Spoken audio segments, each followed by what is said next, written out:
Yi Junlin jolted awake, only to find, to his disbelief, that he was now a shriveled old man. The creatures roaming the eastern wilds were equally stunned. What was a human doing in such a remote place? Staggering to a nearby lake, Yi Junlin caught his reflection and froze. What the hell happened? I was just dozing off in math class, he muttered, completely shaken. Still trying to process what was happening, he started rambling to himself. I'm 6'5", never even had a girlfriend, was just about to enjoy the best years of student life, and now I look like I belong in a retirement home. But one thing was clear, there was no way he'd accept this fate without a fight. If he really had crossed into another world, then this frail body had to hold some secrets. And if he was lucky, maybe a hidden power.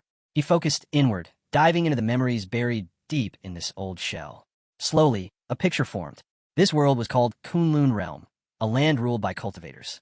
The body's original owner, Yi Junlin, had once been a prodigy. He broke into the Golden Core stage while still young, and had even been named the leader of Misty Peak, one of the top 6 sects in the Eastern Wilderness. But then disaster struck. During a mission to root out heretics, he was caught off guard. His dantian was shattered, stripping him of all cultivation. From that day forward, he vanished from the world, shutting himself away atop the mountain, consumed by despair. That was 110 years ago. Yi Junlin took a breath. So, I'm just a regular old man now? And I just got here too. But then, like a spark, something clicked. He remembered from the countless web novels he'd read, whenever someone gets transported, there's always a cheat. There had to be one. System. I know you're there, he shouted into the void. Come on out, your dad's here. Silence. Seriously? Playing hard to get now. He dropped to his knees, switching tactics. All right, I was wrong. Just kidding, okay? Come out already. Still nothing. Then another thought hit him. Maybe it wasn't a system. Maybe it was a spirit ring left by the original owner. He yanked off the old man's ring and stared at it. Hey, senior. You in there? No answer. His frustration peaked. I know you're hiding, he barked, throwing the ring to the ground. Grabbing a cane, he raised it skyward and roared. That did the trick. In a flash, everything shifted. And just like that, after all his swearing and shouting, a cold voice rang out. Warning, 2 offensive words detected. System booting up. Please watch your language. Yi Junlin blinked in disbelief, then grinned. Knew you were in there. Took your sweet time, though.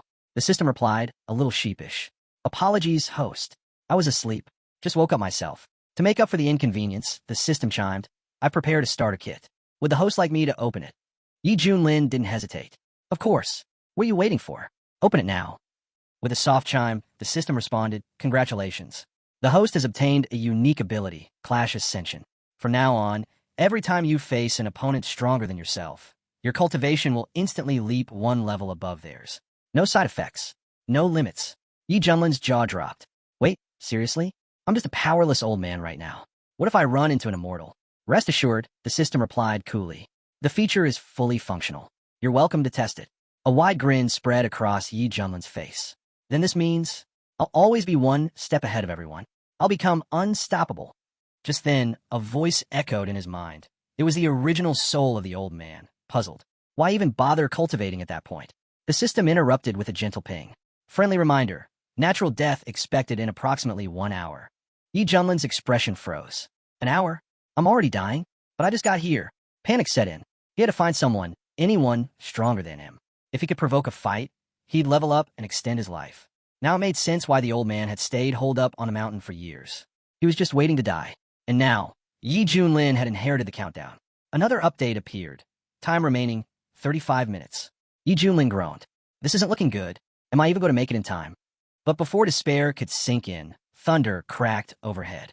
Yi Junlin glanced up. A monstrous storm rolled in from the mountain's peak. What now, he muttered. A beast horde. Lightning lit up the sky, and within the swirling clouds, a figure floated, majestic and imposing. It was the sect leader of Xiantian, back from exile, facing down a sea of enemies. Who dares cause chaos here? He shouted. Who dares challenge Xiantian? Suddenly, from within a crackling magical shell, a winged figure emerged, the Eagle Demon King. His gaze swept across the sect's defenders with disdain. You didn't think I'd return? The demon sneered. The king of monsters lives, and today all of you are finished. The sect leader narrowed his eyes. It's you, the beast who once wiped out the Lee state. I thought I crushed you, left you broken at the bottom of that cliff. And yet here you stand, leading this army. The Eagle King laughed, his aura surging. Is this power enough for you? Shock rippled through the crowd. He's broken through. He's reached the nascent soul stage, someone gasped. One of the warriors turned to the sect leader. We can't stop someone that strong. What now? There's no retreat, the leader said firmly. If we fall, so be it. We'll protect Xiantian with our last breath. The Demon King scoffed. Then die with honor, stinking cultivators. The clash erupted, roars, flames, blades, spells. Chaos. The sky turned crimson. Yi Junlin stood below, watching it all unfold from afar. Someone punch me already. The system popped up again. Reminder, 30 minutes remaining. Panic kicked in. They're too far away. No one can hear me. Without wasting another second, Yi Junlin gritted his teeth and turned toward the staircase winding up the mountain. Then I'll go to them. Yi Junlin's back was screaming in agony. Every step a battle. He realized grimly. If he turned back now, he wouldn't make it in time. Only one path forward remained. Up ahead, the demon monster king loomed, voice booming across the battlefield. You call this resistance? Pathetic. If this is your best, then your lives end here. With a roar, he summoned a surge of embryonic soul energy, the air warping around him. Then, boom, he unleashed a single devastating strike. In an instant, countless warriors were knocked to the ground, unable to lift a finger against him. The sect leader clenched his fists, eyes dark. There's nothing more we can do. The gap between Golden Core and Nascent Soul is just too wide. The Demon King floated above them, laughing wildly. Anyone else care to try? Say your farewells now. And that's when a raspy voice cut through the air. Hey, Big Bird, over here. Yi Junlin had made it to the top, barely. He stood tall, or as tall as a crooked old man could, facing the Demon King head-on. Don't look around. I'm talking to you, he called out. The Demon King narrowed his eyes and flew over, staring down at him. Are you tired of living, old man? You dare throw insults at me? But Yi Junlin just smirked. You talk big. Why not come at me? I'm standing right here. From the memories of this body, he learned about an ancient speaker system hidden in the house, powered by crystal chi. Without it, he'd never have gotten the monster's attention in time. The Demon King sneered. This is a first. Never met such a mouthy geezer. Yeah? Well, now you have. Yi Junlin shot back. Down below, the sect members looked up in shock. Is that, brother? One of them gasped. It's unbelievable, a girl whispered. The legend of Misty Peak, he's really here. But he's been out of sight for decades, another muttered. Why now? The sect leader watched silently. Maybe he's here to do what he couldn't before. A shame his power's long gone. Hearing them, the Demon King barked a laugh. This fossil's taunting me now? Looks like he really wants to die. He pointed at Yi Junlin. You're that washed-up relic, aren't you? I'll roast you like a quail. You don't even have cultivation. Yi Junlin raised a brow. If you're a real man, fly over here and try. Suddenly, the system's voice returned, deadpan. Warning, host has 10 seconds remaining. Yi Junlin winced. This bird's slower than he looks. So much for dying in glory. The system began to count down. 10, 9. Just as hope started to fade, the Demon King snarled. Fine. You want death? Then I'll turn you to dust myself. He struck. Yi Junlin's eyes lit up with excitement. Finally, at that moment, something shifted. The old man's gaze turned razor-sharp, his body reacting on instinct. Enemy detected. Initial nascent soul stage, the system announced. Meeting force, ability triggered. Host now evolving. Cultivation rising to mid-level nascent soul. Yi Junlin's entire form ignited with raw power. Flames of strength surged through him, rejuvenating every cell. He stared at his glowing hands, his voice echoing through the storm. Here comes the germinal soul. The system responded cheerfully, naturally. I'm a professional, after all. Yi Junlin wasted no time. Flames erupted from his hands as he unleashed a blazing technique straight into the Demon King's incoming strike, blasting it apart midair before the monster could even process what had happened. The Demon Beast King reeled back, stunned. What is this? Down below, the sect leader and his men shielded their eyes as a crushing wave of energy rippled through the battlefield. This aura, it's terrifying, someone murmured. A young girl gasped, her voice trembling. Could it really be a little brother? Still alive? Right before their eyes, the frail old man transformed. Gone was the hunched figure. In his place stood a towering warrior, radiating raw power. Yi Junlin looked down at himself and smiled. This is the peak of a nascent soul realm, a force few in the human world can comprehend. The Demon King stared in disbelief. Wait, you've also reached the embryonic soul stage? No, you're even stronger than me. The entire sect fell silent, jaws dropped. Is that even possible? Someone whispered. It all clicked now. For years, Yi Junlin had played the part of a powerless elder, outwardly broken, inwardly reborn. Not only had he cultivated in secret, he'd already ascended to a realm that few in the eastern wilderness had ever touched. He's the one, murmured a warrior, the real backbone of Xiantian. The Demon King's tone changed instantly. Honored Taoist, he stammered, bowing slightly. This has all been a misunderstanding. I'll personally visit your sect to resolve this peacefully. Yi Junlin's eyes narrowed. You destroyed our foundation, crippled our disciples, and now you want to call it a misunderstanding. The system chimed in with perfect timing. Congratulations, host. First ability acquired. Random reward granted. Great Desolation imprisoning Xiantian finger. Yi Junlin blinked. Wait, isn't that the legendary Shaolini technique? Turning back to the Beast King, his tone grew sharp. If I wiped out your entire clan, then brushed it off as a misunderstanding, would you let it go? The Demon King growled. Sure, your power's above mine, but not by much. Do you really want to fight to the death? Yi Junlin stared him down. If no one offends me, I won't lift a finger. But if someone dares to cross me, I'll wipe them from existence. He pointed. You didn't reach the nascent soul stage by playing nice. You've slaughtered who knows how many. There's no forgiveness for that. The Beast King gritted his teeth. They were only humans. I did what I had to. He clenched his chest. Fine. Then I'll crush my inner core if that's what it takes. But I will kill you. Before he could finish, Yi Junlin's voice boomed through the chaos. You talk too much. He raised his hand and summoned the divine technique. Great Desolation imprisoning Xiantian finger. The sky cracked, energy swirling into a monstrous spiral. The Demon King's protective aura shattered like glass. Eyes wide, the monster panicked. Wait, I'll give you my wife, my tribe, anything. I just broke through. I don't want to die. But Yi Junlin didn't even flinch. He drove the attack forward. With a searing flash, the skies exploded. The Beast King's massive wings were charred and torn apart. His roar turned into a whimper, and then silence. The battlefield stilled. From the shadows, the remaining beast warriors watched in horror. The king is dead. Run. Run for your lives. Yi Junlin watched the remaining beast warriors flee in panic, then raised his hand with a sneer. Where do you think you're going? With a snap, he unleashed the bloody stage. A crimson wave of deadly liquid surged out, engulfing the retreating monsters in an instant. The air thickened with the scent of destruction. These stinking birds won't be bothering Xiantian ever again, he muttered coldly. Down below, the sect leader stepped forward, staring up at Yi Junlin. This time, we owe you everything, he said sincerely. Forgive me. I thought your cultivation had been destroyed, that you were finished. I never imagined you descend all the way to the nascent soul realm. But before Yi Junlin could respond, a voice cut in. Oh, come on. Look at him. Does that look like someone who's fallen? A girl stepped forward, arms crossed, smirking. Yi's younger brother always had something hidden, didn't he? Zhou Dazhu, the head of Hidden Sword Peak, nodded in agreement. Junior brother, he has been silently protecting the sect all along. He never stopped watching over us. Yi Junlin couldn't help but smile. Well, you guys sure have wild imaginations. But hey, saves me the explanation. Just then, several injured disciples rushed over, panic in their eyes. Sect leader. Emergency. The Wind Thunder sect. They've launched a full assault. The leader's face darkened. What? They've invaded our domain, seized control of several spirit veins. Many of our guards, they didn't make it. The news hit hard. The sect leader clenched his fists. We already had friction with Wind Thunder, but to pull this now? Without those spirit veins, our cultivation foundation will collapse. We're doomed if we don't act. He turned to Yi Junlin. Junior brother Yi, we're preparing to fight back. Will you join us? Yi Junlin's mind was already racing. Wind Thunder sect, one of the 6 great factions in the wilderness. There had been tension before, but this sneak attack?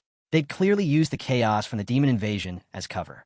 Shameless opportunists. Just then, the system beeped. Daily quest activated. Registration mission available in Finchy territory. Completing it will grant an unimaginable reward. Yi Junlin cracked his knuckles. Perfect. Another chance to trigger meeting force and power up. Time to return the favor, with interest. He looked at the sect leader. You go ahead and handle things here. I'm heading straight for Wind Thunder sect. I'll tear them out at the roots. The sect leader was stunned, then laughed. Excellent. That's the little brother, Yi we remember, bloody powerful. Yi Junlin took off without hesitation, heading straight into battle. The sect leader turned to Xiao.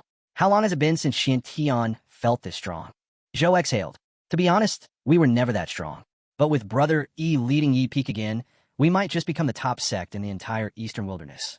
Meanwhile, in Wind Thunder sect territory, inside a dark chamber, a man grinned smugly. I didn't think it'd be this easy. Luring that monster toward Xiantian created the perfect diversion. With their defenses down, claiming all their spirit veins was a walk in the park. Another elder nodded. With this move, Wind Thunder will soon become the dominant sect in the region. But a third voice chimed in with concern.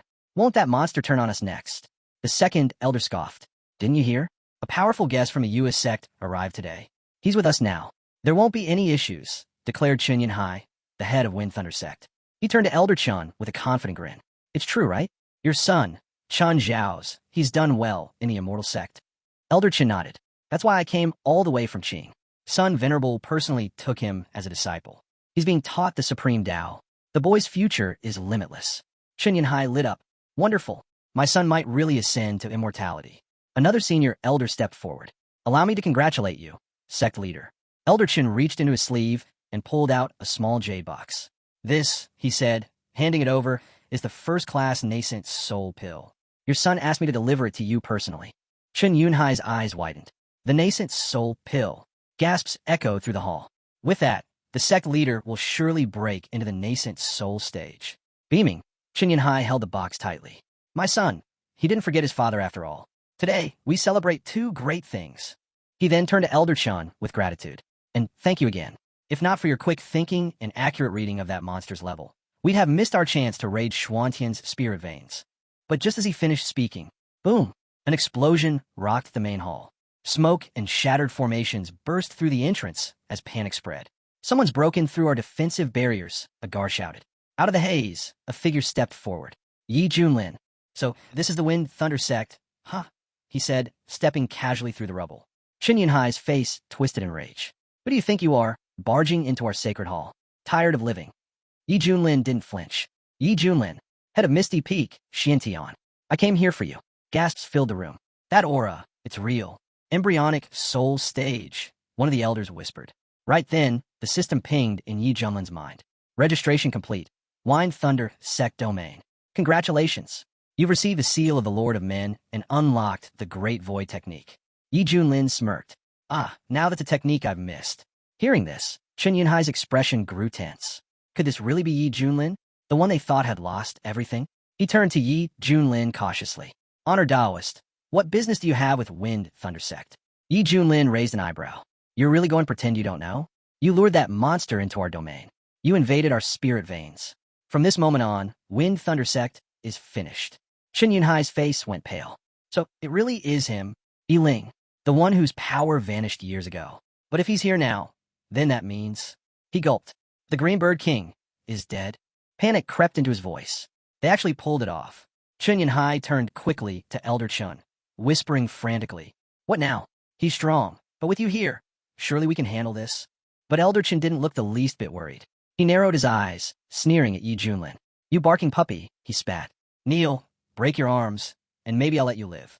If you're ready to throw away your pathetic life, then so be it, Elder Chun sneered. But Yi Junlin wasn't done yet. He raised a brow and asked calmly.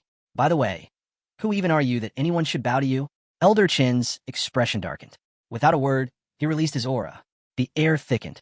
Pressure slammed down across the hall like a tidal wave. He's in the spirit transformation stage, one of the warriors cried out. That pressure is unreal. Chen Yunhai's face went pale. If a cultivator at that level targets Yi Ling, then Xiantian is finished. He grinned cruelly. Last time, you were lucky enough to survive. But not today.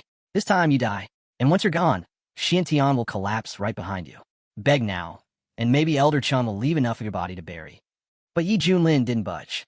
Instead, he started gathering his power, energy rippling around him. Seeing this, Elder Chen's eyes narrowed. He's transforming? That brat's no pushover. Meanwhile, back at the spiritual veins of Xiantian, the sect leader and his men were locked in fierce battle. Enemy forces were nearly wiped out. Among the invaders, one immortal sect elder remained. The sect leader confronted him directly. Why would the Wind Thunder sect make such a bold move? Are you under immortal's protection? The elder chuckled coldly. What do you think? You believe the Wind Thunder sect would dare move against you without backing? That monster invasion? Coordinated. We waited for the right time. He grinned proudly. Years ago, our sect's heir joined the immortal sect and earned the favor of their top figures. Today's invasion is just the beginning. He leaned forward. If you're smart, surrender now. Bow down, serve the Wind Thunder sect. Maybe we'll let you live. The sect leader didn't even blink. With a flash of his blade, the elder's head hit the ground. No time for garbage like you, he growled. We're heading straight to Wind Thunder's main hall. We're getting our peak master back. Man looked shocked. Can he really stand up to the immortal sect? He shook his head. Their elders are spirit transformation stage. Compared to that, Our embryonic soul level is like a mosquito trying to bite an elephant. If it comes to it, I'd give my life just to protect Peak Master E. Back in Wind Thunder Sect's main hall, Yi Junlin let out a laugh. He Chun sneered. What's so funny? You're about to die, and you still have jokes. He's lost it, someone muttered, standing there laughing while facing Elder Chun. Has he gone numb from fear? Pitiful, Elder Chun scoffed. A no-name brat from the wilderness dares act arrogant before me? Your little sect is a speck of dust. If I wanted to, I could wipe you all out before I finish my tea. His gaze sharpened. You've already angered me. Even if you fall to your knees now, even if you beg, I'll make sure your entire sect is erased. But Yi Junlin stood firm, eyes locked on Elder Chun. Then stop talking and start fighting. Let's see if spirit transformation is anything more than smoke and mirrors. He pointed. If you're as powerful as you say, fight me, one-on-one. Whoever runs is the grandson. That was the last straw. Elder Chin's face twisted with fury. Elder Chin couldn't stomach the humiliation. You arrogant brat, so eager to die. He roared as he launched a devastating strike. Chen Yanhai watched with a cold smile. Once he's dead, Xian Tian will be easy prey. Nothing left to protect them. But right then, the system chimed in calmly. Warning, late-stage spirit transformation enemy detected. Meeting force, passive effect activated. Host cultivation upgraded, spirit transformation, peak level. Yi Junlin's aura exploded, violent, radiant, unstoppable. He charged straight at Elder Chun, new techniques blazing from his hands. So, this is the spirit transformation stage, he mocked. That's all. Elder Chin's face went white. His attack landed, only to fizzle out harmlessly against Yi Junlin's energy. He's spirit transformation too? No, he's at the peak. Chen Yanhai stumbled back in disbelief. How can this be? He's from that crumbling Xiantian. How can they have a master like this? Elder Chin's voice cracked as he muttered. They've been hiding this the whole time. The wilderness has never produced a cultivator at this level. And yet this boy, and he's young. He looked around, dazed. Even a single embryonic soul cultivator can found a sect in these lands. But this level has never existed here before. Panic settled in. Chen Yanhai turned to Elder Chun. What do we do now? Save the Wind Thunder Sect. Elder Chun gritted his teeth. Calm down. Don't forget, I hail from a mortal sect. My methods are beyond what anyone here has seen. Yi Junlin raised an eyebrow. You really think your little tricks are that special? Then, casually, he flipped his middle finger at Elder Chun. Gasps echoed across the room. Insult me. You'll regret that. Elder Chun snarled. Let me show you what a real technique looks like. He slammed his palm onto the floor, summoning the green tree of the earth, a towering, living weapon of raw spiritual force. The hall shook. The immortal sect, one elder whispered. Their fame is well-earned. This is no ordinary skill. It's an earth-level technique. Spiritual-grade techniques are rare in the wild region, another said. But this is a treasure beyond treasures. Elder Chun looked smug again. To die by my hand is an honor, boy. But Yi Junlin didn't even flinch. He held out 2 fingers, fire dancing across them. This? Just a party trick, he said calmly. Then, with a flick of his wrist, Yi Junlin activated his seal of the Lord of Men. A radiant, burning imprint descended from the heavens, obliterating Elder Chen's technique on contact. From above, Yi Junlin's fire spirit surged into being. Monumental, divine, and absolutely merciless. It swept across the battlefield like a cleansing flame, leaving devastation in its wake. The warriors looked on, frozen in disbelief. What is that? That technique, could it be stronger than divine level? Yi Junlin stood tall, power radiating around him. The seal of the Lord will light the skies, he declared, and I am its master. Elder Chun collapsed to one knee, sweat pouring from his brow. This power, it's beyond me, he gasped. Please stop. Have mercy. But Yi Junlin's eyes didn't soften. Oh, now you beg. He stepped forward, voice sharp as steel. You talk about a mortal sect like they're untouchable. Let me make this simple. If they don't mess with me, I won't mess with them. But if they do, he let the threat hang in the air like thunderclouds. If someone crosses me, I'll destroy them, Yi Junlin said coldly. And if they dare raise a hand first, I'll wipe them out completely. Elder Chun, trembling, tried one last threat. If you kill me, my sect will come for you. They'll annihilate everything you hold dear. You'll suffer worse than death. Yi Junlin narrowed his eyes. Still threatening me, even with 1 foot in the grave? He raised his hand, conjuring a blazing fire arrow. Then disappear. With a flash, the arrow pierced Elder Chen's chest, obliterating him on the spot. Chen Yanhai, the Wind Thunder sect head, dropped to his knees immediately, trembling. It was a misunderstanding. We submit. Please, we'll serve you, Lord. We'll be your loyal followers. But Yi Junlin just looked down at him with disdain. You? Serve me? You're not even worthy to lick my boots. Desperate, Chen Yanhai tried again. My son, Chun Zhao's. He has the potential to become an immortal. He's already accepted into a mortal sect as a personal disciple of Sun Venerable. You don't want to offend them. Yi Junlin's tone didn't waver. Oh, so your son's got an immortal's future? Perfect. He repeated his vow. If I'm wronged, I retaliate. And your sect attacked first. You've already heard me say it. Wind Thunder Sect ends today. And I always keep my word. Without mercy, Yi Junlin swept through the entire compound, reducing every building, hall, and hiding place to ash. Flames raged behind him as screams faded into silence. Chen Yanhai, now on the ground and burnt, shouted through the chaos. You'll regret this. My son will avenge me 1,000-fold. Yi Junlin watched as the last of the structures collapsed. From the wreckage, a charred box tumbled out of the flames. He caught it and smirked. Then I'll be waiting for him. Let him bring me some more experience. Just as he looked up, a soft light shimmered overhead. A virtual transmission image hovered in the sky. Xuantian's reinforcements had arrived. The sect leader stepped through the smoke and smiled. Wonderful. Little brother Yi's already here. Yi Junlin glanced sideways. Where else would I be? I said I'd destroy Wind Thunder Sect, didn't I? The sect leader grasped his arm, amazed. Unbelievable. I heard the immortal sect elder had shown up, yet somehow you weren't affected. You're still standing. I wasn't affected, Yi Junlin said calmly. Because I killed him. The sect leader blinked. You destroyed a mortal sect elder? But he was in the spirit transformation stage. Su Qianxue looked at the others and smirked. I told you, our peak master could handle it. Can it really be true? Someone asked. Yi Junlin cut them off with a wave. Yes, I'm at the spirit transformation stage too. Now save the chatter. It's time to ransack the Wind Thunder Sect and collect what's left. Right, the sect leader nodded. Time to move. With you leading Yi Peak, we might finally rise to the top. Zhou, rummaging through the ruins, held something up. I found a nascent soul pill. It's from the immortal sect. Yi Junlin turned to the sect leader. Good. Give it to him. Let him reach the nascent soul stage. It'll strengthen Xiantian even more. The sect leader nodded, deeply moved. I'm truly grateful, little brother, Yi. But just then, the system's voice rang out in Yi Junlin's mind. Notification. A suitable disciple has been detected within a 100-li radius. The system's voice echoed once more. Alert. Suitable disciple detected. Within 100-li target is the head of a demonic cult, cultivation level, true immortal. Accepting this disciple will grant an unimaginable reward. Yi Junlin's eyes lit up. A demonic cult leader, and at the true immortal level, he grinned. Taking someone like that as a disciple? With my ability, I might just leap straight to immortality myself. Not just in the wild region, but across Xinzhou, I could become untouchable. Just then, he broke the moment of excitement with a serious tone.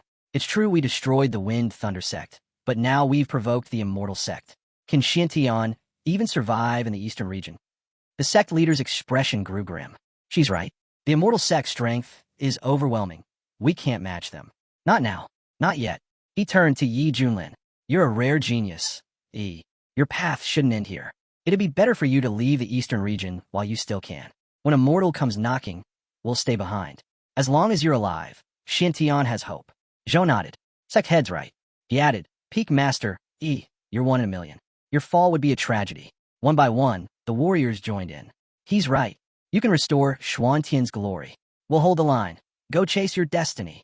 Yi Junlin was stunned by their unity and loyalty. He looked around at their determined faces and gave a small nod. Thank you for everything. But believe me, if I made a decision, I've already thought it through. He looked at the sect leader. Leave this place in your hands. I'll settle the rest in my own way. With that, he turned to go. I've got urgent business, he said, and a disciple to meet. And with just a wave of his sleeve, he vanished, without even leaving a cloud behind. At that moment, deep within the purple bamboo forest, chaos stirred. Bandits chased after a delicate figure, grinning vilely. Come on, sweetheart, don't run. Let's enjoy you. But the girl turned around and yelled furiously. I told you, I'm a man. Get lost already. The bandits laughed. The oldest among them, face covered in drool, leered forward. Don't even try that trick, beauty. You're too pretty to be a guy. You can't fool me. The young man scowled, furious. This is beyond pathetic. A tiger's fallen into the hands of wild dogs. Because he wasn't just anyone. He was the former head of the demonic cult from the central region, a cultivator who had reached the legendary level of true immortal. He had founded the demonic flame sect, an empire of 100,000 territories, with millions of disciples. But then, the Holy Lands united. A massive siege wiped out his domain. To escape, he sacrificed his entire cultivation base. Now, he was hiding in this remote, forgotten corner of the eastern region. Broken, powerless, hunted. Even in this mess, the old man kept calling him a beauty. He taunted that if she didn't run faster, he'd stop chasing and just take her down now. With a flick of his hand, he unleashed a barrage of sword energy. But the guy spun around instantly, summoning a blazing scarlet flame shield to block the attack. But this time, it wasn't enough. The old man's power overwhelmed the shield. The guy took a hit, blood trailing, but the old man paused for a second. He was stunned. A Foundation establishment cultivator had just withstood his 5 needles constraining source technique, a move from the late Gold Core stage. Could he really be a rogue genius from a powerful sect? It didn't matter. He had to finish this. Surging his energy, the old man laid down his technique. Mysterious needles hovered in the air, locking into position around the guy. As he stepped closer, he smirked and repeated the insult, calling him a beauty again. "It's over," he said. "Stop struggling." He reached out and grabbed the guy's face. "You're pretty, but don't push my patience. Just accept it. It'll be over soon." The guy had had enough. He snapped, shouting at the old man to open his dog eyes and see clearly. He was a man, not some damsel, not a plaything. The old man froze. "Wait, you're a man? All that chasing, for this?" Backing up, the guy yelled again. "Take a closer look. We're the same damn gender. So stop coming after me already." But the old man just grinned. A man? Even better. That was the last straw. Furious, the guy activated his attack technique, roaring at the old pervert to stay away. "You dare chase after a man? I'd rather destroy my inner core than let you touch me." Startled, the old man watched as a fierce energy storm erupted around him. What kind of technique is this? How can someone in Foundation establishment summon such a massive formation? But the guy didn't care anymore. He called the old man a filthy dog and said he was done playing games. With every ounce of his strength, he unleashed a roaring stream of energy straight at him. The old man couldn't dodge. The blast hit him square in the chest. Pain flooded through him as he struggled to move, the overwhelming chi pinning him down. The guy wasn't unscathed either. He clutched his chest, furious. "You brought this on yourself. My core is nearly shattered because of this nonsense. I need to find a place to recover and plan my next move." Looking down at the fallen figure, he muttered, "That pervert didn't die for nothing. He was definitely from a strange background." But just as he tried to catch his breath, he sensed something. "Who's there?" And to his disbelief, the old man reappeared. Out of the forest stepped another old man. "Relax," he said coolly. "I just happened to be passing through. That pervert back there? I've got nothing to do with him. My tastes are normal." The guy gave a nod. "In that case, maybe we'll cross paths again someday. See you around." But this newcomer wasn't as innocent as he claimed. With a sudden shift in his demeanor, he strode forward, eyes locked on the boy. "Unlike that freak, I'm more interested in your secret." He lunged, trying to grab hold of him, intent on digging into his memories, on uncovering the source of his strange and powerful abilities. The guy pulled back, cursing him. Another old bastard taking advantage of someone while they're down. You'll end up dying just as miserably.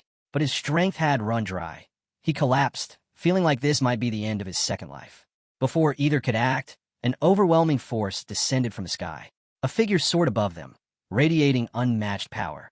Both of them froze, instantly aware they were standing before someone in the spirit transformation stage. The old man's heart sank. What is someone like that doing in this small backwater region?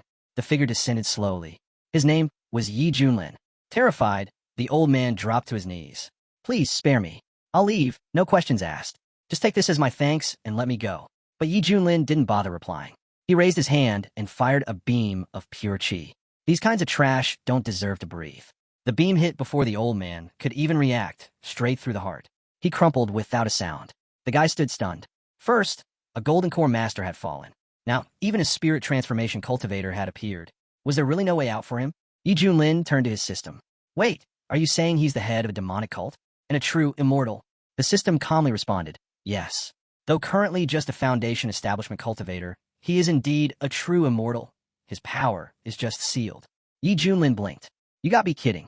"No deception," the system replied. "His name is Hong Chinya. Initial Foundation establishment. Talent, Divine Fire King." Activating his eye of insight, Yi Junlin scanned him from head to toe. The analysis confirmed everything. Snow-pale skin, delicate features, long, flowing hair. He looked more beautiful than most women. No wonder people mistook his gender at first glance. Hong Chinya tensed up under Yi Junlin's gaze, wondering if this one was also into men. But Yi Junlin wasn't thinking that at all. With his eye for talent, he saw through everything. This guy, even weakened, still had potential far beyond ordinary cultivators. His experience, his gift, if nurtured, could restore his full strength. Taking him in would be a brilliant move. "You've got a rare bone structure," Yi Junlin said. "Real talent. From this moment on, I'm making you my apprentice. Just say yes." Hong Qinya's eyes widened in disbelief. "You want to take me as your apprentice?" But deep down, he couldn't help but wonder, was this man also after a secret? No matter how lucky or talented others were, none could compare to what he had. Even with his current cultivation, his sect wouldn't have let him sweep the back alleys. Yet now, someone at the spirit transformation stage wanted to be his master? Honestly, it felt a bit naive. Yi Junlin noticed the hesitation in Hong Qinya's expression. "What's wrong?" he asked. "From the look on your face, you don't seem too eager to become my disciple." In truth, Hong Qinya didn't believe Yi Junlin was worthy to teach him. But right now, he didn't have the strength to argue. Survival came first. Revenge could wait. Once he recovered, he'd take back everything he lost. He dropped to one knee and lowered his head. Disciple Hong Qinya greets his master. He didn't mean a word of it. It was just a show, a formality. When the time came, he'd reclaim his pride. Yi Junlin accepted it with a nod. "Good. You may rise. From this moment, your name will be Little Hong Qinya." Hong Qinya flinched at the name. He didn't like it all, but for the sake of surviving, he replied without resistance, "Understood, master." Yi Junlin could already tell. This guy was fake through and through. But with talent like his, even betrayal wasn't something to fear. Strength would decide everything in the end. Right then, the system chimed in. "Congratulations, host. Mission complete. You've been rewarded with the auto-training function." Yi Junlin's eyes lit up. "So now I can get stronger just by lying down?" The system wasn't done. "You've also received the artifact Coffin of Ascension, which will unlock further as your master level increases. It's currently a level 3 item." Yi Junlin recalled the structure of techniques. Entry level, partial mastery, full mastery, and complete mastery. Each level could multiply a skill's power tenfold, even 100-fold. The system continued. "The Coffin of Ascension contains the power to bury both Xiantian and Earth. It can wipe out all living things." That wasn't all. Your disciple's hidden talent has been identified, rewarding you with a special upgrade package. The 3000 Flame Technique and the Fire Origin Pill, used to restore his fire root and create an unmatched foundation. Yi Junlin stared at the rewards. This wasn't just a boost, it was a declaration of power against the natural order. If this was only the beginning, he couldn't imagine what heights he'd reach at the next level. This is what a true traveler from the Celestial Empire should be receiving. Hong Qinya watched his new master, and in his heart, he could tell. Yi Junlin was pleased with himself for taking on such a gifted student. But his time would come. Soon, it would be his turn. Yi Junlin, sensing the underlying tension, kept his expression calm. "You probably think your master isn't good enough for you." Hong Qinya quickly responded. "Master misunderstands me. This is just my usual face.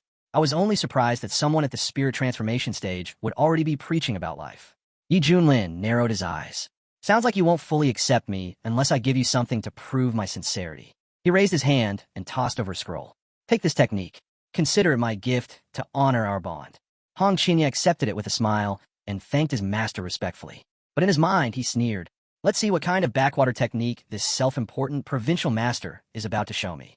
For a moment, Hong Qinya was skeptical. What could a spirit transformation cultivator possibly offer him? Still, he opened the book and glanced at the title, 3000 Flaming Tribes. He scoffed. The name sounded ridiculously exaggerated. But then he flipped deeper into the contents, and his eyes widened. Wait, what? He recognized it. Not by name, but by power. The true identity of the 3000 Flame Tribes technique shook him to the core. His own Raging Fury Flame technique, the one that once helped him ascend to immortality, was considered one of the top fire arts in the central regions. Yet compared to this, it was child's play. This technique redefined everything he thought he knew about fire cultivation. It wasn't just powerful, it was otherworldly, possibly an immortal-level technique, maybe even a legendary saint-level one. With this, his return to true immortality was no longer a distant dream. He didn't even want to return to who he was. He could become something even greater. Yi Junlin watched him closely. From that look, I take it you're satisfied with the gift. Hong Qinya turned, humble for the first time. Yes, master. This technique, it's beyond extraordinary. Still, he couldn't help but wonder, how had this man gotten his hands on such a rare treasure? Had he stumbled upon an ancient ruin or inheritance? But Yi Junlin wasn't done. He pulled out a pill and handed it over.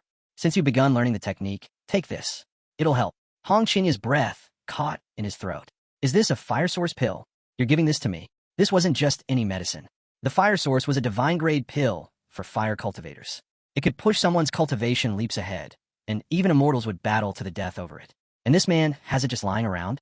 Even at the peak of his power, Hong Qinya had never touched one. Yi Junlin narrowed his eyes.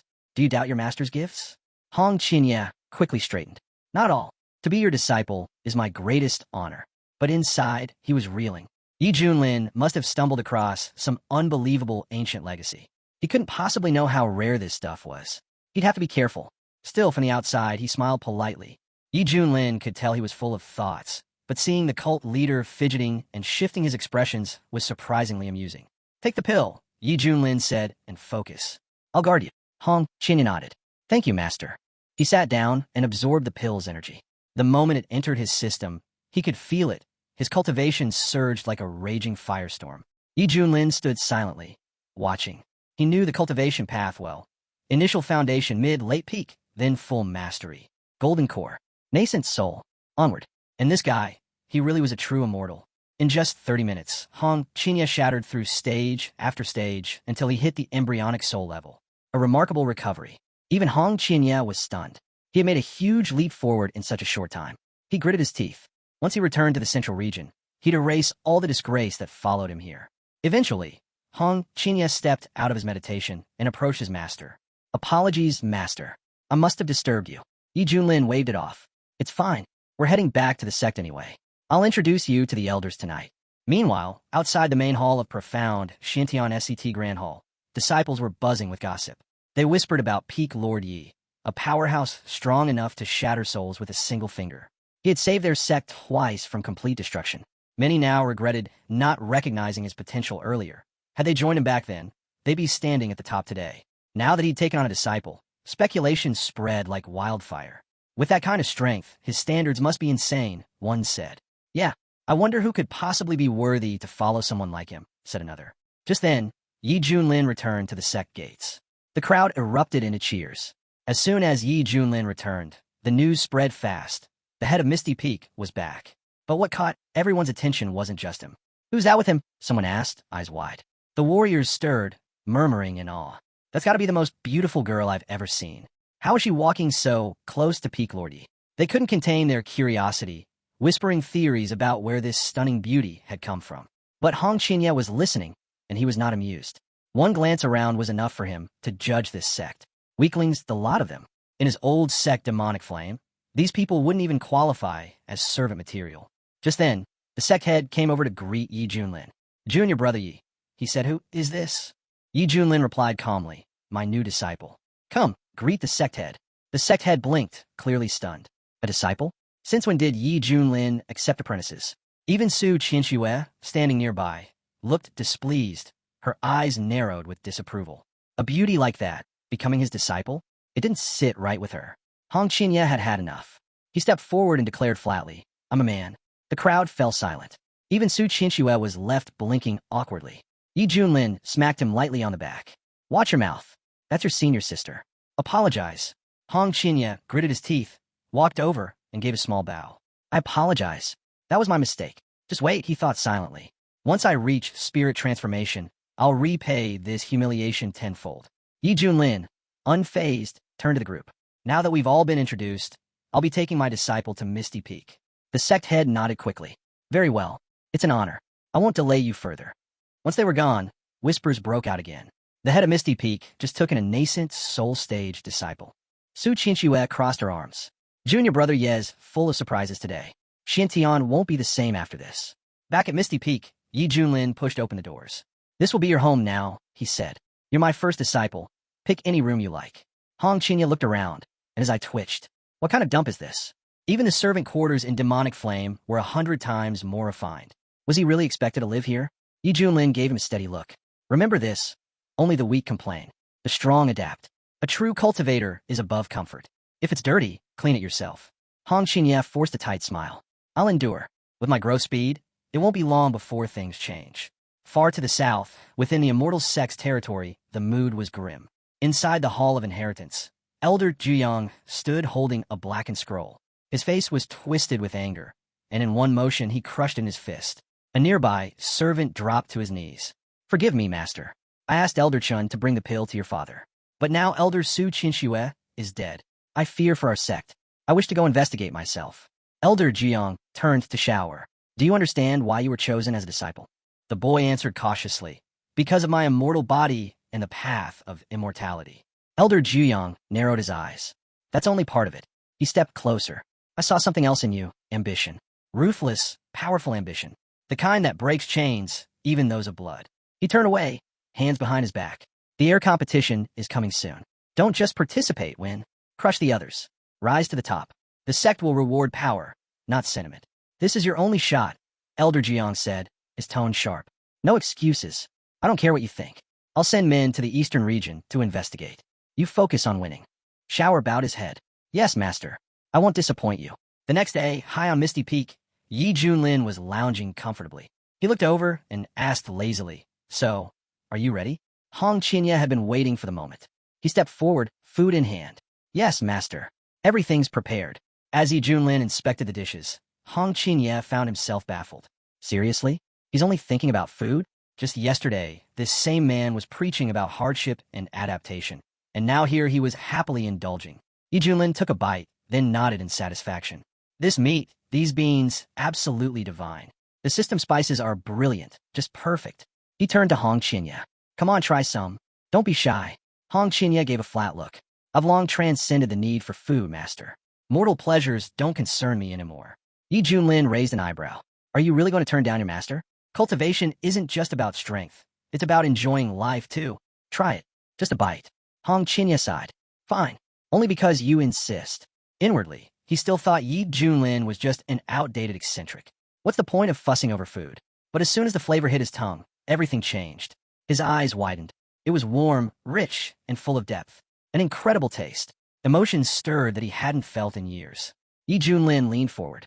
Why do you look like you're about to cry? Hong Qinya stared at the food. When I was a child, I was always hungry. I dreamed about tasting real meat.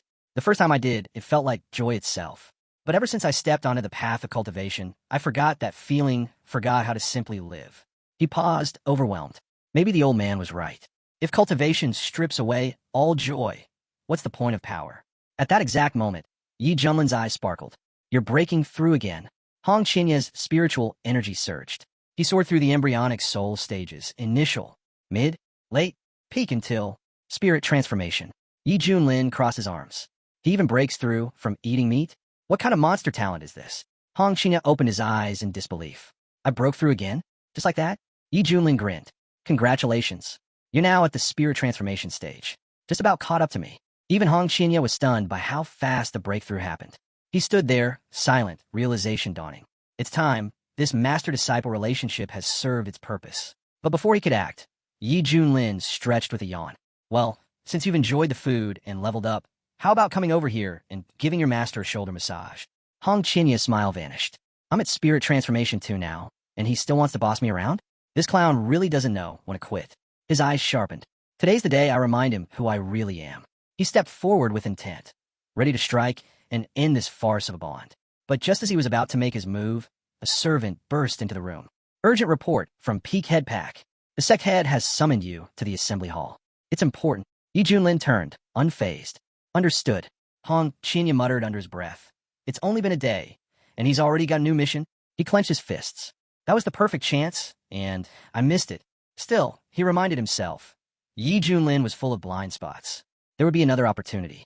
Revenge just needed patience. As Yi Junlin rose into the sky, he called back. I'll be off for now. Your massage skills are excellent. Once I return, you can massage my feet too. Hong Qinya's jaw dropped. How dare you treat me like this? I should have killed you already. But Yi Junlin was already gone, leaving only the wind in his wake. At the assembly hall, tension filled the air. The elders were restless. No one knew what to do anymore. This must be a sign, one muttered. The heavens must be punishing Xiantian. Just then, Yi Junlin descended into the hall, greeting the sect head calmly. What's the situation this time? Another threat? The sect head didn't waste time. It's serious.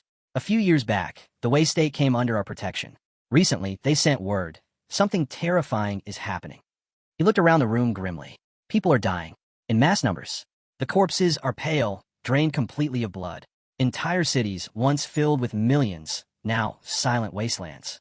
Whispers filled the room. The incidents are spreading fast, crossing into neighboring regions. If this keeps up, the entire wilderness region will fall into chaos. We'll lose countless potential disciples. The sect will weaken. Yi Junlin narrowed his eyes. And no one's seen who or what's doing this. Su Qianxue spoke up. If anyone saw it, they're already dead. She paused. The truth is we sent several disciples to investigate. None have returned. The wild region is already thin on high-level cultivators. Even a single golden core stage is rare. And Wei State lies right on the outer rim. Yi Junlin frowned. What kind of threat is so dangerous that not even one of our disciples could report back? Suddenly, the system's voice echoed in his mind. Mission alert. Investigate and eliminate the source of the disturbance in Wei State. Reward. Unimaginable. Yi Junlin grinned. Just in time. I understand, he told the sec head. If the trouble began in Wei State, then the root must be there. I'll go myself. The sec head looked relieved. Very well. Junior brother, Yi, is always decisive. I trust you'll succeed. I look forward to good news. Yi Junlin didn't waste a second. Without another word, he took to the skies. The sec head chuckled. I wasn't even done speaking. Su Qianxue watched him vanish. Peak Yi's head really doesn't hesitate, does he? Zhou asked. You think he can handle something like this? Su Qianxue raised an eyebrow. Are you doubting a spirit transformation stage cultivator? There's nothing in a wild region that can threaten someone like him. One of the elders nodded. If he can't stop it, then the wild region is truly doomed. We should focus on our training and live up to our younger brother's example. Soon after, Yi Junlin returned to fetch Hong Qinya. Together, the two flew toward the eastern border, heading straight into the wilderness region, to the edge of Wei State. As they arrived, Hong Qinya surveyed the landscape. What he saw left him silent. Hong Qinya followed his mentor into this pitiful state with quiet resentment. One day, he thought, I'll find a way to settle things with him. As they reached the outskirts of the Taoa village, Yi Junlin stopped atop a nearby mountain ridge, surveying the scene below. Looks like bandits, he said calmly. They're raiding the village. We'll have to step in. Down below, the village chief bowed deeply. Respected heroes, our village is poor. We only have chickens. If you come to take, then take what you want. Just please spare our lives. From the crowd, the leader of the Black Wind Gang laughed cruelly. I don't want your chickens, he sneered. I want you. All of you miserable little worms. Without hesitation, he stabbed the village elder in the head. Obey now, he barked, and maybe you'll die quickly. The gang began to yell among themselves, warning everyone to back up. Their leader was about to use his technique. A terrifying pressure filled the air as the leader raised his hand, pointing it straight at the frightened villagers. Screams rang out. Please, don't kill us. Just then, Hong Qinya furrowed his brow. Something felt familiar. That technique. I know it. He searched his memory. It was eerily similar to one used in the central region, by someone long thought dead, eliminated by the Holy Lands. Yi Junlin caught the shift in his expression. You recognize that technique? Hong Qinya quickly denied it. No, just seems unusual. Yi Junlin narrowed his eyes. Watch your tone, Mutt. Speak clearly. But Hong Chinya's thoughts were racing. If my hunch is right, this could be serious trouble. Meanwhile, the villagers were on the verge of panic. They cried out for mercy, desperate for someone to stop the madness. Yi Junlin didn't wait any longer. He vanished from sight and reappeared behind the gang leader, grabbing him by the shoulder. That's enough, he said. Startled, the bandit leader twisted around, energy charging in his fist. Who are you? How dare you interfere? But Yi Junlin was already moving. He spun to the side and fired a blazing beam of fire straight into the man's chest. Calm down, Yi Junlin said flatly. We have things to discuss. The gang members stared in shock. Their leader, injured? The bandit leader clenched his chest, stepping back. He suddenly realized this man was spirit transformation stage. His tone changed instantly. Please don't kill me. I surrender. Yi Junlin didn't blink. Then talk. Who are you? Where did you get that technique?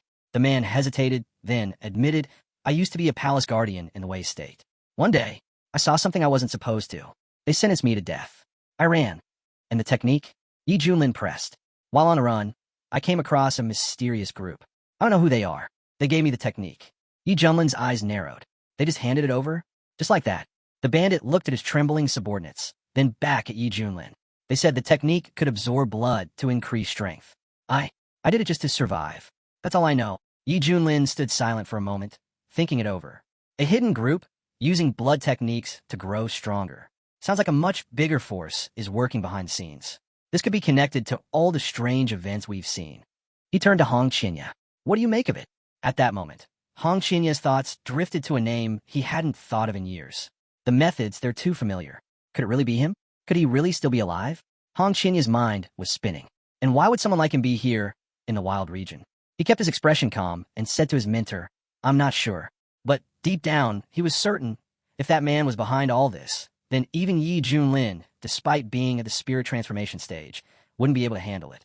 If they weren't careful, the Wei state would become his grave. Just then, Yi Junlin turned to the bandit and said, "Let's see if you're hiding anything else." With a wave of his hand, he pressed his technique into the man's mind, diving straight into his subconscious. He sifted through the memories and confirmed he wasn't lying.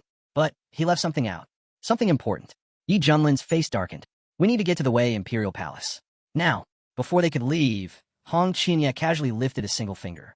A burst of flame shot forward, and in seconds, the remaining bandits were burned to ash. Yi Junlin turned toward him, expression unreadable. Hong Qinya asked, "Did I do something wrong, master? Weren't those bandits deserving of death?" He spoke calmly, but inside, the fire of pent-up rage still smoldered. "I've endured humiliation long enough. It felt good, heavenly, even to vent it somewhere." Yi Junlin gave a slight nod. "No, you did well." Below, the villagers rejoiced. "Immortals! They've saved us. They've carried out Xuantian's will." They knelt in gratitude, shouting blessings to the skies as the two cultivators vanished into the clouds. At that same moment, in the Grand Wei Imperial Palace, the emperor stood solemnly in his throne room. "The population of Wei has dropped by 1/3, he muttered. "Just a little more, and this entire country will fall into darkness." He clenched his fist. "Will the masters from Xintian Zone even be able to save us?" Suddenly, his daughter burst into the hall. "Father, I saw them. 2 immortals flying this way." The emperor straightened. "They must be the masters from Xintian. Prepare the ministers. We'll welcome them properly." High above the city, Yi Junlin hovered, cape fluttering in the wind. "So, my disciple, what do you think of this dramatic entrance?" Hong Qinya gave a polite nod. "Wise as always, master. Very impressive." But inside, his thoughts were venomous.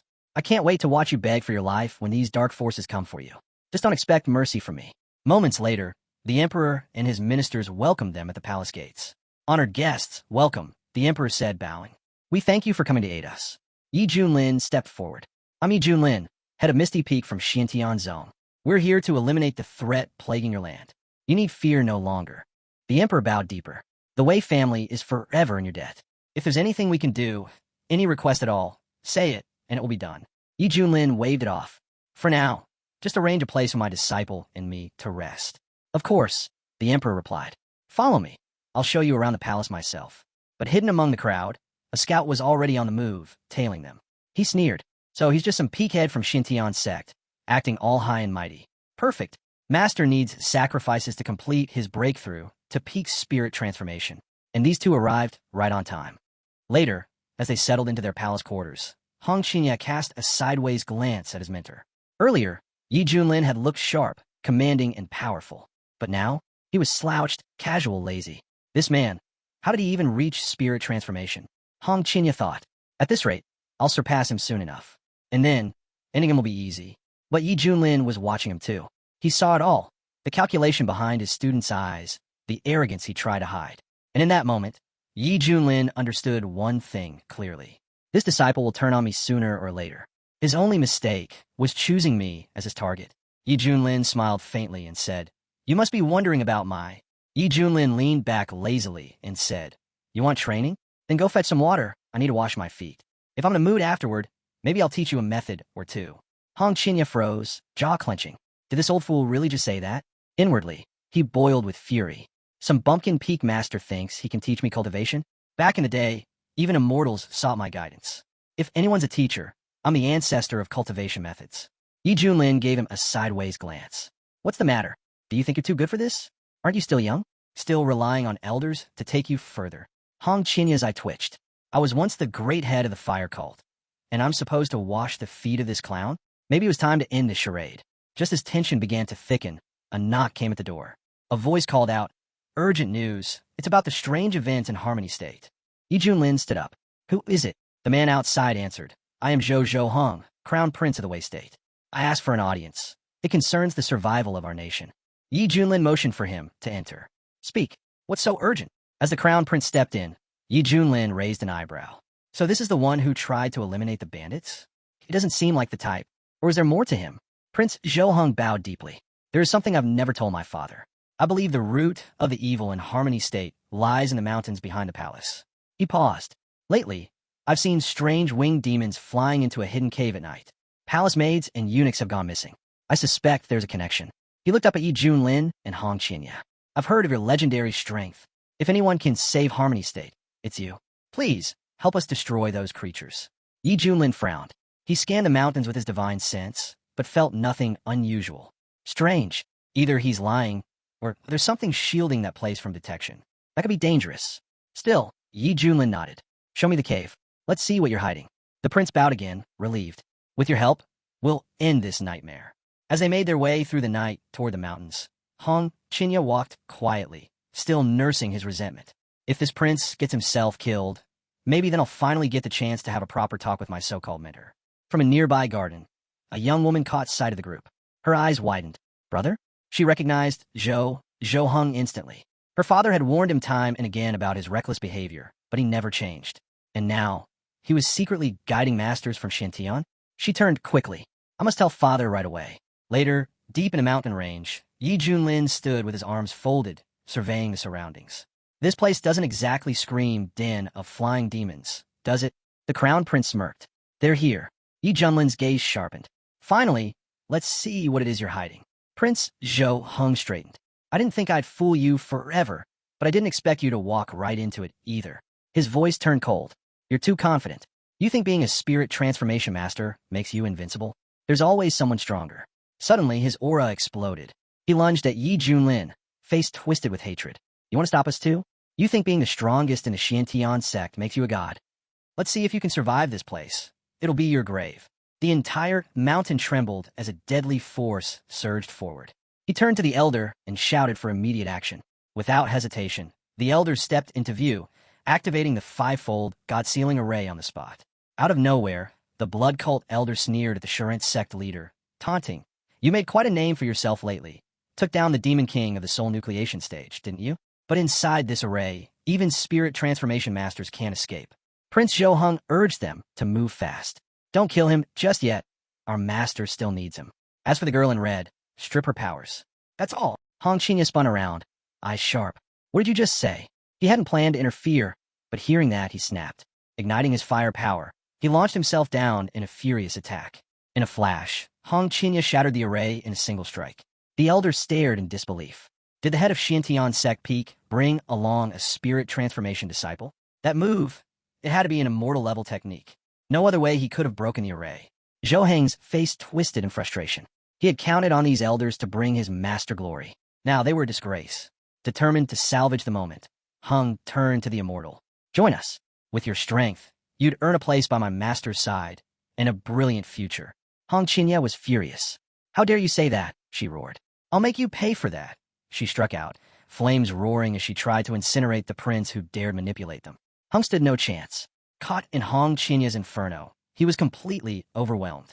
Yi Junlin watched it all unfold, then calmly stepped forward. You've hit a nerve, he muttered. Hong Qinya, that's enough. Don't kill him yet. I've got questions. At his mentor's command, Hong Qinya extinguished the flames with a snap. Yi Junlin turned to Zhou Hung. Who's your master? How did he convince someone like you to serve him? Zhou Hung straightened up, defiant. He's the greatest immortal in the central region. No one can match him. You'd better submit now, because when he arrives, not even death will be a mercy. Yi Junlin's voice turned cold. Submit? That won't happen. Let your master come. We'll see how long he lasts. Then, without warning, he fired a deadly beam, instantly killing one of Zhou Heng's men. The elder was stunned. He's spirit transformation too? How can a sect from a wilderness have two of them? Yi Junlin raised his hand again. Here comes the second. Another beam. Another life extinguished. Once the dust settled, Yi Junlin turned to Zhou Hung. Only you remain. Zhou Hung, now trembling, pleaded for mercy. But just then, a deafening explosion rocked the forest. The light from it stretched to the horizon. Elsewhere, a daughter turned to her father. What is that horrible, bloody light? Her father narrowed his eyes. We have to go now. I hope the masters are safe. Back on the battlefield, Hong Qinya suddenly sensed a chillingly familiar presence. He recognized the aura immediately. It's him. Though Hong Qinya had the power to face Yi Junlin, crossing paths with him was never pleasant. Zhou Hung, on the other hand, lit up with joy. He's here. Master has arrived. Our time has come. From the depths of the Crimson Void, he finally emerged. The master of the Central Region's blood cult, Shi Tianjue.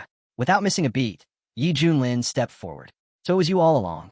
the one pulling the strings behind all this chaos. Did you really think you could just hide away forever? Sure, Tianjue's gaze swept over them, unimpressed. Cultivators from the wild region. I'll admit you've got some skill, but you're still far from worthy. Though seeing an old acquaintance among you does make this more interesting. Hong Qinya narrowed his eyes. Blood demon, I can't believe you're still alive. Yi Junlin quickly took note. What's the connection between Hong Qinya and someone like this? Sure, Tianjue stepped closer, raising a brow. Blood demon? I haven't heard that name in 2 centuries, since the Holy Lands surrounded me. I'm surprised anyone remembers. Hong Qinya answered coldly. Those of us who lived through that war will never forget. You, sure, Tianjue, once hailed as one of the strongest true immortals, feeding on human blood to boost your power, spreading your vile techniques, harvesting the life force of your own followers to grow stronger. His voice grew harsher. Your twisted path advanced so quickly that even the great sects had to unite against you. I, despite following the demonic path, was forced to join that war just to stop you. Sure, Tianjue smirked, unbothered. Zhou Heng suddenly interrupted, glancing around nervously. If word of this reaches the central region, the entire realm will erupt. But now that my mentor is finally here, he'll set things right. Zhou Heng pointed accusingly at a woman nearby. She tried to kill me. Master, you must avenge me. But sure, Tianjue didn't waste time. Without a word, his eyes glowed, and a beam of raw energy shot from them, frying Zhou Heng's brain in an instant. Hong Qinya scoffed. Still the same repulsive blood demon. No mercy, not even for your own disciple. Sure, Tianjue shrugged. A disciple? I can get another any time. But if you want me dead, you're the one who won't survive. You really still don't understand how things work here. Yi Junlin took it all in and muttered. Now this is a plot twist. This whole thing's become a theater of madness. Hong Qinya stepped forward, gaze burning. I watched your mortal body get torn apart by the 4 divine artifacts. Every drop of your blood was vaporized. So tell me, how are you still alive? Sure, Tianjue laughed darkly. Those smug fools. They didn't know I'd separated a drop of lifeblood in advance. Kept it hidden away in a safe place. After I fell, it became my salvation. His tone turned eerie. Just like back then, I find myself weakened. I'm only at the beginning of spirit transformation. But give it time. Let your blood replenish me, and we'll be united forever. You're insane, Hong Qinya snapped. I rejected you over and over, even back in the central region. Did you really think I'd ever side with you? Sure, Tianjue's eyes gleamed. The more you resist, the more thrilling this becomes. For some, a gap in cultivation is just a hurdle. But for me, your struggle is a fantasy I'm about to end. Hong Qinya didn't waste time. You talk big, he snapped. But how would you know if you've never faced me at full power? With that, he unleashed the divine way of the 5 absolutes. Sure, Tianjue's expression changed. The moment he saw it, he struck back with his signature bloody palm. But with attacks clashing from both sides, the resulting explosion was far more powerful than either of them expected. What is this fire? Sure, Tianjue reeled. How can someone at the early stage of spirit transformation tear through my bloody palm like this? And that technique, where did he even get it? Before he could regroup, Hong Qinya smirked. That was just the opening act. Then he launched another blow, this time combining flames with a chilling frost. But sure, Tianjue stood his ground. A weakling like you doesn't scare me. With a wave of his hand, he retaliated with bloody soul absorption. Still, Hong Qinya's flames punched straight through, landing a direct hit. Sure, Tianjue's eyes widened. What kind of fire technique is this? Switching tactics, he countered Hong Qinya's frost fire, neutralizing the effect. Then, narrowing his gaze, he said, You really are the one I once marked. Tell me, did you gain some Xuantian-defying inheritance? Or maybe you became a disciple of a top-tier master after fleeing the central region? Hong Qinya shot back. Who trained me is none of your concern. All that matters is, I'm going to rise again and claim my rightful place in the central region. He knew it clearly, with the reinforcement of 3,000 flame seeds. Not even someone who once terrified the entire central region could handle him now. But he couldn't let anyone know the truth, that this technique came from a spirit transformation cultivator in the wild region. Sure, Tianjue stared at him. If you let that power grow unchecked, even I won't be able to suppress it. A pity, but this ends now. It's time you saw the true force of my immortal body. Meanwhile, in Harmony State City, cries of agony echoed through the streets. People clutched their chests, calling for help as their strength was drained away. Back at the heart of it all, the air surrounding Sure Tianjue crackled with energy. He soaked in the life force he had stolen, his entire territory humming with power. Delicious, he muttered. They've been my food supply for a long time now. I could devour them all instantly and grow even stronger. Yi Junlin, watching from the sidelines, called out, Hong Qinya, don't drag this out. Finish him fast. Hong Qinya gritted his teeth.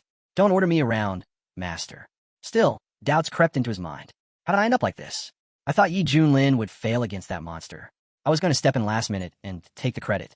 Now, even I might not walk away from this unscathed. This energy, it's fusion stage. Sure, Tianjue laughed to himself. This body, this very same one once stood toe-to-toe with elite cultivators from both the righteous and demonic paths. Even elders of the Holy Lands armed with immortal artifacts couldn't fully destroy it. Now, it had recovered 70%. Once I absorb every living thing in the wild region, I'll return to full strength. And when that happens, not even the central city will be able to stop me. He turned to Hong Qinya with a cruel smile. I gave you a chance. If things have come to this, that's on you. Hong Qinya's expression darkened. The monster had hit the fusion stage, and that changed everything. Hong Qinya didn't hesitate. He unleashed the violet flame that could burn the heavens themselves. He pressed forward relentlessly, launching another strike mid-battle, one that finally made sure Tianjue pause. The hit landed. Even sure Tianjue couldn't shrug it off completely. He was wounded. But the situation was clear. Going head-to-head with someone this powerful in such a state meant certain death. Hong Qinya gritted his teeth. Only one path left, burn everything. With a roar, he summoned the Xuantian-piercing golden flame and followed up with a fierce dragon flame. But sure, Tianjue laughed it off. Pointless. Your flames are just a mild-itch to me. With a sneer, he blocked the attack, then charged his fist for a brutal counter. This ends now. Hong Qinya's eyes widened. Even his deadliest move hadn't left a mark. What now? But he didn't falter. He raised his golden flame shield, bracing himself. It wasn't enough. Sure, Tianjue shouted, die, and drove his fists forward. Each blow cracked through Hong Qinya's defenses like they were paper. At that moment, the emperor arrived at the mountain, just in time to witness the battle. Fear clutched his heart as he looked at the monstrous figure. The girl by his side whispered, Father, what is that thing? It's terrifying. The emperor's heart sank. So this is the monster that destroyed Harmony State.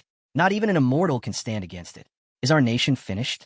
Meanwhile, Hong Qinya struggled to stand. Is this really where my path to immortality ends?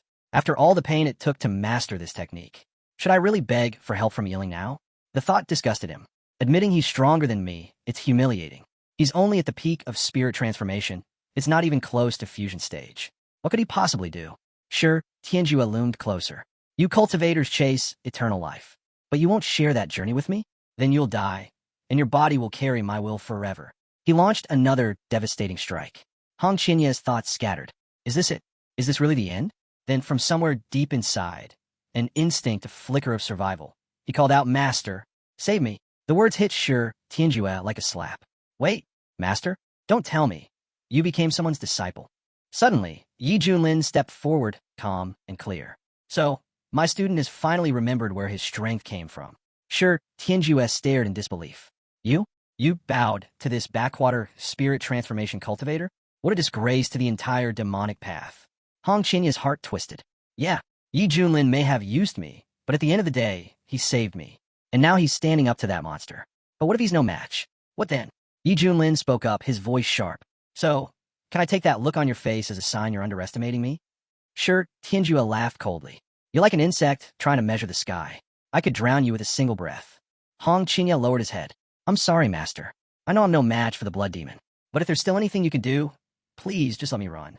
Yi Junlin narrowed his eyes. Run? That's not even an option. Yi Junlin stepped forward, steady as stone. Watch closely, Hong Qinya, he said. I'll finish this for my disciple's sake. Sure, Tianjue burst into laughter. You? Kill me, he scoffed. You couldn't survive even one blow. What exactly are you hoping to prove, you arrogant fool? With a roar, he launched a crushing strike. You're nothing but a clueless upstart. Don't do this, Hong Qinya shouted. Forget about me. Just let me go. This fight's already lost. But in that moment, everything changed. System notification. Host has been attacked by an opponent at initial fusion stage. Passive skill, Meet the Strong, become stronger, activated. Current level upgraded to middle fusion stage. Yi Junlin didn't even respond. He raised his hand and effortlessly shattered Sure Tianjue's incoming attack into pieces. Sure Tianjue staggered back, stunned. What just happened, he muttered. How can a spirit transformation cultivator do this? Then it hit him. You're not spirit transformation at all. You've reached the fusion stage too. Hong Qinya's jaw dropped. All this time, he was hiding it, he thought. He pretended to be a spirit transformation cultivator, when in reality, he's a fusion stage powerhouse. No wonder he kept provoking me. He knew I couldn't touch him. But at least, Hong Qinya realized he hadn't openly turned against Yi Junlin. That would have been a mistake he couldn't take back. Nearby, the girl watching gasped, eyes sparkling. He looks so powerful. I want to be like him.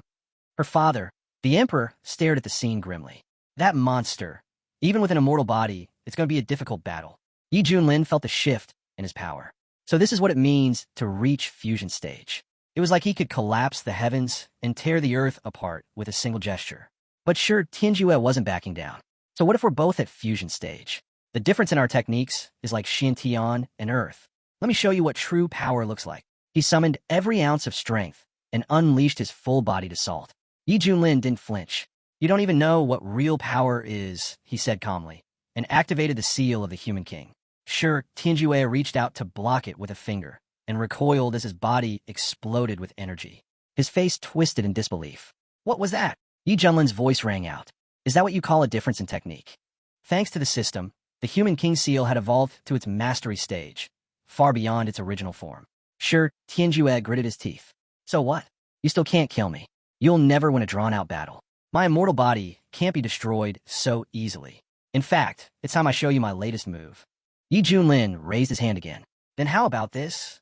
He unleashed a technique perfected to its final form, the Finger of the Great Void. One finger restrains the heavens and earth. The second flattens mountains and drains rivers. The third erases all living beings. The fourth crushes the heavens themselves. Sure, Tianjue staggered, overwhelmed. What is this? But then he laughed. I take it back. You are worthy of a real fight. No more tricks. No more holding back. Let's settle this with one final blow, he declared, and summoned his ultimate move, Blood Absolute. Blood rushing into the living springs, flooding the battlefield with overwhelming chi energy. Sure, Tianjue unleashed his devastating attack, but Yi Junlin had already made his choice. With a single, decisive strike, he obliterated the technique and his enemy. Sure, Tianjue staggered, disbelief written across his face. Who are you? He gasped. Why are monsters like you hiding in a place like this? Has the outside world grown so powerful while I was gone? Hong Qinya stood frozen, stunned. His mentor's strength was beyond comprehension. Even his own 3,000 blazing flames seemed trivial in comparison. No wonder Yi Junlin had always acted so calm. It wasn't arrogance. He just never saw me as a threat. Yi Junlin stepped forward. I am the head of Misty Peak from Xiantian's sect. Sure, Tianjue's eyes narrowed. Impossible. When I first entered the wild region, I checked everything. Even the leader of Xiantian's sect hadn't reached the spirit transformation stage yet. He clenched his jaw. I'll remember your name, he growled, and activated the Bloody Way, his ultimate escape technique. Hong Qinya's face turned grim. This is bad. He's trying to flee. If he escapes now, the consequences could be devastating. But sure, Tianjue wasn't done. Next time, I won't be so careless, he vowed, and prepared to vaporize his body. Yi Junlin's eyes sharpened. There won't be a next time. In a flash, he seized the blood demon. Sure, Tianjue thrashed, yelling, No, stop. I don't want it to end like this. But Yi Junlin had made up his mind. Feeding on human blood is a crime against all life. You shouldn't exist. He clenched his fist and, with a final 1-2 strike, ended him for good. From a distance, Hong Qinya watched the scene unfold. The once feared blood demon who had terrorized the entire central region was gone, destroyed by his own hands through the strength passed down by his mentor. The emperor, watching in awe, suddenly raised his arms. It's a miracle. The demon has fallen. Harmony State is saved. All thanks to the immortal. Yi Junlin, unfazed, turned to the system. So, where's my reward? Don't tell me you forgot. You call yourself a professional. The system chimed in. Reward delivered. Supreme bone acquired. A mysterious relic etched with ancient runes. It grants its host supreme innate power, destined only for those fated to become the greatest among the great. Would you like me to bind it to you, master? Yi Junlin grinned. Supreme bone? Oh, that's too good. Do it. Bind it now. Binding initiated. Once complete, host power will increase drastically. A few moments later, the system confirmed, binding complete. Congratulations, master. A pulse of energy surged from Yi Junlin's body. Even Hong Qinya felt it instantly. What did he do now? Waves of pressure rolled off Yi Junlin, sending shivers down Hong Qinya's spine. What kind of legacy did this man inherit? There's no way someone from the wild region should be this powerful. Gritting his teeth, Hong Qinya made a vow to himself. I need to reevaluate everything. I must accelerate my cultivation. If I don't reach the fusion stage soon, I won't be able to stop him if he ever turns. The emperor approached, bowing deeply.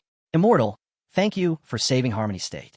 We will record this day in history, so generations will remember your virtue. Yi Junlin waved it off. There's no need for thanks. Just be a good ruler. Take care of your people. That's what matters most. The emperor nodded solemnly. I promise, your words will never be forgotten. Just as things began to settle, the young girl suddenly stepped forward. Immortal Yi Junlin, can I become a disciple of Xiantian's sect too? I want to cast out demons and fight evil, just like you. Yi Junlin turned his gaze toward her, his eyes flickering as he scanned her cultivation potential. Her name was Zhou Linger, and to his surprise, she had a solid foundation. You have an excellent water spiritual root, he said thoughtfully. You're a strong candidate. If this is truly what you want, then I'll consider it. The emperor's face lit up. Truly? Then let Lena thank the immortal at once. The girl immediately bowed. Thank you, immortal Yi Junlin. The emperor continued, overflowing with gratitude. You saved the Wei state, and now accepted my daughter as your disciple. Please, allow me to host a grand banquet in your honor. Let me also offer rooms in the palace for you both to rest.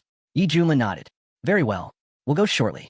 Just then, Hong Qinya leapt up with a loud shout. I've recovered. My wounds are healed. And I've broken through to the peak of the spirit transformation stage. Since he began cultivating the 3,000 blazing flames and taking rare elixirs, his growth had accelerated dramatically. He couldn't deny, his mentor's methods were truly extraordinary. Still, even though Yi Junlin had saved his life, Hong Qinya couldn't forget the humiliation. Someday, he swore, when I reach the fusion stage, I'll pay it all back, twice over. And just the thought of seeing Yi Junlin beg for mercy made his blood run hot with anticipation. Suddenly, Yi Junlin called out, Hong Qinya, get over here. Hong Qinya scowled. Ugh, it's starting again. Yi Junlin smiled. Come on, let me thank you for calling me in earlier. Also, this martial arts novel I'm reading is quite interesting. Seems like the locals enjoy tales of someone being beaten down and rising again. I bet if I stayed in this world, I could make a fortune writing novels. He raised a finger. First up, martial arts peak. Surefire hit. The author's pen name, Mad Potato. Hong Qinya blinked. What is this old man rambling about now? Why are you calling me over? He asked, annoyed. Yi Junlin grinned. Because you're here now. Help me wash my feet. Hong Qinya's face twisted in rage. Unbelievable. The same nonsense again. But he held it in. He couldn't afford to offend him. Not after everything. Yi Junlin looked at him sharply. What's the delay? Neglecting your mentor? Get over here and wash my feet. Hong Qinya clenched his fists. This disciple wouldn't dare. This is outrageous. He thought, I'm no ordinary cultivator. I was the fire cult master. I've reached true immortality. Tens of thousands of cultivators fell before me. And now I'm washing the feet of some bumpkin from the wild region? Then, just as he approached, he paused. Wait, this water. He felt a sudden shock. Isn't this the water of boundless light? This wasn't just any bath water. It was a sacred liquid, one that could keep mortals young for 200 years. For cultivators, it purified the body and drastically boosted strength. In the central region, even a single drop of this water would sell out in a heartbeat. And Yi Junlin was using it to wash his feet. Hong Qinya's eyes twitched. This man, he must have a monstrous legacy. No one would be so wasteful otherwise. He glanced at the water again. If I drank even a little, what would happen? As the warmth from the foot-washing water spread through his body, Hong Qinya suddenly felt something strange, an immense surge in his cultivation. Then it hit him. Wait, this is foot-washing water. Yi Junlin raised an eyebrow. What's that look for? Don't tell me you think my feet stink. Hong Qinya flinched. No, of course not. I was just thinking about something else. Yi Junlin smirked. Guess the system really overdid it with the water of boundless light. Oh well, having my feet soaked in it and massaged by this cheap labor disciple is actually kind of nice. Then he glanced at the bucket. The water's getting cold. Heat it up. Hong Qinya sighed. Understood. Reluctantly, he plunged his hands into the bucket, channeling his fire ability to warm the water. Right at that moment, Zhou Linger walked in. Immortal. But the words stopped in her throat. What she saw completely shocked her. Her mighty, dignified mentor, having his feet washed by his own disciple. Her face turned bright red. What is happening here? Without another word, she spun around and bolted from the room. Yi Junlin looked after her. Hey, why are you running off like that? But before he could get an answer, Hong Qinya interrupted. Master, are you enjoying the foot washing? Yi Junlin nodded, completely serious. Very much. Honestly, if you were a girl, this would be a very different kind of relationship. Hong Qinya's face went dark. This guy is ridiculous. Once I reach the fusion stage, he'll pay for this humiliation tenfold. Just a little longer. Suddenly, Yi Junlin's ring glowed and let out a sharp chime. He looked down. A message from the sect leader? Apparently, the sect head had summoned him urgently. A major strategy meeting had been called, because news had just come in. An ancient secret world was about to appear in the wild region. Yi Junlin's eyes widened. A secret world? Hong Qian nodded. They're rare and full of cultivation treasures. A place like that could completely change a cultivator's fate. Even in a barren place like this, something so extraordinary was about to emerge. It wouldn't be long before news spread and chaos followed. But for Hong Qinya, this was also a huge opportunity. If I get a powerful inheritance there and combine it with my 3,000 blazing flames, I could skyrocket in strength. Then, out of nowhere, the system buzzed to life. New quest available. Enter the secret world of Taiyan and obtain an incredible reward. Yi Junlin frowned. What kind of reward? Can't tell you, the system replied smugly. That would ruin the surprise. With a sigh, Yi Junlin turned to Hong Qinya. Get ready. We're visiting the Emperor one last time. Then we head back to the sect. Got it, Hong Qinya replied immediately. At the palace, Zhou Linger hesitated. Father, maybe I shouldn't go. Maybe I should stay here after all. The Emperor smiled gently. Nonsense. Being accepted into Xiantian is an honor few ever receive. This is your chance. Don't waste it. Then he turned to Yi Junlin. Thank you, Immortal. I will remember everything you taught me. I swear, I'll protect my people and be a better ruler. And please look after my daughter.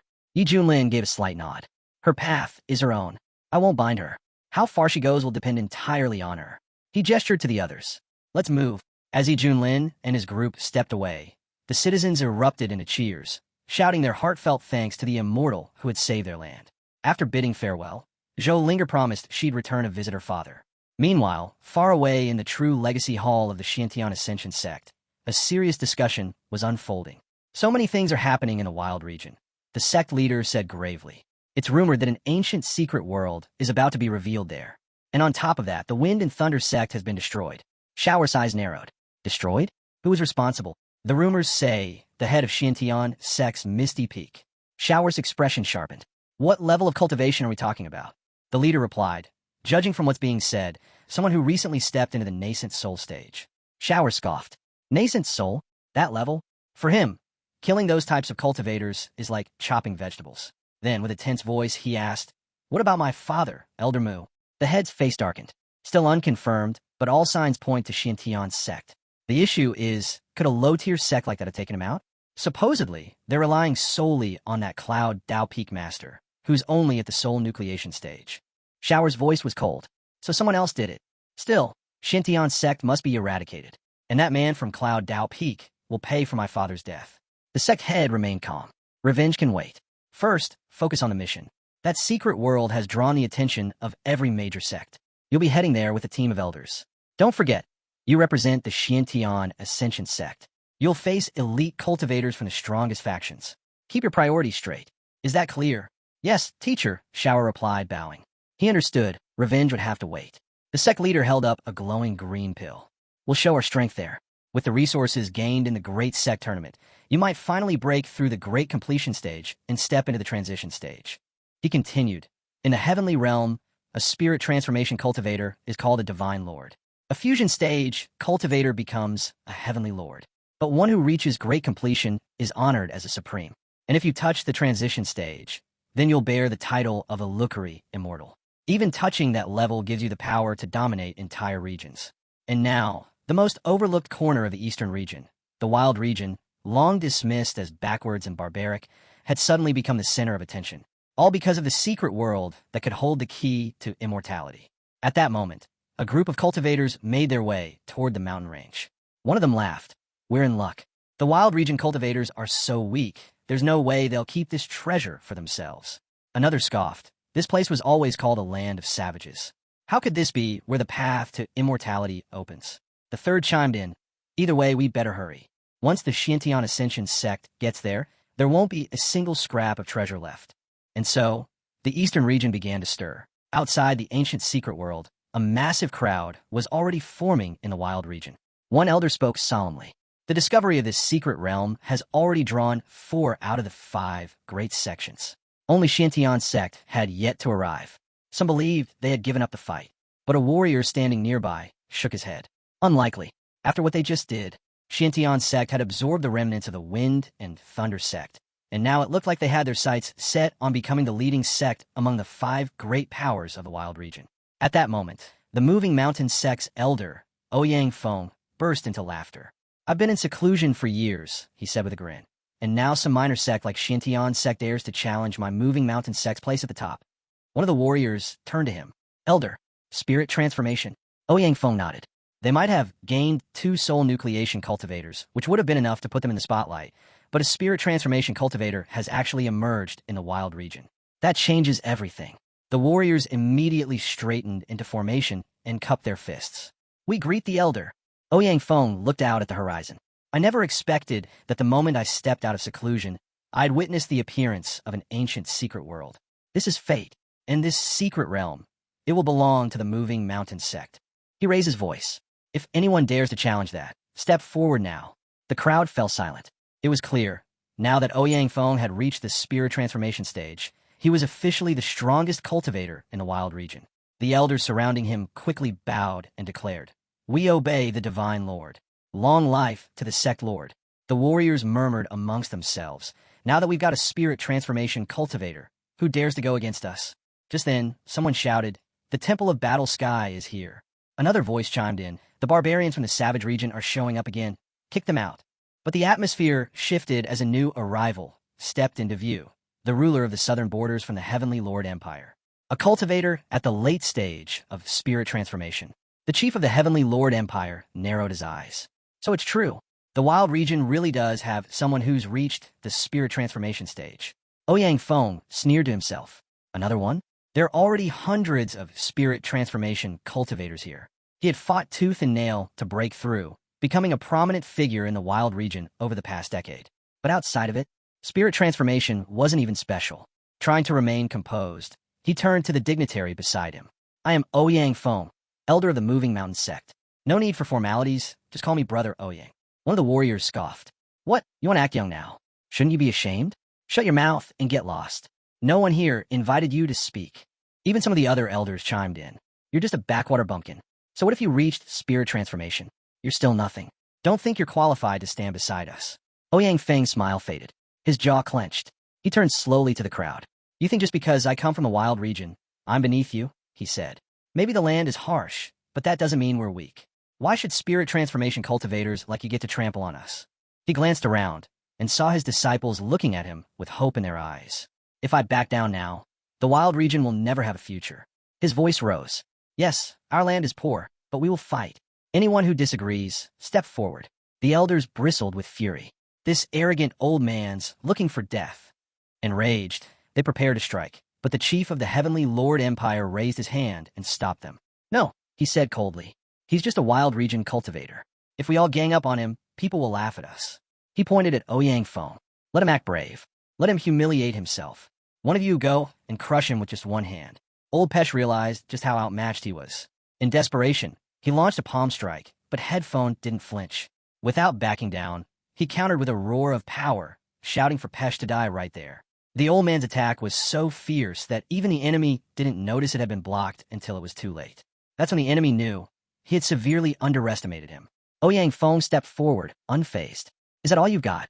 Enraged, the enemy drew his weapon, lashing out with fury. "You ungrateful old fool." Ouyang Feng couldn't parry in time. The blow landed hard, leaving him wounded. Still, he glared at his opponent and spat back. "You said this would be a one-on-one. Now you go back on your word? You're a disgrace to the entire eastern region." He straightened up, blood trailing from his mouth. "But to die with honor, that's a death I'll accept. Just know this, the cultivators of the wilderness region will never be humiliated." The eastern chief nodded. "Then I'll grant you that wish." But before he could strike, a seal flared to life nearby. Everyone froze as a voice echoed through the air. Quite the lively scene today. Gasps rang out. It was the abbot of the heavenly temple from the Buddhist province, the Golden Buddha Master himself. And behind him stood none other than young Master Amitabha, heir to the first cultivator clan of the Ice Ocean. Even the chief felt the crushing pressure they brought with them. They had both stepped into the fusion realm. That alone meant one thing. There was no way the savage region could win now. Then came another shock. The Xintian Ascension sect had arrived from the Jade Gorge province.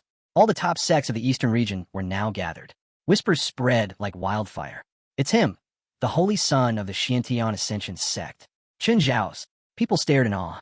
He He was known for possessing the solar immortal physique, unmatched by anyone in his generation.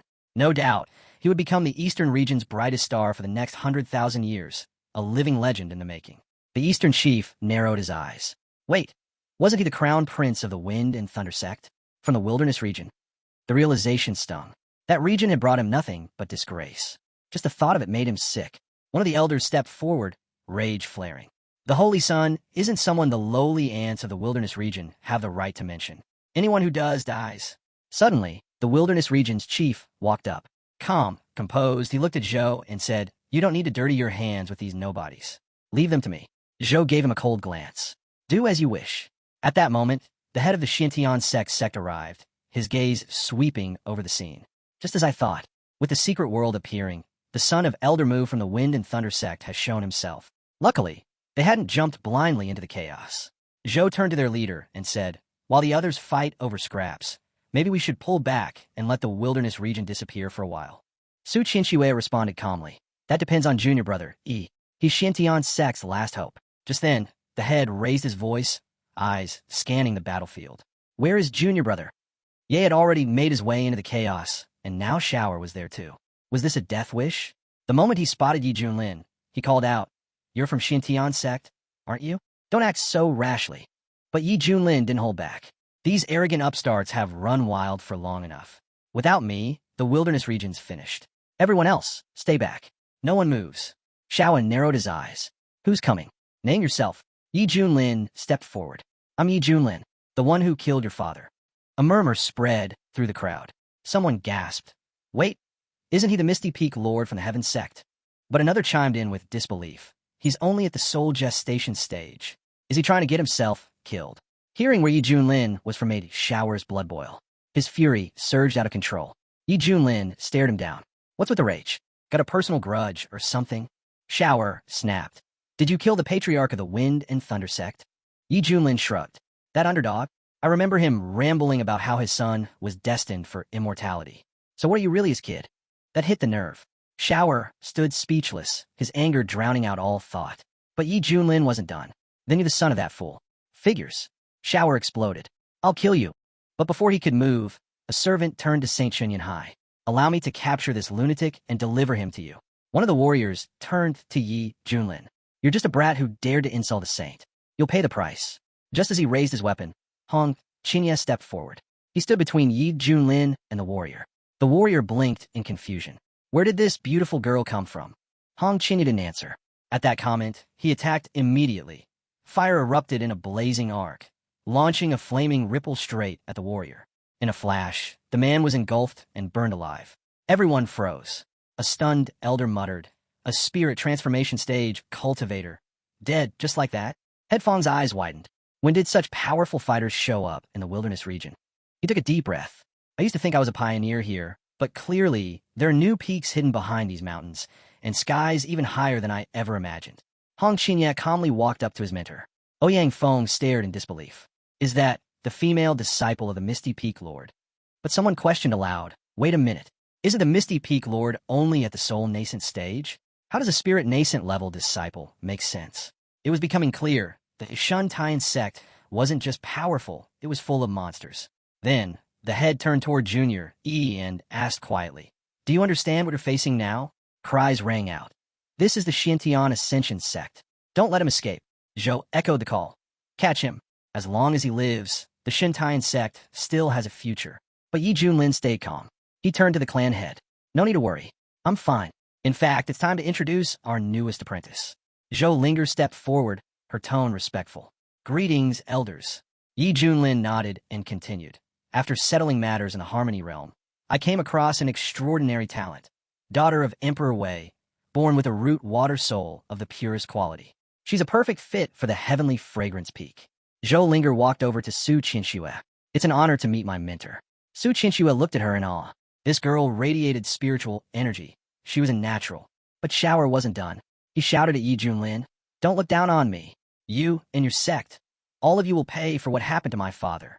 I'll make sure you suffer." Yi Junlin glanced at him, unimpressed. "You? Compete with me? You're not even qualified." He gave a simple order to Hong Qinya. "Go. Teach him a lesson, just like I taught you." Without hesitation, Hong Qinya took off after Shower like an unleashed beast. Shower sneered. Coward, hiding behind your disciple. Afraid to face me like a real saint. But Hong Qinya didn't flinch. You don't need my mentor to put you down. Shower changed tactics. With that strength and beauty, why waste yourself in that pathetic sect? Join us. The Xiantian Ascension sect will give you everything. Power, status, favor. Hong Qinya replied coldly. I'm not interested. Shower laughed mockingly. What's wrong, girl? Can't even consider the offer. Hong Qinya shot back. My mentor was right. Your father was a fool. And you? You're twice the idiot. That stung. Shower snapped. If you reject kindness, then prepare for pain. He unleashed a blazing whirlwind of fire. But Hong Qinya stood firm and countered with his meteoric flame. A surge of power so intense it tore right through the attack. Shower's eyes widened. What? You shatter my technique? So easily? Hong Qinya stepped forward. Was that all? Grinding his teeth, Shower growled, don't get cocky. That was just the warm-up. He pushed his power to the limit, summoning his ultimate move, Solar Deity's Fist. The head of the sect looked on. That's the Holy Sun for you.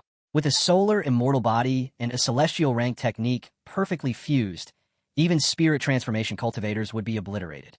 If his enemy were in the fusion stage, they'd still suffer badly. Shower roared. You asked for this. A thunderous explosion followed. The entire battlefield was silenced by the sheer force of it. Smoke and dust filled the air. Shower smiled, convinced he'd finished off Yi Junlin's disciple. But as the haze cleared, Hong Qinya stood, still alive.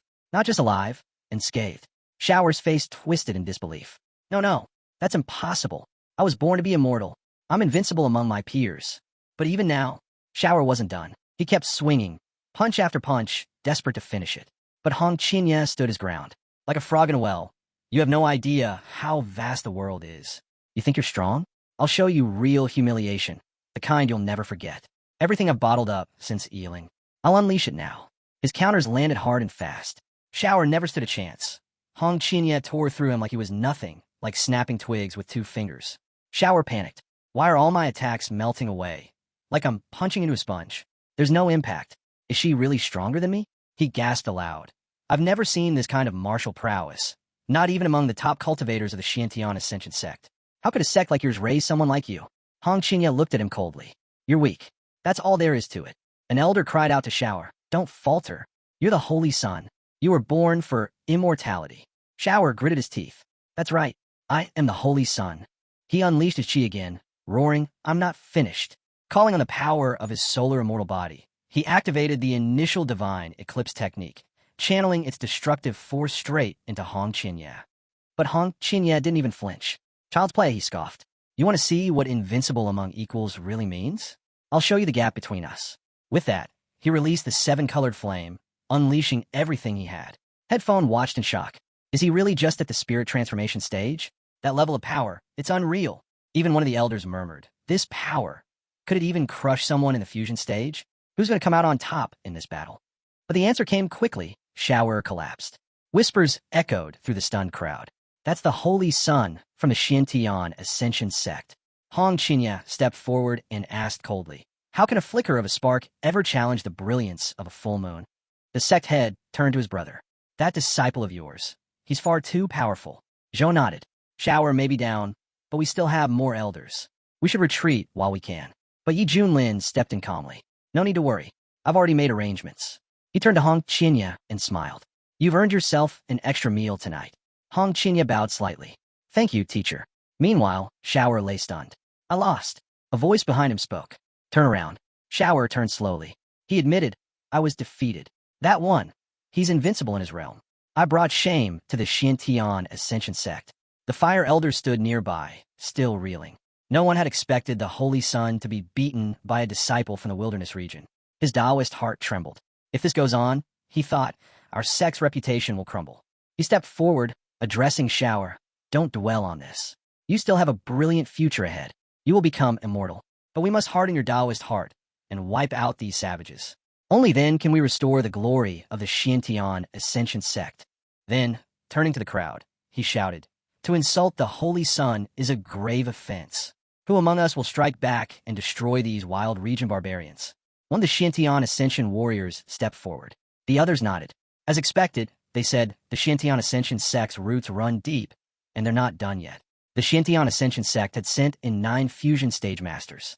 As powerful as Hong Qinya was, she was still only in the spirit transformation stage. Against fusion cultivators, she was outmatched. A nearby monk sighed. Such a waste, talent like hers, lost in a fight like this. What a shame. Just then, Hong Qinya sensed an incoming threat. Should I take this one? Yi Junlin raised a hand. No need. Let them come. I'll handle this myself. The crowd stirred. That's the head of Misty Peak. Yi Junlin himself. Wait, he's already reached the fusion stage? The chief narrowed his eyes. I thought his disciple was dangerous enough. Turns out, the man behind her is even worse. He scoffed, calling himself the #1 in the wilderness region. How laughable. One of the Shintian Ascension warriors stepped forward and sneered. So you've merged. Big deal. You think that's enough to insult our holy son? Barbarians like you deserve to die.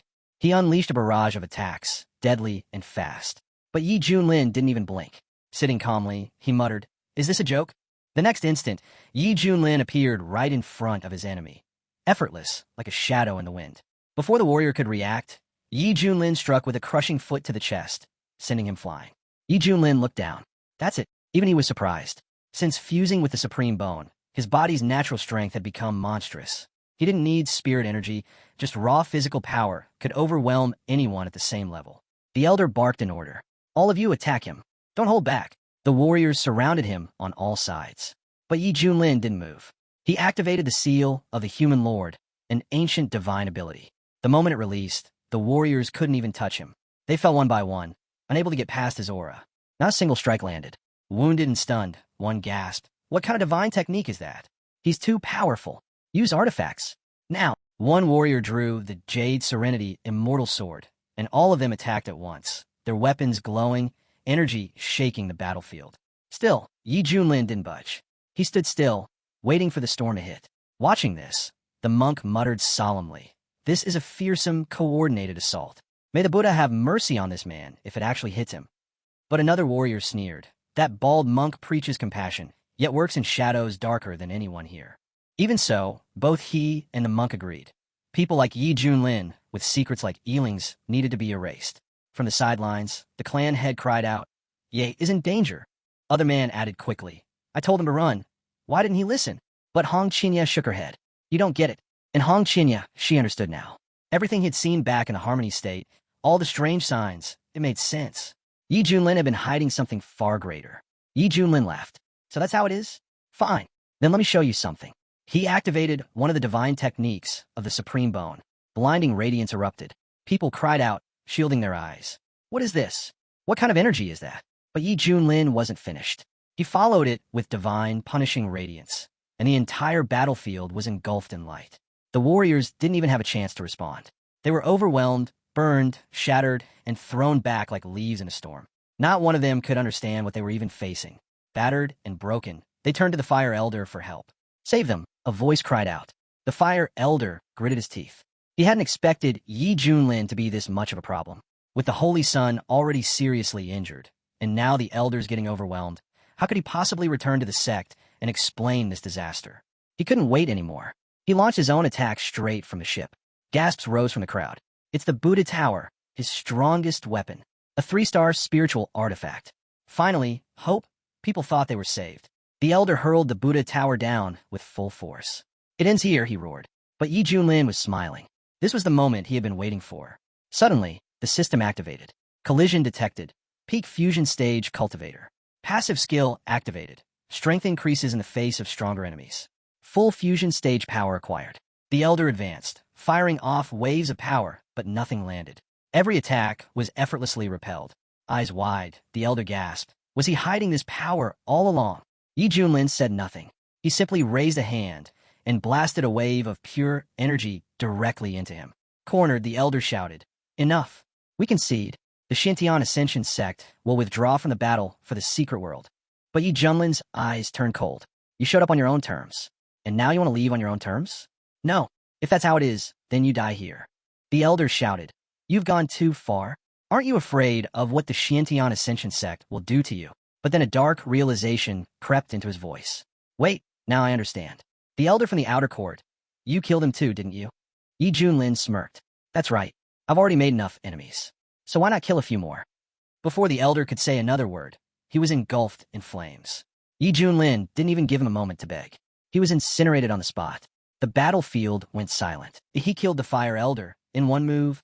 This barbarian from the wilderness region took down the Fire Elder of the Xiantian Ascension sect. Just like that, the blow shattered them. Shinji's Taoist heart cracked. The very strength and reputation of the Xiantian Ascension sect was falling apart. The monk watched silently. The real war in the east had only just begun. Shower was shaking with fury. Even the Fire Elder had fallen. Is my father's killer really this strong? Can I ever get revenge? Panic spread fast. Warriors started shouting, "It's over. Get the Holy Sun and retreat. Activate the golden ship." But Hong Qinya stepped forward, rage burning in his eyes. "You boast and threaten, and now you're running?" He launched a surge of flames straight at the ship. No one leaves alive. The flames hit hard, fire swallowing the golden vessel. They killed our elders.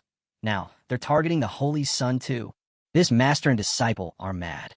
Just as all hope seemed lost, a monk appeared. He stepped up to protect the ship, raising his palm.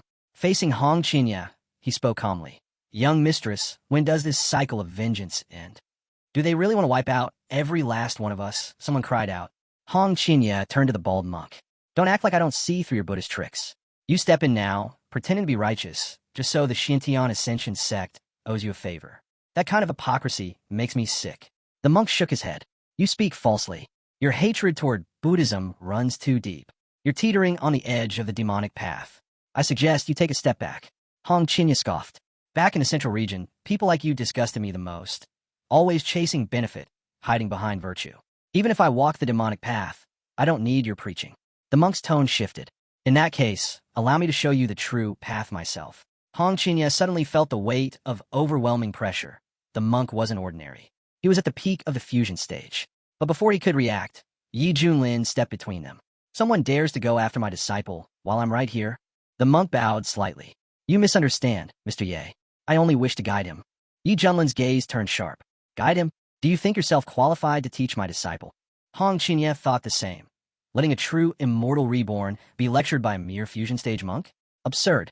"I appreciate your concern," Hong Qinya said coldly. "But I had their ship cornered. That old monk got in the way, and now they've escaped." The monk answered calmly. "It simply seemed things had gone too far. I stepped in to bring balance. If you see that as a fault, I've nothing more to say." Yi Junlin narrowed his eyes. "So you stepped in, made your move, and now you want to walk away? Why stop now? Finish what you started." The monk raised a brow. "You do realize that the Misty Temple is one of the Eastern region's great Buddhist sects, yes? You've already clashed with the Xiantian Ascension sect. Now you wish to provoke us too?" Yi Junlin laughed. "You've got a talent for playing both sides, racking up favors, letting others get their hands dirty, and leaving the consequences behind. You're so clever. Why not predict your own death while you're at it?" The monk's expression darkened. "You've taken this too far." But Yi Junlin didn't give him a chance to recover. With a surge of fire, he struck without warning. The monk responded instantly, casting the Golden Bell defense, but it wasn't enough. Yi Junlin's attack cracked through it, leaving the monk staggered and injured. Still, the monk managed to steady himself midair. "Do you think we're so easy to mock? The Misty Temple isn't weak." Yi Junlin replied coldly. "If you're so determined, then don't blame me for what happens next." With a solemn chant, the monk unleashed one of his strongest techniques, the Dharma Buddha manifestation. A towering golden image emerged, divine and awe-inspiring, holding the famed 3-star, 9-ring iron artifact. Gasps spread through the watching crowd. "That's the Buddhist great manifestation technique. He's using a spiritual artifact. He's serious now." And Yi Junlin, he's completely lost it. He's already made enemies of the Xiantian Ascension sect, and now he's picking a fight with the Buddhists too? Is he asking to die? One of the warriors muttered as the tension soared. The monk's mentor stepped forward and addressed Yi Junlin. "I gave you a chance, but you're too stubborn. Now, I'll be the one to calm you down." With that, the monk raised his weapon, channeling a resolution attack into the sky. But Yi Junlin didn't move. He looked almost puzzled, then spoke plainly. "If you're finished pretending, go ahead and make your move." As the monk attacked, Yi Junlin responded with a single motion, activating the Xiantian burial casket. The artifact appeared with a hum, and Yi Junlin stopped the powerful strike with just one hand. The monk was stunned. He didn't even know what had just happened. That's when Yi Junlin realized something. With his rising cultivation, the Xiantian burial casket had evolved. No longer a 4-star, but a 6-star artifact. He looked at the monk coldly. "That divine ability, is that really all you've got?" And with that, he activated the artifact fully. The burial casket opened, pulling everyone nearby into its dark interior. The monks screamed in shock. What is this? Perceptor, help us. Their leader froze, horrified. He's a cursed evil. There's a demon hiding inside the Shuren sect. The monk turned to his allies, shouting, he's a heretic. Eliminate him now. But hesitation spread. Would anyone dare risk it now? Watching it unfold, Hong Qinya finally understood. This was the hidden power he'd always sensed in his mentor. The monk gritted his teeth. You've already made an enemy of the Xiantian Ascension sect. Now you want to take on the Eastern region's strongest Buddhist order too. Yi Junlin's voice rang out like iron. What disgusts me most are hypocrites like you. I don't care who my enemies are. If you hide behind false virtue, I'll wipe you out. He waved his hand, silencing the monk's protests. Go to the coffin. With a final gesture, the monk was sealed away. Yi Junlin lifted the casket with one hand and turned to the battlefield. Anyone else want to try me? The clan head erupted into laughter. Brother Ye, that was magnificent. Zhou Dezhu added jokingly. Is he dreaming or asleep? Someone should hit him and find out. Su Qinxue stepped up immediately and punched him right in the face. Why are you hitting me? Zhou Dezhu asked, rubbing his cheek. Su Qinxue blinked. Does it hurt? Of course it does. Then it's not a dream, she said simply. The elder stared in disbelief. Did the wild region actually win? Whispers turned into cheers. The Heavenly Lord. The wild region's Heavenly Lord. The invaders looked around in shock.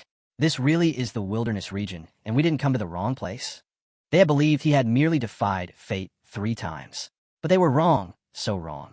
Yi Junlin had shaken the mighty Xiantian Ascension sect to its core. And now, he had turned even a high-ranking Buddhist temple into rubble. He had made enemies of the strongest forces in the East. And revenge would come hard. But some among the wild region clans whispered, if he keeps turning the eastern region upside down like this, it might work in our favor. Then suddenly, the sky split open. A massive beam of light descended from above, casting divine brilliance across the land. Gasps echoed. The secret world, it's opening. It's never been this majestic before.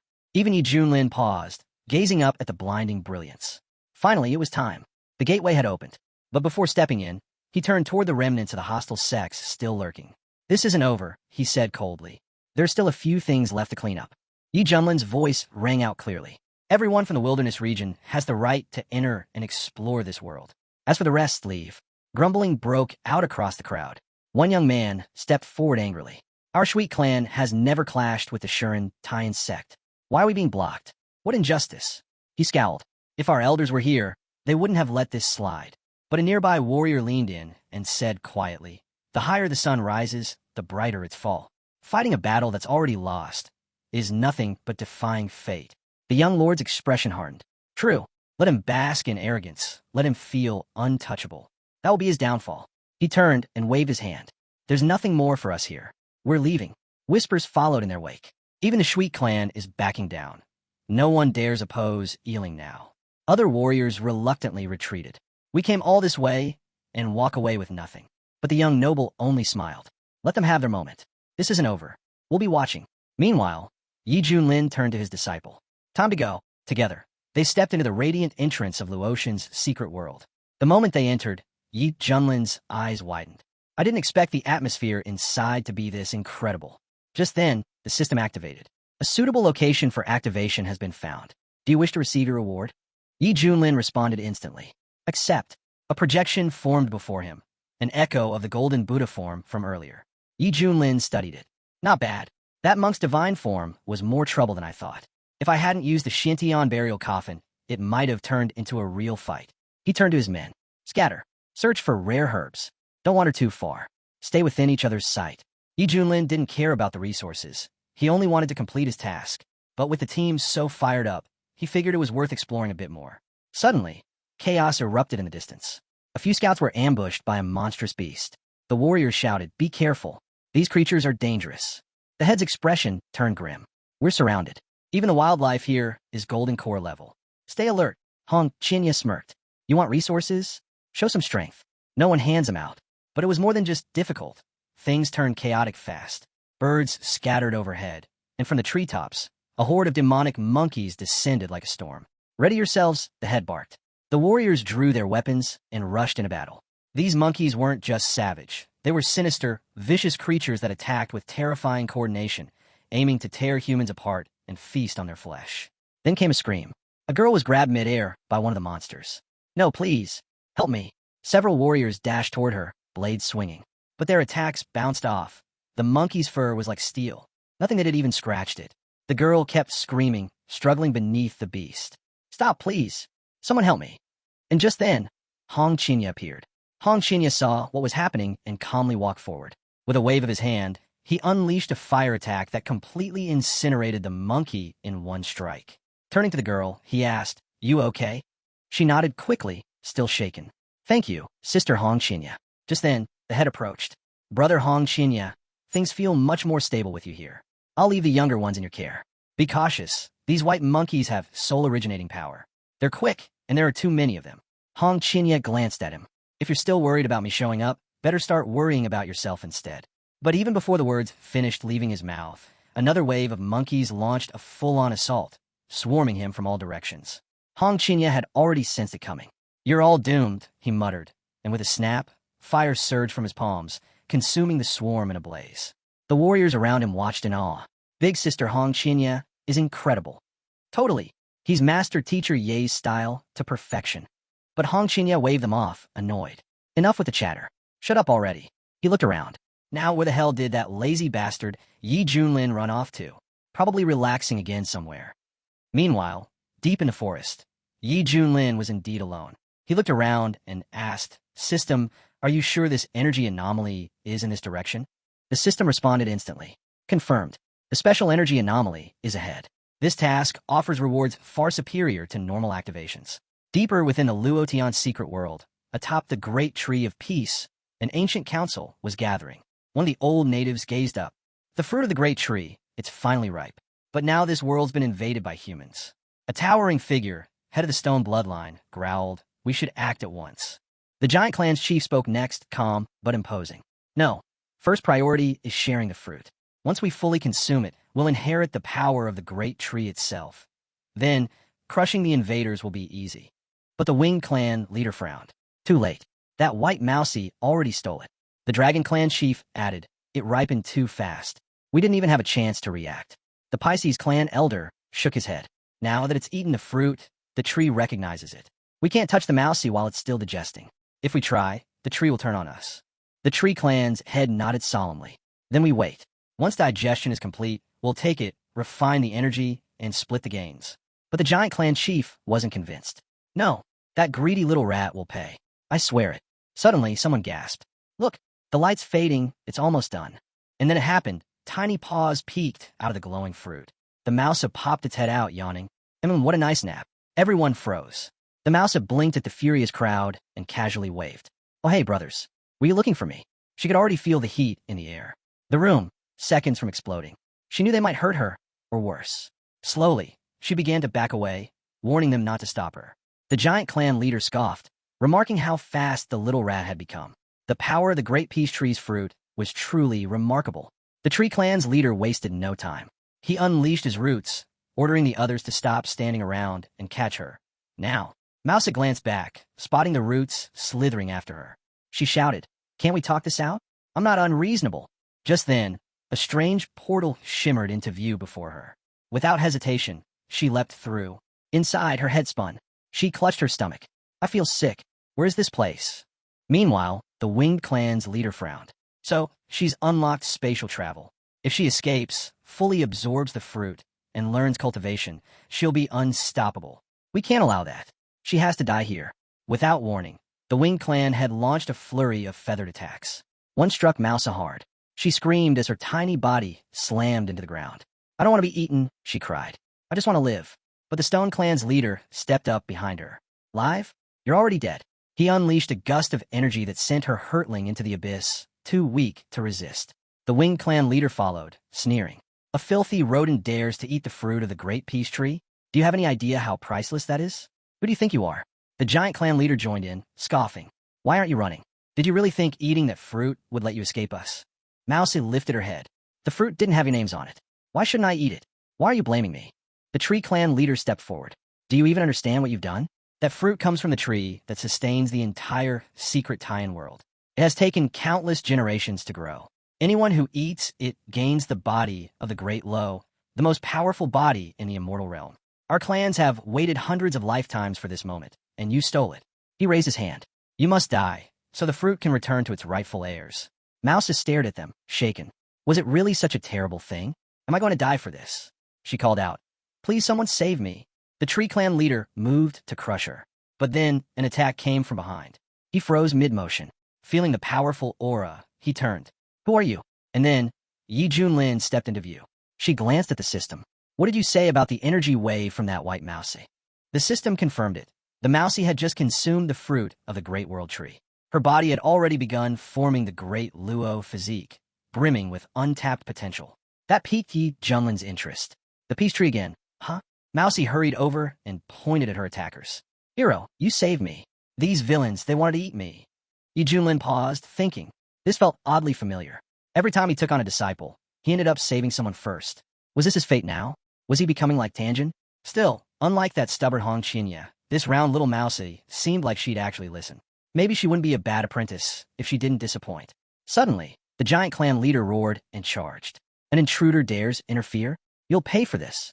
But Yi Junlin didn't even flinch. With one hand, he caught the massive hammer mid-swing. She's mine now, he said coolly. Leave, and I'll let you live. That only fueled the rage. The Stone Clan head stepped forward next. You? Also at the peak of the fusion stage? You dare act this arrogant. The giant clan head, emboldened by backup, growled.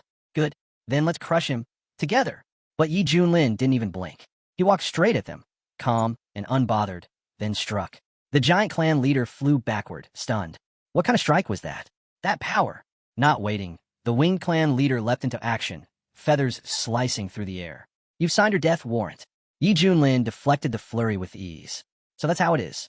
Well then, don't blame me for what happens next. He activated his technique, Great Wasteland Finger. The sky erupted with fire, and a blazing inferno surged down as he sealed the heavens. The clan leaders struggled beneath the weight of a massive stone. Hold the line. Push back, they shouted, rallying. But Yi Junlin was already thinking ahead. Looks like Stone over there is walking right into a trap. Huh, this might actually be fun. Then he grinned. Time to test his new bonus. He summoned the guise of a celestial emperor, his aura exploding with dominance. The giant clan head staggered near him, sneering. You curse, man. Under the overwhelming presence of the colossal illusion he unleashed, they felt like ants. Was this something they were supposed to handle? Just who was this man? From the distant battlefield, others noticed too. Whispers spread. It was a divine incarnation. Stronger even than the monk from the martial sky temple. An elder squinted at the sky, baffled. Could it really be the heavenly lord himself? But no, this incarnation was beyond what even the mightiest in the Central Lands could summon. They would have bowed without question. Hong Qinya, watching from afar, clenched his fists. Again with the secrets. Just how many cards is my master hiding? Above them, Yi Junlin's spiritual form roared. The heavenly emperor has arrived. Who among you dares resist? Without hesitation, Yi Junlin gave the command. Kill them. No mercy.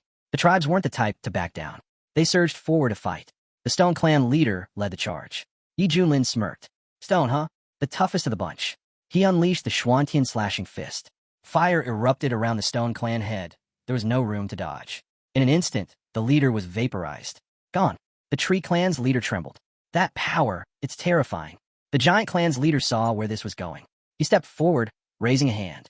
Celestial Lord, we acted out of line. There's no need for more destruction. Let's stop this, here and now. But Yi Junlin wasn't listening.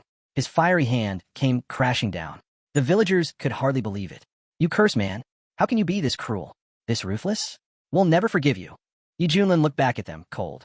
If you had the power to kill me, you would have done it already. And you want me to believe you want peace. His imperial form was powerful, too powerful, but it had drained 80% of his energy. It wasn't something to throw around carelessly. Now, it was time to take on a disciple. He glanced around. Where's that little mousey? She was just here, looked so tame too. But the mousey was already long gone, racing through the forest. That guy's terrifying, she panted. He saved me, sure, but he's even scarier than those 6 maniacs. I thought I was going to die. Still, the pain was gone. Her legs felt stronger than ever, carrying her at lightning speed. Is this all from a fruit? She wondered. Then a chill ran down her back. Was that terrifying two-leg chasing her? Yi Junlin took off after her. System, is she ahead of me? She is, the system replied. Put in a bit of effort. You'll catch her easily. Yi Junlin narrowed his eyes. So, she's a fast one. Guess the Great World Tree really does work wonders. He pushed forward. If not for the system's help, I'd never catch up. He's never going to stop chasing me, is he? The mouse had thought, glancing back nervously. That's when she remembered. She had a horse. But even with that, how was he catching up so fast? How did he even find her in this endless forest? Before she could think further, Yi Junlin appeared right in front of her, blocking the path. She skidded to a halt, stunned. H, how did you? Yi Junlin gently rested a hand on her head. Didn't you say you didn't want to die? You promised to be my servant. So why run? The mouses stammered. It's just your aura. It's too scary. I thought you were going to eat me too. Yi Junlin tilted his head, curious. I've tried beef. Had horse meat too. But rat? Never. Maybe I should find out what it tastes like. The mouse panicked. No. Rat meat's awful. Sour, chewy. It'll upset your stomach. Yi Junlin chuckled, eyes gleaming. Now I'm even more intrigued. He scooped her up casually. You've got the strongest immortal body, one form from the great world tree. And yet, you're terrified at the sight of a little scuffle. Maybe I should just keep you as a pet. 2 hours later, deep in the forest, they had stopped to make camp, while the mouse napped. The smell of cooking stirred her awake. She sniffed the air. That smells amazing. Wait, I'm still alive. Then she spotted the massive cauldron and froze. Is he planning to cook me? Yi Junlin looked over. Come here. Don't make me chase you again. The mousie crept forward, staring at the fire. Her legs trembled. Yi Junlin handed her a piece of meat. Coward. She took a cautious bite, and her eyes lit up. This is incredible. What kind of meat is this? Yi Junlin replied calmly. Hare meat. The mouse froze. Bee bunnies. Why would you eat something so adorable? Yi Junlin shrugged. They're listening to you now. She blinked. Well, I don't taste like a bunny, so it's fine to eat bunnies instead. Then she looked up. Can I have another bite? Yi Junlin smirked. You can, but on one condition. I'm not just your master anymore. I'll be your mentor too. She stared at him wide-eyed. Why your disciple? I get to be your disciple? Isn't that dangerous? You sure do talk a lot, he replied. As my apprentice, you'll eat well, and if there's danger, I'll protect you. The mouse nodded eagerly. Then I'll be your apprentice. I love food, and I love generous patrons. Yi Junlin crossed his arms. Well, hurry up and greet your mentor. The mouse stepped forward and bowed. By the name of Xiao's, your disciple greets you, master. Just then, the system chimed in. Congratulations. You've successfully taken on a disciple. Reward. Divine technique. Great 5 wheels of rebirth. Yi Junlin felt the surge of power. A technique capable of tearing through everything, unleashing devastation across entire regions. He grinned. Another powerful skill. Not bad at all. Then he glanced upward. System, don't tell me you're underestimating me. I'd never hurt defenseless animals, noble nature, and all that. The mousie tilted her head. Teacher, were you talking to me just now? Yi Junlin looked down at her. No, but now I'm going to pass on a technique. Pay attention and don't waste it. Yi Junlin told her to practice the technique seriously and become a worthy disciple. Then, he released a beam of energy that struck her forehead. You've now learned the way of the great Luo, he said. She blinked in awe. This technique, it's incredible. It's like my entire mind just lit up. Thank you, teacher. Yi Junlin nodded. Now, get up, drink your soup, and eat the meat. It's ready. She took a bite and smiled. Delicious. My mentor's cooking is amazing. Being your student feels like a true blessing. I'll definitely repay your kindness one day. But suddenly, the sky above them began to break apart. What's happening? Yi Junlin looked up.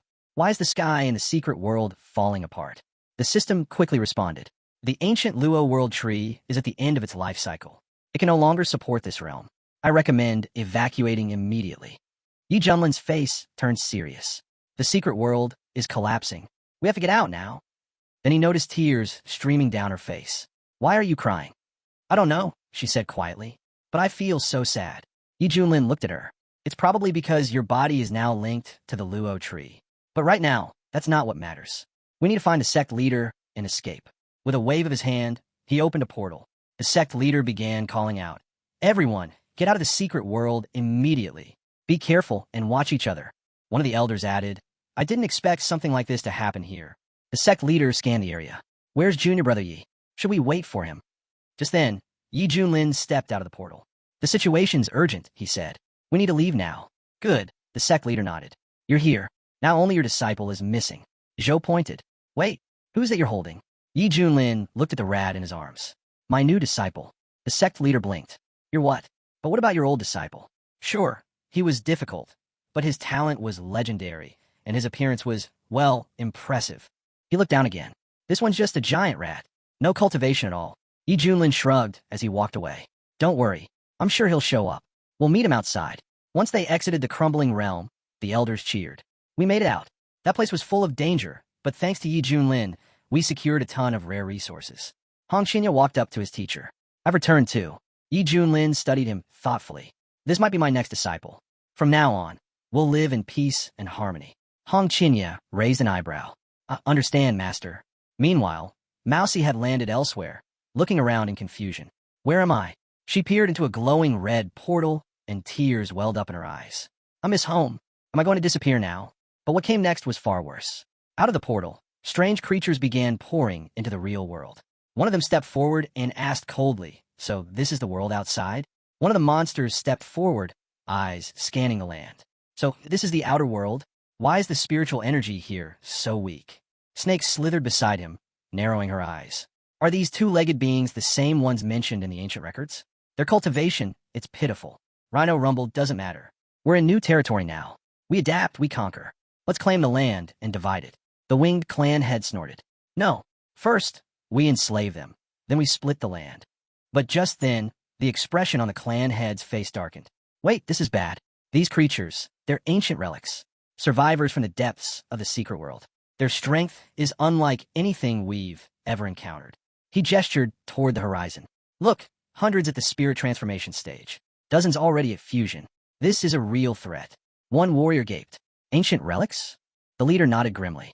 "The cultivation world is vast, filled with races and beings from every realm. The stone tablet in the secret world explained it. These beings come from distant corners of existence. They've endured for eons. And if they unite, they could rival the 5 strongest sects in the eastern region." Zhou swallowed hard. "Can't we reason with them?" The leader shook his head. "Impossible. We destroyed their home. They won't negotiate. They'll come for revenge and claim our wilderness region as their own." A warrior whispered. "Are we doomed, then? What can we even do?" Elder stepped forward, his voice steady. "Do not fear. We have Yi Junlin." The warriors lit up with hope. "Yes, with Yi Junlin here, we can win." Hong Qinya watched silently. Judging by the confidence in their eyes, his mentor must be even stronger than they imagined. Suddenly, the system's voice rang out. "New quest activated. Gain the trust of the 10,000 native beings from the secret world and recruit them into the Shanshan sect." Yi Junlin stared blankly. "Are you serious? Fighting this horde isn't enough, and now you want me to persuade them? What next? Convince them with a song and dance." The system simply responded, "You may proceed however you see fit." Before he could answer, a towering chief approached. "Are you Yi Junlin, the strongest warrior among them?" Yi Junlin met his gaze calmly. "That's right. That's me." He looked ahead and saw an overwhelming tide of monsters, all closing in. Strange forms, fierce auras, every one of them ready to fight. The monsters hissed among themselves. What's there to fear? He's just one man. Even at peak fusion, he can't handle all of us. And with that, they launched their assault together. Yi Junlin raised his defenses, standing firm. "Fighting, I know. Running, not really my thing. This won't be easy." Behind him, the mouse who watched everything unfold, heart pounding. "He's been kind to me, taught me, fed me, protected me. I can't let him face this alone." Hong Qinya turned to her. "What are you doing?" Without hesitation, she sprinted forward, shouting, "Teacher, I'm coming." No more hesitation. No more fear. She placed herself between Yi Junlin and the oncoming storm. And then something changed. A surge of energy awakened within her. Her eyes lit up. Power surged through her veins. The transformation didn't go unnoticed. The sect leader watched in awe. "Junior brother Ye's disciple. She's not as simple as she looks. That aura, it's commanding reverence." The monsters stood frozen, shocked. "That's the aura of the ancient Luo tree," one whispered. It hit them all at once. The Luo tree hadn't abandoned them after all. In unison, they dropped to their knees before her. "Great Luo, please guide your people once more." Hong Qinya watched silently, realization dawning. Just as I thought. Every step he takes, every decision, it's all calculated. His true self runs deeper than anyone realizes. Yi Junlin understood instantly. So that's it. The Luo tree bore a single fruit, a vessel for rebirth. And when she consumed it, the ancient body of Luo awakened within her. The trees will still lives, and now it's trying to take control. He stepped forward, his voice calm but firm. "Are you all right? Answer me." She stood still, unresponsive. Yi Junlin rushed to her side. "Wake up." Inside her subconscious, Mousy heard the voice of her teacher echoing through the void. Slowly, she turned toward it. Her eyes opened, and she looked at him. "Thank you for waking me." Yi Junlin studied her. "You sure you're all right?" Around them, murmurs broke out among the monsters. Outrage and confusion mixed in their voices. The great Luo tree became his disciple, one gasped. How? How could a two-legged mortal become the teacher of the great Luo? Yi Junlin leaned in and whispered to her, do exactly as I say. She gave a small nod. Then, stepping forward, she addressed the crowd. The destruction of the secret world. It was the will of Xiantian. But do not despair. You are all my children, and I will never abandon you. Yi Junlin turned toward the massive tree behind them. The heavens have shown mercy. Though your world is lost, the Heaven Sect offers a new home. Stand with us, and together we'll survive this catastrophe. Mouse had turned and bowed. Thank you, teacher. The crowd remained uneasy. One of the monsters stepped forward, confused. Wait, does this mean the great Luo wants us to submit to humans? She looked up, eyes gleaming with power. Do you doubt my words? The monster stepped back, trembling. And no, I wouldn't dare. She turned again. Then follow me, and my teacher, to the Heaven Sect. At that moment, the system's voice echoed in Yi Junlin's mind. Congratulations. Quest complete. Reward, Heavenly Sundial. Yi Junlin blinked at the item. A sundial? That's the reward. He sighed. Sure, I've got a golden hand that makes me stronger without training. So this? Kinda useless to me. He glanced over at Hong Qinya. But, for him, this might be perfect. He's got the drive, the hunger to learn. All he needs is guidance. Hong Qinya noticed Yi Junlin staring at him. Why is he looking at me like that? Is he mad I didn't help with the bee situation? The sect leader approached wide-eyed. Am I dreaming, or did those powerful beings just join the Heaven Sect? Zhou Dezhu stepped forward. From today on, we'll rise. Heaven Sect will stand among the 10 most powerful sects in the eastern region. Elder Ouyang Feng chimed in. Is that really possible? He looked around, still stunned. Well, I'm just glad the wild region has been saved. No one seemed to care about the mountain-shifting sect anymore. When she confessed to the teacher's face that it was her doing, everyone actually listened. Yi Junlin smiled and said that was impressive. It made him happy. But curiosity got the better of him. He asked her how she felt about the will of the great lit tree. She shook her head, saying ever since she woke up, she hadn't sensed a thing. Yi Junlin nodded and said they should gather everyone and return to the Shuren Tian sect. Meanwhile, enemies of the Heaven Sect arrived at the Xiantian Ascension sect. The servants were shocked to see the saint. He looked completely drained. When asked what happened to you, you were full of life when you left for the wild region. Shower could barely stand, let alone speak. The elders rushed out, concerned. Saint, what's going on? One demanded. I need to see the teacher, Shower said faintly. The elder hesitated. But the great teacher is in seclusion. What happened to the others who went with you? They're all gone, Shower said. The elder froze. What? Who did this? Tell me. I'll report it to the sect. Shower didn't want to answer. But finally, he said it. It was the Heaven Sect and the head of Ealing Peak. Outside the temple, news spread fast. People couldn't believe it. How could this happen? The elders dead? And even a saint almost didn't make it. There were whispers of breaking news sweeping across the eastern region. A shocked voice echoed. Wait, what? A saint from the Xiantian Ascension sect was beaten by a girl. Same cultivation level. They said 9 of the Xiantian Ascension sect's top elders had been killed. The one behind it all? The head of the Shuren Tian Ealing sect. Over at an inn, a traveler from another sect overheard and muttered, the world is changing. Barbarians from the wild region just took down Xiantian Ascension's strongest. Another responded, sure, they're strong. But if they really face the Xiantian Ascension sect, the outcome's already decided. Even a girl with them added, don't forget, Xiantian Ascension sect has been the top power since ancient times. They've produced immortals. Barbarians can't touch that level. Far off in the eastern capital, at the Buddha temple, a senior monk spoke gravely. The Xiantian Ascension sect has officially declared war on the Shuren Tian sect. The Buddha temple must now seek justice. The younger monk bowed. Understood. I'll make sure everyone hears. Back in the wild region, after the secret realm collapsed, a massive surge of spiritual energy burst out. A new age was beginning for that barren land. Countless beings rushed to absorb the energy and grow stronger. After clashing with 10,000 opponents, the Shuren Tian sect's strength had skyrocketed. But now that war had been declared, things were about to get messy. At the Martial Square in Shuren Warrior sect territory, the Shuren warrior stood before his disciples. The Xiantian Ascension sect is on the move, he announced. They've even roped in the Buddha temple, accusing us of terrible crimes. Someone whispered, it's strange though, no one's seen their leader or senior advisors for days. They said the leaders were all deep in meditation. Even Yi Junlin, already powerful, chose to continue cultivating. It was truly a blessing for the Shuren Tian sect. High up on Void Peak, Yi Junlin was stretched out under the sun, not thinking about responsibilities, just enjoying a rare moment of peace. Suddenly, she appeared beside him and said, Teacher, I did it. She had made something incredible, an unbelievably delicious drink infused with lightning energy. Yi Junlin raised an eyebrow, surprised. Then hurry up, bring it here. She was already holding out, the tube sealed and ready. He took a sip, and the taste was perfect. Exactly what he'd imagined. Not bad, Yi Junlin said with a nod. Make me 50 more. You can keep one for yourself. She was stunned. Thank you, teacher. Yi Junlin thought to himself. These drink recipes he got from daily missions were leagues better than anything he'd had before. Even the Ice King would approve of this masterpiece. Hong Qinya walked in, shaking his head. My teacher is seriously out here making money off weird drinks. Yi Junlin turned and asked, what about my fried calamari? Why isn't it ready? Look at her. She's doing her best. You're slacking harder than a rat.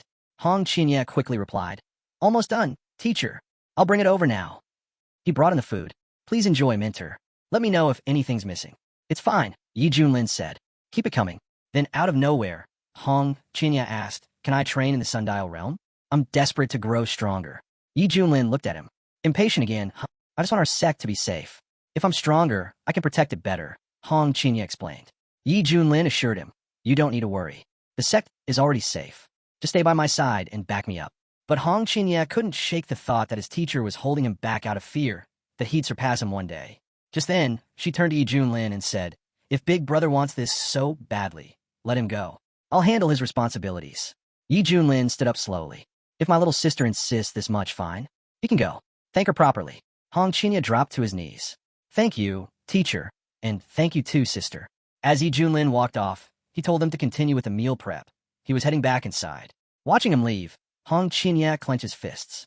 One day, when I come out of seclusion, you'll bow your head to me, Yi Junlin. But Yi Junlin had already sensed it. He could see Hong Qinya's impatience flaring up.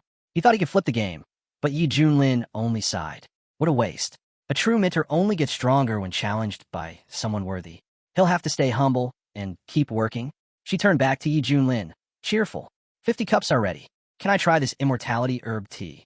Of course, Yi Junlin said. Pick whichever cup you like. Her eyes lit up. Thank you, teacher. Yi Junlin smirked. Other people stroke cats. I stroke mice. Still soft to the touch. Marvel, the little mousie, suddenly froze and trembled. Where's the cat? She squeaked. I'm terrified of cats. Yi Junlin chuckled. Seriously? You inherited the ancient Lu body and you're scared of cat? That's pathetic. You got 10,000 warriors from the secret world under your wing, and you're still trembling like this. She lowered her head. Mousie is just scared. Then why not train in the Sundial realm? Yi Junlin asked. 100 years in their pass, like a single day outside. It'll supercharge your ancient Lu body. She shook her head quickly. Mousie doesn't want to. If I go there, I won't see teacher for a long time, and Mousie will be lonely. Plus, training is boring. Mousie prefers to stay with teacher and snack on tasty treats. Yi Junlin couldn't help but laugh. You really are something. Then he remembered something. Hey, they say that when demons reach the spirit transformation stage, they can take human form. So why haven't I ever seen yours? Ah, Mousie forgot, she said sheepishly. Then let's see it now, Yi Junlin said. She nodded, and in a blink, she transformed. Now standing before him was a tiny girl with mouse-like features. Yi Junlin was stunned. What is this? She looked at him innocently. What's wrong, teacher? Yi Junlin shut his eyes and groaned. This is terrifying. Are you messing with me on purpose? She looked down, disheartened. No, Mousie really tried her best. But for some reason, this is the only human form she can do. I feel bad. Yi Junlin softened. All right, turn back. But as he waited, time passed. Half a stick of incense is burned, and you're still not changing back? He asked. Mousie looked up. I forgot how to turn back. Yi Junlin sighed. Are you sure you're even a Mousie? Maybe you're a pig instead. Mousie panicked. Don't be mad, teacher. I'll figure out soon, I promise. But, do you still want to keep petting me? Yi Junlin waved her off. Nope, I need silence right now. She scurried off toward the water, peering into her reflection. Weird, but I do look kind of cute. Elsewhere, at the border between the wild region and the spiritual region, ships sailed steadily toward the eastern region. A man aboard one of them spoke grimly. The fury of the eastern region's first immortal sect. That's something no one survives. The Heaven sect is finished. Another scoffed. That guy was so arrogant before. Now he's probably shaking in fear. All bark, no bite. Suddenly, a servant burst into the room. Young master, the battle's already started. It's happening right outside. The master spun around, his face twisted in anger. Can you speak clearly? Or should I wring your neck and toss you into the cesspool for the maggots to feast on? Who's fighting who? The Xintian Ascension sect, the servant gasped. They've just launched an invasion into the wild region. The master's mood shifted instantly. He stepped out of his room, grinning. Finally, the Shintian Ascension sect has made their move. Those filthy savages dared challenge us. Now they'll pay. Their doom is sealed. Back in the wild region, the mountain-moving sect's leader stood tall as the earth rumbled. The enemy forces were closing in fast. How many cultivators are we dealing with? Someone asked urgently. An elder turned to the old man beside him. Please don't try to play the hero this time. If there's no way out, run. You're the strongest protector we have, the symbol of hope for every cultivator here. If you fall, we won't recover from it. Back at the Heaven sect, the training grounds were already in motion. A loud voice rang out. The enemy is at our gates. Everyone, prepare yourselves. We're under attack. Zhou Dezhu clenched his fists. 500 years of relentless training, and I was this close to reaching fusion steel. But locking myself away clearly isn't enough anymore. Su Qianxue looked at him and said, you should still be proud.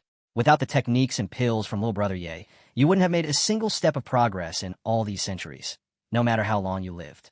Nearby, a few warriors looked around in confusion. Where's the sect head? Why hasn't he shown up yet? Just then, the leader stepped out. The battle's unavoidable, he announced. All we can do now is fight until the end. He paused, glancing into the flames swirling in the distance. A shadow began to emerge from the fire. His eyes narrowed. Someone's coming, and that aura, it's terrifying. Even stronger than junior brother Ye's. A moment later, Hong Qinya stepped forward through the flames. Zhou's eyes widened. That's senior apprentice Hong Qinya, a true disciple of a legendary teacher. His talent is unreal. Tell us, what stage have you reached? But Hong Qinya frowned and snapped. How dare you speak to me like that? Who do you think you are? Before anyone could respond, Hong Qinya launched an attack. Su Qianxue jumped in. Wait, he didn't mean anything by it. We're all from the same sect. Hong Qinya scoffed. Same sect? Don't make me laugh. He started laughing wildly. I'm the greatest master of the demonic path, a true immortal, and you think you can stand beside me? If it weren't for Yi Junlin, I wouldn't even be here wasting my time with you. His expression turned cold. But things are different now. Su Qianxue shouted. You've gone mad. You're losing yourself in your cultivation. Watch your mouth, or I'll go straight to little brother Ye. Do what you want, Hong Qinya replied coldly. He's nothing to me now. He can't even protect himself. He stepped forward. If he dares to face me, we'll see who ends up bowing. That kind of power, what a waste to leave it rotting here. It would be better off in my hands. Zhou was stunned. Have you lost your mind? Aren't you afraid of what little brother Ye will do to you? But Hong Qinya didn't answer. He raised his hand and shouted, out of my way. With a roar, he unleashed a torrent of fire, blasting through the crowd as he stormed toward his own forces. The sect head gasped. What terrifying spiritual pressure. I've just reached the fusion stage, and I still can't handle it. Who is this disciple of junior brother Ye? Hong Qinya looked around and sneered. Nothing but a swarm of weak insects. But suddenly his eyes narrowed. Wait, why hasn't the sundial moved at all? The sect head yelled. Hong Qinya, remember who you are? You're junior brother Ye's disciple, the greatest genius of our generation. He's part of our sect, the head shouted. We've supported him from the very beginning. Why would he betray us like this? Hong Qinya's expression darkened. And who are you to question me? He snapped. Without waiting for a response, Hong Qinya lunged forward, striking without mercy. The head staggered back. What kind of power is this? He gasped. A disciple had only taken a light blow, but was already down, completely unable to fight back. The transformation Hong Qinya underwent inside the sundial realm was terrifying. Hong Qinya scoffed. Why should I take orders from weaklings? You should be grateful I haven't wiped you all out already. The head turned sharply. The Shintian Ascension sect's army has arrived. Yi Junlin, this is all because of you. Come out now and face your fate. But while chaos swirled outside, Yi Junlin was calmly reclining inside, sipping tea. To live in peace with good tea and sweet milk, he said softly. That's the real cultivation path. Hong Qinya clenched his fists. What a disgrace. Calling that the life of a cultivator? He dares to call himself an immortal? He's nothing but a lucky fool who stumbled upon divine blessings, rare techniques, and treasures. But it'll all be mine soon enough. Yi Junlin looked up with a smile. Ah, my disciple. So you've finally left seclusion. Your teacher missed you dearly. Hong Qinya's tone was ice cold. The Shintian Ascension sect is already here. People are dying, and you're just relaxing? Aren't you afraid? Wait, what? Yi Junlin asked, raising an eyebrow. They attacked already? No one told me. You've been hiding in your cozy little world behind that soundproof barrier, Hong Qinya snapped. Of course you didn't hear. But listen now. The enemy is at our doorstep, and they're calling your name, demanding you come out and die. Yi Junlin took another sip of tea, then glanced toward the noise. So the war's already started? Huh? You can see it with your own eyes, Hong Qinya said. But if you're smart, hand everything over. And maybe I'll consider sparing your life. Yi Junlin blinked. Hand over what, exactly? Hong Qinya shouted, stop pretending. We both know you're not stupid. So don't play dumb with me. Just then, a small figure darted over. Stop everything. Hong Qinya barked. Wait, what now? It was C, the mousy girl, holding a steaming plate. Teacher, these are the spicy chicken wings you asked for. Try them while they're still hot. Hong Qinya froze. You came out of seclusion that fast? He asked. But something about her gave him chills. His eyes narrowed. Wait, is that the same white mouse from before? What happened to her? That form, it's just creepy. He took a step back.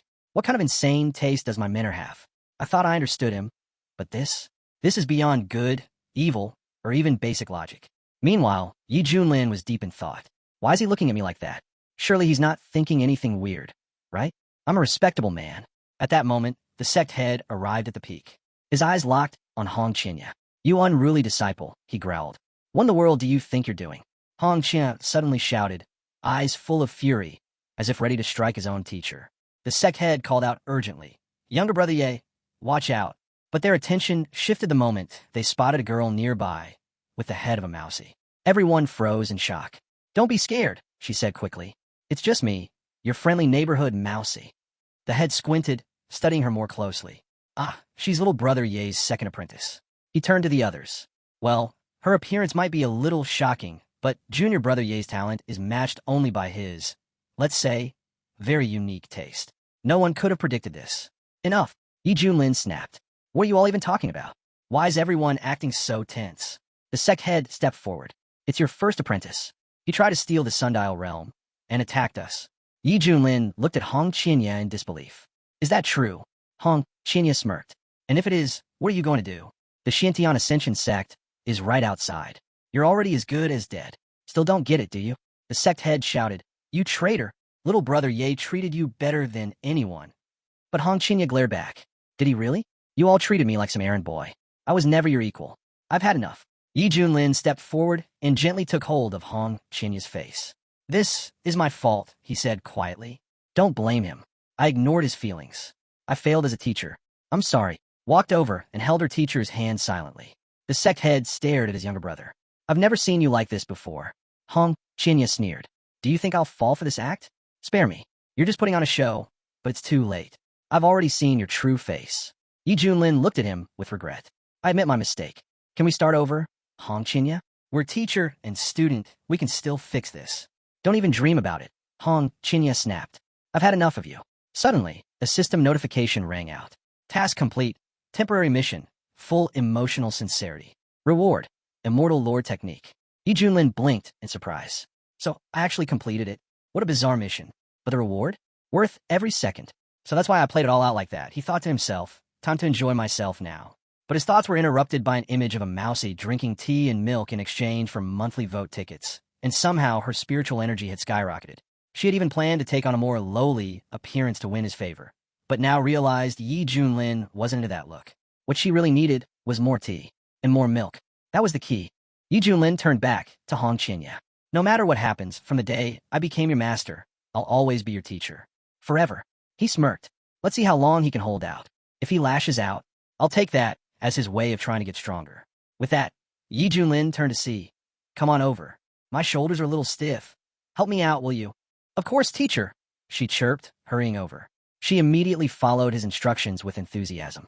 Zhou watched wide-eyed. Brother, is little brother Ye really this? Hong Qinya looked shaken, on the edge. So much so, it was like he was battling two voices in his own head. It almost seemed like his mind had started to fracture under the pressure. But Su Qianxue had had enough. Stop spouting nonsense, she snapped. Get a grip. Meanwhile, Hong Qinya was still trying to understand what his teacher was planning. Yi Junlin calmly turned to him and said, So, after 200 years locked away in the Sundial realm, you've convinced yourself you're invincible? Hong Qinya sneered. Enough with the useless talk. Give me everything you've got. Then, maybe I'll consider helping you. Refuse, and you'll rot right here at my feet. Overheard and leaned toward the sect head. He's still willing to help. That means there's still some part of him with a conscience. If he steps in now, we might have a shot at turning this battle around. The sect head replied with a sigh. Everything now depends on little brother Ye's decision.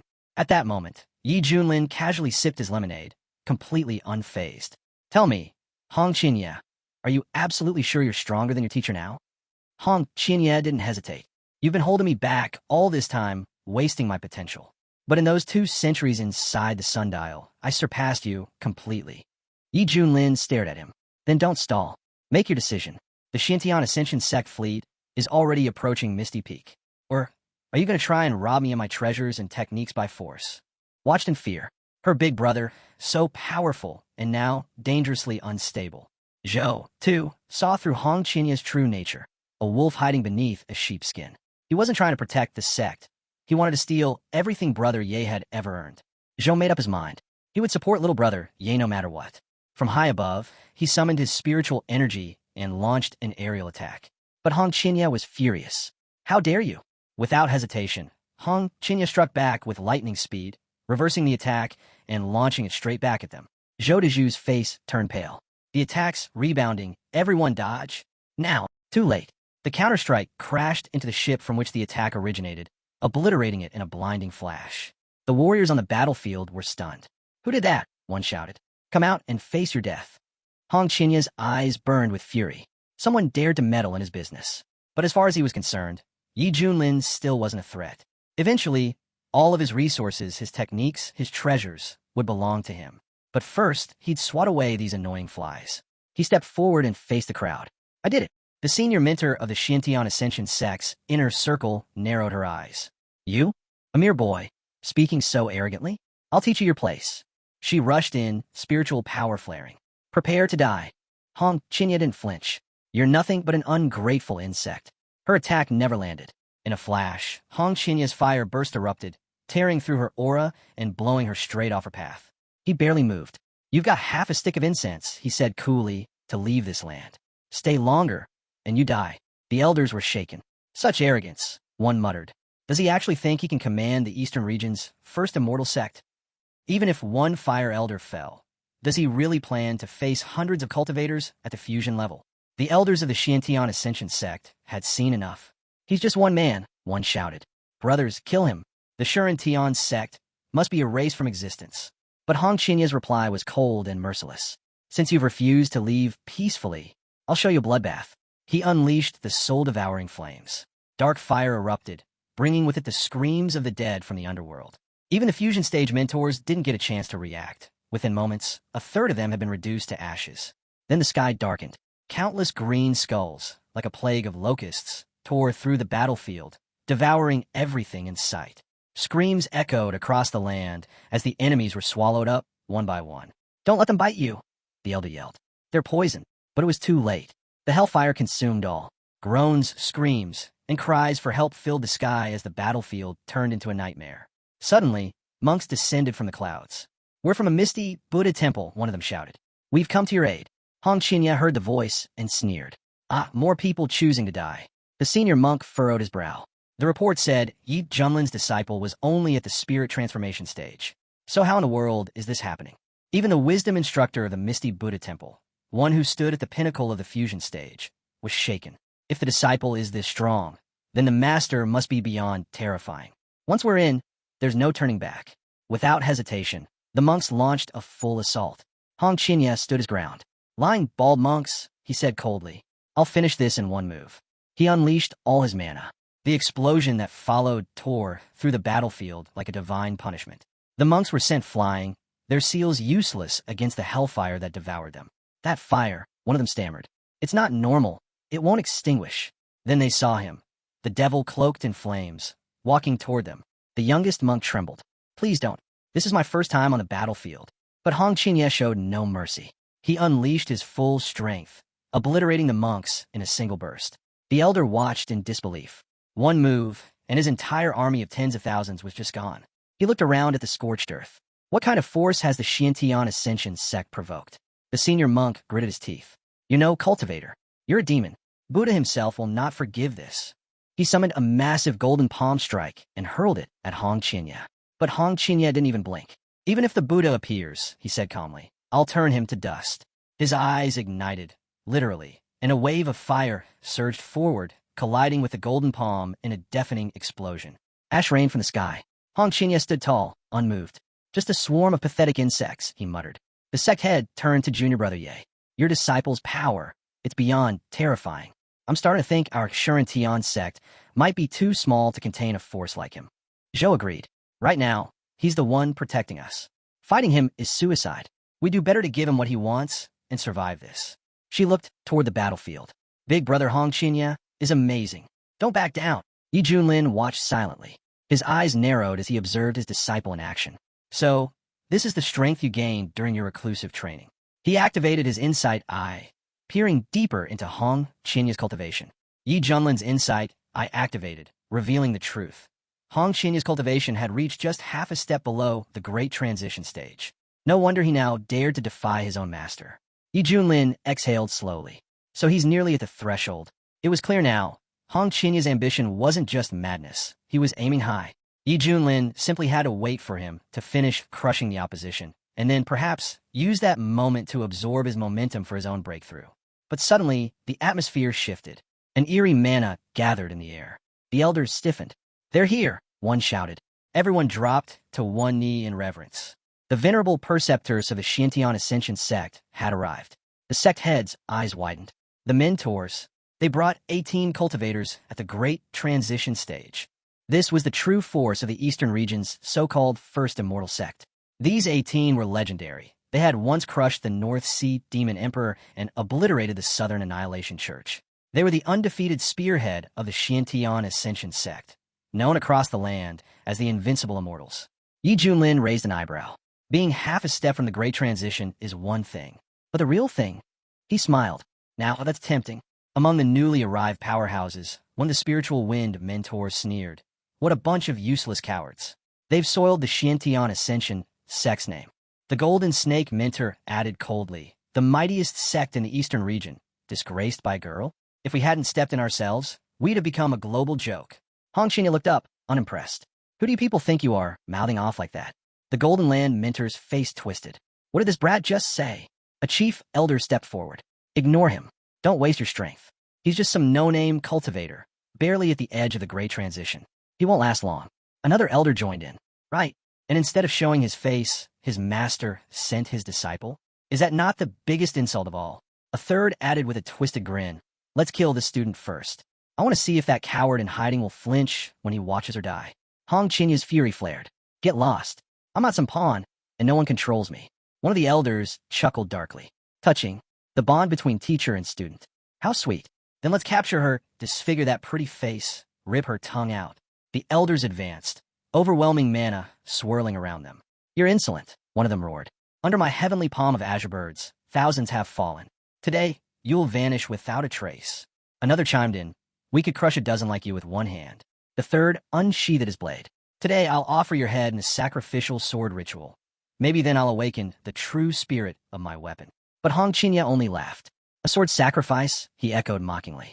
Sure, let me show you what real hell looks like. Let's see, he thought. When I crush these pests, will Yi Junlin still pretend to be powerless? Let's force the truth out of him. With a roar, Hong Qinya unleashed his power. His arm attack surged forward like a tidal wave, easily swatting away the elders' attacks as if they were made of paper. They tried to fight back, but it was useless. How? How is this possible? One of the stunned elders stammered. How can a mere cultivator, barely a step from the Great Transition, stand against all of us? The celestial azure bird palm, strengthened with the soul of an ancient demon, had been their trump card, but even that had failed. Hong Qinya wasn't slowing down. His flames surged with relentless force, hammering the elders again and again. Then the sky cracked open. The firmament, it's collapsing, someone screamed. This devil's fire, it's burning through souls. On the battlefield, a warrior stood frozen. She's not even fully at the Great Transition, and yet she just tossed aside 3 elders who already are. One elder could only nod grimly. I never thought such a rare genius could emerge from this backwater region. The second snake elder snarled. We cannot let her live. If she survives, we're finished. Then we all strike now. One elder launched the palm of the great obelisk, another unleashed the star-reaching hand, and a third summoned the overwhelming dragon fist. But Hong Qinya didn't flinch. Instead, with one smooth movement, he summoned the blazing dragon flame, a strange, ghostly fire that moved slowly and deliberately, gliding over their powerful techniques. Then, without resistance, it consumed them, each and every... The sect head looked on in disbelief. I can't believe it. He's actually fighting off multiple elders at once. But he squinted. Wait, his flame is flickering. He might be nearing his limit. If he doesn't dodge this next attack. Hong Qinya, however, had no intention of dodging. He stared down the incoming force, then invoked the infernal, annihilating flame. A red dragon erupted from the inferno, teeth glowing white-hot as it tore into the enemy's assault. With a flash, Hong Qinya activated his absorption technique, draining their power. The Shantian Ascension sect only knows how to recycle the same useless tricks, Hong Qinya scoffed. Might as well rename yourselves the Useless Sect. Gasps echoed across the battlefield. What is that fire? One elder gasped. It's consuming everything. There's no way, another said. 15 mentors held off by a single person. I've never seen anything like this in my entire life. The fear elder shouted. Are you all blind? That's a demonic flame. If we don't destroy her now, this entire region will be doomed. Hong Qinya grinned. Old witch, if you've got something to say, why don't you come say it to my face? I'll give you 3 free hits, just so you can't say I bullied you. The elder's eyes narrowed. Lousy brat. I'll rip your mouth open and see if you're still so bold after that. Another elder added. If we let him live, in 100 years he'll be the greatest threat to the entire eastern region. We have to destroy him, soul and all. All of them charged at once, surrounding the flaming dragon with their most powerful clan techniques. Hong Qinya burned with rage. All of this because Yi Junlin refused to hand over the treasure sooner. And now the Shantian Ascension sect sends 18 great transition cultivators just to destroy one pathetic sect? This is overkill, like using a cannon to hunt a sparrow. One of the elders closed the distance, roaring, "It ends here," as he activated his deadliest technique. Yi Junlin's Heavenly Overlord strike came out of nowhere. Hong Qinya didn't even see it coming before the blow landed, knocking him flat. She rushed over, panic in her voice. Senior brother, Hong Qinya, are you all right? But Yi Junlin just glanced over and said coldly, Didn't you just say you'd win? Why are you crawling around like a whip dog now? Pathetic. Fuming, Hong Qinya glared at him. You've got some nerve mocking me. At least I'll make it out alive. You'll die right here. Just then, the elders activated some strange mechanism. A radiant light burst out above the sect. One of the elders declared, As long as I stand here, none of you will escape the Shantian sect. The sect leader's face changed. That's the spatial compass. Zhou turned to his brother. Do you remember what the ancient records said? 300 years ago, during the Northern Sea calamity, Elder Spirit Wind used that compass to wipe out 1/3 of the Northern Sea. Over many demons gone. They even say he sealed away the ancient demon god with it. They all realized there was no way out. Hong Qinya clenched his fists, furious. Am I really going to die here? With this bunch of losers? No way. You wouldn't go down like this.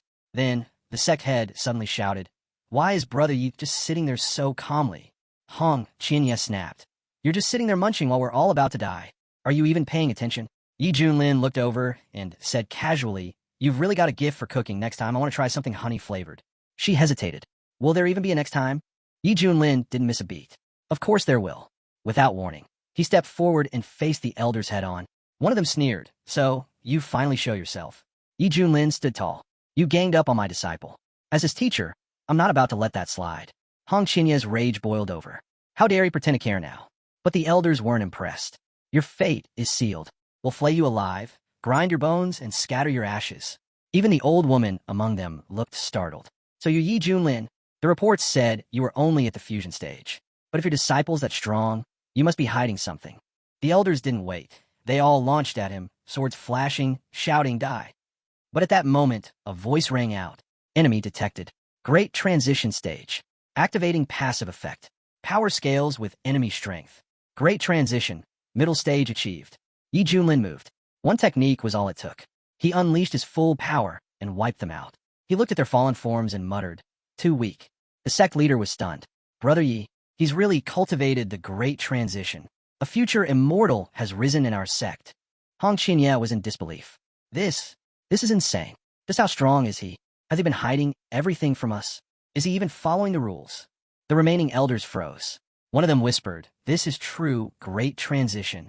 He must have reached it long ago. But Yi Junlin just laughed. Now you realize? If Yi Junlin had ever doubted his strength at the fusion level, those doubts were long gone now. Still, the old woman barked out in disbelief. Even if our info was off, he's only in the middle stage of great transition. He's just an insect before the storm. Without wasting another second, she gave the order. Formation. Now. She bit into her lip and prepared a blood sacrifice, fuel for the deadly 15-fold Xuantian's judgment blade. But Yi Junlin just looked at the entire setup and smiled. He didn't care. In his eyes, none of them mattered anymore. His power had already soared so far beyond theirs, they couldn't even compare. As energy crackled through the air, everyone could feel it. The sect leader stared in shock. Why isn't junior brother Yi fighting back? This is the 15 Heavens execution formation. It's powerful enough to suppress even a peak Great Ascension cultivator. But Yi Junlin stood still, watching. Then he asked them, "Is this seriously the best you've got?" Their attacks didn't even graze him. Not a single strand of hair was touched. That's when he realized it. His undying tyrant body technique was no ordinary defense. It could tank blows meant to crush Great Ascension masters without flinching. The elders started to panic. No, impossible. This formation has been used by peak Ascension experts for centuries. How could a mid-stage Great Ascension brat stand through it? Hong Qinya watched in growing envy. Just as I thought, this guy's hiding something big. Some sort of divine treasure or secret technique. If I could just take it. An elder stepped in close, trying to size Yi Junlin up again. He's not just some mid-stage Ascension cultivator. But before he could say more, Yi Junlin stepped forward like a true warrior and sneered. Why is a corpse still talking? He didn't give them a chance. One punch, and the elder's head exploded. Yi Junlin didn't slow down. He barreled through the others like a storm, ripping through every elder in his path. One elder gasped, too fast, and screamed for the great elder to save them. But Yi Junlin wasn't finished. Flames erupted from his hands. He charged into the remaining group, unleashing hell. Each strike carried the full weight of his power, and by the end of it, nothing was left of him. Just as he was about to land one final, devastating blow, a powerful figure arrived. The chief elder of all the clans, the strongest among them. The surviving boys sighed in relief. Thank the heavens, we're safe. The blow hit hard, but the elder withstood it. Barely. Yi Junlin looked him over and laughed. Let's see how long you can keep standing. The elder's instinct screamed. Yi Junlin's strength wasn't just physical. It was enhanced by some sort of beast imprint. The strike had nearly pierced him clean through. One more like that, and even he wouldn't survive. Yi Junlin spotted the old woman again. Oh, this little lady wants him too. She snarled back. I don't believe you can handle 3 peak Great Ascension cultivators at once. No time was wasted. One elder launched his chaotic breath destruction technique immediately. The strongest elder yelled to his brother, "Brace yourself. He's about to use another of those insane skills." Warning. Incoming enemies at late stage Great Ascension. Passive ability activated. Strength through adversity. Advancing host to peak Great Ascension stage. The elders could hardly believe what they were seeing. Yi Junlin's power had surged again by several folds. It's impossible, one of them gasped. His cultivation just spiked again. They exchanged looks of horror. The sect's intel was wrong. Yi Junlin isn't mid-stage. He's at the very peak of Great Ascension. And now, there was no doubt, they were about to be annihilated. Yi Junlin stared them down. You've been so generous with your attacks. Now, let me return the favor. Panic spread. The old woman shouted, "We have no choice. Activate the sect's forbidden art." One elder nodded grimly. Agreed. The honor of the Feathered Immortal sect is on the line. He turned to Yi Junlin and roared. You forced us to use the ancestral technique passed down by our founder himself. Consider it a privilege. The legendary Feathered Tao imprint art, the foundation of their entire sect, was being awakened. It channels the might of the immortal void realm, the elder declared. Prepare to die, Yi Junlin. From the sidelines, Hong Qinya's heart pounded. This secret art, it's on par with the ultimate techniques used by the Central House's great sects. Even the sect leader was rattled. Is this really one of their trump cards? How many secrets does the Immortal Feather sect still hold? Junior brother, be careful. The elders could feel their bodies overflowing with unimaginable energy. This is the strength of our founder's art, one shouted. Another growled. There's no time to waste. We know the cost of maintaining this. There's no going back now. The group moved as one, pouring everything into a single devastating move, the magnificent annihilation technique. But Yi Junlin only smirked. Now this is getting good. With a wave of his hand, he summoned his heavenly emperor manifestation. The sky shook. Divine power descended. Yi Junlin towered over them like a god among mortals. You insects, he said coldly. Kneel. In one move, he brought them all crashing down. Hong Qinya's jaw dropped. It's him, that same manifestation from the secret realm. The pressure, it's stronger than the ancient demon gods from the abyss. The elders were shaken. None of them had ever witnessed a divine manifestation this powerful. Yi Junlin spoke calmly. Watch closely. This is where the real battle begins. The old woman clenched her fists. Is he trying to scare me? I've seen horrors beyond imagining. Yi Junlin just smiled and vanished. A moment later, his sky-splitting fingers sliced through the air, striking like a divine blade. The old woman barely had time to react before it swept across her at blinding speed. The elders panicked. Run! He's not human. He's a demon. The immortal feather sect must survive, one yelled. He must be a reincarnated void immortal. Yi Junlin chuckled. The art of destroying reincarnation was made for enemies like you. No need to thank me. I'll scatter your ashes for free. With a flick of his hand, his power tore through them like a force of nature. Screams echoed as he closed in, leaving a trail of devastation. He just ripped a great Ascension cultivator apart with his bare hands, one elder screamed. The survivors tried to flee, but Yi Junlin was already on their heels. Their nightmare was far from over. Terrified by what they had just witnessed, the elders tried to flee. But Yi Junlin grabbed them with both hands, his grip like steel. You really thought you could escape? They screamed in panic. He's a demon. The immortal sect won't forgive this. A great demon has risen in the Wasteland province. Yi Junlin didn't flinch. Flames erupted from his hands, consuming them where they stood. You didn't want to die? Then you shouldn't have started this.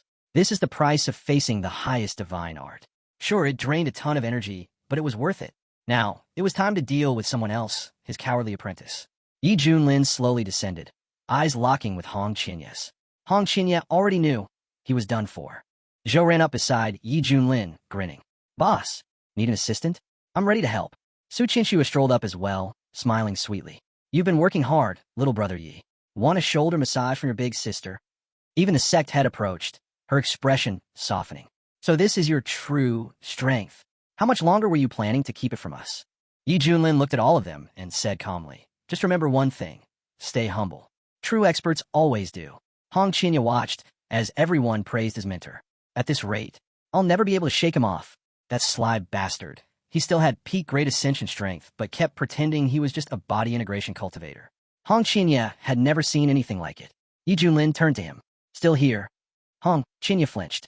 Didn't he already throw me out? Yi Junlin looked at Zhou. Mind if we grind him into a paste? We could use it to fertilize your phoenix tree. Zhou didn't hesitate. Already got the tools ready. Sounds like a great plan. Hong Qinya dropped to his knees, panicking. Please, spare me. I was wrong. Let me redeem myself. I'll do anything. Yi Junlin raised an eyebrow. Weren't you acting all high and mighty earlier? What changed? Hong Qinya, Zhou hung his head. I was arrogant. Blind. Please, master, just give me one more chance. Yi Junlin didn't miss a beat. Fine. Start slapping yourself. I'll tell you when to stop. Hong Qinya froze, but slowly lifted his hand. I'll do it, and began smacking himself without hesitation. Yi Junlin watched him carefully. For all his flaws, Hong Qinya had potential. If he steered him right, he might even have what it takes to lead his own sect one day. The sect head stepped forward. Betraying the sect is punishable by death. But, in the end, he protected the Deep Sky sect. Maybe redemption's still possible. She looked to Yi Junlin. What do you think? Should we exile him to the back mountain for reflection? Yi Junlin nodded. He can keep his life, but punishment is necessary. Send him to the back mountain. Let him think over his mistakes. Hong Qinya, bruised and swollen, bowed low. Thank you, master. Then limped off, disappearing toward the mountain. As he left, the sect head turned to her brother. Your disciple's wild, but you're the only one who can keep him under control. Without you, who knows what kind of chaos he'd cause. Yi Junlin didn't even spare them a glance. Zhou Dezhu scoffed. With talent like his, we should be thankful he's still in the Deep Sky sect at all. Let's be real. It's only because of younger brother, Yi. Yi Junlin gave a faint smile. That's on me. I'll let him run wild. But for now on, I'll raise him right. He leaned back, stretching. Honestly, watching Hong Qinya try to fake a smile while boiling inside, it's priceless. After everything settled, Yi Junlin headed to his hammock. Your master's starving. Got any hot cutlets? Mousa didn't miss a beat. Understood. On it. Meanwhile, in the Deep Sky sect's backyard, Hong Qinya was stewing. There's no way his luck will hold forever. I'll keep training. I'll break through the peak of Great Ascension and go even higher. Across the land, in the Eastern Demon Buddhist state, whispers were spreading like wildfire. It can't be true, right? Someone muttered. That guy from the Profound Sky sect. Yi Junlin. He's really a peak Great Ascension cultivator. He wiped out all 18 elders from the Immortal Feather sect. Another confirmed grimly. A monk nodded. Not just that, 1,000,000 cultivators gone. An entire army erased. Someone slammed their fist. My brother was in that army. I thought I'd be marrying his widow soon. The monk's expression darkened. This blood-drenched devil. Divine retribution will find him. For now, He's the most wanted man in the entire Eastern Domain. In the Eastern Demon Spirit Province, another warrior couldn't believe it. That barbarian from the Wastelands. Not only did he survive, he crushed the entire Alphaida army. He let out a shaky laugh. Good thing I didn't join the fight that day. I'd be a corpse by now. He turned to his servant. Bring me more female cultivators. I need to calm my nerves. Why are you just standing there? Want me to call your mother instead? That might be more fun. Back at the Feathered Immortal sect, the sect leader turned to his servant. Are you sure? The servant bowed. Yes, young master. Words spreading everywhere. Our sect suffered a devastating loss. The young master clenched his fists and exploded. Yi Junlin, that schemer. He was hiding his strength the whole time. A peak great ascensionist, pretending to be weak just to humiliate me. He gritted his teeth. I thought reaching the body integration realm meant I could finally challenge him, but I was just fooling myself. Elder Mu stepped forward. Don't lose heart, young master. That white-haired devil. He might be an ancient beast wearing a human face. For him, great ascension could be the end of his path. But for you, it's only the beginning. The young master straightened up. You're right. I will rise too. He hugged Elder Mu tightly. Report to the top elders. I've decided. We're awakening Supreme Treasure Yang ahead of schedule. Elder Mu's eyes widened. Young master, you can't. It's too soon. Please reconsider. The young master turned to Elder Mu, his voice sharp and cold. Trust me, I only want one thing, power. The sun's true flame belongs to me. I'll rise again, reborn through nirvana. Elder Mu nodded solemnly. As you wish. I'll report at once. You should begin preparations. The master's hatred for Yi Junlin burned so deep, he was haunted by it, even in his dreams. But next time, he'd make sure Yi Junlin never woke up from the fight. 3 months later, on Misty Peak, Yi Junlin lounged in his chair, relaxed as ever. Hong Qinya, he called lazily, give me a glass of 1982 Lafite. Hong Qinya didn't argue. He poured the wine and handed it over. Please enjoy, master. Yi Junlin took a sip and gave a satisfied nod. Not bad. Hong Qinya clenched his fists. This again? Another fantasy episode? When will he stop acting like a total maniac? Just then, a system notification chimed in. Daily registration updated. Would the host like to sign in? Yi Junlin didn't respond. But then ding. Congratulations. You've hit the jackpot. Reward. Ancient Divine Beast Mount. Yi Junlin shot up from his seat. What? Hong Qinya nearly choked. He dropped to the ground, smacking his own face and bowing repeatedly. Master, I was wrong. So very wrong. Yi Junlin turned back to the system. Don't tease me. What kind of mount are we talking about? The system answered smoothly. Though still young, it's already at the Great Ascension level. An ancient divine beast with boundless potential. It soars through the skies and glides across the seas. One of the most powerful creatures in existence. Yi Junlin blinked, and then he saw it. A majestic, radiant figure. It wasn't just a beast. It looked like a flawless, otherworldly cultivator. It's perfect, Yi Junlin murmured. It deserves a throne on the highest peak. Hong Qinya gawked at his master. Why? Why is he always this lucky? He's not even mad about anything. This is insane. Just then, a disciple burst into the room. Lord Yi Junlin, the sect leader got the invitation and told me to bring it to you. Yi Junlin glanced at it and raised an eyebrow. An invite to the Shui clan's banquet in the Spirit Province. He smirked. Ah yes, I heard that old man recently broke through to the Tributes realm. The entire Eastern Domain felt the shock. And now, he invites the Deep Sky sect? Sounds like a challenge. Hong Qinya's expression darkened. The Shui clan's ancestor is a pseudo-immortal. Not a true immortal yet, but still way beyond our level. With all the enemies we've made lately, isn't this banquet a death trap? Yi Junlin shrugged. Never heard of such a thing. I'm going. Besides, he thought that so-called pseudo-immortal causes chaos just by existing. This is the perfect chance to flex my new mount. The system buzzed again. New quest activated. Attend the Shui clan banquet. Arrive in style on your divine mount. Successfully shocking the audience will earn a special reward. Yi Junlin grinned. Right on time. Glory's calling. Poked her head in. When do we leave, master? Yi Junlin didn't even hesitate. Right away, Yi Junlin replied, without missing a beat. But Hong Qinya watched him and thought, why is he so confident all of a sudden? That's when Yi Junlin decided to show them. He snapped his fingers. In an instant, the sky trembled. Winds howled out of nowhere. Animals shrieked and fled. The air turned ominous. People started panicking. What's happening? Is it another beast attack? The sect leader narrowed her eyes. That's the aura of a supreme beast. Great Ascension level. Someone muttered in fear.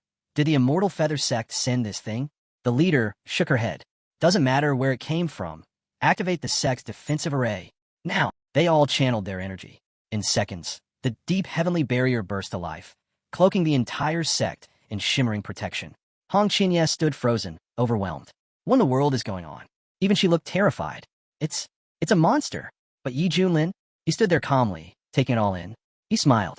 Not bad. This is just his juvenile form. If Kimping ever reaches full maturity, even those 18 elders wouldn't stand a chance. If a beast like that ever attacked a sect, utter destruction was guaranteed. Yi Junlin turned to Hong Qinya. Do you see now? This is karma. Just for you. Hong Qinya's eyes widened. What is he talking about? Has he really lost it? Is he summoning this thing? Then Yi Junlin rose into the sky, flying straight toward the beast. Hong Qinya could barely process it. Is he trying to get himself killed? Or take us all down with him? But then he saw it with his own eyes. Yi Junlin hovered before the divine creature. No fear, no hesitation. He gently patted the beast and smiled. Good boy. From now on, you're with me. The sect leader stared in disbelief. Is he hallucinating? Did he just tame that thing with one gesture? Zhou shook his head. No hallucination. That beast already knew him. Su Qianxue chimed in, her eyes shining. It matches the ancient descriptions of the queuing, one of the mythical beasts in the old texts. The sect leader suddenly remembered. Yes, the queuing. Fully grown, they could devour planets and wander across worlds. But this one seems smaller than the legends suggest. Zhou nodded. That's because he's still young. But once he matures, his strength will be unimaginable. Yi Junlin floated back down. No need to panic. He's my mount. The sect leader blinked. Your mount? This ancient beast is yours. She shook her head. You must be blessed by the heavens. This has to be fate. Hong Qinya looked on, bitter and disbelieving. Even the wisest elders just accept it. How can this be real? That beast didn't just appear. It chose him. Why? Why him? A lazy, smug slacker who does nothing and still ends up with everything. Meanwhile, I grind and bleed just to survive, only to kneel at his feet. Yi Junlin turned to the sect leader. We're ready to leave. With Akuin by our side, there's nothing to worry about. Then he paused. Something's missing. He made a few quick gestures, complex techniques flowing from his hands like art. Moments later, a glowing structure materialized atop the beast's back. Yi Junlin looked at it with pride. Perfect. Our new home. The sect leader could only stare, stunned speechless by what she was seeing. Yi Junlin gave a casual wave. All right, everyone, onto the ship. We're heading out. She nodded and followed. Of course I'm coming too. Big brother Hong Qinya. Master's calling you. Hong Qinya gritted his teeth. Fate always sides with the strong, huh? But I'm done being someone else's stepping stone. One day, I'll steal his luck and make it mine. As long as I don't give up, there's still a chance. As the group prepared for takeoff, the sect leader turned to Yi Junlin. Junior brother, are you really going to be all right at the Shui clan banquet? Their ancestor is a pseudo-immortal, after all. Su Qianxue just smiled. You're worrying too much. Since when has little brother, ever needed our protection? Zhou nodded. Honestly, the best we can hope is that he doesn't cause a scene. The leader let out a breath. The Shui think they're trapping us, but they've invited the tiger to their doorstep. They might regret this. Meanwhile, in the Spirit Province, at the Shuin floating island, nobles, clan heads, and cultivators from every corner were arriving for the grand banquet. The news had spread far and wide. The Shui clan's ancestor had achieved the realm of pseudo-immortal. It was a major event, and the perfect excuse for all the highborn clans to gather and show off. At the heart of the island, inside the Shui clan's grand estate, guests raised their cups. To the Shui clan's ancestor, a newly ascended pseudo-immortal. May divine protection bless him for 300,000 years. And if he becomes a true immortal, even 1,000,000 more. Young Master Shui responded with modesty. You flatter us. But rest assured, the Shui clan never forgets its allies. An elder leaned in. Did you invite the Deep Sky sect? Of course, the young master scoffed. But do you really think they'll dare show up? If they send some nobodies to brush us off, we won't even let them through the gate. Another guest asked with a smirk. And what if Yi Junlin shows up himself? The young master's eyes narrowed. Then that backwater upstart will finally see what true power looks like. The strength of our clan will crush him. One elder chuckled darkly. Young master's fuming again. But Mr. Yi Junlin, or not, even he must bow respectfully and offer a toast when standing in your presence. Laughter rippled through the crowd. A good joke. No matter how strong this Yi Junlin is, he can't compare to a void immortal. The Zhang bloodline flows in your ancestor. No one dares defy that. The young master gave a stiff nod. Fame means nothing if you can't be humble before true might. Suddenly, the sky darkened. People looked up. What's that? What's that massive shape over the clouds? A colossal shadow loomed overhead. Yi Junlin descended from the heavens, seated atop his divine beast. And built into the beast's back was an entire celestial residence.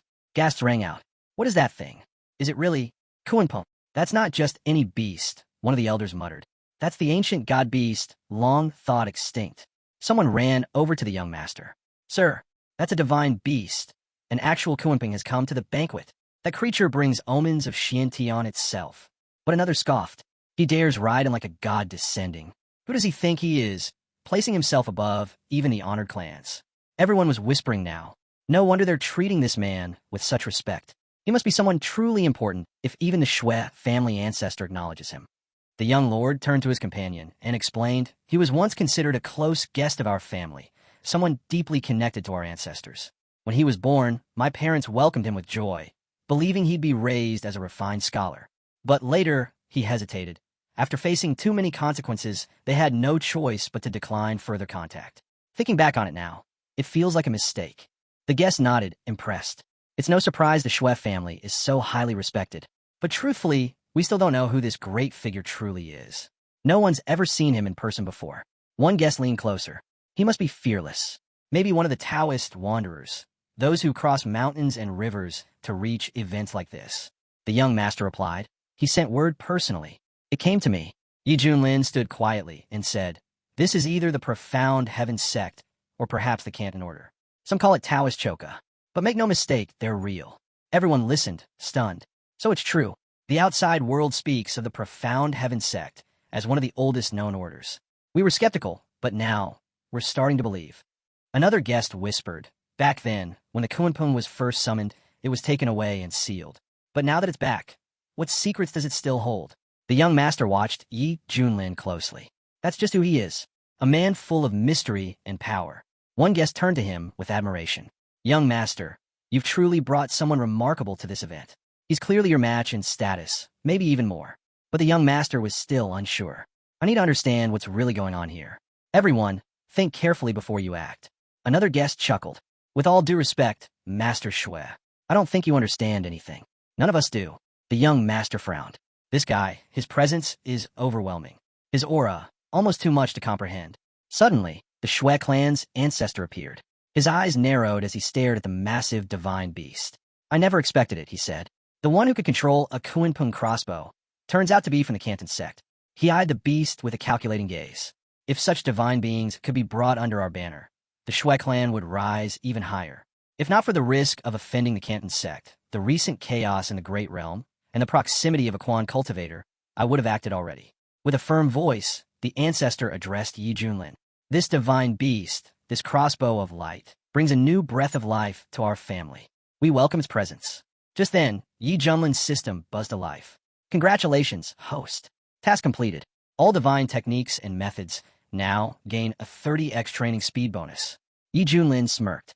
Doesn't feel like much, but sometimes even a small gesture earns great return. Respecting the right people goes a long way. He looked across the banquet and spoke calmly. On behalf of the profound heaven sect, I offer our hopes that Kuang overcomes the storm ahead. The ancestor nodded with rare sincerity. Come, let's speak inside. He turned, adding with a wry smile. Over in Fujian, those stinking monks all call me the old demon of Wan. But today they'll see I've changed. With a disciple like Yang Zhen by my side, things are very different now. People in the crowd whispered among themselves. Is this still the same Shui clan? Everything's shifting and fast. After seeing Yi Junlin in person, some guests couldn't help but whisper. He's just a kid. Doesn't even look threatening. Kinda cute, actually. He doesn't have the aura of some ancient enemy. He just feels different. She sat down at the banquet table, eyes lighting up. There's so much good food here. Brother Hong Qinya, come take a look too. Yi Junlin glanced her way. If you're hungry, just go eat. Don't hold back. Really? She grinned. Then I won't be shy. But just as she reached for a dish, a voice interrupted them. Please, don't worry yourselves, came the smooth voice of the young master. Yi Junlin raised a brow. So, he's showing up now. Guess they really do know each other. The young master stepped forward with a confident smile. I'm the youngest son of the Shui family, a direct descendant of our clan's ancestor. Yi Junlin didn't even glance at him. He just casually picked his nose. The young master didn't miss a beat. There's still time to understand where we stand, friend. This banquet is the perfect setting. Yi Junlin leaned back, clearly unimpressed. Sounds like nonsense to me. The young man straightened his robe proudly. I may be the youngest, but I'm also the heir to the Shui family. My ancestor rules the wasteland. Another guest raised his voice. How can he talk like that? Who does he think he's threatening? The master looked around. Why are you all staring? Is there something worth seeing here? Meanwhile, Hong Qinya had been watching everything closely. This guy, he actually defeated a Saint's son, someone who could transform into a celestial being. That kind of power is terrifying. I can't even come close to it. This guy plays in a different league. From a young age, the young master had always been praised, brilliant, talented, and worshipped by countless girls. But now, if I step forward, the young master thought, I can still win her attention. And once I have her, I'll use her to draw in Yi Junlin. The young gentleman strolled over to Hong Qinya, flashing a smile. Hey, beautiful. Do you like flowers? Hong Qinya blinked. Is this guy serious? In the center of the hall, a rare flower star shimmered. High-grade spiritual material that could be used to brew elixirs or power artifacts. Instead, it was stuck in a vase-like decoration. This is absurd, Hong Qinya thought. Doesn't he even know what he's holding? The young master held up a bloom. Red fairy. Don't you like flowers with a voice? I'm not a fairy. I'm a man, Hong Qinya growled. The young master laughed. So witty. Such grace. Meeting you is like meeting joy itself. He leaned closer. How about we go to a quiet room and exchange cultivation insights? That was it. Hong Chinya's fury exploded. Flames burst from his body as he spun around. I'm busy. The entire hall turned toward the outburst. What's happening? Is that a fire spirit technique? The young master stumbled back, shocked. What was that aura? That blazing red figure? Was that the red fairy's true form? Even the Shui family's fairy ancestor, rumored to have reached transcendent levels, was now being overshadowed. The young master dropped to his knees. This guy's insane. Is this really how people pursue partners these days? Then, the Shui clan's patriarch arrived with a solemn expression. He sighed, losing someone like this is like losing a priceless pearl. Before another word was said, the young master collapsed to the floor, utterly defeated. The atmosphere turned heavy with fear and confusion. The village chief approached Hong Qinya nervously, blaming everything on his overly strict and ill-fated son. But Hong Qinya calmly replied, I'm actually a man. The chief froze in disbelief. A man. Looking closer, he was stunned. Hong Chinya's frame was slim, his movements graceful, reminiscent of a girl from the Mao family. But beneath the soft appearance, there was undeniable weight and strength, not just the swirl of the skirt. Even this, the old man muttered, must be fate. The chief stared at him, wide-eyed. You're clever and bold too. You pull this off again and again like it's a game. But Hong Qinya had had enough of the old man's chatter. His gaze sharpened, his aura shifted, and he made it clear his strength was no joke. If I really went all out, you'd be dead. Before anything more could be said, a girl suddenly burst onto the scene. She turned toward Hong Qinya, Red Brother, while chasing after the Winter Mouse director who had stolen their wine. But she didn't mind. At least it's good wine. Hong Qinya watched her run off, thinking how his failed escape attempt was no one's fault but his own. I lacked strength, and following the wrong path too far only leads to death. Then he noticed the Shui family's oldest ancestor, completely drained, barely able to stand. The chief, humbled, admitted again that Hong Qinya was indeed a man, and that he'd even lost his sword. Hong Qinya lifted a cup. Might as well drink. The girl laughed. Let me enjoy my reputation while I still can. Gasps filled the room. What is that thing? And that white path? Is it some tumor? Or is it Demon Yang again? Out of nowhere, Yi Junlin walked up to her. Time to go. I'm starving. Yes, master, she replied. At that moment, the young master strolled by. With a snap of his fingers, he asked his servant for some intimate company. Right now, Hong Qinya, hidden nearby, watched all this unfold. Eyes narrowed. The young master always seemed tense, constantly looking for enemies, even among the Shui family. Treating people like ants, it was crossing the line. Then something shifted. A strange figure slipped in behind the young master. Danger clung to the air. Hong Qinya could sense it. The young lord sat down, lost in thought.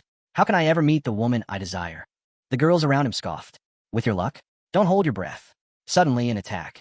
A wooey who'd been tailing him lunged. The young lord barely had time to raise his hands. I just want a kiss. But before the blade could touch him, it shattered into pieces. The Li Wujia cursed under his breath. He'd underestimated that brat. That boy had access to something, some secret space. And now, the perfect chance was gone. Furious, the young master stood. How dare you, mutt? This is Shui family territory, and in front of Mr. Minfan. Guards rushed in, surrounding the Li Wujia instantly. Realizing he was outnumbered, the Li Wujia muttered to himself. If I don't act fast, I'll be cornered and alone. He knew it. This man could kill him, and once he was dead, there'd be no coming back. Still, he had no choice but to fight. The young lord's anger flared. That dog had followed him too closely for too long. Now, he burned with the need to prove himself, match his peers in power, in reputation. The Li Wujie didn't hesitate. Like a bolt of lightning, he tore through the guards without mercy, cutting down anyone who stood in his path. In a flash, he reached his target. His blade slipped past the young master's defenses and slashed his arm. The guard sprang into action. There's an intruder. Eliminate him now. But as the Li Wujie closed in, he noticed something. This wasn't just any foe. The mark on the young master's back, it was from the west. The young lord, wounded and shocked, turned toward him. Why are you doing this? I didn't touch you. Why chase me down like a beast? The Li Wujie didn't answer. Instead, he raised his sword and shouted, I'm the one who created the orchid, yet even its flowers remain unclear. So now you must die. Chaos erupted. Word spread quickly. There was an assassin in the backyard targeting Mr. Shui. Servants scrambled to block the attack, pushing him back with all they had. Yi Junlin caught wind of it too and turned to Hong Qianya. Any idea what's going on? Hong Qianya shrugged. The disciples are just guessing. Nothing concrete yet. Let's go check it out ourselves, me, my sister, and you. Chimed in, pouting, I'm just thirsty. Right then, the chief himself stepped into the fray. He caught the Li Wujie's sword mid-strike with just 2 fingers. How dare you meddle in Shui family affairs? The chief growled. The Li Wujie gasped, struggling against the overwhelming pressure. The chief looked him over. You're here to deliver a message, aren't you? The Li Wujie clenched his jaw. I acted with force, not words. If not for your interference, I would have ended this already. Suddenly, the young master called out. You call yourself a saint? Don't flatter yourself. You're nothing but a lunatic with a sword. Keep going, and I swear, I'll kill you myself. The Li Wujie's expression darkened. I'm no saint. Listen carefully. I won't change my name or my bloodline. The crowd had started to gather. Curious whispers spread through the square. Who is this guy? He's a demon swordsman, someone said. His sword strikes fast and deadly. He follows no code.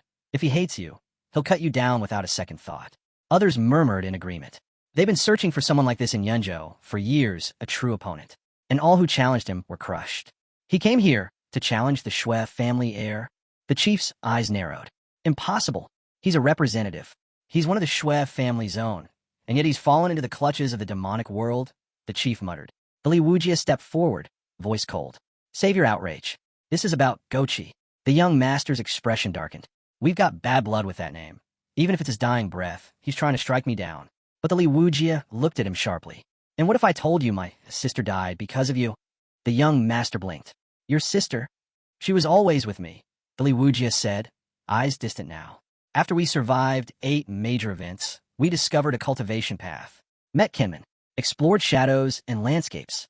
She started studying alchemy. Her dream? To reach Lukyuan and see the sea's finest flowers. He paused. And me, I fell in love with the sword.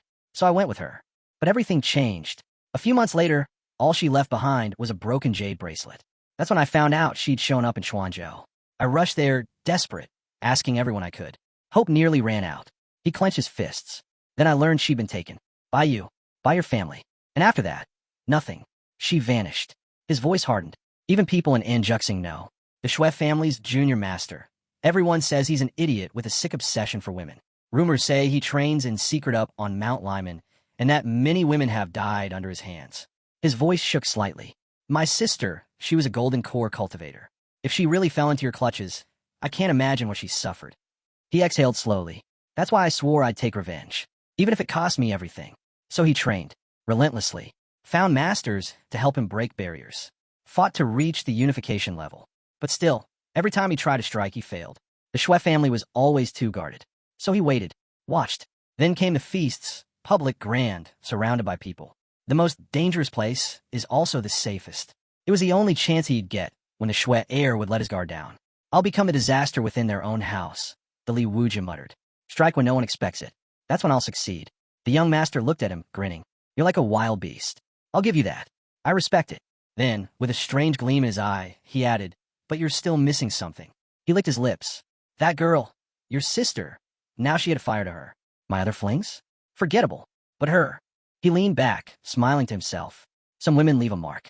Even after years, you don't forget. She was one of them. Gorgeous figure. Fiery temper. Like fireworks, explosive when provoked. The Li Wujie's jaw tightened as he remembered her voice. Don't fight, she once told him. Just stay with me. But now, the young master licked his fingers and said with a low laugh, that kind of woman?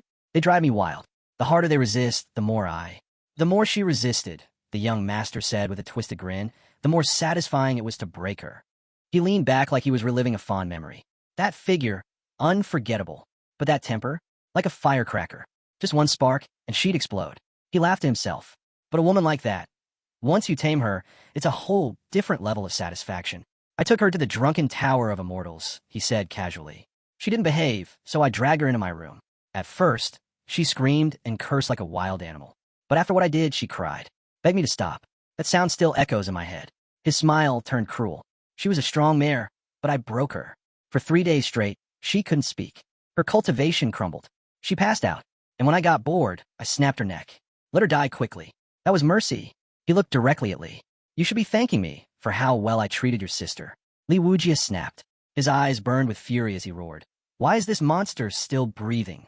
He charged forward like a man possessed, but the elder calmly raised a hand. With a flick of his technique, Li Wujia was sent flying, crashing to the ground. To you, she was precious, the elder said coldly. To us, she was a furnace, used for cultivation. That was her purpose, her redemption. She was worthless, he continued, and her death meant nothing next to our young master's future. And you deserve death just for daring to strike him. Li Wujia, shaking with rage, spat back, shut your mouth. Don't you dare compare her to that filthy beast. You're all animals. But the young master just scoffed. Your sister should be honored to have served me. And you? Just a mutt barking in public. She was lucky. You whine like a child. He rubbed his fingers together mockingly. I touched her. I broke her. And you? You're beneath me. Li Wujia, still on the ground, screamed. You're all insane. But he didn't even try to stand. Yi Junlin, who had been silently watching it all, finally pieced it together. The man who trained endlessly to avenge his sister. He's branded a demonic cultivator.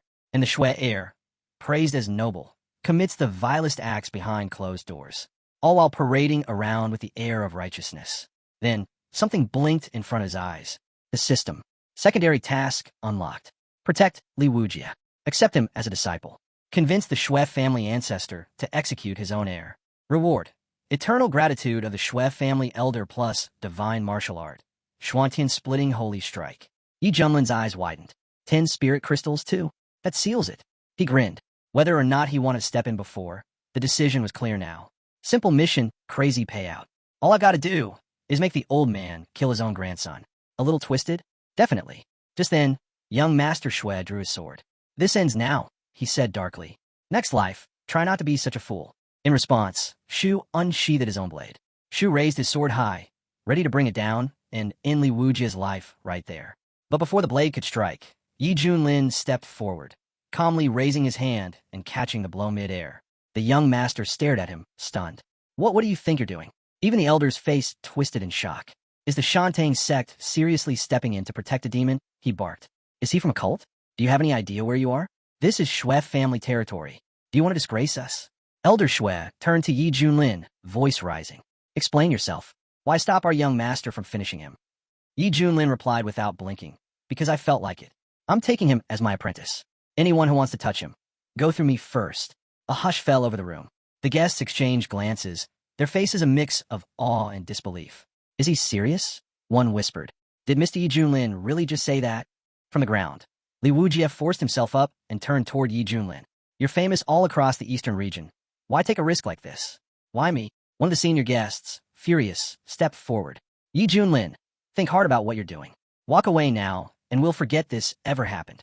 Even Li Wujia added, voice low, thank you for stepping in, but please go.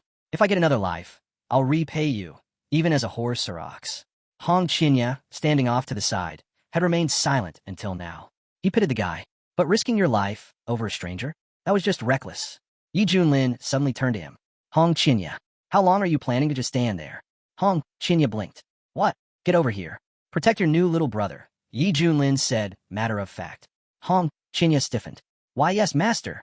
Inside, he was freaking out. What is happening? What is he doing? Meanwhile, Elder Shui's rage boiled over. You think the Shui family is just something you can push around? You've overstepped. With a burst of power, he unleashed a terrifying energy wave, so strong it rippled across the outskirts of the city. Hong Qinya felt it instantly. My spiritual energy, frozen. Even a mouse hiding behind him whispered, Brother, this is bad. Yi Junlin, on the other hand, stood completely still. If only the old man had struck me already, he thought. The mission's not done yet, but I've already gained a level. This is a guaranteed profit. But suddenly, Elder Shui flinched. He heard something, a strange, echoing sound. Another pseudo-immortal? Is this Yi Junlin's backup? Yi Junlin turned to Nara, confused. Where is he? The elder growled. Who's making that noise? Show yourself. And then, in that moment, Yi Junlin's presence shifted. It was as if he'd ascended, like a saint emperor standing high in the sky, gazing down at the world. Someone muttered, "Who is that? What elder gave him such power?" Elder Shui fumed. "I threw a banquet to show off my breakthrough into pseudo-immortality, and now someone else just appears, stronger, and steals all the attention." Yi Junlin raised a brow. "So, who's the loudmouth trying to show off now?" That's when a figure stepped forward from the crowd. "I am from Muhammad," the man announced. "People call me Dao Jiyang." A warrior in the back gasped. "Dao Jiyang? From Muhammad? The strongest of them all? He's the saint's son's personal teacher," someone whispered. "And rumor has it, the saint was crippled, and 18 elders were killed. You think he's going to let that slide?" But the Shui elder's eyes narrowed. He quickly realized this Jiyang wasn't a savior. He was a threat. And Yi Junlin? He just dug himself into a pit. "Looks like I won't even need to act," the elder thought with a smirk. "Jiyang," he said casually, "Yi Junlin's the one behind you. Handle your business however you like." Jiyang turned slightly. "Since when do I need your permission?" Yi Junlin didn't flinch. He casually raised his middle finger. "I'm right here." "What now?" Hong Qinya blinked. "Master, that's Jiyang. Doesn't he realize there's a massive difference between himself and a pseudo-immortal?" Jiyang's brows twitched. His aura flared. "You got a death wish?" he growled, unleashing his full pressure. But Yi Junlin stood there calmly and said, "Why are you barking? Are you trying to act like a stray dog?" The words hit hard. Jiyang exploded with rage. "You little bastard." With a surge of energy, he activated a golden orb, dense, hot, and deadly. "Die." Yi Junlin's eyes widened slightly. The surrounding space had turned to a forbidden zone. The temperature climbed dangerously. Even the elder flinched. That orb, if it detonates, all of human could be vaporized. This isn't worth it. Not over some nobody. But Yi Junlin didn't budge. He stepped forward, straight toward the deadly sphere. He wasn't going to run. He was going to finish the mission now. Guests began panicking. "What is that? Why is it so bright? I can't even keep my eyes open." Right then, the system chimed in. "System alert. Host has encountered a pseudo-immortal enemy. Passive stat boost activated. Strength increased to mid-stage pseudo-immortal." Hong Qinya nearly dropped to his knees. "My master, he's also a pseudo-immortal? This pressure, it's worse than a demon lord's." Somewhere in the abyss, even ancient demons stirred. Yi Junlin faced the orb, unshaken. "That's it? This is your big move?" he said. "This wouldn't even scratch my fingernail." Without hesitation, Yi Junlin struck back. The force of his counterattack stunned Jiyang. He never saw it coming. The crowd gasped. "He's not just a madman. He's a half-pseudo-immortal." "Impossible." Li Wujie stared in awe, trembling. "Master," another guest muttered. "Now it makes sense. No wonder he was so arrogant. He had the power to back it up. All this time he played us all.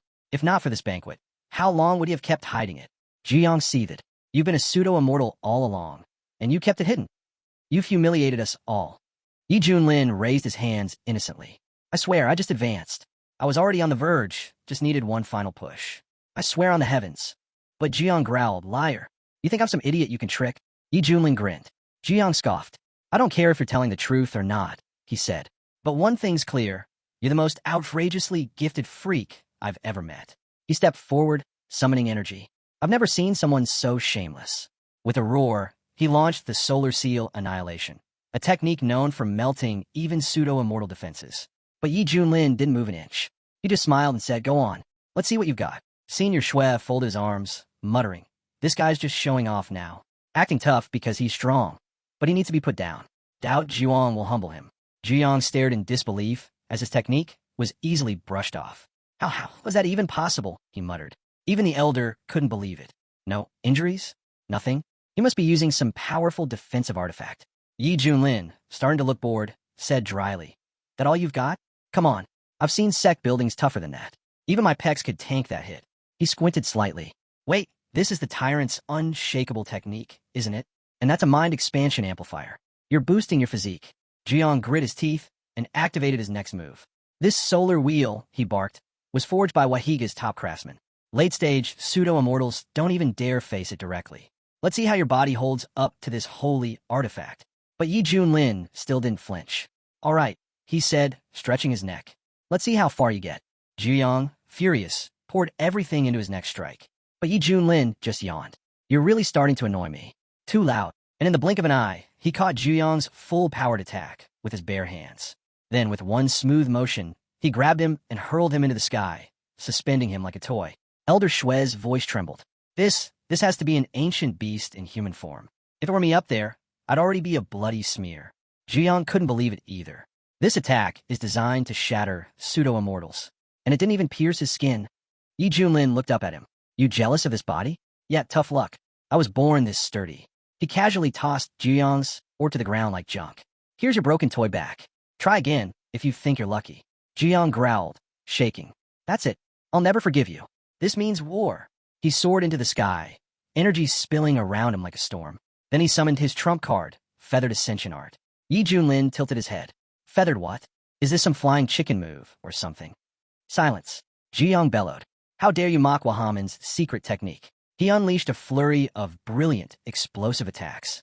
But Yi Junlin, calm as ever, countered with the Royal Knight's seal. Blades of celestial energy surged above Zhuyang. Multiple strikes from every direction. Zhuyang gasped, realizing he was surrounded. Too many.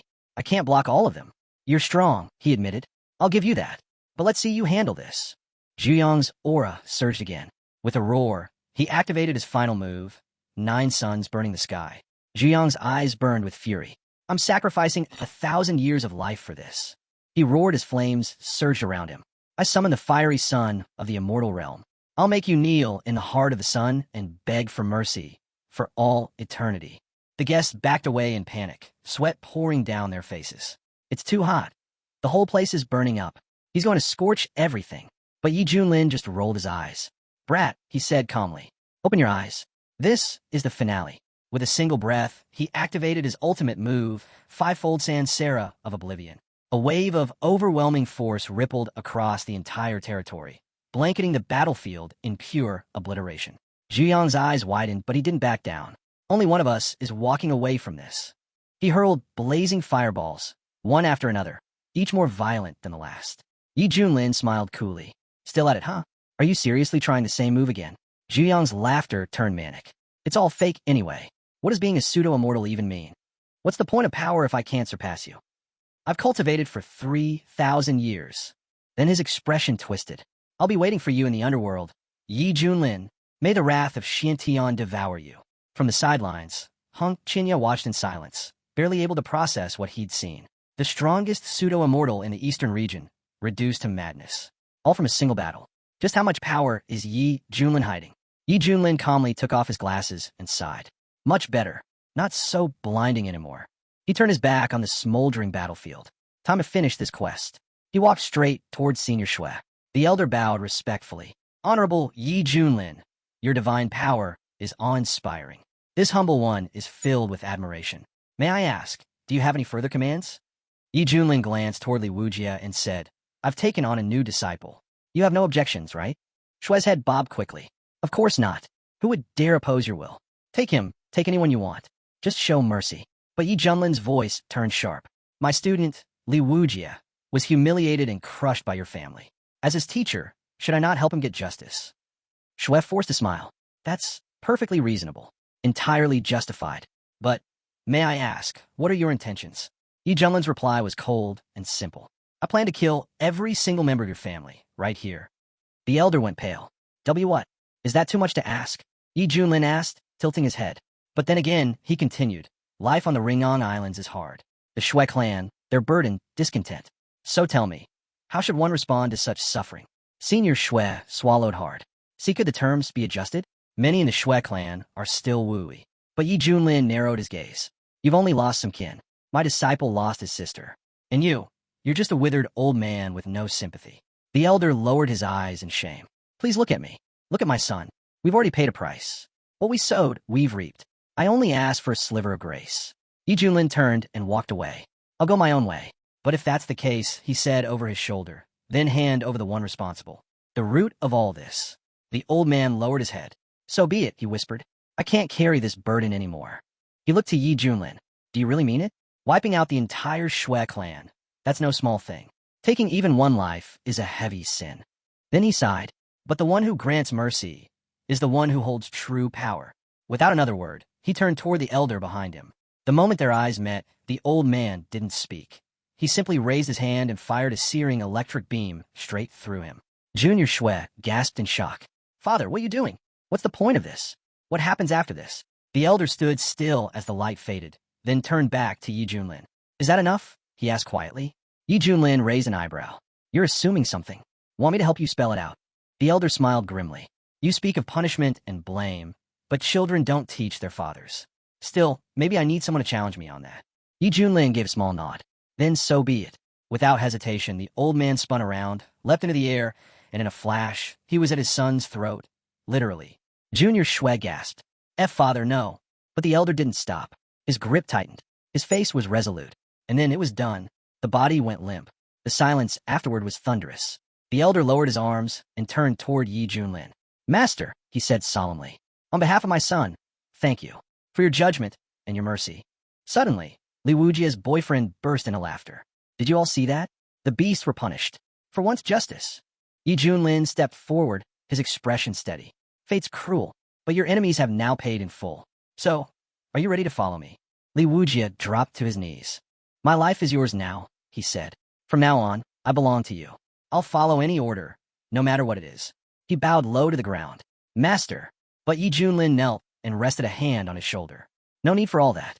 I'm glad to have a disciple like you, one who rose through the fire. He smiled slightly. Sounds dangerous, but maybe, when the time comes, this kid will shine. Since you've now officially become my disciple, Yi Junlin said, I'll give you your first technique. It's time you had a proper sword path. Li Wujia's eyes lit up.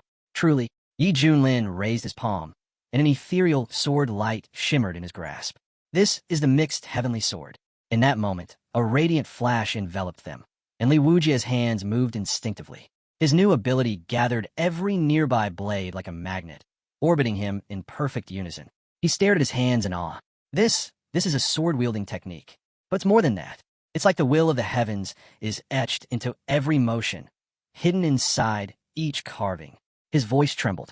Compared to this, even the so-called great sword techniques are like scraps. My carving, my art, it's finally part of something higher.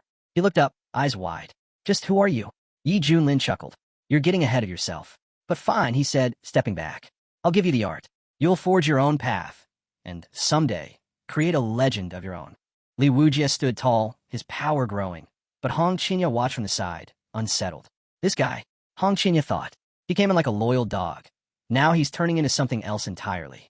There was something unnatural in his aura, something dark. Hong Qinya's chest tightened. That art, that blow, it shattered space itself. If he keeps toying with that kind of power, he's going to burn out. And that flame, that's underworld fire. Even a shattered blade would turn to ash in his hands. Suddenly, Li Wujia dropped to one knee, coughing violently, then vomited a gush of strange, dark liquid. Yi Junlin walked over and looked down at him. If you keep using those secret arts, he said flatly, your body won't last much longer. You've already damaged your foundation. At this rate, you'll collapse. He sighed and pulled out a small balloon-shaped capsule. Here, eat this. Li Wujia blinked. What is it? It's medicine, Yi Junlin replied. Don't waste time thinking. Just take it. Li Wujia hesitated, staring at the strange, mushroom-like elixir. It had a bitter smell, and something else, like resentment baked into the roots. Yi Junlin watched him closely. Let's hope he doesn't ignore the effects. This mix was crafted with more than just herbs. It carries the hatred of a fallen land. It may just awaken the demon blood sleeping inside him. He continued, your body's full of toxins. You've pushed yourself too far, but this will stabilize you. Eat it. You're almost like a faithful dog. Don't let fear get in the way. This isn't poison. It's salvation. Reluctantly, Li Wujia swallowed the elixir. Within moments, his body convulsed. And then, it changed. Muscles surged, veins glowed red, and power radiated from him in violent pulses. He wasn't just standing anymore. He was towering. Gasps echoed around them. He had become a walking storm. But then he turned to Yi Junlin, voice low and shaky. Master, I'm so tired. Yi Junlin narrowed his eyes. Something wasn't right. That energy, it wasn't just power. It was twisted. His aura felt unstable, wild. There was something ominous in the way he stood, something that made everyone step back. He's been affected. Yi Junlin realized. This is demon blood magic. It's warping him inside and out. Right on cue, the system interface flickered into view. System alert. Host disciple has awakened latent demon blood. Side effects include increased aggression and instability. Caution. Monitor behavior closely to avoid harm to allies. Hong Qinya, now visibly sweating, remembered something.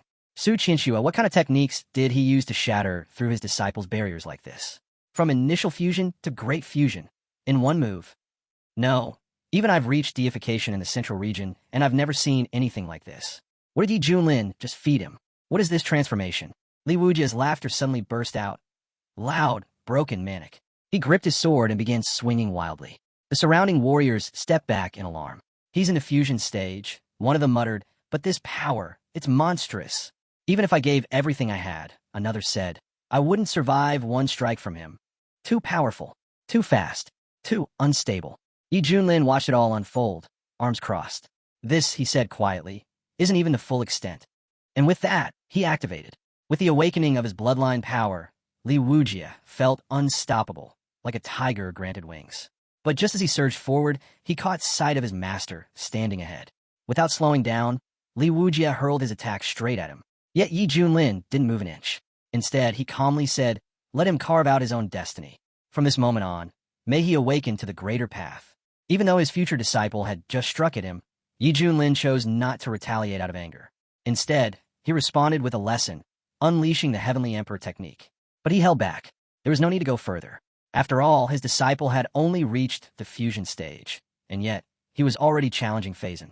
That kind of breakthrough was not to be taken lightly. The master looked on and said that Li Tai had fulfilled his purpose. If not, there was no way someone as weak as his disciple could have handled what came next. Yi Junlin then called out, his voice sharp, focus, snap out of it. This isn't the time to be lost in thought. Li Wujia tried everything to penetrate his master's defenses, but his energy eventually waned. As the heat of battle faded, reality set in. Confused, Li Wujia asked what had just happened. He'd felt completely consumed, lost in fear, even daring to act against his master. Now, he could only brace for punishment. Yi Junlin walked toward him and said, let's see what's changed since last time. Li Wujia answered there was nothing, but after taking a closer look, his face lit up. His level had risen. Yi Junlin noticed it too. Despite everything, Li Wujia's path remained steady. The root of his strength hadn't faltered. In fact, he was growing rapidly, like iron being forged stronger through flame. Li Wujia dropped to one knee and said, this student is grateful for Master's guidance. Yi Junlin nodded and explained, you just triggered your madness bloodline.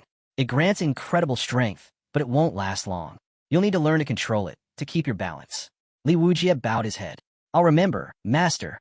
Senior Schwest laughed heartily and clapped Yi Junlin on the shoulder. You found yourself quite the disciple. Come, we must toast to this day. Yi Junlin blinked, a bit surprised. Won't we be interrupting the main celebration? The feast was prepared for overcoming the crisis. The elder waved it off. Don't worry, that just adds to the joy. But you know, people are already talking. They say the Shui family elder just took out 2 of his own men, and now he's cozying up to Mr. Yi. It's hard to believe how fast things change. Hong Qinya overheard and nodded silently. It was true. In this world, strength ruled above all. This man had forced an elder to turn against his own, and still earned his gratitude. If he didn't become strong too, he'd always be living under someone else's shadow. Yi Junlin agreed. It's settled then. Let the Shui family enjoy their celebration. Hong Qinya, go pick up your sister. It's time to head out. Hong Qinya bowed slightly. Understood, Master. As they turned to leave, the elder shouted, everyone, come see Li Wujia showing off. Senior Shui smiled and told Li Wujia to stop by when he could. Our doors are open. You've brought honor to our Shui family. We welcome you. But not everyone was pleased. Senior Shu growled under his breath, frustrated and bitter. Everything was supposed to be a grand celebration, a glorious victory. But just like that, it all came crashing down. Suddenly, someone shouted, Lord, we found the young master's hand. The boy asked anxiously, where is he? Senior Shui snarled, throw that cursed hand in the backyard. Let the dogs chew on it. His voice turned harsh as he yelled at the others, get out.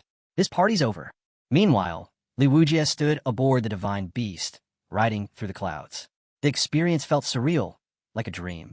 He'd avenged little, and now, he was officially Lin Xiaoan's disciple. It was almost too much to process. Then there was Red Little. She was every bit as stunning and graceful as the rumors claimed. Now that he was part of the sect, maybe it was time to formally greet her.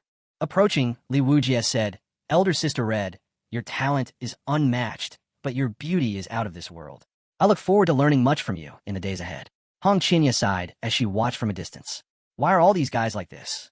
Mr. E, still reeling from having slain the mighty Susan, was visibly irritated. Taking on such a promising disciple only made the situation more complicated. As Sha turned to leave, someone asked, "Did I say something wrong?" Just then, a mouse-alike figure scurried over and muttered, "You guys keep messing up Big Brother's gender. He can't stand that." The mouse paused and blinked. "Wait, who are you again?" Li Wujie introduced himself politely. "I'm a new apprentice under the Shui house. Just arrived, really. Thanks for the heads up. So that's why Big Brother ignores the flattery. I see now. He's a man. I stepped right into that one." Mouse nodded. "Exactly. Big Brother Hong Qinya takes that seriously. It's a big no-no." Li Wujie laughed awkwardly. As expected, Master sure attracts some unusual people. A ridiculously handsome Big Brother and a cute little Mouse's sister. Mouse smiled sheepishly. "I always wanted to be like my older brothers, but for some reason, I'm stuck in this weird half-mousy, half-human form. I end up causing trouble for Master." Li Wujie replied gently, "Sister, I don't think you do it on purpose. You're unique and, honestly, kind of cute.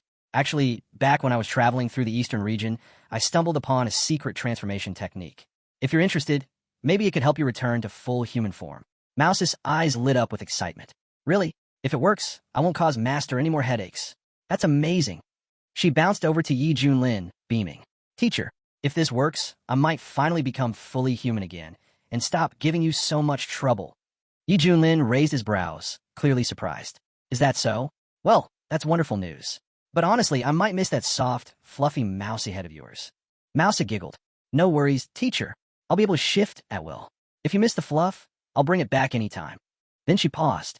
"Oh, wait. Do we really need to return to the sect now?" Yi Junlin looked at her, slightly confused. "Return? To the sect? Of course not. We've got a divine beast to ride." He was beyond thrilled. Riding this beast was just too cool, and he wanted the whole world to see it. "Give it some juice," he shouted, and the creature surged forward. After Misty for months, news of what happened at the Shui family banquet spread like wildfire across the eastern region. Everyone was stunned. The cult of mystery, once cloaked in secrets, had become a true enigma. Meanwhile, deep in the eastern lands of Tongha, a fierce battle raged. Warriors were locked in brutal combat with invading monsters. Their creed was simple: die if you must, but never surrender panches. At that moment, Li Wujie jumped off the ship and reported, "Teacher, demons are launching an assault from below." But Yi Junlin? He was casually playing dominoes. Hong Qinya stared, bewildered. Whose cannon could smash through every obstacle on the board and strike the enemy king directly? He'd never met someone so brazen and shameless. Then, without even looking up, Yi Junlin commented, "You're too weak. I've barely used a tenth of my strength, and you already lost." Hong Qinya fired back. "To use a siege cannon properly, you need a solid platform. Its movement is restricted. Even a 3-year-old knows that." Yi Junlin shrugged. "It's a hammer gun, not a siege cannon. Same difference." He paused, thinking aloud. "Could I just fly off with that mortar?" He chuckled at his own thought. Hong Qinya really has a knack for bending the rules. Then he noticed the look on his disciple's face. "What? You disagree? You think my strategy skills are lacking?" Hong Qinya quickly bowed. This disciple would never dare. Yi Junlin turned a little mousy. "What do you think of my tactics?" Without hesitation, she replied, "Teacher's the best. No one can match you."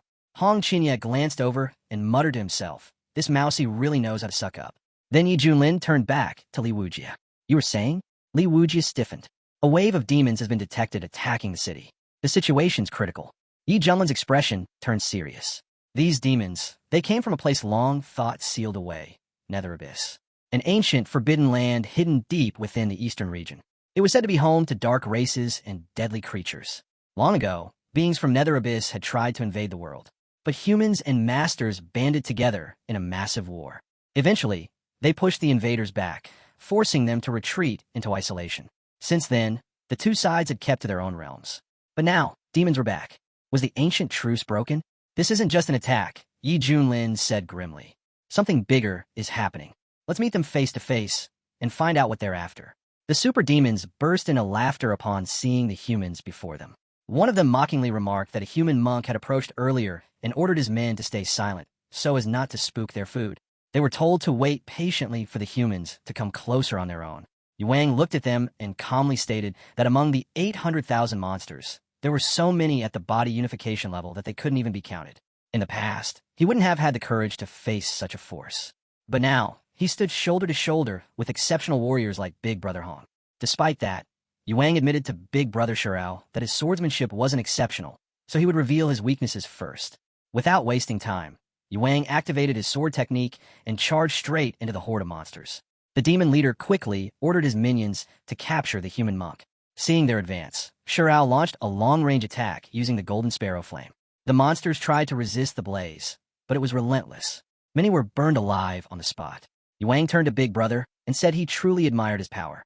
However, Shao suggested they end this quickly before they became a laughingstock. He understood that even if some crooked figure managed to control a monster, Shao remained the strongest among them.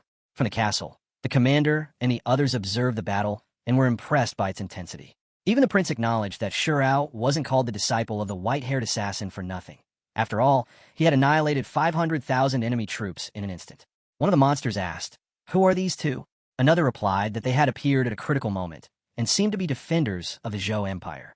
They should be eliminated quickly. However, one demon sneered, saying it didn't matter who they were. Nothing could derail their people's plans.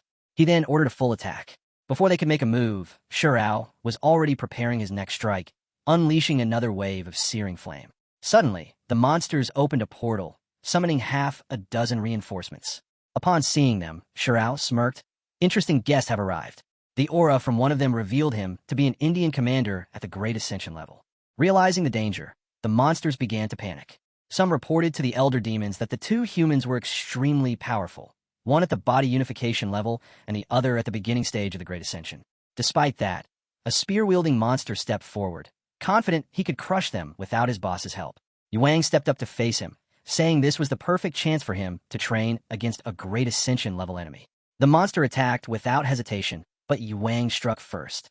Though hit, the monster laughed, saying it didn't hurt and instead helped him improve. Those observing the battle were shocked. How is this possible? Can someone explain this cause and effect? One asked. Even the prince was surprised at the strength of Master Ye's disciples. Fueled by their praise, Wang flew forward to demonstrate more of his power. Targeting the strongest among the enemy, he unleashed his Great Ascension-level technique. But another monster at the peak of the Great Ascension blocked his path. That happened only because Senior 9 underestimated him and got killed. The monsters, now on alert, launched a full-scale assault to get rid of Wang once and for all. Overwhelmed, Wang realized he had overestimated himself. To survive, he considered using the Mad Demon's blood. But before he could, he saw Brother Shirao jump in to help, casting his jade glass flame. The monsters were caught off guard by the flames. One of them, however, broke free and shouted at a nearby human woman, vowing to take her life. Using his power, he summoned his brothers and prepared to attack. Wang, watching this, acknowledged the monster's strength. It was clear this was a peak Great Ascension-level being.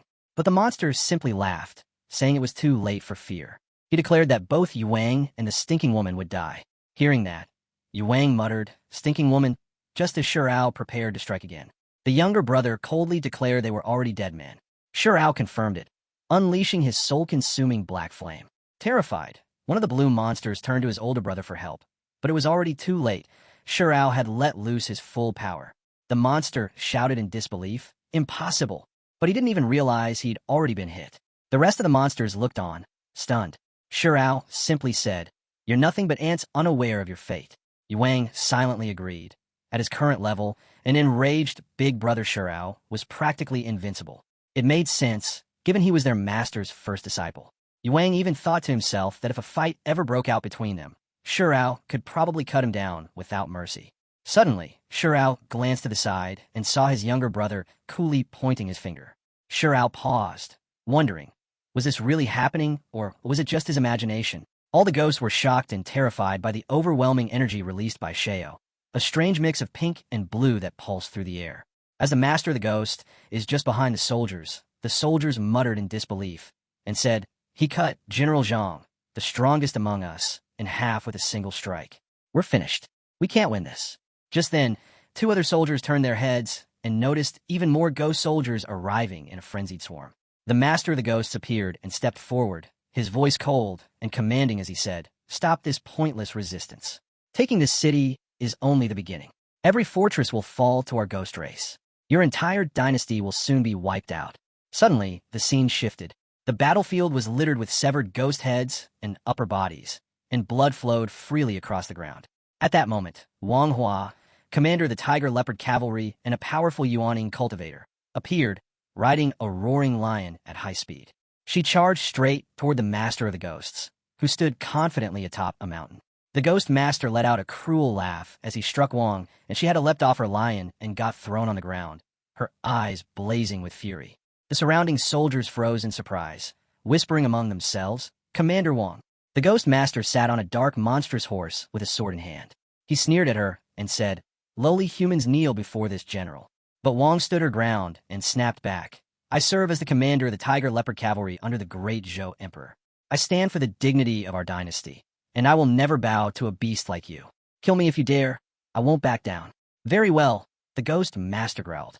"Then I'll grant your wish. I'll tear you to pieces and hang your head on the city gate tower, so you can watch as our race slaughters your nation." Before the battle could begin, the giant blue whale appeared out of nowhere and swam in the air toward the Ghost Master with incredible speed. The Ghost Master's eyes widened and shocked as a swirling circle of blue energy formed around the beast, and powerful currents surged in its wake. The whale opened its mouth, unleashing a surge of energy that started to pull all the enemies. In the next instant, the Ghost Master got sucked up by the blue whale, and he could only cry in resistance. The human soldiers began to panic. One of the soldiers shouted, "They've all been eaten," while another questioned, "Is this some kind of illusion?" Back on the battlefield, Wang Hua looked toward the sea, her expression firm and intense. "A divine beast sent by the heavens. Has it come to protect the great Zhou?" As the whale reached the shore, one of the soldiers noticed something strange. Someone was riding it. That divine beast had a master. A human cultivator had come to save them.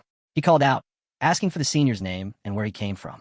Sure enough, the man sat there sipping juice like he had all the time in the world. He looked down at the stunned soldiers while drinking and calmly said he was Yi Junlin from the Xintian sect, then asked who was in charge. In an instant, Wang Hua and the others dropped to their knees in respect. Her eyes widened in realization. It's him, Yi Junlin, the man who once cursed the strongest sect in the eastern region. She couldn't believe the great Zhou was blessed with someone of his caliber. Stepping forward, Wang introduced herself with full formality, stating that she was Wang Hua, commander of the Tiger Leopard Cavalry, and offered greetings to all the seniors. Yi Junlin raised an eyebrow and asked who governed the land and why the Ghost Army was attacking the dynasty. Wang responded with a troubled expression, explaining that the land belonged to the great Zhou. She admitted she didn't know why the ghosts had launched the attack, but mentioned that according to the Fallen Ghost Journal, this was only the first wave and a full-scale invasion was coming soon. As the tension thickened, Yi Junlin wondered aloud if the creator of the Nether Abyss dared to attack so openly. Weren't they afraid of another alliance of human cultivators like in ancient times? Before the thought could settle, Yuang cut in and shook his head, saying that ghosts preferred damp, rich environments and questioned what they would even gain from seizing the great Zhou. Xiao didn't wait for logic. He scoffed and tells that it didn't matter if the ghosts came because they would just wipe them out. Wang Hua quickly turned to Yi Junlin, asking if the esteemed immortal would help them survive this calamity. On behalf of all great Zhao citizens, she thanked him. But while she spoke, Xiao grew visibly frustrated. Junlin wonders that the master's divine body just naturally attracts trouble. The more he tries to avoid it, the more it comes chasing. He feels something is off, because tens of millions of Nether Abyss creatures wouldn't just show up like this without a reason. Right then, a glowing screen appeared in midair with a message congratulating the host for triggering a new mission. The task was to repel the ghost army invading the Great Zhou, and completing it would grant a valuable reward. Yi Junlin smirked and welcomed the challenge, calling it quest time. He suggested using this place as a base and planned to extract information from the ghosts. Raising his hand, he declared that the invaders were slaughtering innocents, and as a cultivator of the human race, he couldn't just stand by. He urged everyone to spread the word and let it be known that he would step in. Wang Hua bowed deeply, expressing her gratitude and saying that Great Zhao would never forget his grace. Yuang, beaming with admiration, praised the master's wisdom. But standing behind him, Xiao glared and muttered under his breath, calling Yuang a nosy busybody. Without wasting another moment, Yi Junlin gave the order to move and asked to be taken to their emperor. The massive divine beast Kuan Peng, the whale-like protector, nodded in response and guided him ahead with respect. The scene shifts to just outside the Great Zhao capital, where the main army encampments were busty Junlin with movement. Rows of soldiers stood in formation, alongside war elephants and battle wagons. Inside a command tent, generals huddled over a map, their faces grim. One soldier reported, "Moments ago, several ghost armies broke through our defenses. They're advancing fast, and it's clear their target is the capital." Another added, "Reports from across the realm say their generals are at soul integration level. Some even believe a great Ascension ghost commander is leading them." A third soldier frowned and asked, "Why now?" Why are the ghost race suddenly obsessed with taking Wide Aberdeen Street? Could there be hidden treasures drawing them in? The commander, who also happened to be the Crown Prince, sighed. I understand your suspicions, but even as Crown Prince, I have no idea. A soldier quickly apologized. Forgive me, Your Highness, I spoke out of turn. It's fine, the prince said, shaking his head. Right now, all we can do is hold the line for as long as possible. If we can't, then we must protect and evacuate the people. As long as they survive, there's still hope. Just then, someone burst through the doors. Your Highness, it's urgent. You need to see this immediately. Everyone in the tent turned to him, startled. The Crown Prince narrowed his eyes. Don't tell me the ghosts are attacking again. His thoughts spiraled. Damn it. These last few days, the ghost army's been wearing us down with raids. Our troops are exhausted. We're outnumbered, 800,000 to our 400,000, and they control the initiative. How the hell do I turn this around? Suddenly, tremors rippled through the ground. Outside, the divine beast Kuan-Pung landed with a thunderous splash, and soldiers stared in confusion and alarm. They questioned what the beast was and why something like that had appeared in the Great Zhao. All units were ordered to prepare for engagement. The Crown Prince rushed to the scene and quickly told them to stand down, recognizing the creature as Kuan-Pung, the divine beast. He also identified the rider as Tiger Leopard Commander Manhua. One soldier blinked in disbelief, surprised that Commander Wang could ride such a beast. Wang dismounted and stepped forward, reporting that the Tiger Leopard cavalry had returned. She had brought Yi Junlin, master of the divine beast, to help defend the Great Zhao. The Crown Prince stared in shock, confirming if it was really Yi Junlin, the white-haired demon from the Shantian sect, who had tamed the divine beast. Wang stepped in quickly and urged the prince to choose his words carefully. She explained that Senior Yi Junlin was actually very easygoing and not as frightening as the rumors claimed. The Crown Prince straightened himself and introduced his identity respectfully, offering formal greetings to Senior Yi. Yi Junlin found it amusing that they still saw him only as the man who had killed 18 elders from the Yuhua sect. Before he could respond, a chilling ghost voice echoed from the sky, declaring that the humans were surrounded by an army of 800,000 ghosts. The voice warned them to surrender quietly and accept their fate as offerings. The Crown Prince clenched his teeth, furious at how far the ghosts were pushing things. Yi Junlin glanced at his companions and gave them a signal to handle the situation. They replied with confidence and disappeared in a blur of movement. Watching from afar, the Ghost Master squinted in confusion, wondering who those two were and why they would charge straight into an army of 800,000. He questioned their sanity, especially with a great Ascension-level commander among the ghost ranks. To him, it seemed like pure foolishness. Meanwhile, atop a fog-covered mountain, a ghost general stood overlooking the battlefield. His expression was grim as he observed the resistance. He found it laughable that the so-called Great Zhao would put up such resistance for a single city. While royal dynasties could draw power from national fate, the ghosts held the advantage in numbers, 800,000 against 400,000. He clenched his fist and declared that the 100 clans of the Nether Abyss had risen together. The ghost race had to seize the initiative. This was the moment that would shape the future. The world would fall, and new rulers would rise in the east. Those who conquered now would decide what came next. As the scene shifted, Yuang and Shao arrived together, stepping into the aftermath of battle. Without missing a beat, Shao stepped forward and reported that the 800,000 ghost troops had been eliminated, just as the master had ordered. Yuang tried to add something about the seniors and masters, but halfway through his words, he hesitated. His thoughts drifted, wondering if the master might be upset with them. Then, without any build-up, Shaoxi suddenly spoke and told the master to wake up. Yi Junlin stirred, stood up casually, and muttered that it was already done. Shao, clearly annoyed, reminded everyone that they had just annihilated the enemy force. It was more to herself than anyone else. While they had been risking their lives, she thought bitterly the master had been taking a nap right there on the battlefield. Yi Junlin didn't miss a beat. He stepped forward and told them they had done well, and to keep it up. Suddenly, the Crown Prince of Great Zhao approached with his soldiers. They all bowed with respect and expressed their gratitude to Yi for saving the nation from a great crisis. Yi Junlin gave a casual shrug and said it wasn't a big deal, but they were tired now and expected to be treated well by the people of Zhao.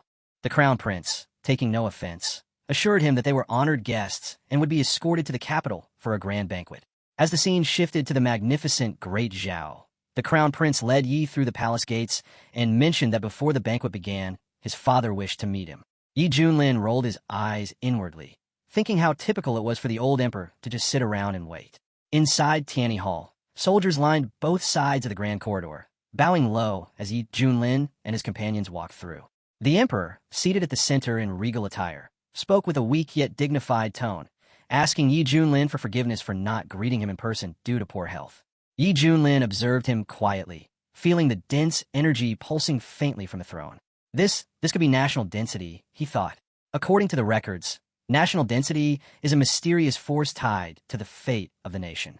It strengthens one's cultivation, speeds recovery, and enhances training. The will of the people fuels it. But something didn't sit right with him. The emperor is clearly using it to stay alive, yet his condition still looks bad. The emperor went on, admitting that he must have made a fool of himself in front of Yi Junlin. He narrowed his eyes, studying the emperor closely. Something fell off. He couldn't see through the man's cultivation. Was it hidden? Was he really just a great Ascension expert? Deciding to speak up, Yi asked what exactly had happened. The emperor let out a sigh, explaining that the Nidar Abyss ghosts had launched an unprovoked attack on Great Zhao. Some suspected they were after a treasure hidden in the royal palace, though he claimed to have no idea what it could be. He wondered silently how the emperor had ended up injured then. The emperor continued, saying that before the invasion fully began, a mysterious figure had broken into the royal tombs. His power was overwhelming, and the palace's defensive barriers had collapsed instantly. With no other choice, the emperor had been forced to unleash the nation's density to repel the intruder. His mind raced. If the intruder was that powerful, why hadn't he finished the job? Why retreat? Something was hidden in those tombs. Something big. He spoke up again, saying that the real issue might lie within the royal tombs. If the ghosts were targeting whatever was hidden inside, then it had to be significant. But the part that didn't sit right with Yi was that someone stronger than the emperor had backed off after breaching the tomb. It didn't make sense. A chuckle escaped Yi as he thought back to his original plan, to coast through life with his cheat system and enjoy the ride. But now, this mystery had piqued his curiosity. Sheo, who had been silent, finally spoke. The situation reminded him of an old legend from the central region. He leaned in, visibly intrigued. He asked the emperor if he could visit the royal tombs. The emperor hesitated, clearly unsettled by the request. Before he could respond, the crown prince stepped forward, explaining that the tombs were sacred ground. Disturbing them might attract dangerous energy. He added that he had already done more than enough for Great Zhao. A feast had been prepared in his honor, and they hoped he would enjoy it. The emperor echoed the sentiment, apologizing for declining the request. Still, he offered Yi the right to choose any treasure from their vault as a token of gratitude. Yi smiled and waved the matter off.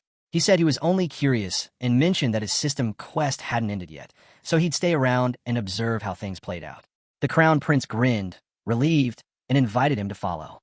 Far away, in the crimson halls of the Nidar Abyss, a ghost king lounged lazily on a bone-decorated throne, sipping blood from a crystal goblet. Skeletons were scattered like ornaments across the floor.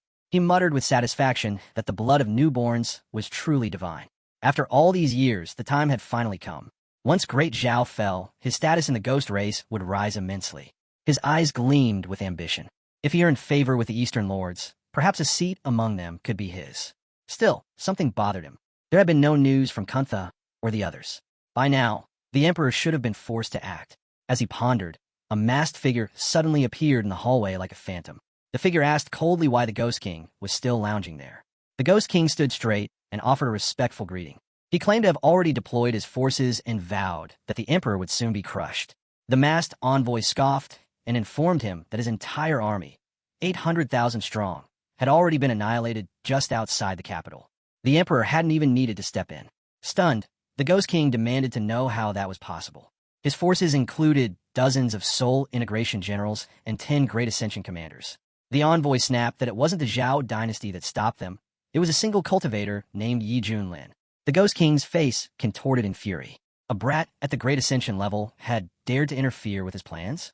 Even if Yi had defeated 10 commanders, he was nothing compared to the power of a tribulation stage ghost. Just an ant. The envoy warned him not to underestimate Yi, then tossed him a mysterious talisman and commanded him to crush Great Zhao, warning that another failure wouldn't be tolerated. The Ghost King caught the talisman and burst into maniacal laughter as he stormed out. Outside, the mountains quaked with rising ghostly energy. Drawing his blade, he shouted for all troops to march. A thunderous response followed as ghost soldiers rose into the sky. Back at the Zhao Imperial Palace, inside Tiana Hall, Yi and his companions were finally enjoying the grand feast. Yuang raised her cup with a grin, saying the wine was amazing as she poured herself another round. Xiaoxi nodded in agreement, happily chewing. She said the meat was incredible. Sheo, in contrast, sat stiffly, refusing to touch any food. The Crown Prince noticed and leaned in with a polite tone, observing that Red Immortal's discipline was admirable. Perhaps such restraint reflected true self-control. Yuang rolled her eyes and said to ignore him, claiming Sheo was just on a diet. Sheo's brow twitched, fuming silently. A diet? Seriously? He was a tribulation stage expert, not some overindulgent glutton. Trying to lighten the mood, the Crown Prince clapped his hands and suggested perhaps some music would be more to Red Immortal's taste. At his signal, Chang Feng, the Eastern region's greatest musician, entered with a graceful bow and introduced himself to the guests. The Crown Prince explained that Chang Feng's music carried the profound essence of Zhou, once even helping a dying Yuaning cultivator break through to soul formation. He requested Master Chang Feng to begin playing. As the elegant melody filled the hall, Yuang, Xiaoxi, and even Sheo remained noticeably unimpressed. Chang Feng frowned at their reactions and turned to the Crown Prince. If this was their idea of entertainment, then perhaps he shouldn't have bothered showing up at all. The Crown Prince looked at Yi and asked if he found the performance lacking. Before Yi could answer, Chang Feng snapped at him, accusing him of being a vulgar brute who knew nothing about music.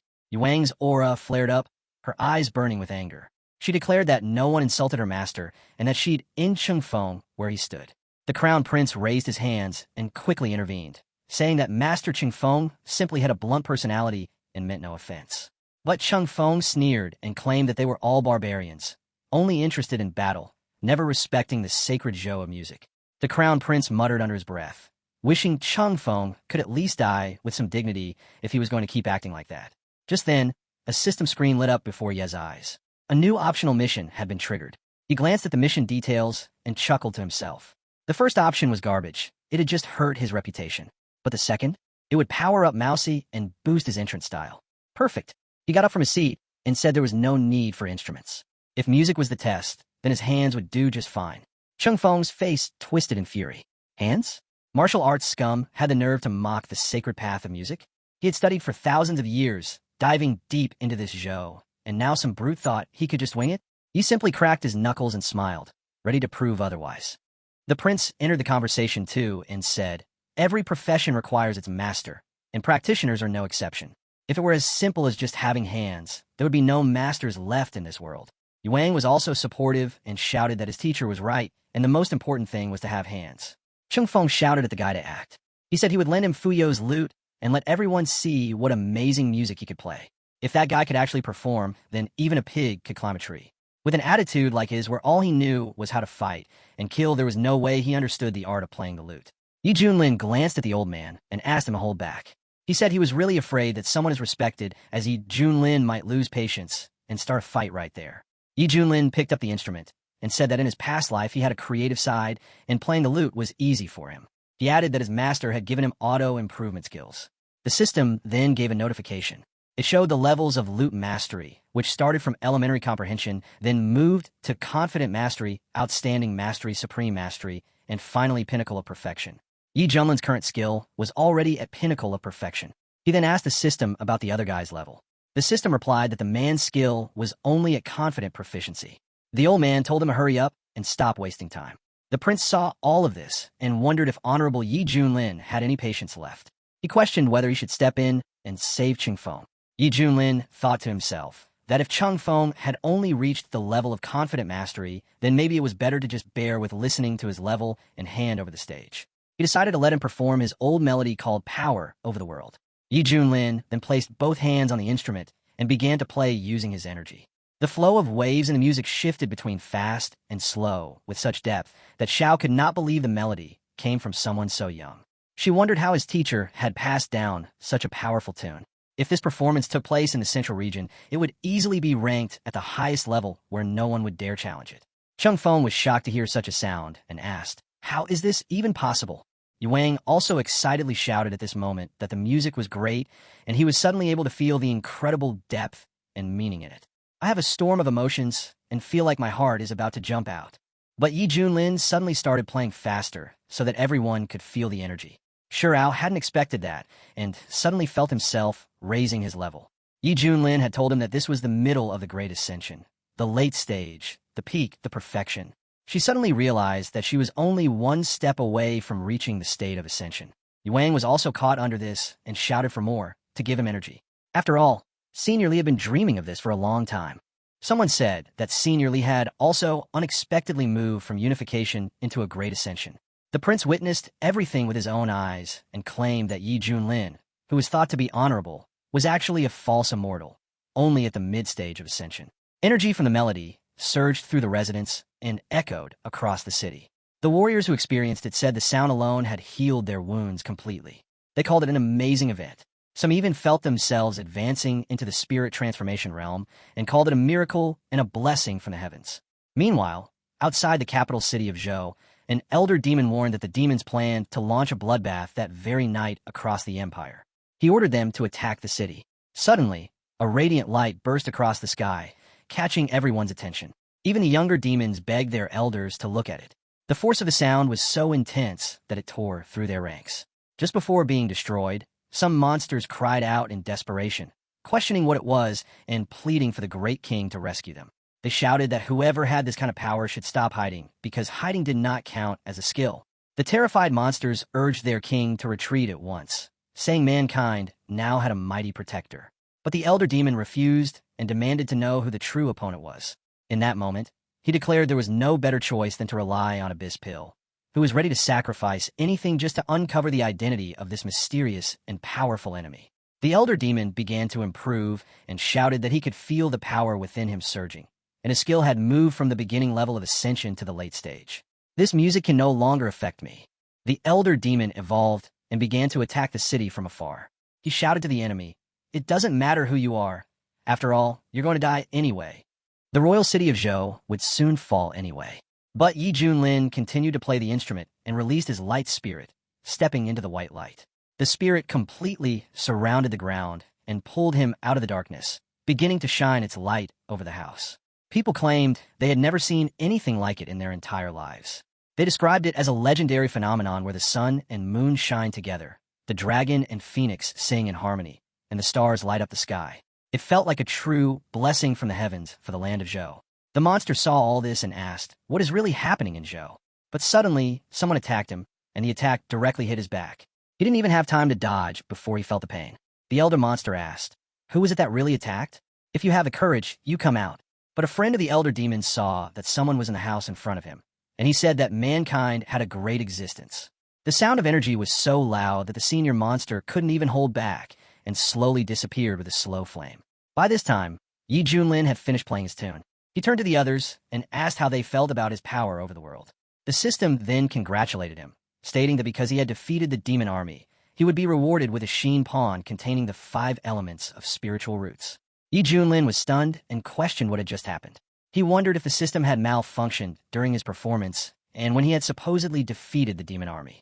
The system responded clearly that the demon army invading Zhou had just been wiped out by the music he played. It reminded him that it was a professional system and that he should not doubt its accuracy. Xiaoxi ran up to the teacher and said, "It sounded beautiful. The teacher was incredible." Yi Junlin replied, "I said the most important thing is having hands." Then he turned to Master Chongsang and cried out in despair, saying that the master stood far above him. With tears streaming down his face, he begged the senior to speak the truth. He admitted that the song was divine, so breathtaking that words couldn't describe it. He confessed to his arrogance and foolishness for ever daring to insult him.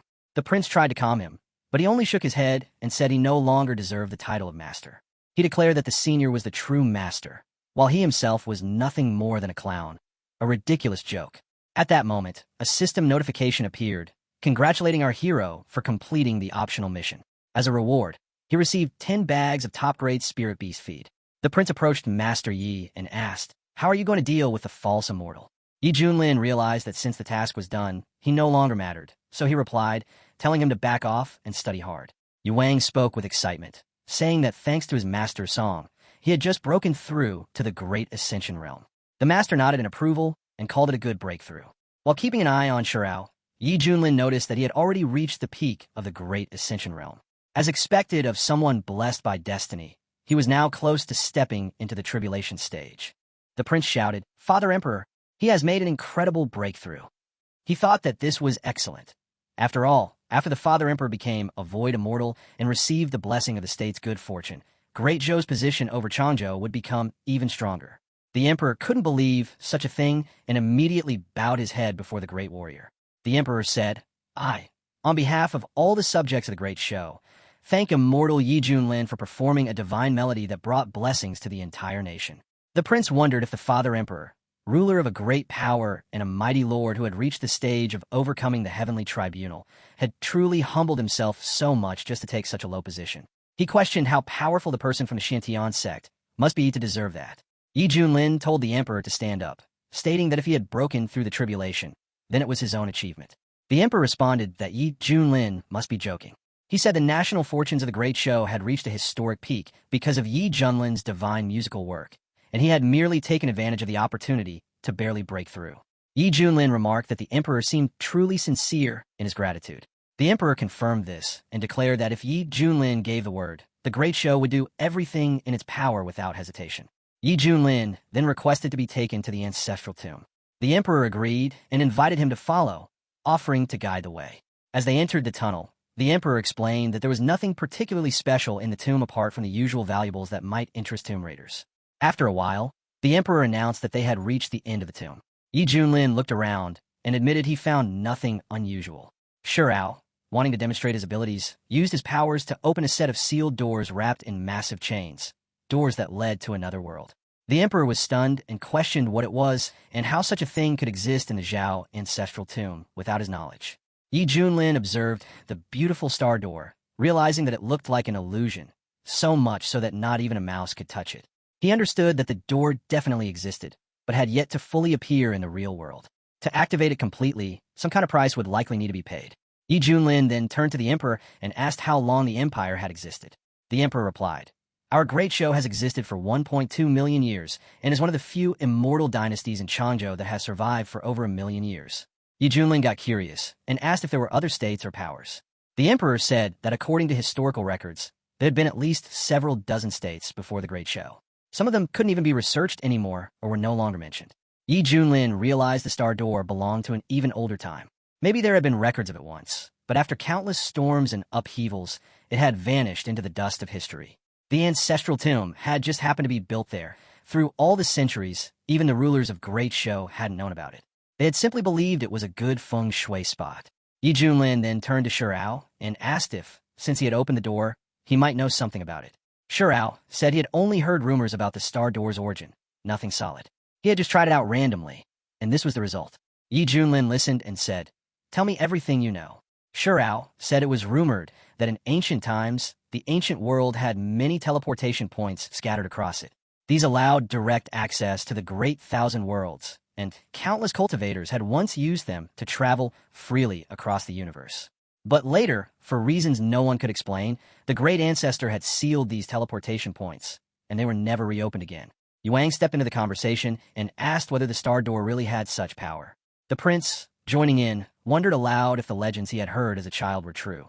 According to those old stories, the ancient world was said to be a giant star built for cultivation, just one among many such star worlds scattered throughout the endless cosmos. The emperor replied that in earlier eras, cultivators could move freely between worlds. Those who had reached the Hua level could even leave ancient altogether and roam the empty void beyond. But somewhere along the way, something had changed. An invisible force had started to restrict ancient cultivators, locking them in and forcing them to live and die within the bounds of this world. The only way out was through tribulation. By becoming a true immortal, one could ascend to the immortal world. Only from that realm did true freedom to travel the universe become possible. The prince grew excited and cried out that if ancient cultivators could now break free and enter the universe through this star door, then it was a heaven-sent opportunity for Great Zhou. He told the emperor that if this was real, Great Zhou could use it to expand its territory. It was a rare and golden chance. The emperor agreed. He said that with Great Zhou's strength and his own cultivation already at the tribulation overcoming stage, it was only a matter of time before they took over the world. Yi Junlin turned his back to them and spoke coldly. He told them they were all fools, obsessed with fantasies. The emperor, surprised, asked what he meant. Yi Junlin didn't hold back. He questioned whether they were truly confident the Great Show had enough strength to launch a star expansion. Had they ever considered the possibility that other races might invade them instead? If this kind of expansion was such a blessing to the ancient, then why had the great ancestors sealed the star doors in the first place? He also reminded them of the mystery man. No one had figured out why that being had retreated. He pointed out that they hadn't even been able to conquer Tanga, yet here they were dreaming of taking over other worlds. He compared their ambition to a snake trying to swallow an elephant, completely unrealistic and dangerous. The emperor lowered his head and admitted they had been too confident. Yi Junlin nodded and told them that of course they were. Then he reminded them of something crucial. Did they even know how to open the star door in the first place? The emperor lowered his head and said nothing. Yi Junlin told them to keep trying. As long as the star door still existed, the golden days of the great show were not over yet. The emperor nodded and said he understood. He promised they would keep a close watch on the situation. Yuang turned to his teacher and declared that if this was truly the case, then the dark creatures from Mingbian deserved death. They had betrayed the ancient and submitted themselves to alien races. Yi Junlin responded by saying what fascinated him most at the moment was the ancients' hidden past. He felt that Ming Yuan's invasion couldn't possibly be that straightforward. Judging from their movements, the star door wasn't the only one in the eastern region. This suggested that travel through parallel universes was real. Things, he said, were about to get very interesting. Yuang agreed and said he too was curious. He believed that if they could uncover the ancients' past, then maybe the immortal world could help explain everything. With his teacher's power, he knew Yi Junlin would soon pass the tribulation and rise to the upper world. Yuang hoped that when that time came, he would be able to follow and reach the place all cultivators dreamed of. Shirao cut in with a grim tone. He said the immortal world was cruel, even more so than the mortal realm, where the strong crush the weak without mercy. He recalled his own journey. When he had endured tribulation and become an immortal, he hadn't ascended right away. Instead, he had remained in the central realm, focusing on refining himself and settling his conflicts with the fire teachings. The reason behind his delay was fear. He had heard how rigid the hierarchy in the immortal world was. In the lower realms, those who became immortals were revered and admired. They controlled the elements and were worshipped by countless cultivators. But in the upper world, a newly ascended immortal started at the very bottom. The gap was hard for most to accept. If one had elders or family already there, it was easier. But Shirao had no one. Worse, he had made too many enemies in the central region. If he ascended without preparation, he would have likely been hunted down and killed. He ended his point by stating that ascending to immortality wasn't as simple as it looked. It wasn't just about hard training. It involved survival, support, and timing. Yang asked if that meant success wasn't only about effort. Later, when Yi Junlin returned home, he found that Ming Yuan had already launched the first wave of attack. He realized the other regions of the east might soon fall under siege. Even the 4 great regions could be pulled into the war. Facing this mounting threat to ancient, he made up his mind. He would take on the burden and protect the realm. Then, as if suddenly remembering something, Yi Junlin raised his glasses and let out a laugh. He pulled out a gift and handed it to his student. Xiaoxi leaned in and sniffed it. She said it smelled really good and asked if she could try it. Yi Junlin calmly replied that it was pet food. Xiaoxi pouted and reminded him that she was technically his pet too. Then, without warning, she transformed into a mouse. Yi Junlin sighed and told her to go ahead and take it as a snack. Xiaoxi gleefully accepted and took the food. Meanwhile, Shirao, who had been quietly fuming in the background, looked on in disgust. In his mind, he cursed the mouse, thinking she didn't train, only cared about food, just like that useless fool surnamed Li. Such pure immortal essence, wasted. But the moment Xiaoxi took a bite, something extraordinary happened. A powerful flame burst within her. Shirao's eyes nearly popped. He couldn't believe it. In an instant, Xiaoxi had jumped from the middle stage to perfection, and then broke through again right after. Xiaoxi squeaked in delight. She told her teacher the food was delicious and asked why she had suddenly broken through. Yi Junlin was just as stunned. He couldn't believe that a single packet of top-grade food had taken Xiaoxi from the initial stage of passion all the way up to the initial stage of dang. He wondered aloud, if she ate a few more, would she become immortal right then and there? Yuang shouted in disbelief. His sister had caught up to his level in the blink of an eye. Shirao's thoughts were spinning. He couldn't understand how Yi Junlin continued to bring out such miraculous items. He kept asking himself what kind of treasure Yi Junlin really possessed to be able to do something this absurd more than once. Yi Junlin turned to Xiaoxi and asked if she wanted more. Xiaoxi eagerly nodded and said she still wanted to treat herself. With a smile, Yi Junlin tossed a few more packets in front of her and told her to enjoy them. He was glad she liked them. He didn't forget Mousy either. He turned to the beast and acknowledged all its hard work lately. These snacks, he said, were from Mousy as well. Xiaoxi clapped her tiny paws and cheerfully said she was happy Mousa liked them too. After taking a bite, Mouse's energy suddenly surged and reached its peak. Yuang gasped. Mouse's had just gone from the initial stage of Deng to the peak in an instant. He turned to Yi Junlin and called him truly incredible, beyond comprehension. Shirao, sitting quietly, felt a bitter mix of admiration and frustration.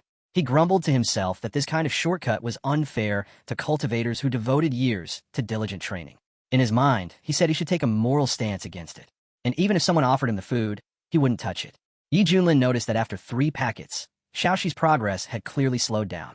The effect was wearing thin. He concluded that repeated use must cause a sharp drop in effectiveness. Meanwhile, Shirao sat behind a tree, keeping an eye on Xiaoxi. After a moment of silence, he called out to her. Xiaoxi blinked in surprise. She couldn't believe the great senior was actually calling for her. It was such a rare occasion. The senior then turned toward her with a serious look. Xiaoxi tilted her head and asked if there was anything she could do for him. Shirao told her, "What your teacher gave you to eat was poisonous." She replied with worry. The master would never harm a mouse. Plus, once the mouse ate it, its power went bang bang and increased dramatically. Shirao explained that everything had 2 sides. Any elixir a cultivator absorbed would have different natures and properties. While it might increase cultivation, it would also poison the meridians. So this so-called goodie might seem helpful at first glance, but in reality, it only forced growth unnaturally, like pulling out a sprout to make it grow faster. He warned that toxins could already be building up in her body, and if she kept consuming it, it would eventually lead to slow suicide. Mouse had protested that since the teacher had given it to her, it couldn't be harmful. She added that she felt no discomfort at all and actually felt perfectly fine. Shirao, now colder in tone, offered to prove it and immediately used his abilities to inspect her. He was stunned. All her meridians were perfectly intact. Her foundation was incredibly strong. Even more surprising, streams of pure, innate spiritual energy were circulating through her body, far more effective than any elixir. She looked at her older brother with smug satisfaction and asked if she could leave now since nothing was wrong. Shirao hesitated before insisting that she leave the goodies behind. He said Big Brother only meant well and she should listen. She pouted and said the teacher had given them to her. Without waiting, Shirao snatched the goodies right from her hands. She sniffled as tears welled up in her eyes and told him not to cry. She said if he wanted to chase the teacher, that was fine, just not to involve her. Not daring to argue further, she muttered her understanding. Shirao shot her a mocking look and declared he was about to surpass her. This was his chance to finally break through. He lifted the bag high and took a bite. At first, he enjoyed the taste, but then panic set in. His stomach felt like it was going to explode. Clutching his abdomen, his face twisted in agony. He shouted that his body was raging with uncontrollable energy, and if it didn't stop, it would destroy him. Then he glared at the girl and cursed the smelly old mouse, wondering how she had survived it unharmed. Suddenly, he couldn't hold back. A thunderous boom echoed as a colossal smoke cloud erupted behind him, propelling Shirao skyward like a rogue firework. Yi Junlin blinked, watching the spectacle. What's going on? Why did little Hong just fly into the sky? Yuang sniffed the air and wondered aloud why it smelled so pleasantly fragrant. Yi Junlin turned his gaze toward the mouse and asked if she was all right. Mouse had bowed her head in silence and then tells the name of Sheo. Yi Junlin's eyes narrowed as realization dawned on him. So that was what this was all about. Right then, Shirao crash-landed in front of them with a groan. Yi Junlin folded his arms and demanded to know what he had done. Shirao dropped to the ground in a full kowtow, forehead pressed against the dirt, and admitted his mistake.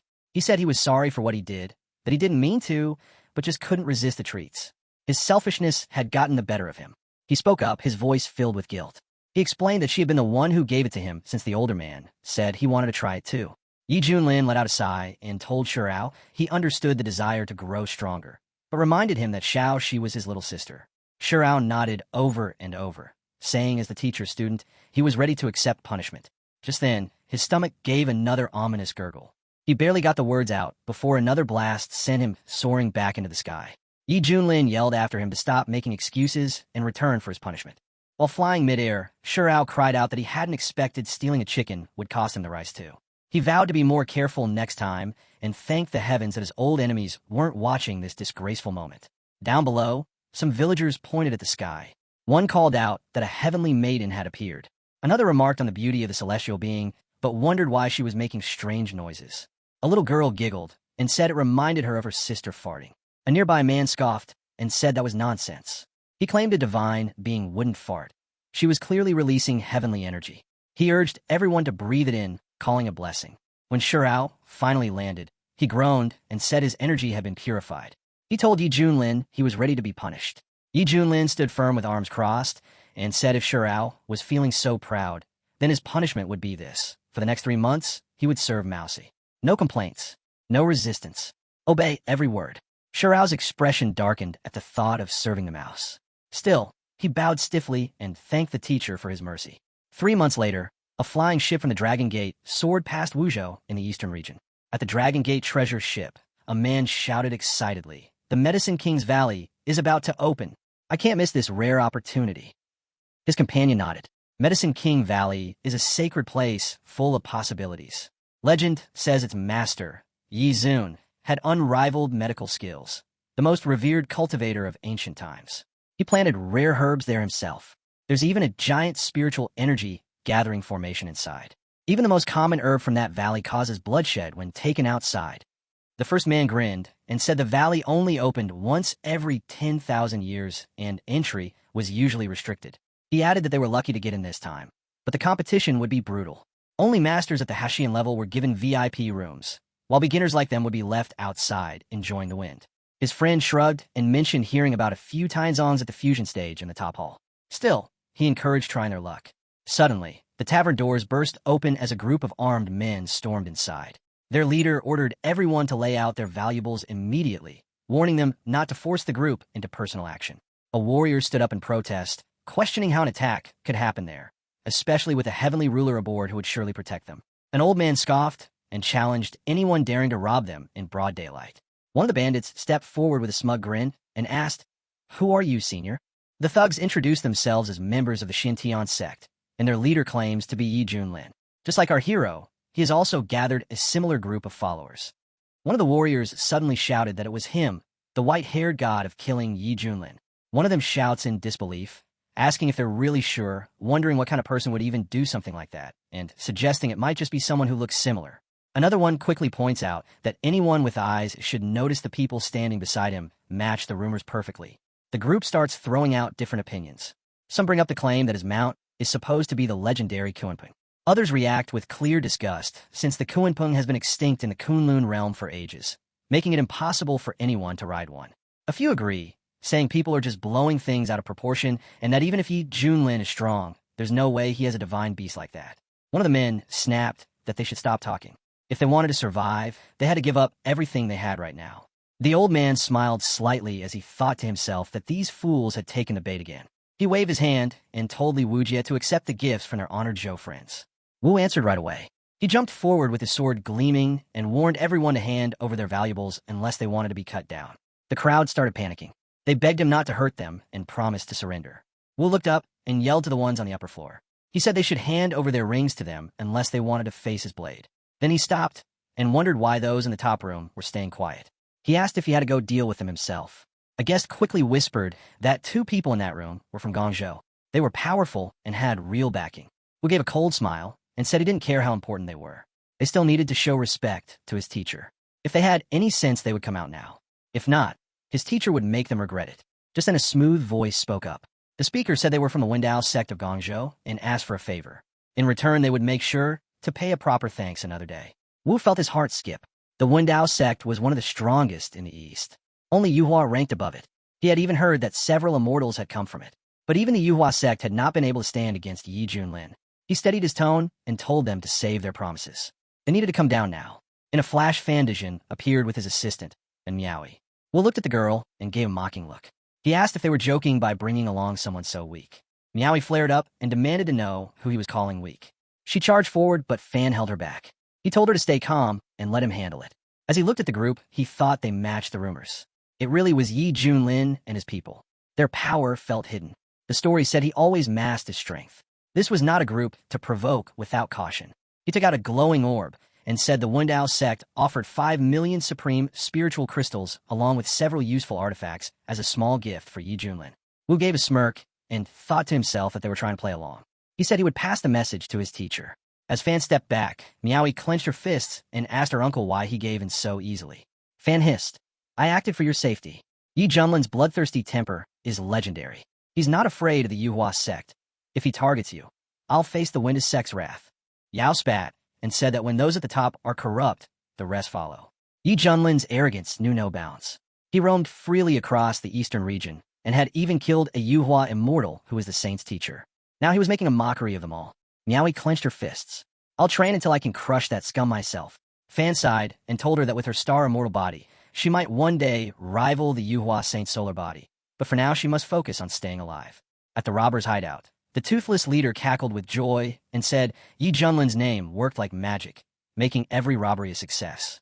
Wu agreed and added that even that Winda elder bowed to the name, and he nearly died from the shock. A girl sneered and said they respected Li Wu, the devil sword master, not Wu's face. Wu grabbed his sword and snapped back, reminding her that she was once carried on shoulders like a prize at Fenchan Luo, so she should not act so proud now. The leader slammed the table and warned them to stop bickering, saying they were all replaceable. One final job remained, and then they would scatter. Suddenly, a strong gale howled outside. The chief turned sharply and asked what that sound was. Wu turned pale and wondered aloud what kind of monster it could be. The leader saw the shadows flee and said it was a good thing they did not try to stop them.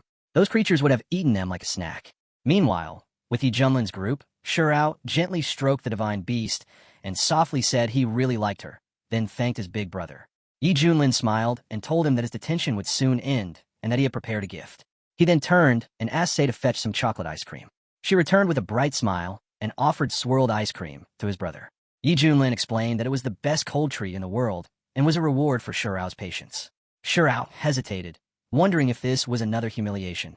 Then he took a bite and his eyes lit up. The cold and sweet treat melted in his mouth, and he began to wonder if Yi Junlin had truly shown him a bit of kindness. Yuang rushed in and reported that they had reached Wuzhou and that Medicine Valley would open in a few days. Noticing Shurao's blissful expression, he muttered that such acting was truly a test of will. Yi Junlin raised an eyebrow and repeated the name Medicine Valley, as if mulling it over. Yuang nodded with excitement and said it was a land full of miracles with rare herbs and unique medicines, making it an event not to be missed. The system pinged a new message indicating that a mission had been detected to explore Medicine Valley and that huge bonuses awaited. Yi Junlin grinned. Perfect. We've been idle too long. Let's see what this valley offers. Meanwhile, in the eastern region at Wuzhou, right in front of the Dragon Gate guest court, the group finally arrived. Yuan turned to the teacher and explained that this was the largest in within 100 miles radius. He suggested they stay there for a few days and wait for the official opening of the Medicinal Valley before heading in. Yi Junlin said the name sounded familiar and agreed they would stop there. As soon as they opened the door, the staff welcomed them respectfully and invited them inside. Yi Junlin told the attendant to prepare a better room for them. The man in charge gave a polite bow and asked them to proceed to the second floor. As they climbed the stairs, Shurao asked why they needed to keep a low profile. Yi Junlin sighed and said that now that he was famous, crowds of fans were bound to appear if anyone recognized him. People would rush over for autographs, and the whole place would fall into chaos. Shurao instantly regretted asking, thinking this person's mind was impossible to understand and not at all like ordinary people. Once seated at the table, Yi Junlin asked the waiter for recommendations. The waiter smiled and explained that they had several specialties known for authentic flavor and unmatched taste. First was fried lion heads, made not from ordinary lions but wild primal spirit stage beasts, crispy outside and bursting with flavor. Then there was sugar vinegar carp, made from a carp said to carry dragon blood, fresh beyond compare. She suddenly perked up and asked about a particular dish. The waiter brightened up, explaining that it was ice mouse meat. Every slice was as clear as snowflakes and crisp when grilled, which earned it its name. Before he could continue, she covered her ears in horror. Yi Junlin cut in firmly and said they would take everything except the snow meat and told the staff to serve them one by one. The waiter blinked in surprise, thinking these dishes hadn't been ordered in ages, and this must be a wealthy guest. He promised the kitchen would prioritize their order immediately. She mumbled that mice were too cute to be eaten. Trying to change the subject, Yuang asked why they weren't waiting for the valley's opening on Buffalo Pepper. Yi Junlin chuckled and said that once the valley opened, chaos would follow. He thought it would be best to soak in the atmosphere beforehand, as anything could happen. Yuang respectfully clasped his hands and said the teacher was always far-sighted and that he admired him deeply. Suddenly, Shurao signaled them to be quiet and mentioned that someone nearby was talking about them. Yi Junlin casually waved his hand and said that was normal, as he had many fans. He wanted to hear what legendary tales they were sharing. With enhanced hearing, he caught snippets of conversation. One person cursed Yi Junlin, saying half a lifetime's efforts were ruined because he had been robbed. Another complained that 6 level 7 artifacts, 30 amulets, and 5 earth elixirs had been taken from him by the same man. Yuang angrily slammed the table and insisted they were slandering the teacher. Shurao couldn't help laughing, thinking that even Yi Junlin had moments of infamy. It was truly entertaining. Why Yi Junlin let out a deep sigh and said it was obvious someone was impersonating him. He figured those people had been scammed, and if Shurao wanted to laugh, he could go right ahead. Shurao suddenly stood and called them pathetic worms, saying all it would take was a word from the teacher and he would silence them permanently. Yi Junlin rolled his eyes and said that was far too exaggerated.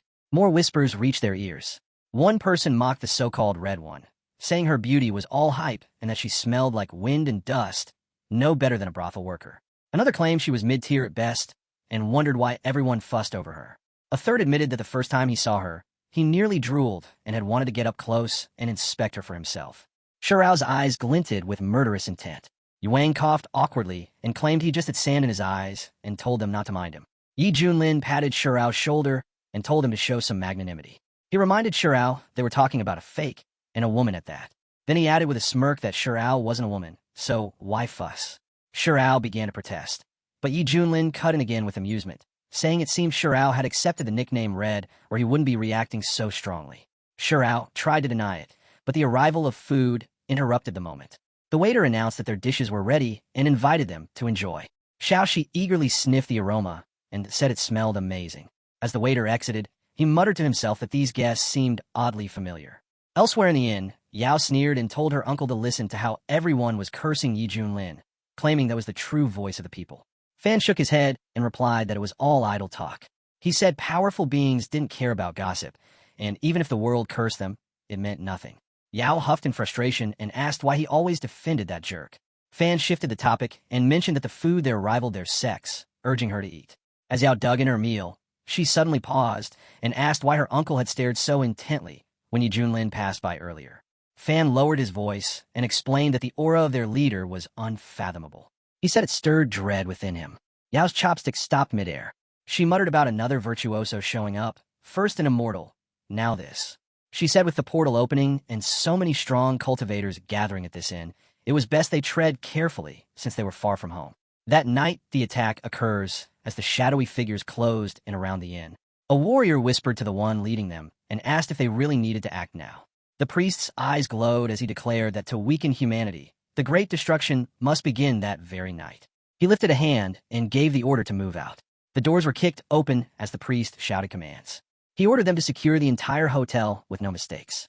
He explained that the nightmare array would trap all cultivators below the Hua level in eternal sleep. Not even the great Lajani had been able to break it, and tonight, humanity would remain in unending slumber. The Reaper's crew swarmed the building, releasing a paralyzing poison. Within moments, the entire inn fell into a deep silence. Every person inside rendered unconscious. The Reaper and his squad took full control of the hotel and unleashed a powerful poison.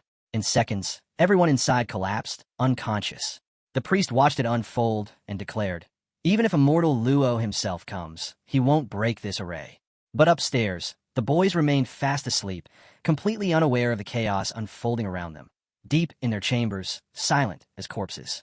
And just like that, humanity plunged into a never-ending sleep.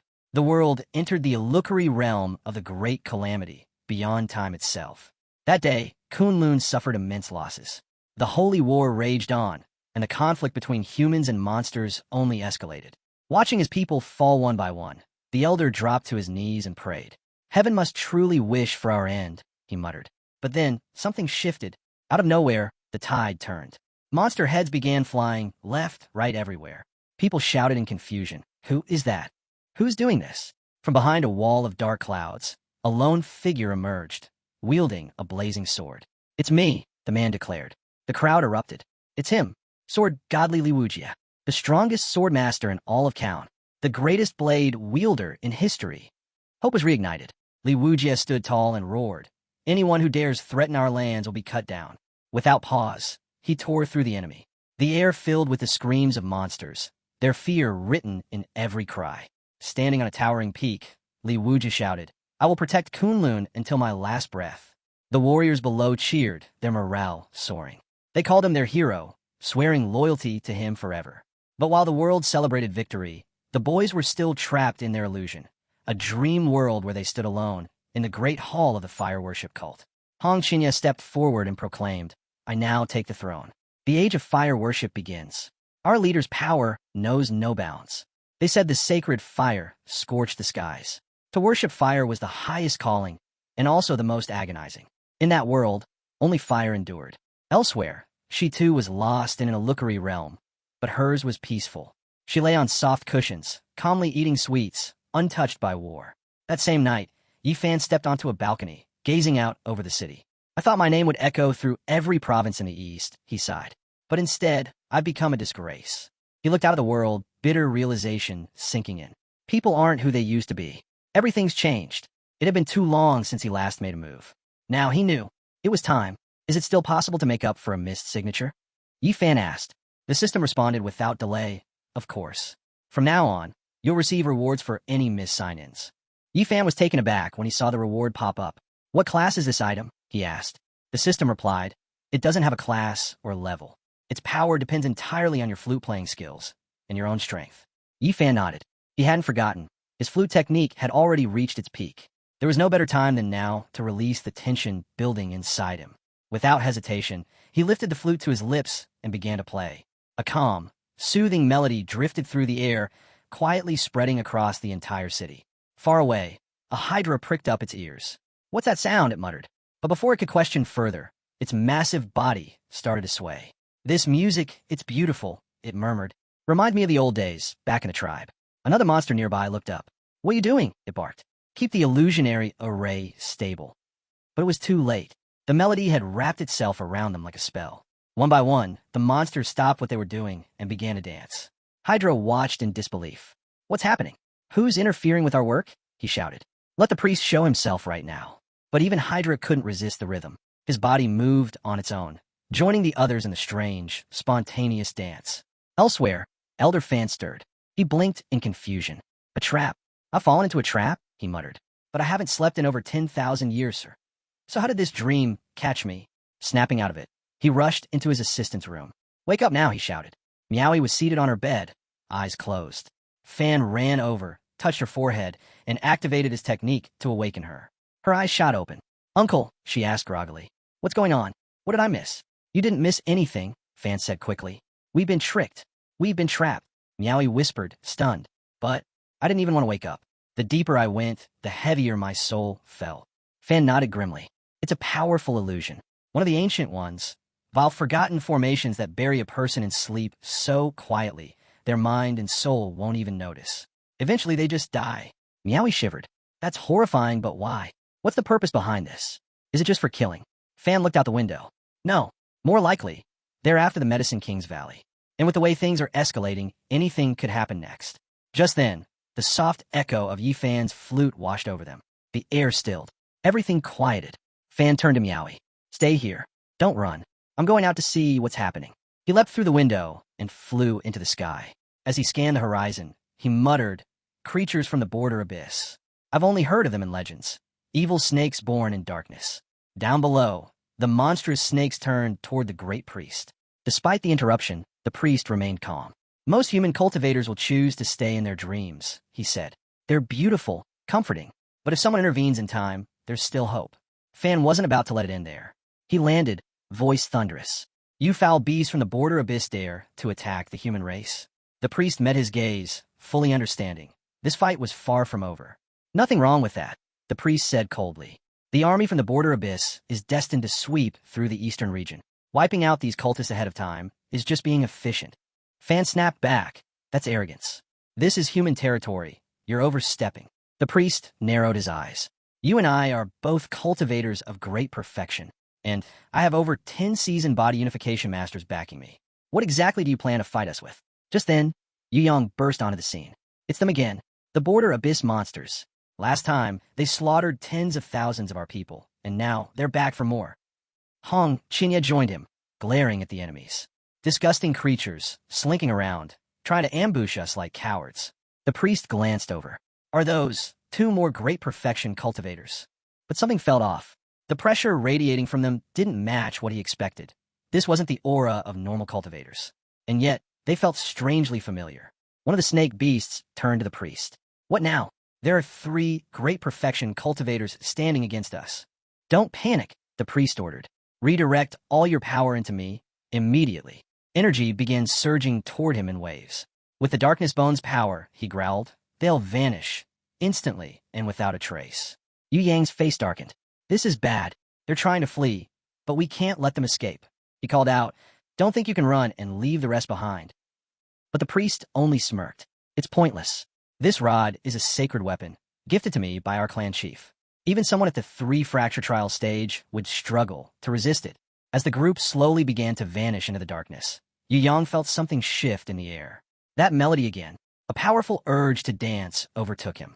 Hong Qinya, too, paused, puzzled by the feeling. What is this music? The priest froze, hands trembling. That cursed flute again. He could feel it dragging him down, overwhelming his will. The melody swept over them all, and suddenly, they were dancing, losing control one by one. Even the priest dropped his wand, completely disoriented. Stop it, he shouted. Everyone stop dancing. But none of them could. Hong Qinya blinked, lost. Why can't I stop? Yu Yang glared. Is he provoking us on purpose? Fan stood by the window, watching everything unfold. It's the flute, he muttered. That's what woke me up. This and it's packed with hidden masters. At that moment, Miaoi walked in from the hallway, curious. Who's playing the flute? It's such a beautiful tune. Drawn by the sound, she stepped into the next room, and there he was. Yi Fan sat calmly, flute to his lips, the melody still flowing. She froze. Her cheeks went red in an instant. I'm sorry, she stammered. I didn't mean to interrupt. I just wanted to speak with you. Yi Fan stiffened. Had his identity been exposed? He thought, could this be one of his fans? So obsessed she tracked him down? Without missing a beat, he took her hand. Since you figured it out, I won't hide anymore. You deserve my signature. Miaoi was so stunned, she let out a shriek. Go ahead, Yi Fan said confidently. Tell me where you want me to sign. She blushed even harder, completely flustered. What's with this guy? She thought. Why did he suddenly pull her in here and insist on giving her his autograph? Now she was trapped, and she had no idea what to do next. Please let me go. Miaoi cried out. You misunderstood. I don't want your autograph at all. Yi Fan blinked, confused. Wait, what? You don't want my signature? Then why were you standing outside my room? Miaoi quickly explained. I was just drawn by the sound of your flute. It was beautiful, so I stopped at the door to listen. I didn't know you were in here playing, and I definitely didn't mean to disturb you. Honestly, I don't even know who you are. Am I supposed to? Are you famous across the eastern region? Yi Fan let out a small sigh. Ah, I see. That was forward of me. Sorry. I'm from the desert region. As for fame, well, I think I'm doing all right. Miaoi's eyes widened. You're from the desert? Yeah, Yi Fan replied. Why? What's the surprise? She hesitated for a second, then said, I'll be honest. I used to think poorly of the desert. The elders always said it was the most backward part of the eastern dimension. Poor, isolated, and insignificant. A place where you'd never find a single true hashing master. But recently, with the rise of Xintian's sect, I've started to realize the desert might have been underestimated all along. Yi Fan raised an eyebrow. So your opinion of the desert region has improved? Miaoi shook her head. Actually, no. It's gotten worse. Yi Fan choked on a laugh. Worse. She nodded. The Misty Peak Mountain Yi Junlin has been abusing his power. His whole faction is out of control. They've been ambushing down masters in Wuzhou, stealing their treasures. Even I and Uncle Fan were victims. She clenched her fists. A so-called great virtual immortal. Someone who's reached the 3 trials fracture stage, acting like a common thief. It's a disgrace. To both the cultivation world and the eastern dimension. Yi Fan burst out laughing, unable to hold it back. What's so funny? Miaoi asked, confused. There's definitely a misunderstanding here, he said between chuckles. In our desolate land, Yi Junlin is considered a flawless man. He's strong, noble, and has a face so perfect, even men question themselves looking at him. There's no way someone like that would do something so low. It's just not possible. Miaoi leaned in slightly. You can be honest with me, Lord. No one else is here to overhear. You don't have to worry that the white-haired old devil will come for you. Yi Fan smiled. You've got quite the imagination. Miaoi wasn't swayed. That white-haired devil is clearly forcing you to cover for him. It's written all over your face. The fear is deep in your blood. Life in the desert must be hard. But don't worry, justice will win in the end. I'll get stronger, train harder, and one day, I'll take him down myself. I'll free the people of the desert region from his tyranny. She looked at Yi Fan again and tilted her head. Why are you looking at me like that? Did I say something wrong? Yi Fan chuckled. A little. But it's okay. Just hold on to that fire. I believe in you. Go defeat Yi Junlin and save the desert. Miaoi gave a confident nod. You don't need to worry about me. I've already decided. And Uncle Fan, as Miaoi stepped out of the room, she called over her shoulder. Uncle, I'm here. Fan turned to her, frowning. Why'd you run out here? Didn't I tell you to stay quietly in the room? Miaoi replied casually. I heard someone playing the flute. The melody was so nice, I followed it, and ended up here. Fan raised a brow. You're telling me you actually found the person playing it? Miaoi turned and pointed. Right here. He's the one. Fan gave Yi Fan a respectful nod. I have to say, sir, your skill is impressive. Yi Fan nodded politely. You're too kind. It's just one of my signature techniques. But before the conversation could go any further, the rest of the boys rushed in. One of them leaned in quickly and whispered, "Teacher, don't expose yourself. Just go by Brother Ye." Hong Chinya stepped forward. "Brother Ye, the situation outside has been handled." At that moment, Miaoi gave him a once-over.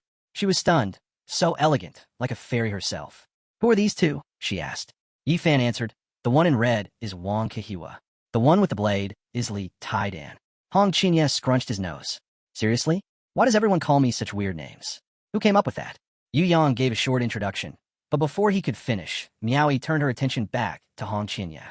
She clearly didn't like his name, but she smiled anyway. "Nice to meet both of you. I won't keep you any longer." Yu Yang looked confused. "Wait, what does she mean?" Yi Fan just smirked. "As expected, things are still uncertain. Best not to spread any information. We might scare off our real enemy." Yu Yang nodded immediately. Teacher is wise as always. Hong Chinya narrowed his eyes.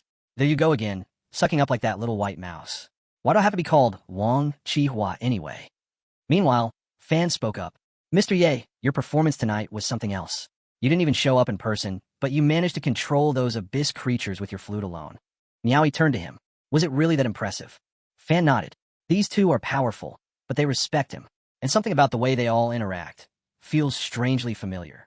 There's something unique about them. Best to stay alert." He turned away. "Anyway, I need some rest. The Herb King's Valley is opening soon." Miaoi didn't argue. "All right, I'll go now."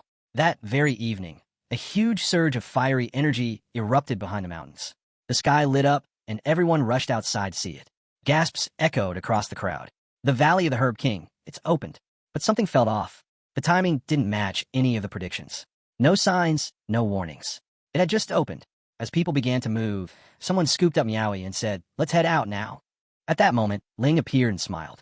"Thank you for the tiramisu, by the way. It was amazing." She beamed. "If teacher likes it, I'll make it for him every day." Yi Fan chuckled. "I never expected the Herb King's Valley to open this early. Looks like it's time."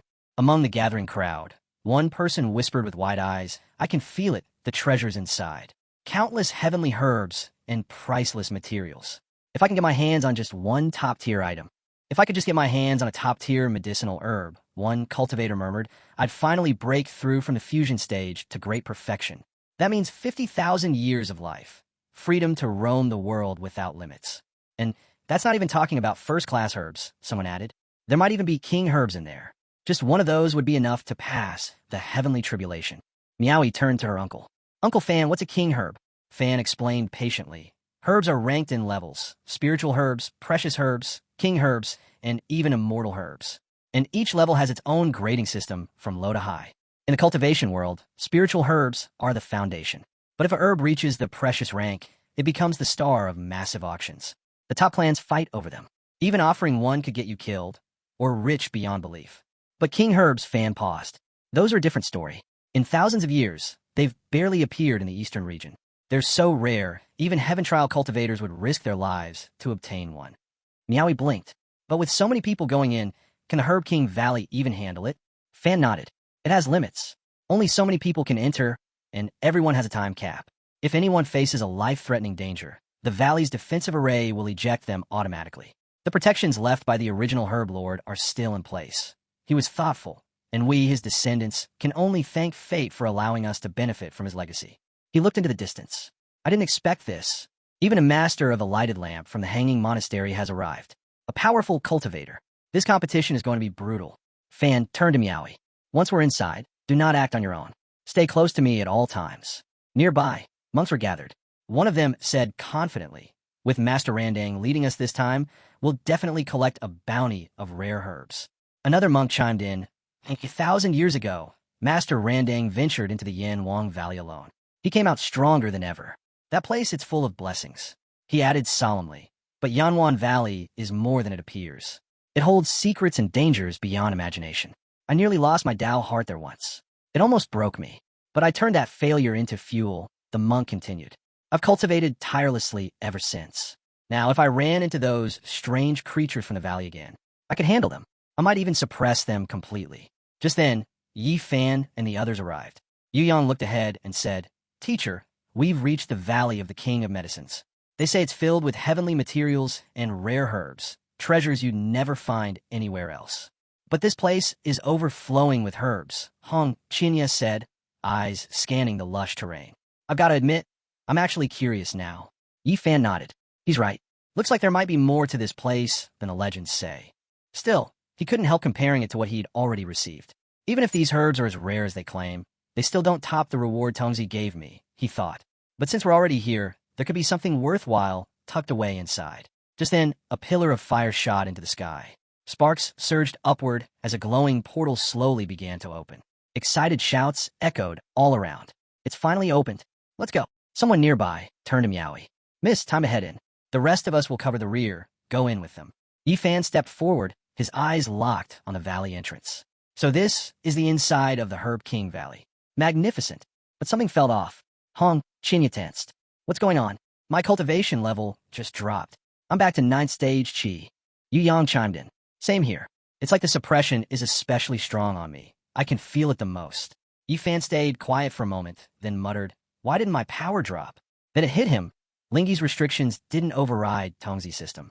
But for appearances, he played along, pretending to be affected just like the others. Disguising my strength is my specialty, Yi Fan thought.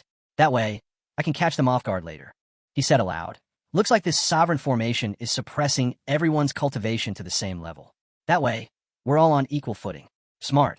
This avoids overpowered cultivators tearing the place apart. Yu Yang sighed. Too bad the suppression's so strong. My dark sword is totally useless now. Guess I'll have to settle for this old kitchen knife. Yi Fan glanced at him, surprised. You're still carrying that thing? Yu Yang nodded. Yeah, it was my first blade, the one I started cultivating with. Back when I had no power. I never thought I'd be fighting alongside it again. Suddenly, Yi Fan's system activated. Carrier presence in Herb King Valley confirmed, it announced. Registration now complete. Yi Fan grinned. Nice. Register me. A notification popped up. Congratulations. You've received a premium-grade Insight Tea scroll painting. Brewed during downtime for spiritual clarity. Yi Fan frowned. That's it? Seriously? I said I didn't need help with cultivation. Ugh, whatever. I guess it'll at least help with thirst. Hong Chinya was watching him closely. He's clearly annoyed about his cultivation being suppressed. He smirked to himself.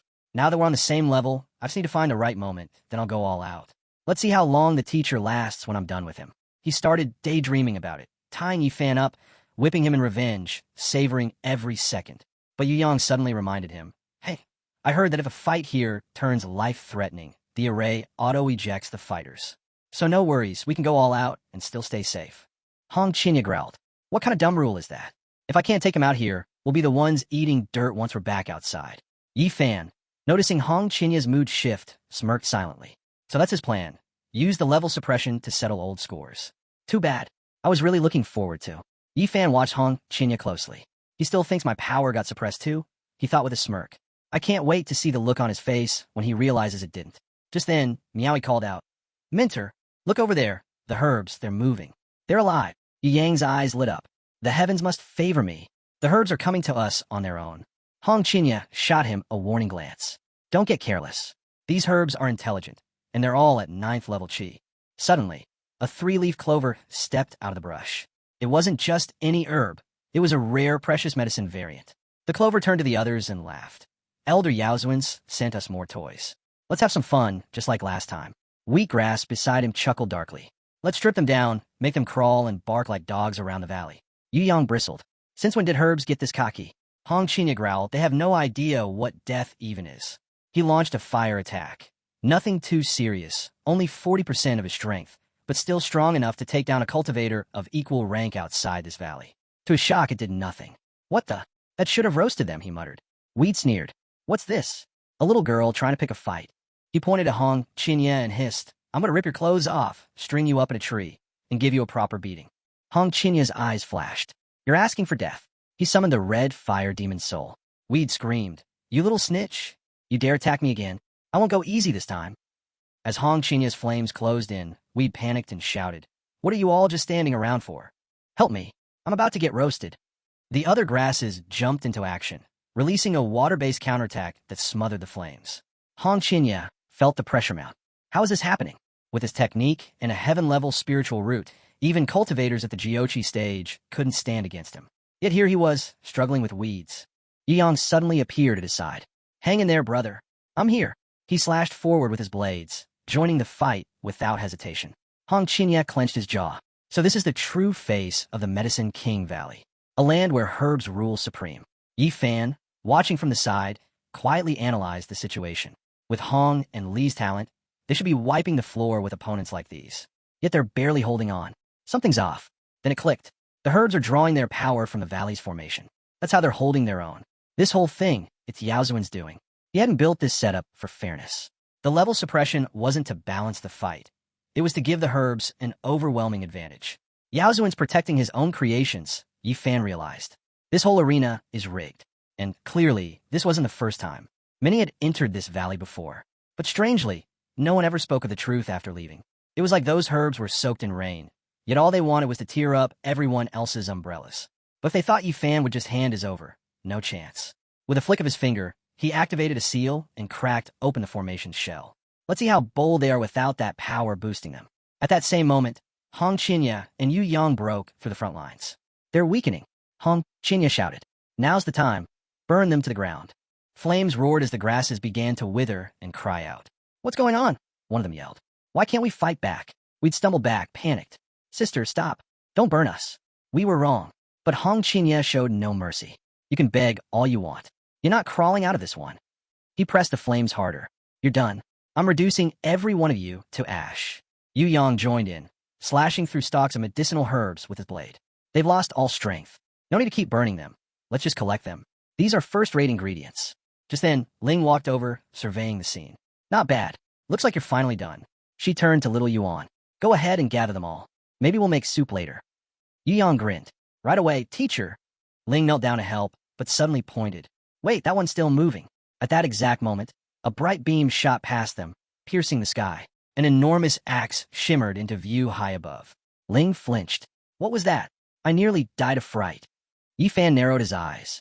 Could that be a distress signal from the axe gang? Hong Qinya scoffed. Let them come. If more of those punks show up, I'll torch them too. Yi Fan raised an eyebrow. Getting cocky again, are we? Just now, without Yi Yang helping, you were dripping with sweat. He looked around. Did anyone notice how strange this all is? That wasn't normal herb power. Yi Yang nodded. Yeah, something's off. That strength wasn't what you'd expect from Qi-level herbs. If this keeps up, the ones we face next will be even stronger. Hong Qinya added, this whole valley's rigged. The suppression hits cultivators, but it boosts the herbs.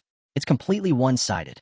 And everyone out there thinks this place opens once every 100,000 years out of generosity. They've all been fooled. Yu Yang hesitated. But they say Miaoyi is a healer. Kind-hearted, respected throughout the eastern region. I doubt he'd set a trap. Maybe he just wants to protect the herbs. So he gave them special advantages. Hong Qinya snapped back. If he really cared, then why open the valley at all? Just seal it permanently and stop pretending to be some magnanimous saint. Yi Fan raised his hand. Enough. We'll deal with this step by step. I want to know exactly what Miaoyi's endgame is. Meanwhile, deep within the valley, the Axe Gang's distress signal had been received. Golden Ginseng Root, the Axe Gang leader, stood glaring. Who had the guts to attack my men and summon me? Tree, one of his scouts, stepped forward. Reporting in, we still haven't identified the attackers. Could it be another faction hidden in the valley? But Petruska, another gang member, shook his head. Unlikely. We've coexisted here for years. Who'd suddenly have the nerve to cross the Axe Gang now? Root's eyes narrowed. You're sure it's humans? That doesn't make sense. Today was supposed to be the peaceful opening of the Medicine King Valley. Leaf shook his head. That's impossible. Humans are far too weak. There's no way they could threaten the noble race of healers. But King Axe rose to his feet, silencing the room with a glare. He gripped his weapon tightly and declared, the valley has reopened after countless years. If someone's got the guts to attack the Axe Gang today, I'll go see who dares challenge us, myself. Not far from the valley entrance, chaos had already broken out. A group of players had been caught in a trap, ensnared by animated medicinal plants. Stop, please, some of them shouted. Others called out to nearby teams for help, but the other groups were already fleeing in terror. Why are these herbs so strong? One of them shouted. I'm a top-tier talent in my sect, and I can't even beat one plant. It's a trap, someone else screamed. The Valley of the Medicine King is a lie, a massive hoax. The so-called masters who told us it was safe, they tricked us. Deeper inside the valley, a ferocious battle was already underway. An elderly cultivator was going head-to-head with massive, mutated plant beasts. The last time he was here, the valley's level suppression had exposed every flaw in his body, and he'd been mercilessly crushed by this same gang. But now, things were different. This time, he was ready. It was time to reclaim his honor. Nearby, a monk turned to Master Jing as they gathered defeated plants. Master, your strength is incredible. These creatures couldn't match you at all. I'm sure we'll leave this valley with a mountain of trophies. Another monk chimed in. Just earlier, those so-called royal heirs and great sect masters were flattened by herbs and turned into slaves. And yet, here we are, holding our heads high. The old man gave a rare smile. Good. I was planning to hunt you down myself. Glad you made it. Suddenly, a towering plant monster roared from the shadows. You dare attack the noble nation of healers? You bald old fool. You'll pay for this rebellion. The old man said nothing. He answered with a crushing monastery technique. Beetle, another plant warrior, yelled to his comrades, don't back down. Focus. This is our domain now. The Medicine King Valley belongs to us. That old monk can't hold out forever. But just then, the monk's eyes caught a massive blue formation lighting up ahead. Without hesitation, he activated his defenses. Tree growled. He's activated a shield. Great. Now we can finally break it. Everyone go. Finish him. The old man laughed, not out of fear, but confidence. You think you've cracked my defenses? Ridiculous. He stood firm, energy radiating from every pore. I've traveled across sacred mountains and ancient rivers, used every method available, and spent a fortune to refine my body. I've spent years perfecting the diamond invulnerable body technique. Today, it's complete. With only one final step before reaching the legendary transformation, he was untouchable, even with his cultivation suppressed. So go ahead, he said, eyes blazing. Let's see what else this so-called Valley of the Medicine King can throw at me. After the battle, the old man instructed his warriors to pack up the medicinal herbs. They had to keep moving. Meanwhile, Fan and Meowie were still deep in the forest. Meowie mentioned the girl had the body of celestial stars. Even though her powers were being suppressed, she could still unleash incredible strength. Without that burst, they would have been overwhelmed by the surrounding herbs. But where had that power come from? Could it really have been Yatsen's doing? Meowie shook her head. She used to think Old Man was a kind soul. Now she saw him for what he really was, cunning and dangerous. They had only just entered the Valley of the Medicine King. Who knew what other horrors were hidden deeper inside? At this point, even Meowie was hoping the valley would just close off and send them out. Being defeated by a plant was crushing their spirits. Suddenly, a strange plant, monster grass, appeared and drifted toward Meowie. As she turned, it struck from below, latching onto her leg. She fired a beam attack in defense, but something went wrong. The beam passed right through her. No effect at all. Fan realized she was in trouble. He rushed in, striking the monster and shouting for it to release her. But his blow didn't even scratch it. The plant retaliated, whipping its branches toward the old man. Shocked, he gasped, could this really be the ninefold Thundervine? A mid-ranked Medicine King. Meowie shouted at the plant to let her go and cried out for Uncle Fan to help. Desperately, they both launched attacks, but the tree just laughed, enjoying itself. Forgive Uncle, Fan muttered. He's useless against this one. This Thundervine had strength equivalent to a mid-stage cultivator, and Fan was simply outmatched. Meowie's eyes welled with tears. She whispered that it was okay. He had done his best. Then she turned to the Medicine King itself, pleading with it to show mercy. She begged it to let the child go and take her instead. But the tree sneered. Do you think I've waited all this time just to let you go? Humans so naive. Look at her. She seems to be enjoying this. Without warning, it released a surge of electricity through her body. Meowie screamed in pain. Fan's rage boiled over, but before he could act, others arrived. Hearing her screams, one of them asked, what kind of twisted game is this? Yifan glanced over and replied casually, looks like a tentacle game. How embarrassing. When Fan spotted them, relief washed over him. They were allies, followers of his group. He shouted to them, help us. The Pathfinder Society won't forget this. Sha's eyes narrowed. That's the ninefold Thundervine, she confirmed. Yu Yang was stunned. A true mid-ranked Medicine King, unbelievable. Yifan stepped forward and looked directly at Meowie. It seems fate brought us together. How could I just stand by? Then he turned and gave the order. Hong Qinya, move in. Yu Yang stepped forward. I'll go first, he said. Hong Qinya nodded. I'll back you up in the rear, just in case things get out of hand. The tree twitched with excitement. So you brought me another toy? It sneered. But Hong Qinya didn't flinch. Let's see if you're still smiling once you're roasted alive. Without hesitation, he and Yu Yang launched a coordinated assault, striking from opposite sides. But the tree roared, you cursed wretches. How dare you strike the master? Suddenly, it unleashed the demon's ice flame, forcing it to release Meowie so it could fight at full strength. Fan caught her just in time. We're falling back. Stay safe and let them handle it. Meowie nodded weakly. They're all 9th level cultivators, but even with my star immortal body, I can't keep up with the Medicine King. I can't even hold my ground. She turned to Fan.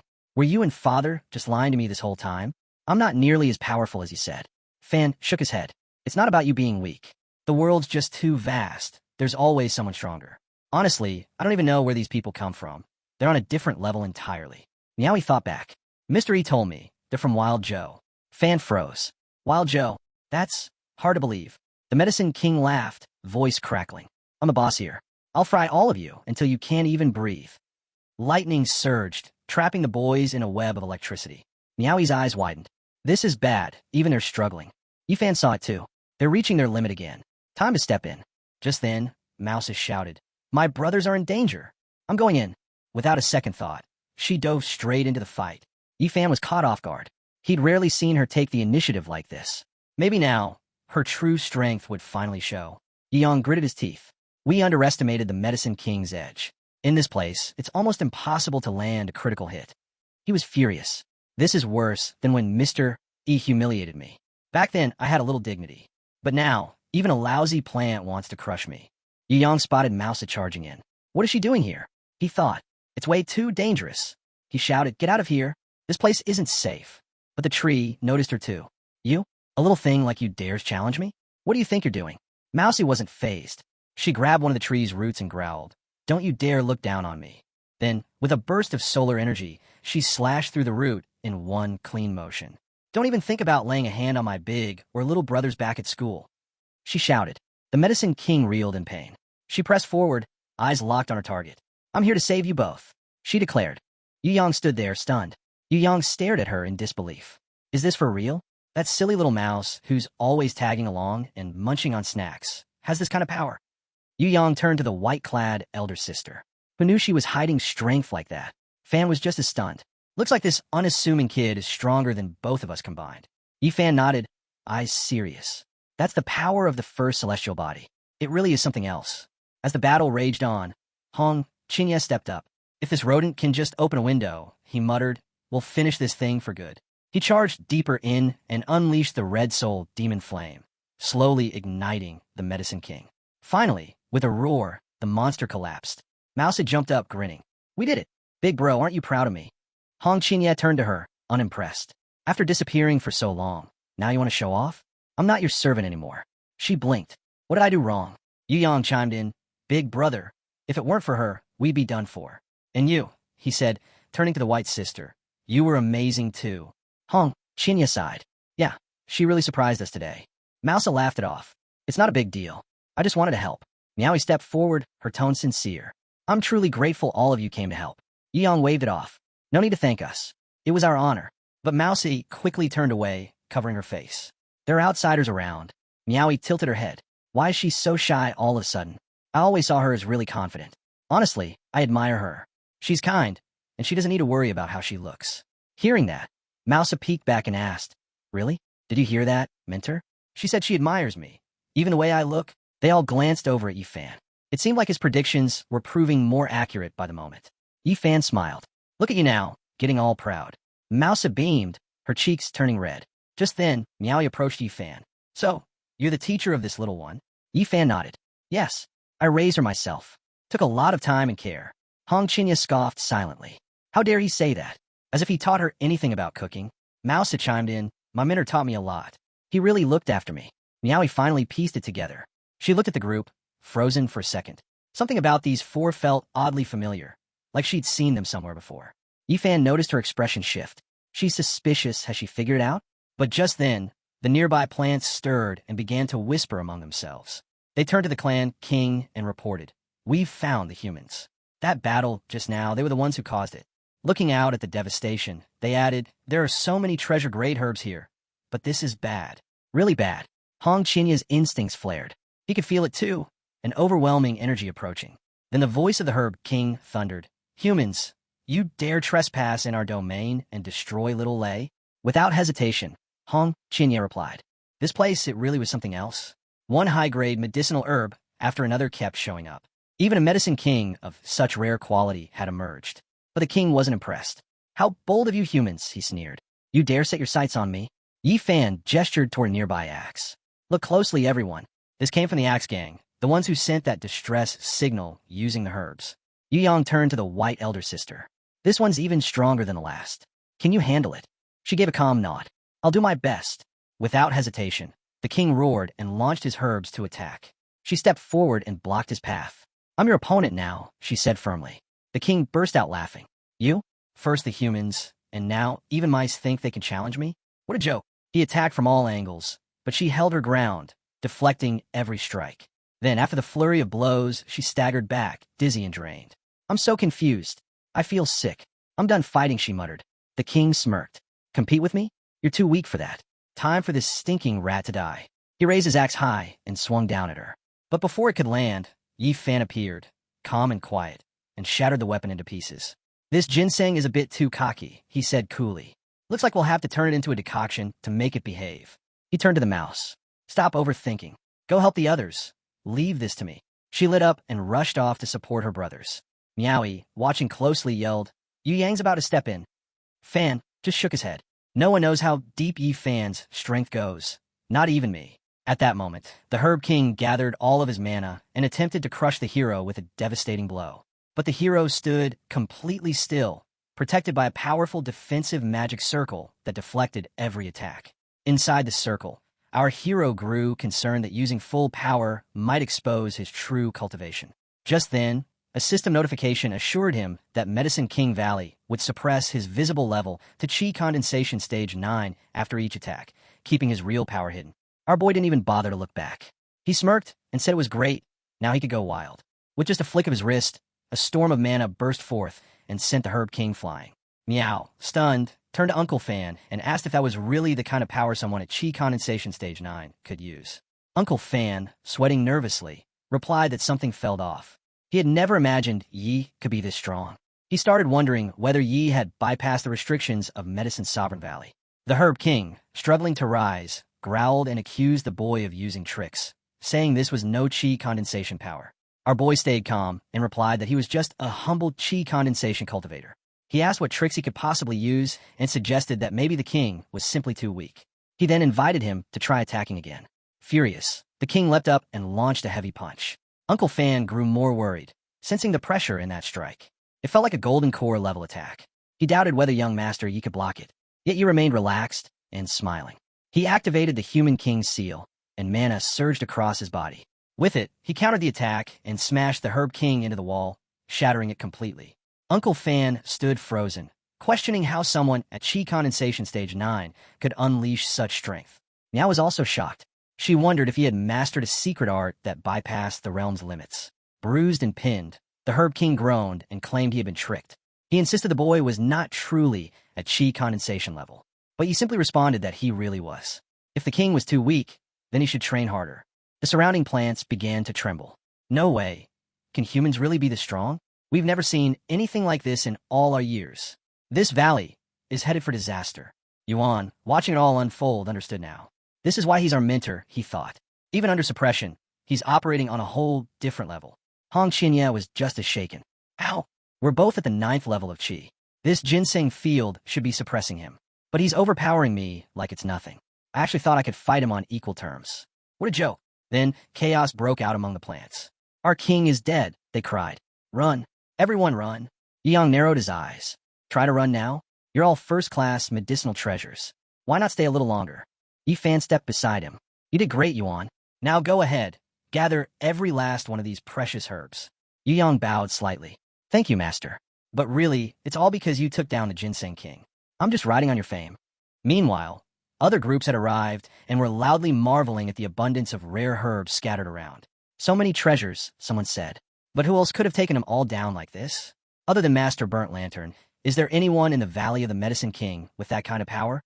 All eyes turned toward a small group up ahead. It was clear who the real players were now. A monk approached his master. This ginseng, it's no ordinary herb. His master nodded. That's not just any herb. It's a first-class Medicine King. The disciples behind them began to murmur. Even cultivators facing the heavenly disaster would covet something like this, let alone an elite-tier king.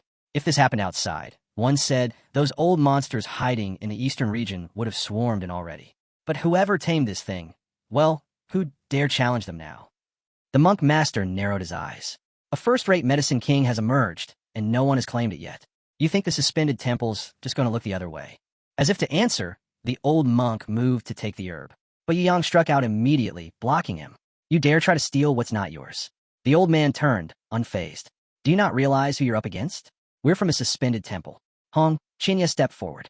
You bald-headed monks show up late and try to claim everything, acting like saints. But all I see are hypocrites hiding behind Buddha's name. You're the scoundrel, the monk barked back. Who's to say you even defeated that ginseng king? You just got here early, that's all. Another monk chimed in. That's right. And let me give you some advice. Don't get cocky, you stray cultivators. Offend the suspended temple, and you'll never survive in the eastern region. The old monk warned. Your words are getting too reckless. Yi Yang narrowed his eyes. Old bald monk, what? We're not allowed to cultivate too.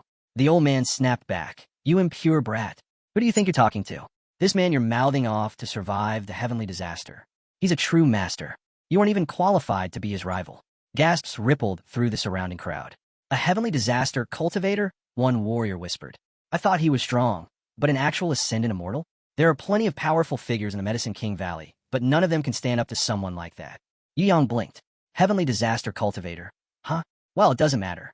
Everyone here is stuck at the 9th level of Qi. If he dares step up, I'll still cut him down. The old monk didn't back off. Such arrogance. You got some nerve. What's your name? Yi Yang stepped forward boldly. Li Tai-Dan. Remember it. And don't even think about acting tough in front of me. The monks burst out laughing. Li Tai-Dan? What kind of village name is that? One of them mocked. Where are you even from? Some backwoods mountain. And this guy doesn't even have his own clan, someone scoffed. Yet he dares to challenge a heavenly disaster master. The old monk turned to Li Tai-Dan. You're blinded by arrogance. It's time someone enlightened you. Li Tai-Dan's eyes lit up. Perfect. Facing off against a heavenly disaster cultivator? That's a rare chance. I won't waste it. He charged in, trying to grab the old monk's attack head-on. A massive explosion followed as he absorbed the impact.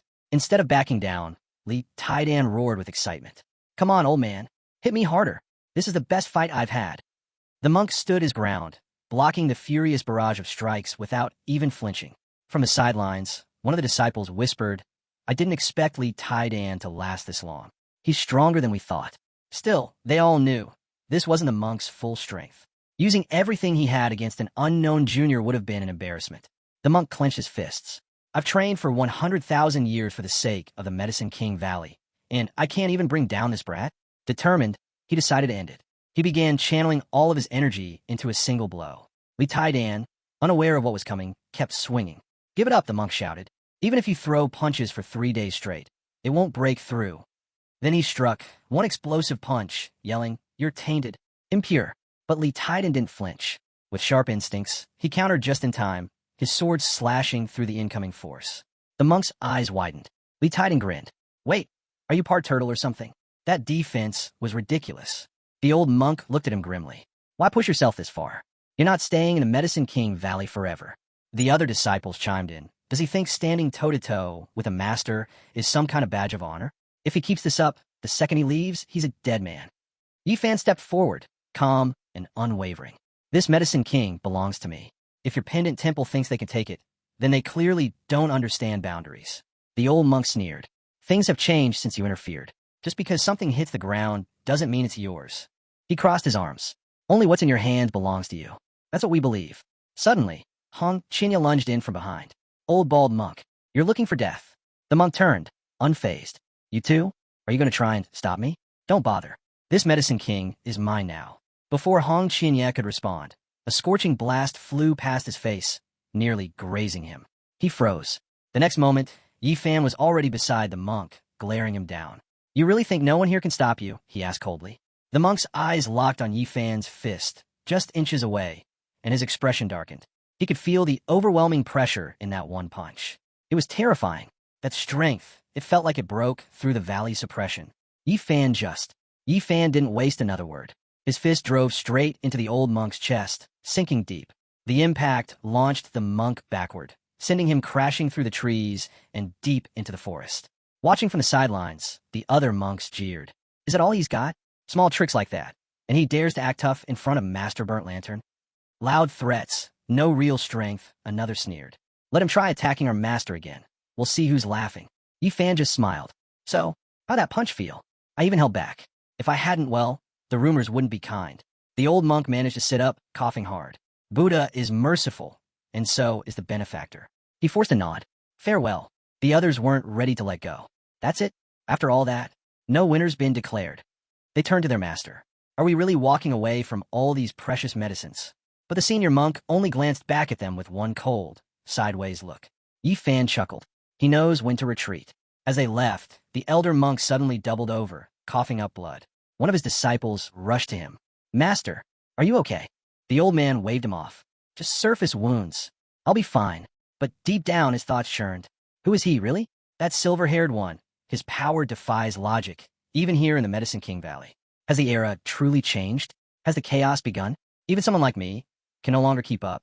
But once I leave this place, I'll personally see to it that they're sent to the next world. Meanwhile, deep within the Medicine King Valley, a secret gathering had begun. At the headquarters, the Medicine Kings convened. Jiningzi, the Medicine Queen, spoke first. These human cultivators are tearing through our valley. Even the Thunder King and Ginseng King have been defeated. We're at a breaking point. Tension filled the air. We must choose, she continued. Hide and wait for the valley to seal itself, or stand and fight. Blood Jade, Flaming Bone Bamboo, slammed the table. Hide? This is our territory. Every time the humans came before, we crushed them. Why retreat now? We fight.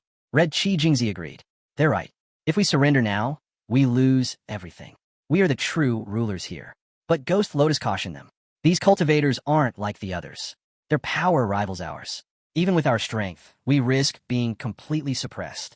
Antler Fungus leaned forward, especially that silver-haired youth. He defeated the Ginseng King in a single move. That's not ordinary strength, it's terrifying. Medicine King Hishwu spoke up. Then what about him? Should we invite him into the fight? You mean him? The room went silent. He used to follow the Medicine Lord himself, Hishwu added. If he joins us, this battle is over before it begins. The Queen hesitated. We all know his temper. He won't come easily. He's unpredictable. Antler Fungus shook his head. The valley is falling apart. And he's the first heir of the Medicine Lord. He won't just stand by while we're chopped up and turned into soup. No more waiting. It's all or nothing. The room filled with silent agreement.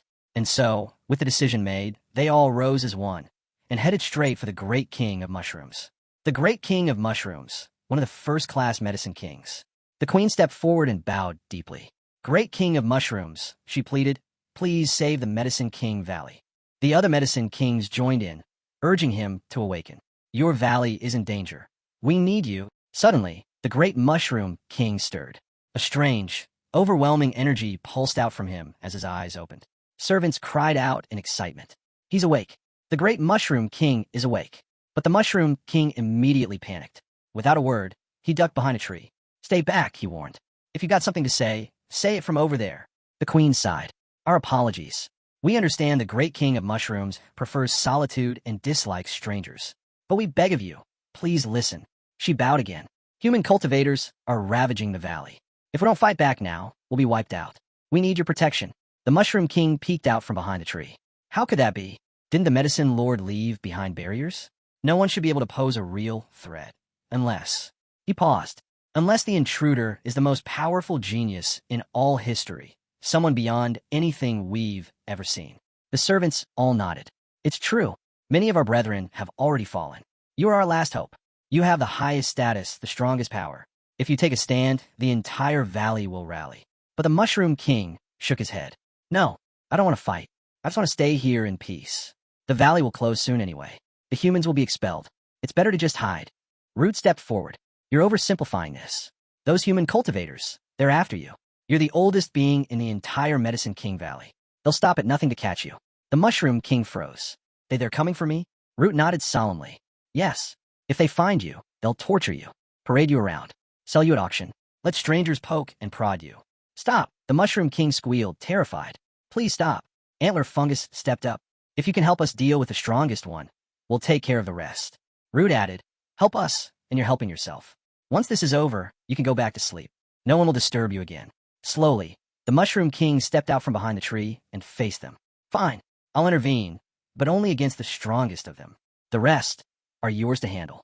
Suddenly, a voice echoed through the mist. Thank you, Great King of Mushrooms. A shadow appeared beyond the fog. The voice ordered the rest of the group to wait outside. Root turned to the others. There he is, but can the King of Mushrooms really handle him? He wasn't convinced, but the Queen gave a firm nod. Don't underestimate the Great King of Mushrooms. He's a supreme gold pill-level medicine king. He'll crush those simple cultivators with ease.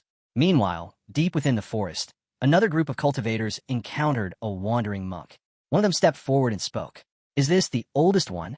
As they were leaving the valley, one of the elders from the setting sun cult approached a monk. Since we're parting ways, would it be possible to purchase some rare herbs from you? He asked. The monk gave a calm nod. No need to worry. The price will be more than fair. This meeting, it's destiny. Buddha only aids those who are destined to receive it. Your wish, blessed one, is sure to be granted. The elder bowed gratefully. In that case, I'm looking for dragon blood and a lightning tree. Name your price. Consider it done, the monk replied. With your sincerity, the elder will surely receive the medicine he seeks. But before the deal could go further, rustling came from the distance. A team of plant warriors advanced toward them. One disciple turned quickly. Master, the enemy's approaching. The old monk grinned. Wonderful. I was just wondering how to find them. Now they've come to me. Staghorn stepped forward, shouting, Don't celebrate just yet, old bald monk. I'll finish you here and now. But the monk stood firm. You're stubborn, blinded, and defiant. My Buddhist grace has delivered you to me. It's time your souls were freed. Antler Fungus wasn't fazed. Enough talk. Accept your fate. Explosions rocked the area. The monk activated a protective shell, standing untouched amid the chaos. Root's eyes widened. Such strong defense. Could he be a demon king? The old monk narrowed his gaze.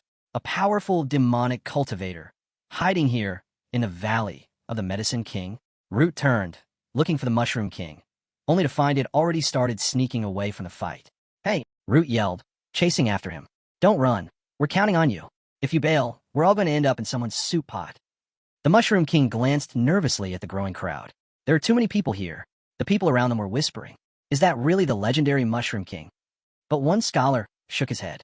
I don't think so. Ancient texts from Huang Kansa describe a rare mushroom-like herb with a bluish glow, known as the mortal chaos mushroom. The monk's eyes lit up. If a cultivator swallowed that, their power would skyrocket. Their lifespan would stretch for millions of years. And if you cooked it into a soup, it would accelerate one's path to immortality. Another monk added, almost drooling. The monk pressed his palms together. It must be fate. My sincerity has clearly moved the Buddha. Enlightenment is near. Gathering all his power into one hand, the monk struck forward. This sacred mushroom, it's tied to my path. It belongs to Buddha, and I'll be the one to claim it. But the mushroom king wasn't having it. He blocked the attack and shouted, Enough! Why are you smacking me on the head? Another warrior stepped in, shaking his head. This mushroom is a golden egg-tier treasure, perfection itself. He's one of the highest-ranked herbs alive. The monk growled. He's a spawn of evil. Don't you dare be reckless. Root shouted from the sidelines, Catch him. If we can capture the Mushroom King, we'll auction him off and make a fortune. But the Mushroom King backed away, defiant. You'll never get your way. My body's as tough as diamond. You won't even scratch me. The monk gritted his teeth, summoning all his power, and lunged. Without warning, the Mushroom King leapt into the air and slammed down on the monk, crushing him with a surge of raw energy. He landed directly on the monk's chest and shouted, I'm going to stomp your head in. The monk, struggling beneath him, gasped, You're the spawn of evil. How dare you? But before he could finish, figures rushed out from the forest. The plant warriors, who swiftly pinned the monk down, grabbing hold of every limb. Panic flickered in the monk's eyes. They're in a rush to kill me, just to avoid being humiliated by some ridiculous mushroom, he thought bitterly. How can I mentor others after this shame? The Mushroom King stepped back and dusted off his hands. Problem solved. The rest is your business now. The plant warriors cheered. Fueled with new energy, they surged forward, on their way to strike at the human invaders. The monk screamed, voice trembling, What do you think you're doing? Buddha won't forgive this. Must I suffer the disgrace of 10,000 years ago all over again? Elsewhere, Yi Fan and the others were battling an enormous tree, one that radiated a presence unlike any they'd faced so far. Yi Fan felt it immediately. This energy, it's beyond the other medicinal kings. Could this be the true power behind the valley of the Herb King? But the tree raised its branches in surrender. Please, elders, don't fight me. I'm not like the others. I don't oppress or enslave. I just happen to pass through here. One of them narrowed his eyes. Then what do you want from us? I don't want anything, the tree said quickly. In fact, here, take this fruit. It's just fallen. Even spirits won't eat it. It's yours. All of it. They looked closer. The fruit glowed, pulsing with celestial light. It's the fruit of star energy, someone said. If you absorb it, it'll amplify your star-based cultivation.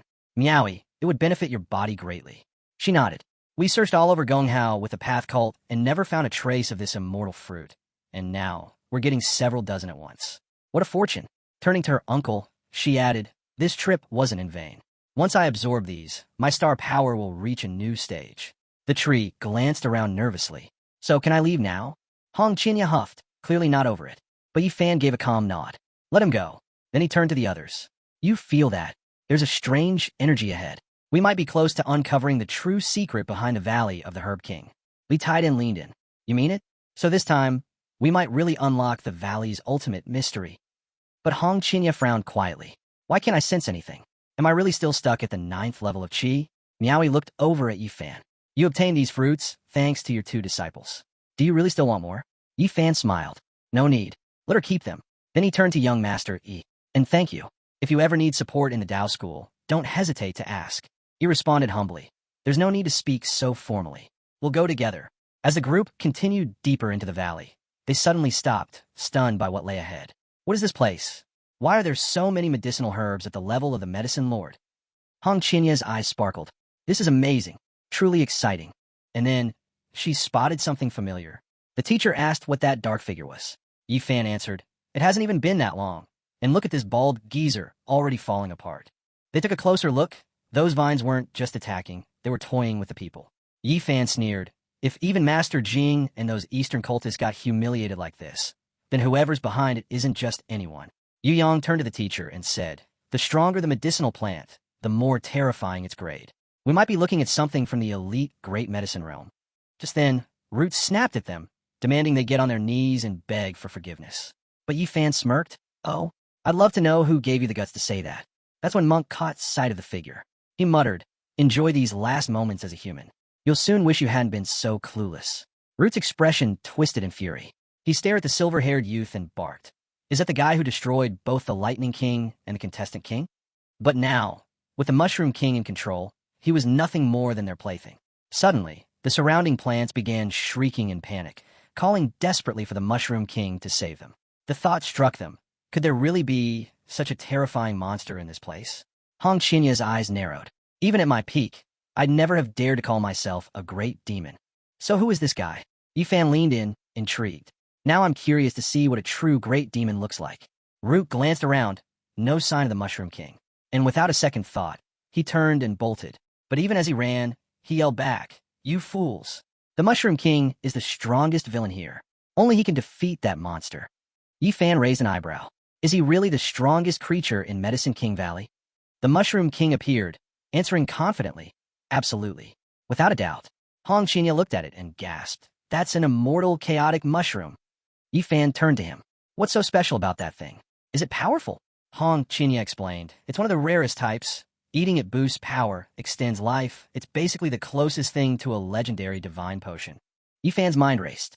A true high-grade medicine. Root nodded. He's a master, perfected the golden fruit egg stage. Mr. E, be careful. If anything goes wrong, we'll find a way to teleport out. But Yi Fan shook his head. Relax. I know what I'm doing. Meanwhile, the Mushroom King growled. Humans are wicked. All they think about is eating me, disturbing my sleep. He glared. Why did you come here? That cold voice crushed the air. Yi Fan felt the gap between them. It was huge.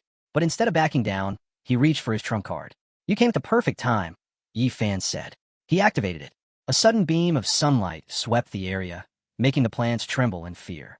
Watching this, Miaoi whispered to her uncle, looks like young master's technique isn't bound by the Qi practice realm. Her uncle nodded, eyes sharp. Yes, and it carries a terrifying force. It ignores. The energy completely defied the laws of Medicine King Valley. Even Hong Qinya couldn't believe what he was seeing. How did the teacher pull this off, he muttered. The Medicine Clan held absolute authority in this place, precisely because of the sacred laws they enforced. Laws laid down by the Honorable Medicine Clan themselves. These rules weren't just ordinary. They were a unique, immortal technique. Anyone stepping in a Medicine King Valley would be immediately bound by them. The only exception, of being on the same level, or stronger, than the one who cast the rules. Only then could those boundaries be bent or shattered. Hong Qinya stared at the scene in disbelief. No way, he thought. There's no chance he's that powerful. If he was, none of us would have survived his first strike. Still trying to make sense of it. Hong Qinya turned to Wang Cuihua. Are you okay? Even the monk was stunned. Just moments ago, he remembered how his own palm strike barely left a mark. Meanwhile, the blow from the great Mushroom King had hit with crushing force. And yet now, that same monster had been swatted away with a single slap. The monk could feel it. His Buddhist heart was trembling, about to burst. Our protagonist sensed the Mushroom King's slam into the ground. Bruised and dazed, he wondered, was I just sent flying? That can't be. Back then, the herb sage personally placed a seal here, claiming no one below a level 4 true immortal could break it. So what's going on? Did the seal weaken over time? He turned to the Mushroom King and said, "If you've got no other tricks left, I'll be turning you into soup." Power began to gather at his fingertips. The Mushroom King shouted, "You big jerk! I won't let you have your way." He charged, but our hero struck him multiple times in an instant, spinning him midair. Then he summoned a surge of power and slammed him hard across the face. The Mushroom King panicked. Can this guy really ignore rule suppression? He cursed the herb sage for being unreliable. This human cultivator broke a seal that should have been unbreakable. Does he have an undying overlord body or something? Our hero's magic flared, his eyes glowing. He punched the Mushroom King in the gut, and a beam of light shot from the sky, blasting the king and shrinking him down into a pitiful mushroom. In shock and drenched in sweat, the Mushroom King cried out that he couldn't believe he was losing to a human inside Herb King Valley and admitted he was too weak. The entire valley began to buzz with gossip, accepting that the Mushroom King had been defeated and Herb Valley had fallen. Tears filled the Mushroom King's eyes as he confessed he wasn't strong enough and had no one else to blame, not even the herb sage. He reflected on his long and dull life, wishing that in the next one, he could be human instead of a mushroom. High above, the herb sage silently observed as a notification appeared, confirming that the quest had been completed. The immortal chaos mushroom was now officially recruited as a disciple, and the reward, one chi splits into 3 purities, had been granted. Our hero raised an eyebrow, surprised that even the mushroom would be shown no mercy, though the reward was clearly too tempting to ignore. He glanced at his hand and offered the mushroom a chance to live. But the mushroom scowled and refused. Caught off guard, the hero noted that he hadn't even explained the terms yet and questioned if the mushroom truly had a death wish. The mushroom let out a tired sigh and confirmed that he would rather die. The hero paused, realizing the mushroom genuinely had no will to live, but the reward was far too valuable to pass up. With a small smile, he bowed and asked for a final favor before the mushroom's end. The mushroom narrowed his eyes, asking what kind of favor. The hero simply told him to become his disciple. The mushroom fumed. Who asked someone to be their disciple right before killing them? That's insane. With a serious face, our hero said, "Help me, and I promise to blast you into soup." No pain spared. Furious, the mushroom shouted, "You crazy bastard! Is that how you ask for a favor? I'm not interested." Our hero grinned. "Then I'll toss you in a pot, add wild chicken and herbs, and make the tastiest stew ever. I'll clean the bowl with no bits left." He brought out plates. The mushroom cried, terrified, "You monster!" But finally he gave in, bowed down and sobbed, agreeing to become the disciple. A notification appeared that the disciple had been successfully recruited and the reward was granted. Filled with excitement, the hero announced that from now on, the mushroom was his disciple and must call him master, promising both protection and a playful threat of being eaten. The mushroom, now smiling, gave a nod. The hero then handed over a scroll, stating it contained the cultivation technique and instructing him to study it well. From his fingertips, magic flowed into the mushroom's forehead. The mushroom's eyes lit up as he read Green Emperor's longevity scripture. He felt himself lifted into the air, overwhelmed by energy. We herb spirits have always been weak, surviving only because of the herb sage's suppression rules. But this could change everything. Just then, another beam of light struck him. As the smoke cleared, a young boy with green hair emerged. Looking at his arms, he smiled wide. This scripture doesn't just fix cultivation flaws, it boosts our combat power. It could help our entire race evolve. Gongzhou exclaimed with excitement, questioning if this was some strange obsession, fighting while recruiting disciples and even helping herbs transform into humans. Uncle Fan was equally stunned by the mystical technique, while the true apprentices were thrilled. Their master's power felt immeasurable, and now they even had a new junior disciple. The newly transformed disciple thanked our hero and respectfully asked for permission to perform a formal bow. The hero sensed potential in him, realizing this could be a promising student. Meanwhile, Wong was silently seething with jealousy. He suspected that the hero was hiding something.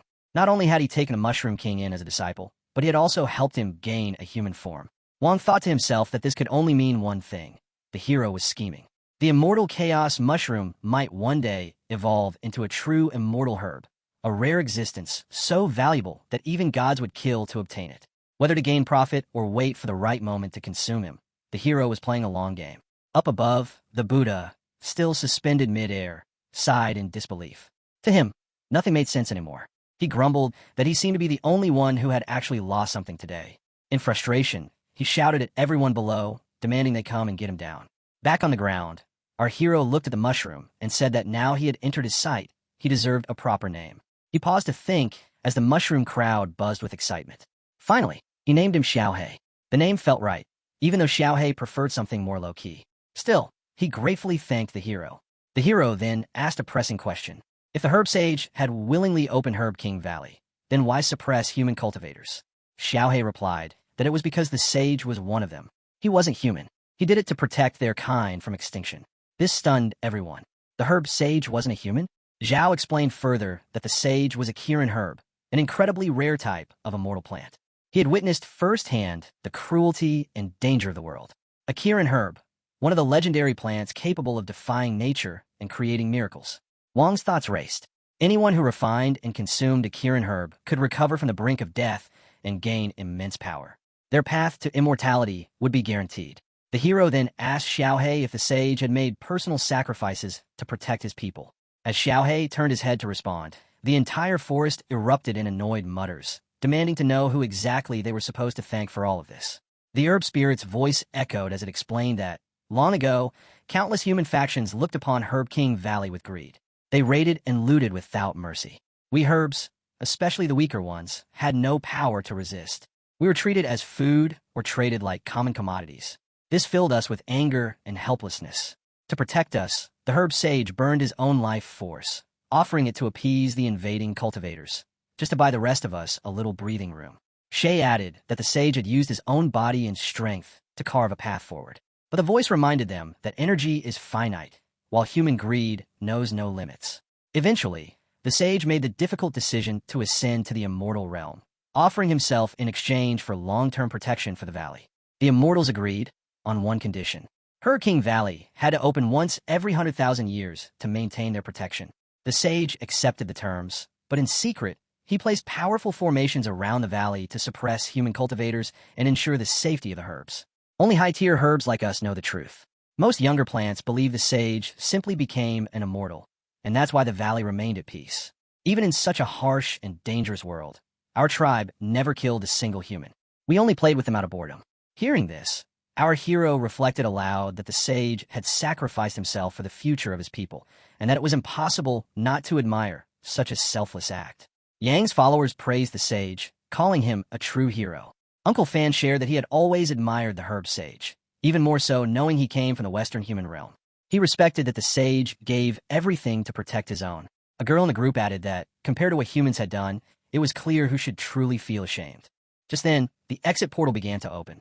Members of the visiting clan, eager to leave, cursed the place and declared that anyone brave enough to return someday would be welcomed as a guest. Meanwhile, the bald monk, still suspended in frustration, seethed silently. Umaba, finally free, he thought. But when I get out of here, I swear I'll wash this disgrace away with blood. As the portal opened, our hero and the others prepared to leave. Just before stepping through, he turned around and asked, Zhao, aren't you coming with us? Zhao hesitated. He thought to himself, I was just planning to resolve this crisis and go back to sleep, but now everything has changed. I've been taken in as a disciple and given a supreme cultivation technique. Should I really go out and explore this unfamiliar world? While Zhao wrestled with his thoughts, our hero looked back one last time and said, Your master awaits your decision. If fate permits, we'll meet again in 1,000 years. Until then, Zhao stood frozen. Am I really going to stay here and rot away again? Why does it feel so empty inside now? Something sparked in his eyes. Am I really returning to that long, lifeless existence? No, I don't want that. Suddenly, the ground beneath him began to smoke. Zhao shot upward and cried out, The world is vast. I want to see it. He shouted toward the portal. Master, please take me with you. I want to see the world by your side. Our hero smiled and responded. Then from now on, I'll take you flying with me. The rest of the herbs stood in stunned silence. One wondered aloud why the Mushroom King was leaving too. Another speculated that he must have gone crazy after turning human. Others grumbled among themselves, assuming he had been tricked by the human and cursing quietly under their breath. As they passed through the portal, the crowd on the other side greeted them with excitement. Some spectators even felt envious that they hadn't been chosen to enter Herb King Valley themselves. Then, to everyone's surprise, the Buddha emerged from the portal too. He muttered, "Finally, I'm out of that cursed valley." His disciples rushed to him eagerly. "Master, how did it go?" The Buddha scowled and snapped, "Do I look like I made a killing in there?" His disciples bowed in apology, clearly regretting their curiosity, while the rest of the crowd sweated nervously. Suddenly, a loud voice cut through the commotion. "Everyone who came out of Herb King Valley, stand still and don't move." A group of strangers armed to the teeth blocked their path. "Anyone who resists, don't blame my master for being ruthless. Our master is Yi Junlin, a pseudo-immortal." This group, pretending to serve the legendary Yi Junlin, had no idea what kind of storm they were about to stir. Some of the bystanders scoffed, calling them shameless robbers. But others urged silence, warning that they could be dangerous. One girl was visibly frustrated. "These clowns again," she muttered, clearly fed up. But our hero stepped forward, eyes cold. Well, I didn't catch you before, but now you've walked right into my hands." The fake Yi Junlin group readied themselves for battle. But the crowd's anger intensified the moment they realized that some of the imposters were women dressed up as Yi Junlin. It was a blatant insult, one that our hero could never tolerate. His brother, furious beyond measure, shouted with rage that he was a blade demon feared by all, and now they had reduced him to a joke. He vowed to grind every last one of them into dust. Meanwhile, Zhao nervously glanced around, overwhelmed by the chaos and sheer number of people. He quietly wondered to himself if this was what the outside world was really like. One of the white-hatted cultivators approached him and reassured him that their clan would handle the rest, and there was no need to worry. Zhao then looked at the girl nearby and asked how he should address her as a senior. She responded with a gentle smile, saying her name was Bai. When Zhao tried calling her by a more affectionate nickname, she blushed, bouncing slightly on the ground with excitement, saying it was the first time anyone had ever called her that. As they turned their attention back to the unfolding scene, Xiaohei, now fully human, muttered in disbelief that humans were truly next level when it came to being shameless. At the center, the bald monk stepped forward, power coiling around him like a storm. His expression turned grave as he asked the opposing group if they were truly prepared to go through with their plan. The fake group started to sweat nervously.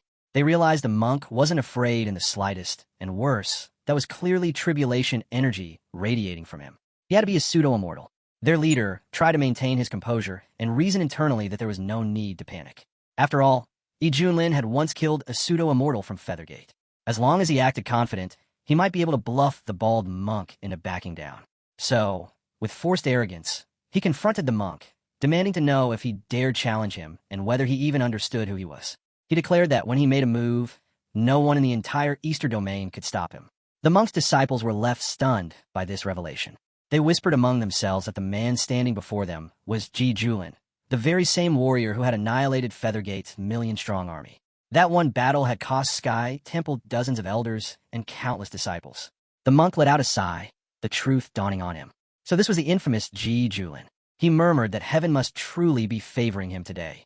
Nearby, an elder's expression turned pale as he whispered that the bald monk was from Sky Temple, a group that held a deep grudge against Junlin.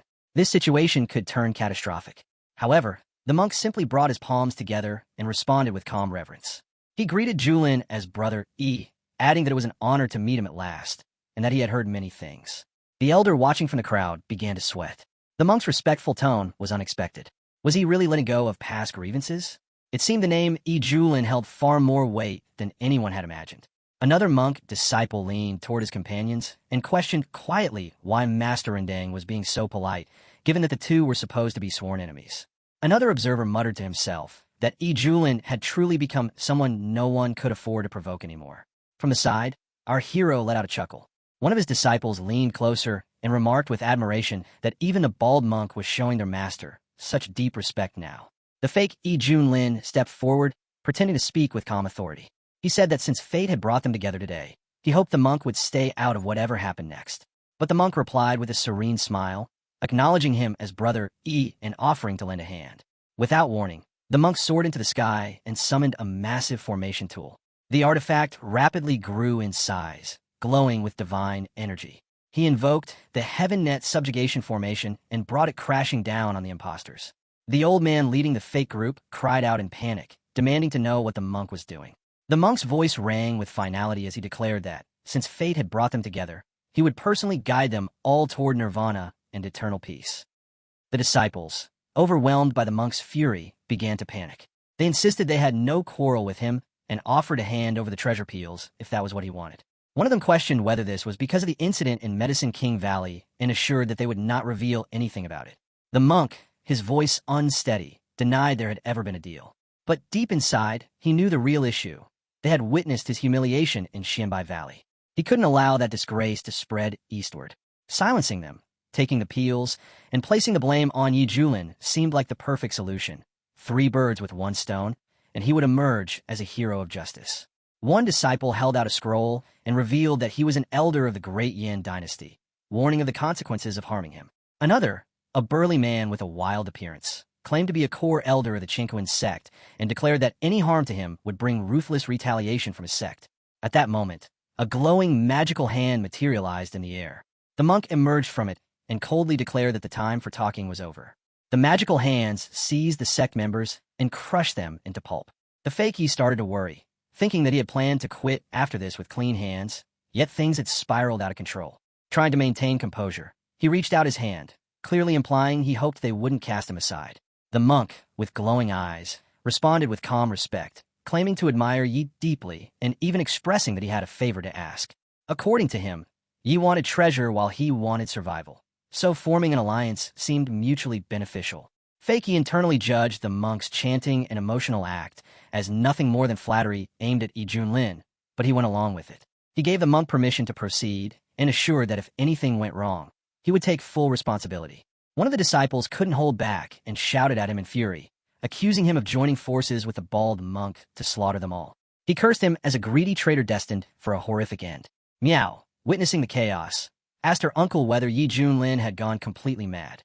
Her uncle tried to calm her down and pointed out that the impostors bore a striking resemblance to Ji Julin and his group. She then admitted that she had been suspicious for some time, and after all that had happened on this journey, she had come to believe that Yi Gongzi might truly beat Ji Julin. Her uncle advised her to stay composed and wait to see how everything would unfold. The monk began casting another spell, creating a glowing yellow flower that emitted a sharp clang so painful that everyone instinctively covered their ears. Shay reported that, as instructed, the entire event had been recorded using the image-capturing pearl. Another disciple remarked that now they had proof, it would be interesting to see how the hypocrites try to play innocent. Then, deciding to warm up a little, he shot into the sky. Our hero burst upward at insane speed and shattered the monk's barrier with a mere flick of his fingers. The monk stared in disbelief, wondering who this man really was. Then he realized the truth. It was Ji Julin from the Yuantan sect. Gasps echoed from below as the crowd tried to process the revelation. They questioned whether this was the same Ji Julin from the Medicine King Valley, and if so, then who were the others posing as him? The fake group began to panic. Miao confirmed to Uncle Fan that this was indeed Ji Julin, just as she had suspected. Uncle Fan agreed, recalling how even at the Dragon Gate Inn, Ji Julin had seemed extraordinary, and in the Medicine King Valley, that feeling only deepened. He believed that Ji Julin was like a soaring dragon, far above the rest of them who were merely ants. Hovering in the sky, the real Ji Julin remained silent while the impostors sweated, realizing that their act had been exposed in front of the real one.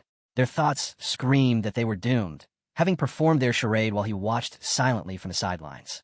The monk gave a dark, mocking speech, expressing how he had been played and how he had treated Ji Julin with so much fake respect. Turning to him now, the monk acknowledged that it all made sense, especially the humiliation back in the Medicine King Valley. Everything was clear now, and he demanded they settle both old and new grudges right then and there.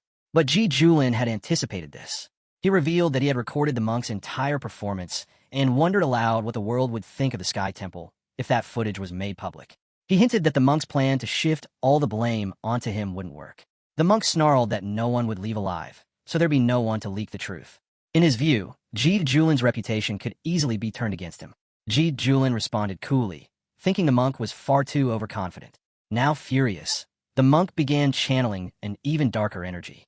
He explained that the only reason he had lost in the Medicine King Valley was due to his suppressed cultivation. But this time, things are different. He bellowed at Ji Julin to prepare for death as he unleashed a thick wave of electrified mana. Shay nervously commented to his brother that the old monk had reached the peak of tabulation transcendence and worried that their master might be in real danger. Meanwhile, Wang quietly observed, thinking that anyone who could defy the rules of immortality must be hiding a terrifying trump card. The monk hurls a spell at our boy. A notification appears.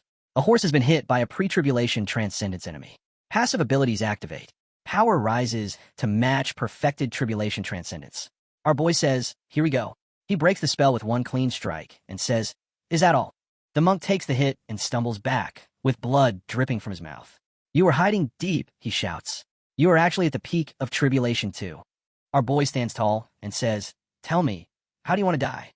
The monk grits his teeth and shouts, so what if you've reached the peak?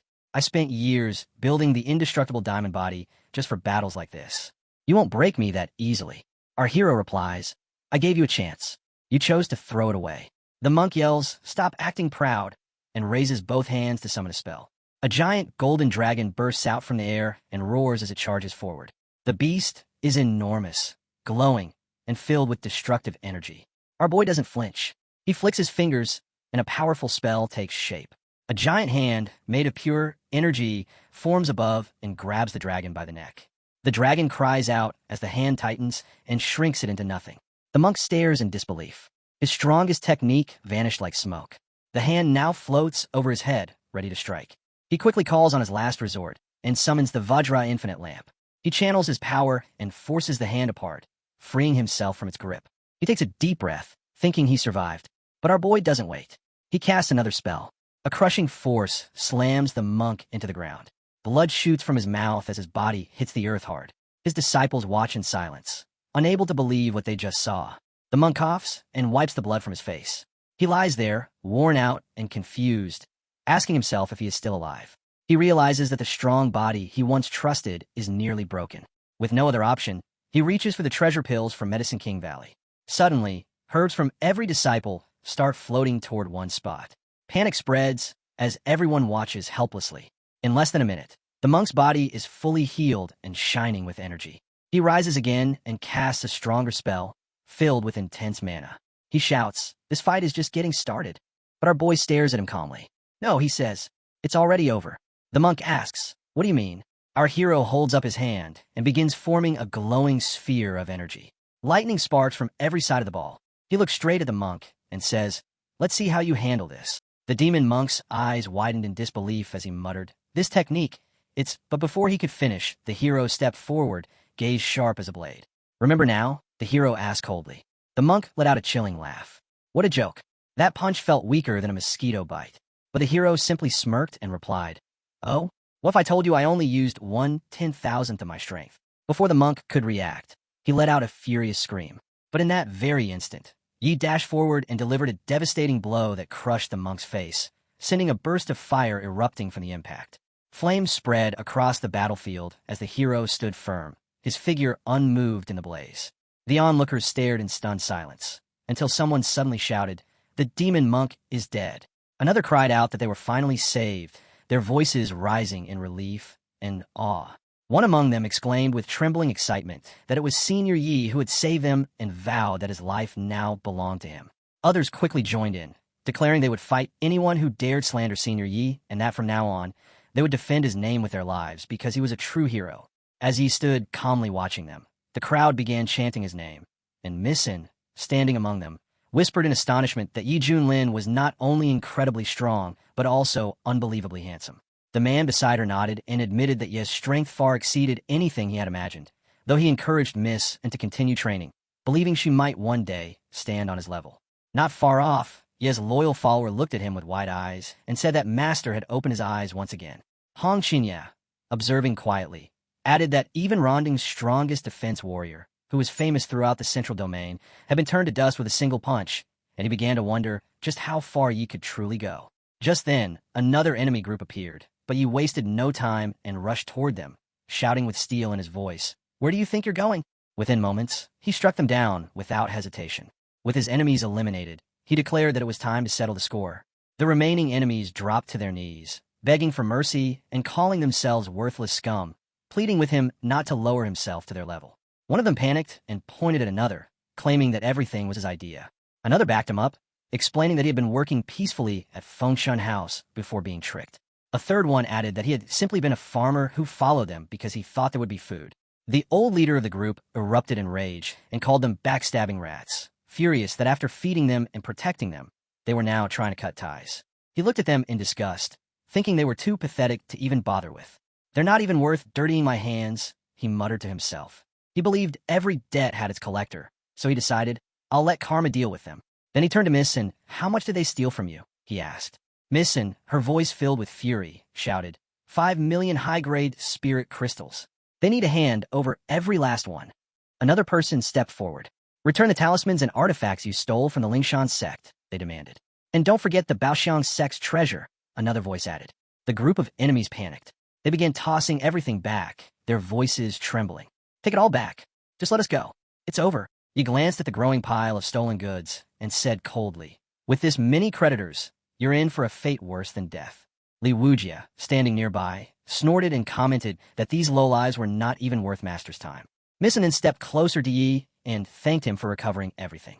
She confessed that she always sensed he was hiding something, but never imagined he was the real Yi, and admitted she had been completely fooled. He told her that he had wanted to reveal himself when they first met, but chose to stay silent, because he knew she despised imposters. The man beside her reflected bitterly that because of those thugs, he had sworn to become strong and serve justice, though now the vow felt like a joke. Yi replied gently that it was not laughable, because having a pure heart was rare and admirable. He offered to help with cultivation and said that with her Star Force psyche, her future was incredibly bright, and he had high hopes for her. She looked at him with determination and promised to train twice as hard and surpass him someday. He smiled and replied that he would be waiting. Then he raised his finger and softly called out, a kun.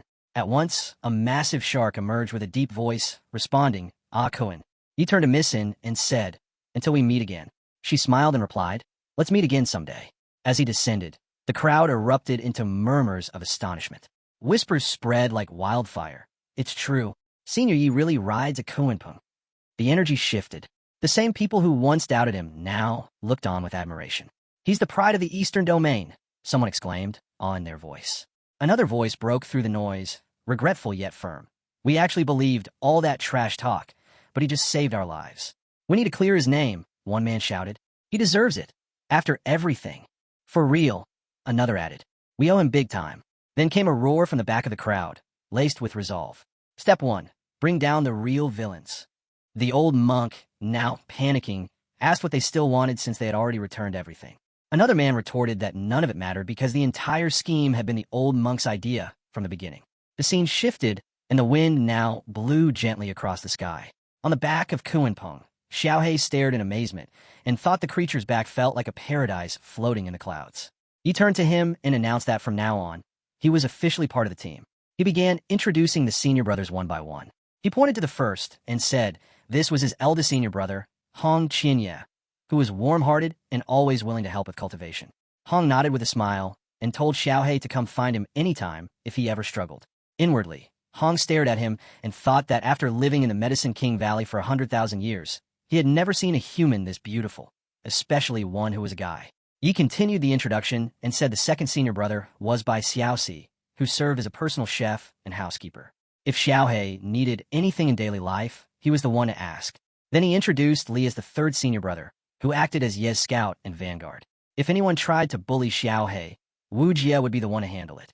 Xiaohei bowed respectfully and asked his senior brothers to take care of him. He then clapped his hands and told everyone to return to their tasks. He asked Xiaoxi to come and massage his shoulders, and Xiaoxi responded playfully, promising to make the master feel amazing. Hong watched with narrowed eyes and thought that Xiaoxi was clearly trying to earn favor for an easier future. Still, the protagonist figured he might benefit from it too. Xiaohei glanced to Hong and felt a chill run down my spine as he wondered why first senior's gaze felt like he wanted to eat me. Xiaohei bolted and called out to the third senior brother, asking what he was doing. Li replied with a sly grin and asked if he wanted to try something.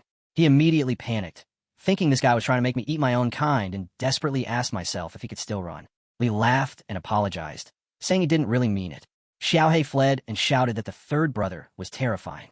Wu Jie sighed and thought he had left a terrible impression already. Later, the scene shifted to a quiet moment where Yi stretched and said that hit the spot, and now he wanted some good tea. Xiaoxi leaned in and commented that it smelled amazing. Yi smiled and invited him to help brew something together. As they prepared the tea, Hong suddenly stared in disbelief and asked if the leaves were what he thought they were. Yi confirmed with a nod, and Hong realized that it was enlightenment tea, an incredibly rare spiritual brew. He thought to himself that even a tiny handful of it could spark a war among top-tier powers in the Central Domain. The legendary Ling, Yin Immortal, only allowed selected immortals to taste a cup every 50,000 years, and Hong had only ever smelled it from afar. Now he wondered if this could be his chance. He respectfully asked Yi if he could have the honor of tasting a cup, and Yi handed it to him without hesitation. Hong trembled as he accepted it, thinking that this was the enlightenment tea that countless immortals had sought for millennia, and today he was finally the one who would taste it. As he took a sip, his eyes widened and began trembling. A single drop of water slid down his cheek as his entire body surged with power. Without another word, he let out a loud shout and instantly took flight, his energy soaring into the sky. The heroes stood in shock as the sudden surge of power overwhelmed them, and one of them muttered in disbelief, wondering why the man before them was powering up so rapidly. Li, still stunned, tried to grasp what had just occurred as he realized that in a single instant, his senior brother had reached the peak of the tribulation stage. Without warning, Hong burst into laughter, prompting the hero to snap and ask what was so funny and if he had a problem with his master. Hong quickly bowed and insisted that he meant no offense and begged for forgiveness. The hero then smirked and questioned Hong's quick mouth, suggesting instead that the disciples should enjoy some tea. Li graciously accepted the offer, while Hong curiously inquired about how much enlightenment tea the master still had left. Without saying a word, the hero extended his hand, revealing jars packed full of tea leaves which left everyone awestruck. Hong exclaimed in disbelief at the sheer quantity, since even a few leaves of enlightenment tea had once ignited a war between sects, and now their master had an entire jar to himself. The hero casually urged them to drink, and Hong responded with wide-eyed gratitude. As everyone sipped the tea, a sudden wave of red energy surged through the air, and Xiaohei gasped at the overwhelming aura while questioning if tea could truly cause such an effect. Li thanked the master again, and suddenly noticed that Bai Shiji had already reached the late tribulation stage. Xiaoxi added that the master himself seemed stronger and that the tea had an incredible taste.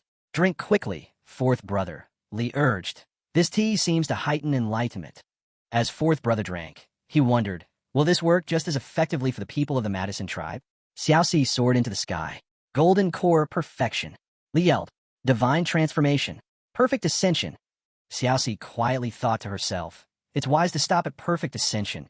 Anything beyond that might overshadow my own seniors. Meanwhile, Hong realized that the tea had majorly boosted everyone's cultivation, and even after the buzz wore off, it still hit deep with the martial brainpower. He was like, damn, this tea's worth more than any shiny loot we've ever snagged. Out of nowhere, this glowing screen popped up with a new quest, and he couldn't help but grin. Perfect timing to throw hands with the baldies. He yelled out to Shaolu, told him to snatch the recording sphere because we were rolling out to the Hanging Temple. When Plaid gave the usual yep got it response, the hero dropped some lore, told them the Hanging Temple's basically the East Divine Gym for cultivators. Then he hit him with the main quest vibe.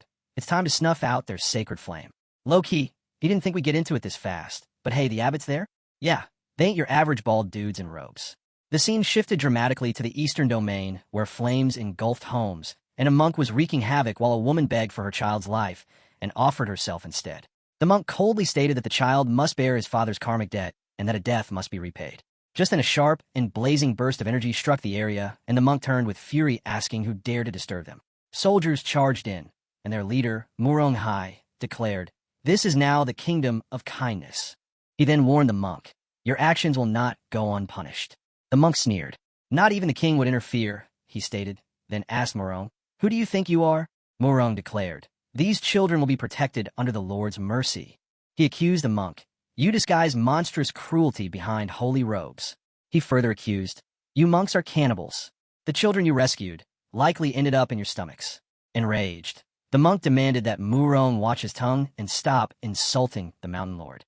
Murong charged in, shouting for the monk to die, and flames erupted violently around them as the battle intensified. Yang appeared just in time and warned the governor to stay alert while preparing to intervene. The governor pointed at the monk and demanded surrender, but the monk smirked and suggested they show their version of compassion. Before Yang could respond, the monk attacked with swift brutality, and the governor was struck down. As he fell, he called out to Yang Yu, and the monk mocked his downfall by addressing him with twisted courtesy. Yang stepped forward and revealed that the Hanging Temple had already absorbed the rest, and that the governor was the last one standing. The wounded governor called him a traitor and accused him of conspiring with the temple to assassinate leaders. "The Empire isn't going to let these crimes slide," he warned them. But the monk cackled. "The kingdom of kindness has been in our pocket for ages," he boasted, "and, plot twist, there's literally no one left to snitch." Yang jumped in all smug. The past governors were the same brand of stubborn and got clapped for it, he said, then added sarcastically. So, has anyone seen the Empire come running? Nah. The governor just face-planted in full disbelief mode while I gave him one last warning and got ready to launch him straight into the Afterlife Express. No return ticket. Just as the monk moved to strike again, the governor used the last of his strength to stand and shouted that he would drag the bald monster to hell with him. Yang called him a fool, and at that moment the scene sharply cut back to the hero, who sat with frustration and exclaimed that the storyline was awful. He questioned who wrote such nonsense and asked when the artist even started sketching. Hong sheepishly admitted that he hadn't started yet and was just thinking, which prompted the hero to snap and tell him to stop thinking and start drawing since the pen wasn't going to move on its own. Fellow cultivators, don't be reckless, someone shouted just before three figures clashed in a flurry of motion and suddenly froze mid-battle as a towering presence filled the battlefield with an ancient force. The governor's voice shook as he identified the creature before them as Kunpeng, the ancient divine beast of the Kunlun Mountains. The monk's face went pale as he muttered that a supreme demon beast at the tribulation stage had no reason to be there. Just then the hero smirked and gave a calm, yet commanding order telling Kun to swallow all those baldies for him. A burst of green light exploded through the air. With horror, the monk realized the tribulation stage demon beast actually belongs to that man. Staggered by the force, he was flung into the sky and screamed, "Mercy!" as the energy washed over him and his fellow monks. One by one, the false monks were crushed beneath the devastating wave. The governor recognized the devastating power as the Kunpeng swallowing technique. Yang stood among the wreckage with trembling hands. "All the monks are dead," he muttered. "I don't know what to do anymore." The hero descended gracefully alongside his companions and stepped forward to ask the governor who he was and why those monks had been slaughtering innocents. Muronghai introduced himself respectfully as the governor of the city and explained that the monks were not true disciples, but minions of Hanging Mountain who had come to abduct 800 boys and girls to serve their mountain lord. He bowed deeply and thanked the hero for arriving in time to stop the massacre. Hearing the name of Hanging Mountain, the hero asked if it was connected to the Hanging Temple. A local cultivator stepped forward and revealed that the mountain lord had once been a gray wolf spirit who gained enlightenment under the temple's abbot. He was once offered incense like a deity, but later fled to establish his own order where he now commanded 3 demon protectors and over 48,000 lesser demons. The governor added that the beast used the guise of Buddhism to rally criminals and sent them across 36 kingdoms in the Buddhist province to kidnap children. Outwardly, they claimed to enlighten the young into Buddhism, but in reality, they devoured them. Why hasn't the Buddhist province intervened? They cursed the monsters, demanding to know. The governor sighed. The kings had sent envoys to the Hanging Temple seeking help, but none ever returned, he explained. Clearly, someone was protecting the beasts. He added, the Hanging Temple stands as the pinnacle of Buddhism in the East, and its spiritual leader, Abbot Shuyun, never admitted any connection to the atrocities. Because of this, the kingdoms had no choice but to suppress their anger and endure in silence. The governor admitted, I have done what little I could to resist. Han called out their trash behavior like, wow, so y'all just ignore the abbot's crimes and murder envoys to save face-nice priorities. Murong was like, yep, nobody questions the Hanging Temple, and even if they did, nothing ever changes, so why bother, right? Then our dude turned to Yang and hit him with the coldest where you think you're going bro Murong, snatched him up, and called him a full-on traitor for riding with Hanging Mountain and offing governors, and said if it weren't for me, he'd be 6 feet under 2. Our boy looked at Yang's face, and the dude was sweating like he saw a ghost, and he knew something big was going down, probably gray wolf-level chaos. Then boom, he cracked like a cheap teacup and spilled that the Mountain Lord was throwing some birthday bash from hell and wanted them to double the abduction quota. Like, bro, what kind of party needs that many kidnapped kids? He was crying that it was too much, and they couldn't keep up like no duh. Murong straight up lost it when he realized they wanted 800 kids from just one city and across the Kingdom of Kindness and 35 other countries. It was giving a horror movie. He screamed that every one of them deserved to catch these hands. Yang pleaded that Hanging Mountain was too powerful and backed by forces no one dared to provoke, and insisted it wasn't his fault. The hero calmly responded that in that case he could go join the beasts and unleashed a wave of red fire. Kunpeng appeared once again with piercing eyes, and Yang screamed for mercy as the system congratulated the hero for his actions. The hero smirked and thought the timing was perfect since he had planned to deal with those monsters anyway. He turned to Murong and asked if he would lead them to Hanging Mountain. Murong quickly agreed and bowed deeply, thanking the hero for saving their people and calling him a true hero. The hero replied with a small smile, saying it had been a while since someone called him that. As Kunpeng soared into the sky with everyone riding on his back, Morong looked around in awe at the beautiful garden growing there. He turned to the hero and asked respectfully for his name and promised never to forget his kindness. The hero answered with a calm voice, saying his name was Yi Junlin. Morong repeated the name with wide eyes and suddenly realized that this man was the infamous white-haired demon known as the Slaughter God. Yet nothing about him matched the cruel rumors. As Morong pondered how monks could be more monstrous than demons, he found himself questioning who was truly evil in this world. The scene shifted to the eastern Buddhist province where the mountain lord of Hanging Mountain vibrating in a dark hall munching on some mystery meat like it was fine dining. He looked at his creepy squad and asked how the evil plan was cooking. This eagle-faced demon bowed, all serious, and said by the mountain lord's birthday in 5 days we'd be hitting 66,666 kidnapped kiddos like bro, that number screams cursed. Then the cow-faced dude started laughing and was like the little gremlins don't even know what's coming. Foxface over here was straight up licking his lips, saying just thinking about the tender meat got him drooling like a chill dude that's messed up. The gray wolf spirit grinned like he was hosting a barbecue. Ba, he said, cackling about how the fresh souls were going to vibe with Buddha soon. Then, plot twist, he froze, his face going full nope as he sensed some scary presence. Who the heck has the guts to pull up uninvited? He snarled. Out of nowhere, these boss-level auras dropped from the sky, and boom, Kunpeng showed up, looking majestic as ever. From above, Morong pointed like he was in a dramatic movie poster. The beast nest, Hanging Mountain, is right below us, he told me. The hero stood tall and declared that from this day forward Hanging Mountain would cease to exist. He turned to Kunpeng and said that after everything it had devoured along the way, it had finally reached the tribulation stage. The gray wolf roared and flew up to confront the beast, demanding to know who dared oppose him and promised to show them the true power of a demon king.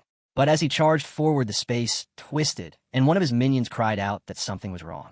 Kunpeng opened its maw wide, revealing sharp fangs, and raced toward the mountain, while golden energy surged from the sky. In a single strike, the Hanging Mountain was torn apart. Morong watched in awe and said that the legendary Kunpeng had destroyed the entire mountain with one blow. The gray wolf spirit tried to push himself up using a chunk of broken rock and stared at the beast with blood in his eyes. He muttered in disbelief that they had underestimated a tribulation stage demon beast and swore they would regret this as the ground beneath him crumbled into dust. The gray wolf growled through bloodied teeth as he pressed the crescent moon emblem embedded on his forehead. I have been careless, he muttered. He then declared with pride, I have ruled the Western lands for 200 years, and with the Hanging Temple backing me, not even kings dared provoke me. Now he glared at the great beast before him and scoffed. A mere demon challenging my authority? Impossible. As he called upon his reinforcements, a phantom cloaked in the aura of the Hanging Temple's abbot appeared beside him. The gray wolf roared, I do not care whether my enemy has reached the tribulation stage. I will not tolerate such disrespect.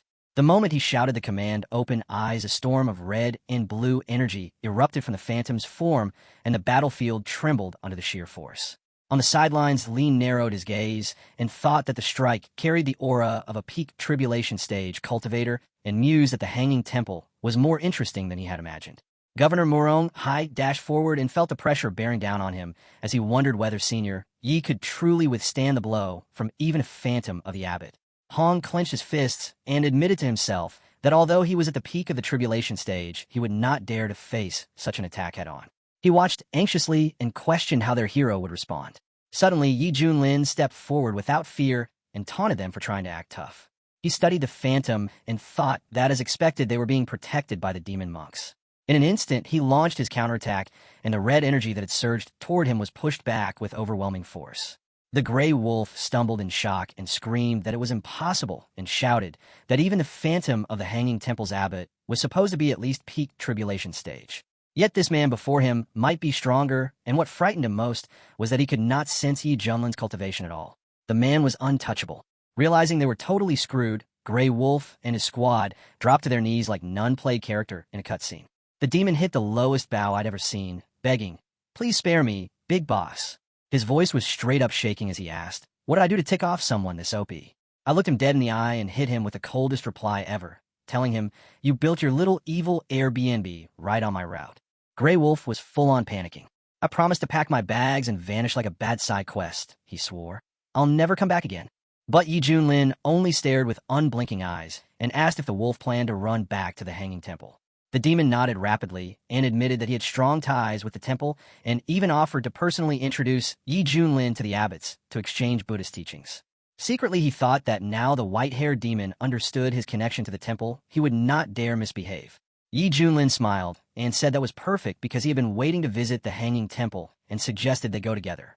The gray wolf forced a cheerful reply and thanked him for the honor, but within he plotted, darkly thinking the white-haired demon would meet his end as soon as they reached the temple. Before he could finish the thought, Yi Junlin raised a hand, and a flash of crimson light sliced through the air. The gray wolf's expression froze, and his eyes widened in terror as his head slipped from his neck and blood sprayed across the stone. He looked at the corpse and was like, yeah, he never said the wolf was walking out of here alive. Then our hero turned to Xiao Li and told him to bag the head since it'd make a killer gift for the abbot. Xiao Li gave me the nod and was like a boss. Our boy turned back to Governor Morong and told him Hanging Mountain was handled and he'd better get moving to save the rest of the kids. Morong Hai dropped to one knee all emotional and said he and the kiddos would remember my kindness forever like dang bro, chillin' just built differently. Out of nowhere, the system screen popped up with that mission complete vibe and threw a congrats for wiping Hanging Mountain. It also dropped the name of a new item called the Tsang Yuan sword. Yi eyes lit up and he whispered about its insane power and how he couldn't wait to try it out. The scene cut over to the Eastern Domain's Buddhist province in Pure Land Nation, where I saw some followers just chilling near the gates of the Hanging Temple. One of the disciples told me the Dharma assembly was about to kick off and everything was prepped. I kept it calm, cool, and collected and told him they could dip. He stood alone in the vast hall and thought about the tracking mark he had placed on the beast, which had suddenly vanished. He knew that only a handful of cultivators across the province could remove such a mark and wondered who had done it. Still, he dismissed the event as karmic retribution and hoped whoever was responsible would not stir trouble. He worried that if word spread it might harm the temple's reputation. Shuyun also recalled the mysterious death of Elder Randang and noted how misfortune had recently plagued the Hanging Temple. He told himself that once the assembly ended he would need to discipline the monks. Meanwhile, the Crown Prince of the Pure Land walked beside his younger brother and the princess. The Crown Prince shared that ever since hearing the abbot's last sermon, his understanding of the Buddhist golden body had deepened. The second prince told him straight up he was feeling bold enough to throw hands with the demon emperor and gave props to Big Bro for his wisdom. My sister shot me a look and brought up how Princess was just flexing about mastering the 6-character mantra. The second prince laughed it off, all humble like now my cultivation is still baby tier. Then Crown Prince was like, let's spar and get back, and he was down for it. Sis mentioned Dad's birthday coming up and said she hoped the Dharma assembly would help her level up spiritually. While we were chatting, all chill Shuyun just stood there zoned out repeating Buddha's teachings like a mantra loop, reminding himself that all beings, no matter how they spawn, need that nirvana guidance. But boom, his meditation got cut when a crazy strong aura dropped in and Yi Junlin pulled up with the squad. One of the temple guards immediately stepped up, throwing shade, yelling that we were trespassing and disrespecting Buddhism, and told us to bounce. I felt the shift in the air and frowned like, okay, who's out here causing drama in the most sacred zone? Yi Junlin stepped forward and announced that he had come to deliver a gift. As another monk saw the shattered temple plaque, he collapsed in outrage and accused Yi Junlin of opposing all of Buddhism. Yet Yi Junlin stood firm and thought that these demon monks had no right to claim representation of all Buddhism. He declared that some within the Hanging Temple were nothing but snakes hiding behind holy words, and today he would expose their filth for the world to see. The princess whispered that the man must be insane for challenging the temple directly. The crown prince stared in disbelief and thought it shameful that someone would blaspheme the temple in the heart of the Buddhist province. The disciples rushed forward to seize Yi Junlin and said the abbot would decide his fate. But before they could attack Xiao, Li raised his blade and unleashed a wave of energy that stunned everyone. The crown prince gasped and recognized that the man had mastered the Tao of the blade and was no ordinary cultivator. The princess stood beside him and admitted that he looked unbelievably cool. Shuyun realized the situation was growing dangerous and appeared in front of Yi Junlin. With a calm voice, he greeted him, Amit Ba, and asked respectfully, how has the Hanging Temple offended him? Yi Junlin replied with scorn, you are a master of putting on false shows. Shuyun insisted, you must be misunderstanding the temple. Reason should guide all things. He mentioned, the Dharma assembly has been opened to share teachings, and asked for a proper explanation. Yi Junlin responded by summoning a sphere of blue energy and hurling it forward. Suddenly a man appeared in front of Shuyun, and the disciples gasped as they recognized him as Elder Randang. They whispered among themselves and wondered if Yi Junlin was connected to Randang's mysterious death. One group speculated that the white-haired demon must have robbed cultivators from Medicine King Valley. They were relieved when Randang stepped in and prayed that Buddha's mercy would bring justice. The Crown Prince remarked that the Yi demon was vicious by nature and predicted that even with Randang involved it would be a fierce battle. Randang stepped forward and said that since fate had brought them together, others should not interfere. Shiyun responded that the Buddha taught compassion, and even in the face of evil, one must strive to guide the lost, even at the cost of life. Randang smirked and thought that Shiyun was merely trying to blame everything on Yi Junlin. He told the others to proceed and promised to take responsibility for it later. The Crown Prince watched in shock and asked aloud why the monk was attacking his own people and whether he was truly working with a white-haired demon. Shiyun turned pale and realized that the entire encounter had been recorded. Yi Junlin gave him a cold look and said the battle had only just begun. As he launched another attack, the truth started to unravel. Whispers filled the air that this was the slaughter god himself. Some recalled that he had saved cultivators whom Randang had tried to kill.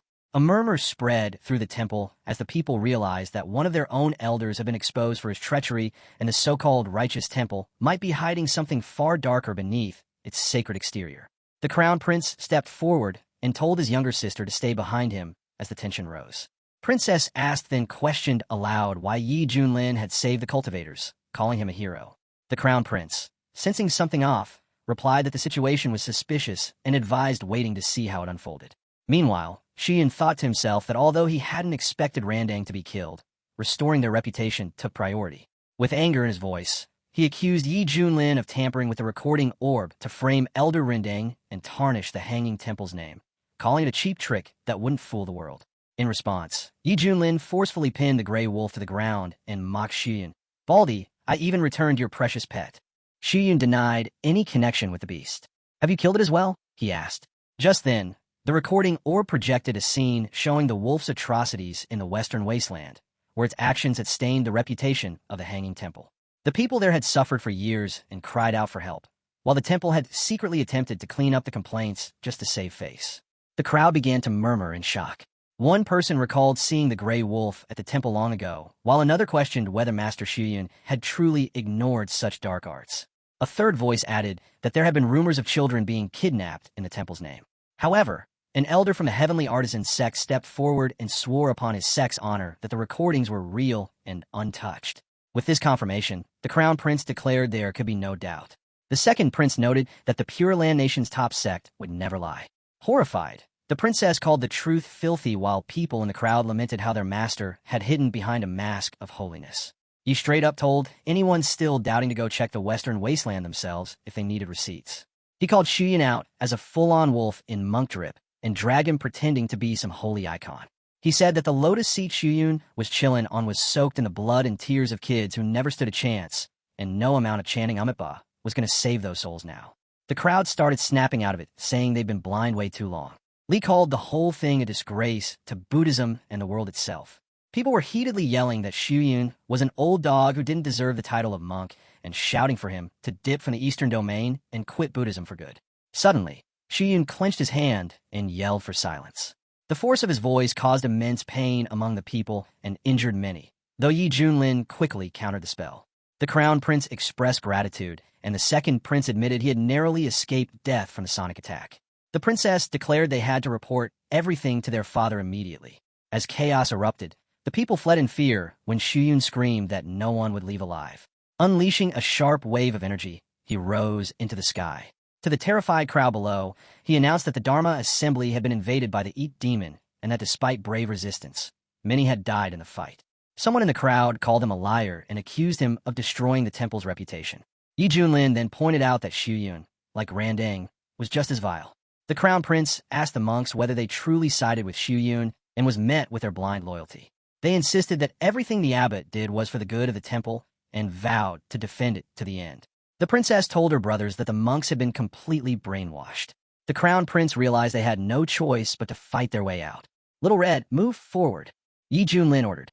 In frustration, she grumbled, "Being used like a dog again." Shiyun grinned. "You have come at the perfect time," he said, "to be used as a sacrifice for the temple's array." Just as he prepared, Hong stepped forward and silenced him with a powerful presence. The scene then shifted to a quiet area beneath the mountain in the Eastern Domain's Buddhist province.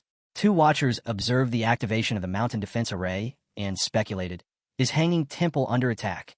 The focus then moved to the Pure Land Nation's royal capital. A soldier rushed in and informed the king that something had happened at the Hanging Temple and the royal heirs were still inside. The king immediately ordered the city's defense forces to mobilize and head for Mount Fontaine. Meanwhile, the soldier hurried down a corridor and activated a secret device. Li grew angry, blaming the array for causing trouble. Hong, facing the array's suppression, mocked its weakness and prepared for battle. Yi straight up called Shuyun an arrogant clown and dropped the golden crow, blazing sun art like boom, let's go.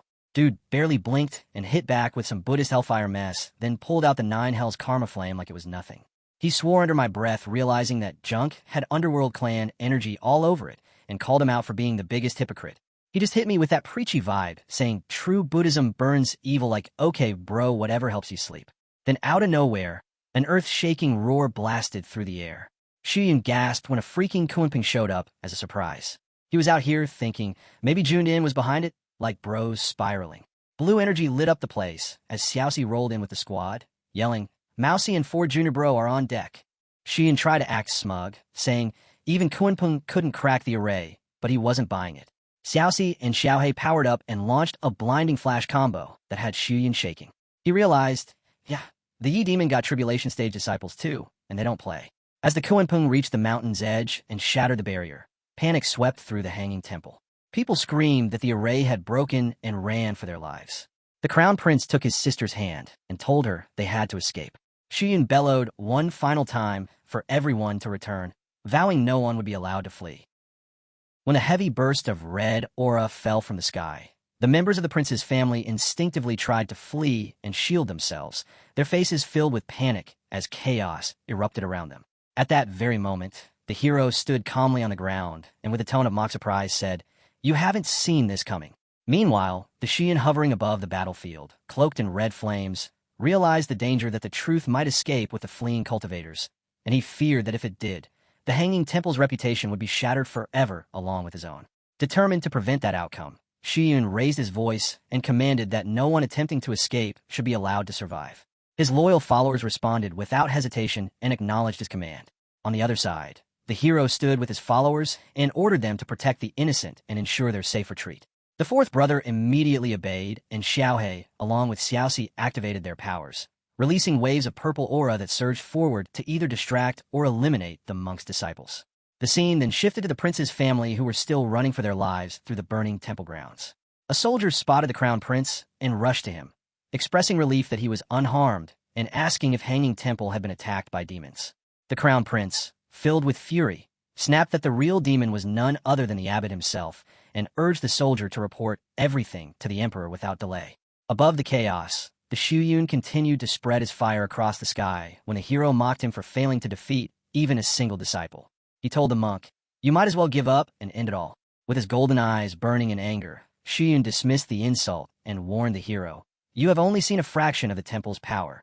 Inwardly, he wondered why the reinforcements had not yet arrived, since he had made more than enough noise to alert them.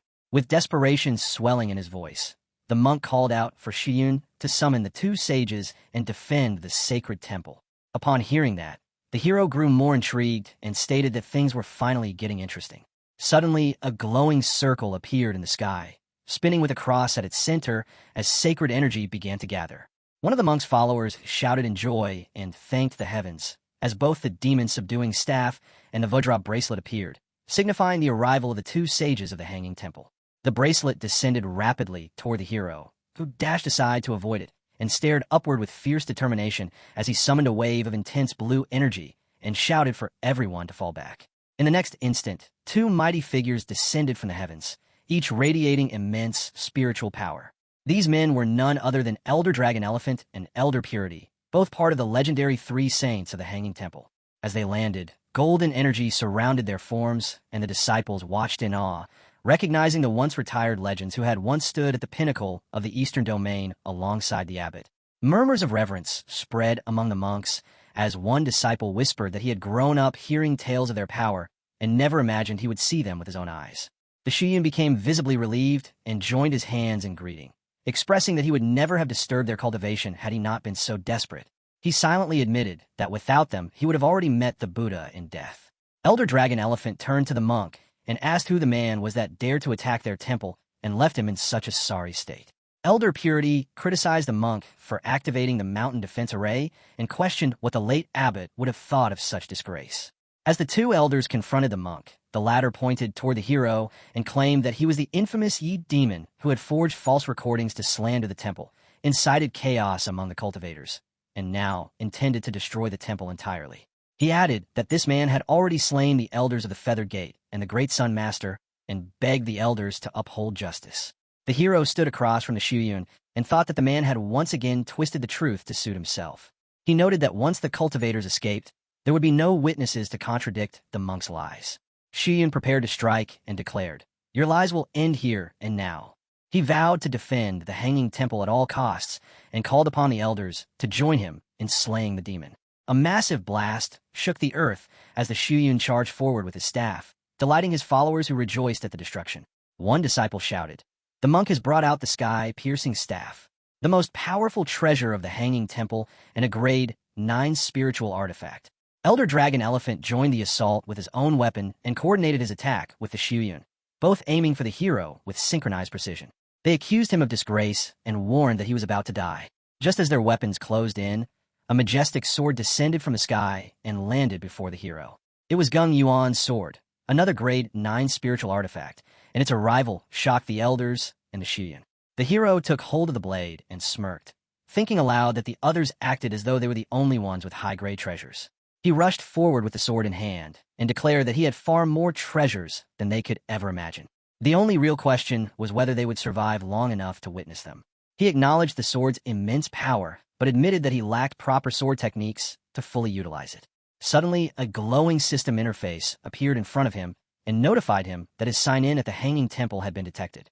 He sarcastically commented that the system had finally decided to show up and assumed it had stolen his reward. Upon signing in, a second screen appeared and congratulated him for receiving the legendary sovereign technique known as Slaughter Immortal Sword Art. As the notification faded, the hero stared at it with amusement and said that the timing was slow but acceptable. Fueled by new power, the hero spun in place and unleashed a terrifying mixture of purple and blue aura across the battlefield. The Shuyun and the two elders were stunned and commented on the overwhelming killing intent radiating from the hero. As he descended from the red aura storm, 3 nearby disciples tried to shield themselves but were knocked to the ground by the pressure. Shuyun looked on in fear and questioned, "What kind of technique did the demon just use?" The hero stood tall and declared, "The technique is called Donkey Slaying Sword Art, and it is meant for cutting down hypocrites and frauds like them." The elder dragon elephant charged again and shouted, "Your arrogance is intolerable." But when his attack landed, the hero simply raised his sword and released a surge of blue energy. He mocked the elder. "Is that all you have? Try harder. You're facing the Yi demon." The elder faltered and tried to retreat while calling for help, declaring that the demon's arrogance was beyond anything he had ever seen. The Shuyun moved forward and began activating the 10,000 looters array, while Elder Purity summoned a glowing ring and hurled it at the hero. The monk added his own red burst of aura, and all 3 of them launched their combined attacks with deadly precision. Watching from distance, the hound observed the battle and noted that the hero was fighting 3 peak tribulation stage masters at once and still looked bored. He wondered what kind of power the man was hiding. Meanwhile, the third brother standing beside Hong remarked that no matter how many grade 9 artifacts the enemies had, they still could not defeat their master. Elder Dragon Elephant shouted again and said that the demon was far more difficult to handle than any opponent they had ever faced, even at the height of their power.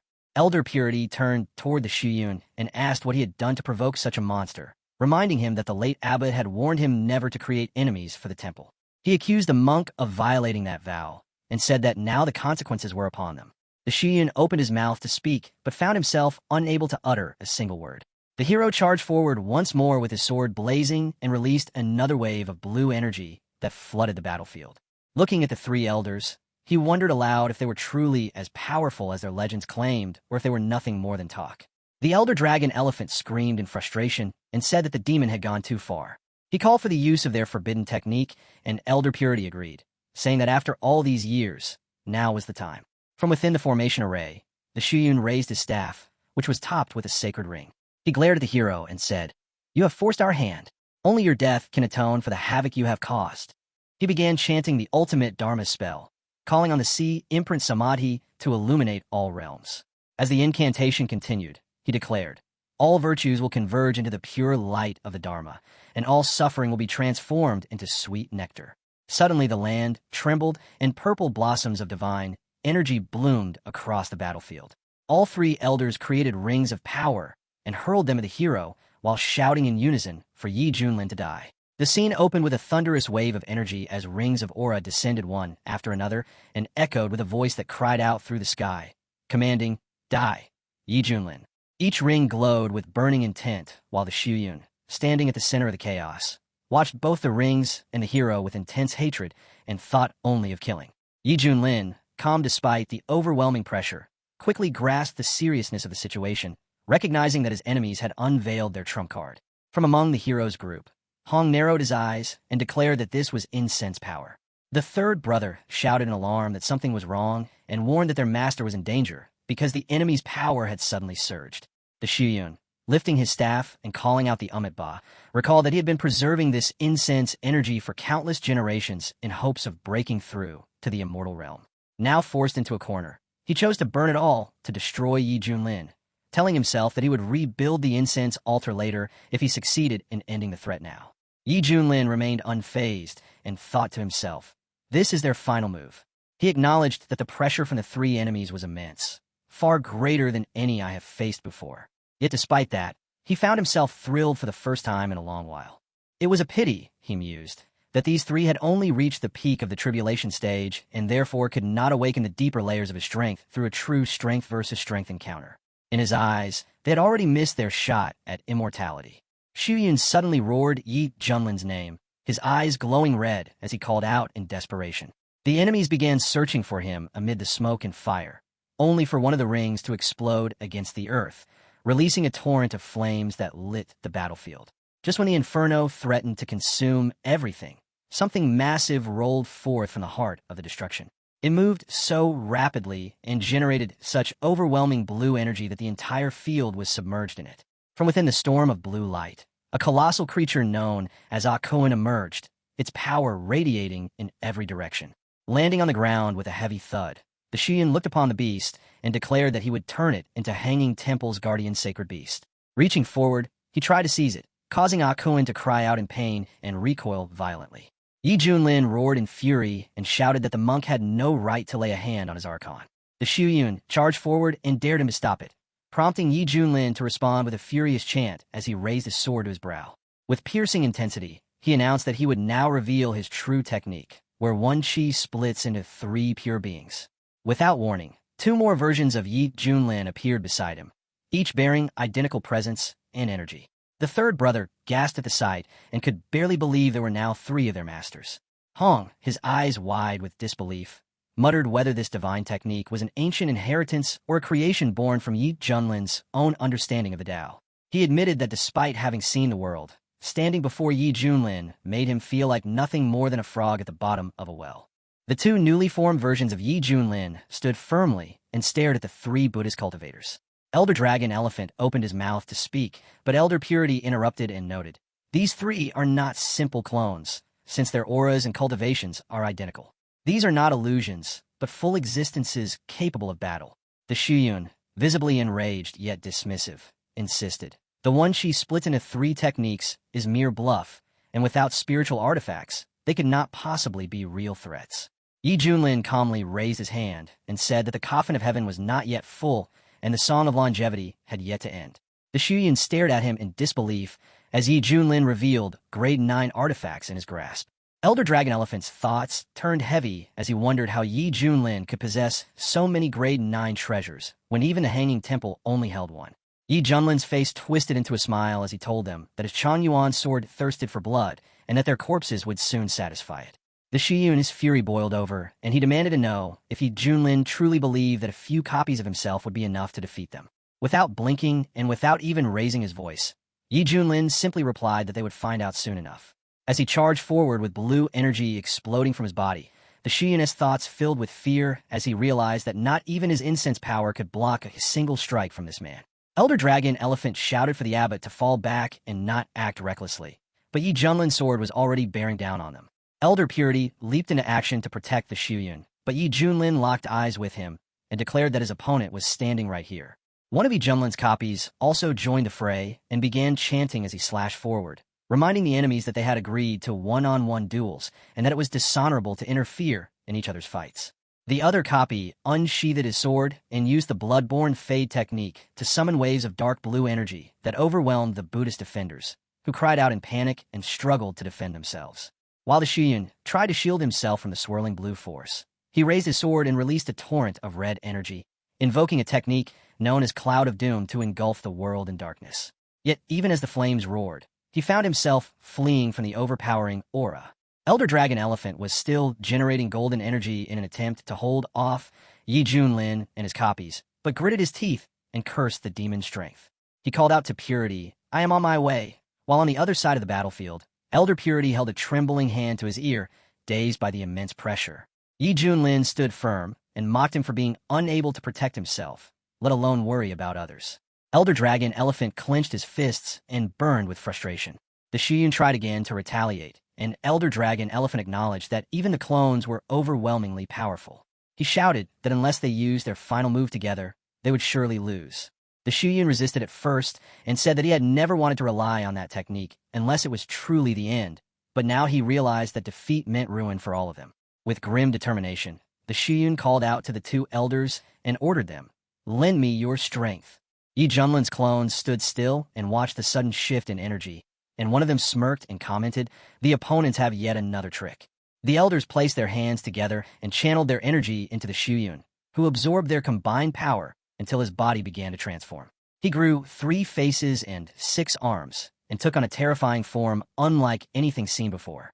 Junlin stared at the grotesque evolution without alarm and remarked that he hadn't expected the temple's bird frauds to pull a Neza technique on him. One of the monks' faces declared that Junlin's time was over. The second face invoked Amitabha and recalled how the 3 saints of the Hanging Temple had once used this technique to reign over the Buddhist world of the Eastern Domain. The third face, belonging to the Shuyun himself, declared that they would now purify the world of Junlin's demonic presence. Inwardly, the monk admitted that every inch of his body was burning and that he could not maintain this form for long. Still, he raised a sword and summoned multiple rings of energy to strike all 3 versions of Junlin at once. He screamed, "This one final strike will end everything." Junlin watched him and spoke with renewed confidence. "It looks like I'll finally need to get serious." He smiled and said, "This is the perfect time to test the true power of one chi splitting into 3 enemies." The hero stands firmly as his power surges outward and suppresses the cosmos, while sealing eternal life, and when he raises his sword, a tide of blue energy bursts while his green blade releases a false silence that shakes the skies. Shuyun unleashes a golden aura that flares like a burning sun as he calls to our boy to prepare for death. The hero's blue energy swirls with greater force. He declares that his enemy is like a mantis trying to stop a chariot, and then he vows to Kristen Tsung Yuan's edge with the blood of a false monk. The golden and blue energies clashed, and the force shocked the people. One companion mutters that even a mouse might go blind, while another gasps that humans are terrifying. Confusion spreads as someone asks what is happening, and the blue energy crashes into the ground, spreading like a tidal wave that sends the monks of the temple fleeing. A man shouts that he has never felt such power, and another yells for everyone to run if they want to live. Suddenly, lightning strikes the earth, and people are shocked into silence, before someone speculates that the abbot might be dead, and another demands to know if the figure before them is truly a demon. The hero hovers in the sky, while 3 enemies plummet to the ground, calling out to their elders in desperation. He asks if anyone else dares to challenge him, and Elder Purity steps forward, calling him a demon, and claiming that Hanging Mountain Temple's good karma will surely draw a champion to bring justice. The elder laments that the land once dedicated to saving all beings has now been defiled, and that the ancestors have been failed. Shuyun speaks with grim certainty, saying that not even a merged stage cultivator can defeat the hero, and that they must escape, but the hero cuts him off, accusing Hanging Mountain Temple of being the true desecrators of holy ground. Elder Elephant roars that the temple has always served the people and trained disciples to fight evil, and that the hero's words are meaningless slander. Elder Purity adds that victory does not give him the right to disgrace them. The hero mocks them, claiming that after they retire, Shuyun dragged the temple straight to hell, and he fixes his gaze on them, demanding to know if they will still hide the truth. Elder Purity turns to Shuyun, asking what the hero means, but Shuyun dismisses it as demon lies. The hero raises his hand, declaring that if they will not speak, then he will make them see the truth for themselves. Shiyun screams in protest, but the past is revealed before the elders' eyes, and they react with shock. A voice among them cries out at the slaughter of innocents committed by one who calls himself a monk, while Elder Elephant calls Shiyun a monster, and Elder Purity accuses him of destroying the temple's legacy and betraying the vow he once swore. Shiyun recites the words of that vow, speaking of becoming an eternal flame to guide the lost and ferry the damned across the sea of suffering, and then claims that all his deeds were for the sake of elevating Hanging Mountain Temple. His voice twists as he delivers grim news that the Nether Abyss is close to conquering the immortal realm, and that the Kunlun realm will soon fall. Accepting that his secrets are exposed, he declares that he will burn everything down. Elder Elephant accuses him of colluding with the Nether Abyss clan, while Elder Purity laments that none of them saw the truth sooner. Shiyun gathers his full power and vows to ignite the first flame of conquest so that all will perish together, but the hero watches with a sharp eye and quips that the situation feels like a spy drama before he calls out Song Yuan's Path of Ashes. A radiant light of golden energy crashes onto Shiyun, shattering his body as he warns that killing him changes nothing, and he dies proclaiming long life to the Nether Abyss. The monks fall to the ground, offering prayers of gratitude to the hero and thanking him for preventing disaster. Elder Purity warns that if Shiyun spoke the truth, the Kunlun realm may face great calamity, and Elder Elephant vows that if the Nether Abyss invades, they will protect the innocent at all costs. The hero reassures them that even if all the races of the Nether Abyss come, he will destroy them with a flick of his hand and leave the aftermath to the temple before departing. Elder Elephant offers thanks once more, while Elder Purity asks to see him off, but the hero declines and snaps his fingers, shifting the scene to a forest where the prince's family is traveling. The prince points out the departing beast of Lord Yi and wonders if the battle is over. The crown prince says they should report to their father before knowing who truly won, and the scene changes to the temple grounds where smoke rises and a voice admits partial blame for the temple's fall. Elder Elephant regrets that they never suspected Shiyun's allegiance and vows to restore the temple, but suddenly he senses an intruder. A group of ghosts emerges, mocking them for being the last of the temple's 3 sages. Elder Purity demands that they show themselves, and a lead ghost taunts them with memories of a summit from long ago. The Elder Elephant realizes this matter is larger than Shiyun and the Nether Abyss, and orders them killed, but a bolt of lightning from the sky strikes both elders down. The ghost mocks them as spent arrows unable to resist and prepares to end them. They demand to know his identity and whether Shiyun offended him, but he laughs, saying they were allies and that the game is over. With a flick of his fingers, he drives deadly energy into their foreheads, and blood spills as he declares that Hanging Mountain Temple will cease to exist in the Eastern Realm. Far away, the hero senses something amiss, and Hong asks if something happened, but the hero only says he caught the scent of a familiar rot and wonders if the Nether Abyss is acting ahead of schedule. In the Pure Land Nation, the heated conversation was about what happened in the Hanging Mountain Temple. One man says he imagines Buddhists across the land will soon denounce them.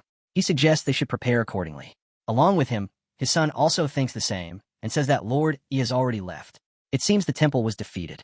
He asks if they should march up the mountain and strike now, as it would show their strength to the world. But listening to them was the Pure Land Nation sovereign. He says angrily that they are all too hasty. Hanging Mountain Temple has a reputation built over 10,000 years. It will not vanish so easily, and they do not even know the full truth yet. He says to wait and see. The scene shifts to the princess outside the temple. She is observing through the blue magic ball the situation outside the temple, wondering if everything was already settled, that gray smoke. She guesses something else must have happened as she looks through the magic ball, the smoke above the mountain. Then she is shocked to hear someone shouting that intruders have entered the palace. As she looks up, multiple men in cloaks shoot toward the palace. She looks again and wonders what the hell is going on. The breachers are cultists. Their leader orders the slaughter of every soul within the walls. They start to shoot magic laser beams that strike the place guards and kill them right on the spot. Watching the chaos, everyone comes out of the hall. The second prince stands frozen to see the chaos and asks his father what is happening outside. His father's voice is tight with dread as he looks at the guards lying dead on the floor. Just then a burst of golden energy shoots into the sky, leaving the cloud of smoke behind. It's the king who flies into the air and furiously demands to know who dares to invade the royal palace and commit such carnage. The cultist surrounds, and the king gets stunned as he feels 4 distinct auras blaze before him, each at the early tribulation realm. He thinks that gathering this many elite cultivators at once is no act of a minor sect. He grits his teeth as he is unable to guess their identity. Although he is surrounded, he is protected by yellow mana, so he advises them to respectfully leave all at once because the Buddhist sanctum lies just within the capital which will back them. One cultist chuckles and asks if he means the Shuenkong temple, then declares that it has already turned to dust. The king stiffens in shock and can't believe them. He demands to know if they really destroyed Shuenkong temple. The cultists stop the chit-chatting and decide to kill the king with the rest of the people so that they wind up their mission pretty quickly. They strike their blue energy on the protective shield of the king. They mock his strength, saying that even though the national faith has raised him to the mid-tribulation realm, he is still too weak to even be worth picking their teeth with. The king grinds his teeth as the cultist energy is overwhelming his barrier from all around. Meanwhile, down at the palace, his children cry out from the ground below, and the young princess asks why such horror has arrived so suddenly. As his barrier starts to crack, the king shouts for them to leave Pure Land and go as far as they can, urging them to hurry. The cultist sect master immediately calls for the slaughter of any survivors at the palace. As the cultists run down upon them, the princess brings out her flowing cloud silk and tells her siblings to jump on it immediately. As they race toward the palace's outer grounds, the cultists chase them to get them to escape their sight. The kids are about to reach a teleportation array. One of the brothers says that he carries the activation token of teleportation and they can escape just in moments and uncover the truth about these breaches once they are out of danger. As they are about to enter it, the blue energy shoots behind them. It hits them hard and their flowing cloud silk gets torn, slamming them onto the ground. One brother uses his magic to throw her sister midway falling and tells her to hurry up and pass the teleportation array while he pushes back the cultist. As the younger princess speeds toward the array, the cultist says that none will touch the teleportation array. Sensing his one brother's intent to self-destruct, the cultist calls for retreat. As golden energy detonates, engulfing the young prince with a big explosion, the princess screams for her brother. The scene shifts back to the king, where his yellow mana barrier is barely resisting the overwhelming blue energy of the cultists. While his barrier further cracks, he shouts at the cultists, demanding to know why they would destroy his Pure Land kingdom. The cultist drifts closer to the golden barrier and tells him to blame fate for his misfortune, for his kingdom simply stands upon the place where the gate lies. The king stares in disbelief and whispers what they mean by gate. The cultist laughs and explains that once they finish him off, abyssal creatures will pour through and consume the land in no time. The kingdom will be overrun, and its people will still serve a greater purpose. A conspiracy unfolds, one woven by a sorcerer's will and steeped in terror. Just then, the king's barrier shatters and gets brutally killed by the cultists. The scene shifts to the heart of the palace, where a colossal gate churns with spiraling energy. Deep within the royal Stargate chamber, a giant creature steps out of the portal, and the cultists stand aside watching it. For months later, the scene opens as a ship sails in the air and a newspaper seller speaks in frustration that the world has gone to hell these days. Lee is sneaking around listening to him, who says that their hometown has been overrun by the Nether Abyss beasts. The cultivators who try to fight back were crushed, and the rest of the people are being herded like livestock. The guy tells them that the Nether army is moving fast and fiercer, and how mid and low-tier sect have no chance of survival. Only top sects like Yuhua Gate can consider resisting, yet with everyone scattered, there is no one to lead the charge. Lee couldn't believe how fast things had gone downhill. They'd barely left Shuenkong Temple. He looks at the newspaper seller to confirm, but the guy was just an honest man selling papers to anyone for 2 gold coins. The scene shifts back to our hero's place, where he compliments Hong on how his pitch is getting smoother, saying it looks like he's got real talent. Hong, though clearly annoyed, keeps massaging. Our guy smiles and says he's happy to serve his master, but inside, he's fuming. Lee arrives carrying the newspaper as his master requested.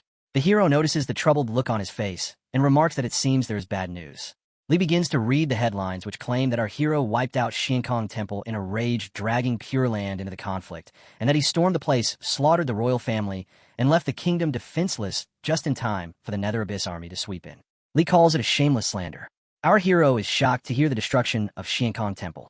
Lee guessed it could have been the work of the Nether Abyss itself.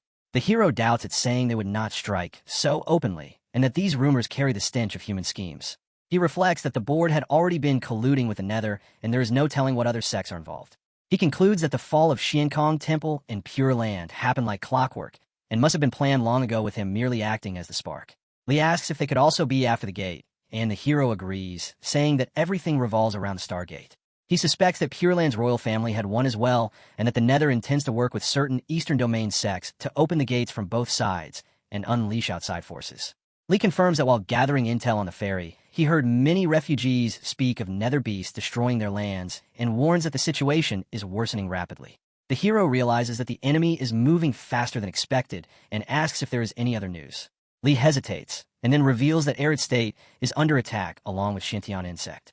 The hero is shocked and says that even Shintian sects are too far away and their message jades are not working. He orders Kuin to turn around and head for Arid State. The screen flashes a congratulatory message for a triggered random quest, and the hero thinks that he had been wondering how to lure his enemies out, and now they have walked into his trap. The scene shifts to Arid State, where a man sits in a trolley ordering the humans, pulling it to move faster and declaring that their souls now belong to the Bone Clan. The captives struggle, while one curses the Bone Clan for treating humans like dirt and laments that they cannot fight back, asking if they're destined to rot in darkness forever. Another recalls how Senior Yi had once earned respect from every province in the East, but now even the Shintian sect is struggling to survive and doubts that Senior Yi could change anything. Inside the state, a crowd yells in alarm as news spreads that the Bone Clan is holding another public execution, this time targeting Fairy Zhao from Shintian sect. Some cannot believe she has fallen into their hands. The scene shifts to the execution ground where giant men approach her. One mocks her high rank in Shintian sect and says that her elders hid behind their gates like cowards while she tried to run away. He declares that the Shintian sect has always been troublesome, but that it will be crushed when their glorious Bone King gathers his full strength and slaughters every last member. He grips her cheeks, but she shouts that if they dare her, Peak Master Yi will return and wipe the Bone Clan from the map. He laughs and mocks the white-haired demon, calling him all bark and no bite, and claiming he must be cowering somewhere. Suddenly, laughter rings out from behind the Bone Clan as Ouyang Feng, the sect leader, steps forward urging restraint because their powers are far above those of the humans and rebellion would be suicide. The Bone Clan leader becomes enraged and challenges Ouyang to produce red energy. Two sharp nails strike Fairy Zhao's chest, and Ouyang cries out apologizing to Senior Yi, saying his sect tried to resist but lost too many lives and he cannot sacrifice the survivors again. The Bone Clan demands silence and declares that they will make her scream to instill fear in the humans. Red energy is hurled toward her, and Ouyang calls her a waste of a pretty girl while calling for Senior Yi to save Arid State. The Bone Clan grows bored and prepares to kill her. As she prepares for death, blue energy layers press down with immense force. The Bone Clan senses a kingly pressure unlike anything they have felt, and Ouyang falls to the ground, identifying it as the power of a Tribulation Realm Demon Emperor. He despairs that with the Nether invasion, and now a Demon Emperor Arid State, is doomed. The hero arrives, and Zhao Linger recognizes him as Peak Master Yi. He releases golden energy that shatters her chains, and she embraces him, revealing her identity. She explains that she has been training in the sundial for 300 years and remarks that he has grown older than her. The hero notes her serious injuries and resolves to heal her. The Bone Clan and their followers mutter about the terrifying pressure almost as strong as their kings. The hero glares at them and declares that it is time to make them pay. He rises into the sky and warns that this territory is under his protection and that they should not run wild here. The Bone Clan warns that one of their kings is on the way and advises surrender or certain death. The hero stands firm, and the Bone Clan bows as his body turns blue. He vows that as long as he stands, the sky will not fall, and that the days of the Bone Clan in Arid State are numbered. Shock spreads through the crowd as his words echo over the battlefield. The scene opens with Li standing as he remarks that he did not expect the master to be so beloved in his remote province, and that it is truly admirable. At that moment, the hero lands on the ground while all the cultists lie defeated. Ouyang steps forward and says that they too would have liked to fight the Bone Clan, yet their cultivation is not strong enough, and they hope he can guide them to break through their bottlenecks. Zhao Linger speaks, as well, saying she has been stuck at the nascent soul realm for years, and that this is how she was captured by the Bone Clan, and she pleads for guidance. The hero thinks to himself that he does not actually know anything about cultivation, yet with so many eyes on him, it would be awkward to simply walk away. Suddenly the screen appears showing that the host has reached the check-in location, and the hero shouts in frustration, asking why it has taken so long since he has already been here, and is in deep trouble. The screen replies that it was just taking a nap, and offers a new feature called Verbal Enlightenment Mode as an apology gift. The hero accepts and signs in. The screen declares the sign as successful and grants the reward Supreme Divine Art Heaven Earth embodiment, along with activating Verbal Enlightenment Mode for 2 minutes, meaning that any words spoken will carry the power of Tao and Grand Enlightenment. The hero realizes that he simply needs to talk while the screen confirms he should speak freely. Stepping to the center, he says that cultivation is not about bottlenecks, and when it is time to break through, one simply will. He tells them to ask for techniques and insights if they wish. Yet if they understand, they will understand, and if not, they should not expect an explanation. If they understand, they should applaud. The crowd stares at him in shock as he repeats that when it is time to break through, one simply will. Ouyang suddenly cries out that he understands and claims the words refer to the duality harmonization technique, with water as Qian and the channel as Kun. The hero is surprised that Ouyang has actually managed to interpret it. Zhao Linger and Ouyang both release their power, and Zhao Linger announces that she too understands. Excitement spreads through the crowd as they jump and cheer. Li stands aside, thinking that with just one sentence, everyone is broken through and the master is truly remarkable. Hong privately thinks the hero is merely speaking nonsense, yet cannot prove it. The hero praises them for completing their breakthroughs, and then asks if anyone knows where the Bone Clan army's base is. Ouyang answers that the beasts are camped in Black Mill Ridge and offers to lead him there. Zhao Linger says she wishes to return to V-Nation to check on her father and the others, and the hero gives her permission before ordering the group to move out. Ouyang rallies the cultivators, saying the battle to decide the fate of their province is about to begin and that they must hurry to the front and fight alongside Senior Yi, since arriving late would be a regret for life. The scene shifts to the eastern domain in the desolate province at Black Mill Ridge within the Bone Palace. The Bone Clan leaders plan to crush the sect guarding the Stargate, noting that most of the domain is under their control, yet the Xintian sect remains troublesome and is resisting. Orders are given to inform the brothers, and soon all 5 Bone Kings arrive. Bazaar greets them, saying that although they injured the Xintian sect leader and the Peak Lord last time, they still could not break the Guardian Array. Yet this time, there is no way the sect will survive. Purple energy swirls as the second brother, the third brother, and the fifth brother land. Baggy says they never expected trouble from mere humans in such a remote province and mocks the so-called white-haired Godslayer as perhaps only a myth. Holding several stones in his hand, one of them scoffs at the title of Godslayer and says that against them no matter how strong he is, he will die. The second brother reveals the dark origin pills granted by the envoy and explains that with these and their forbidden technique, no one short of an immortal can stop them. They prepare to attack, but a giant beast rushes in warning that a powerful human cultivator has broken through. Golden energy spreads everywhere, and orders are given to form the battle array and summon divine forms. The beasts appear before Li and Hong. Li stands firm, accusing them of invading and humiliating his province, and warns that they will be wiped out. The beasts charge with their energy, but are struck back, and one falls as tribulation level or as surge. For beasts descend from the sky, asking if Li's the Godslayer Yi Junlin, yet he replies that he is only the disciple. They are shocked that even a disciple is at tribulation level, and accuse the master of arrogance for sending him.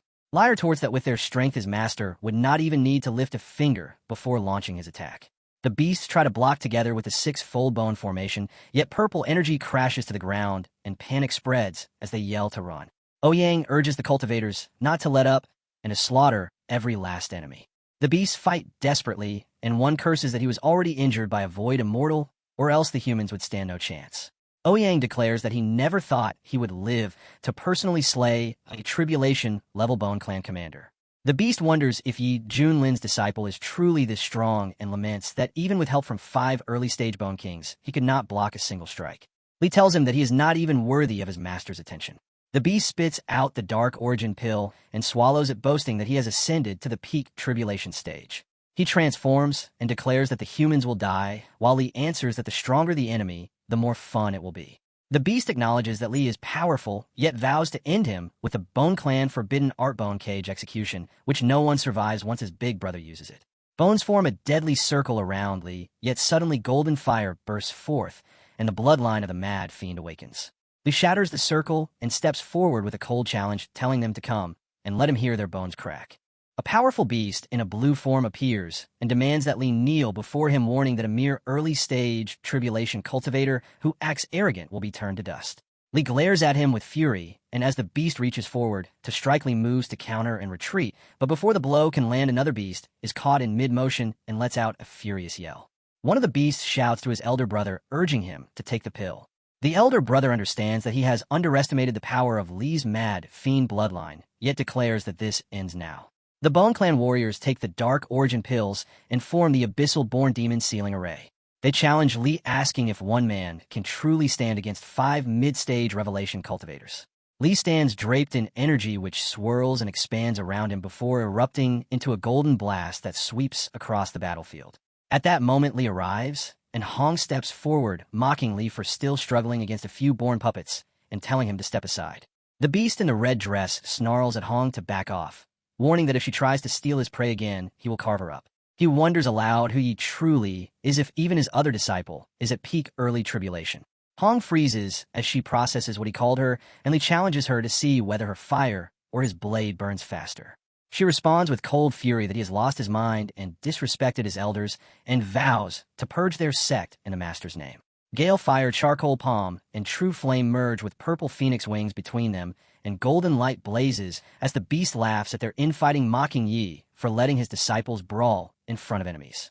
The boy arrives with Mumu, who yells for them to stop, explaining that they were only meant to spar lightly to stabilize their cultivation, and questioning why they are going all out.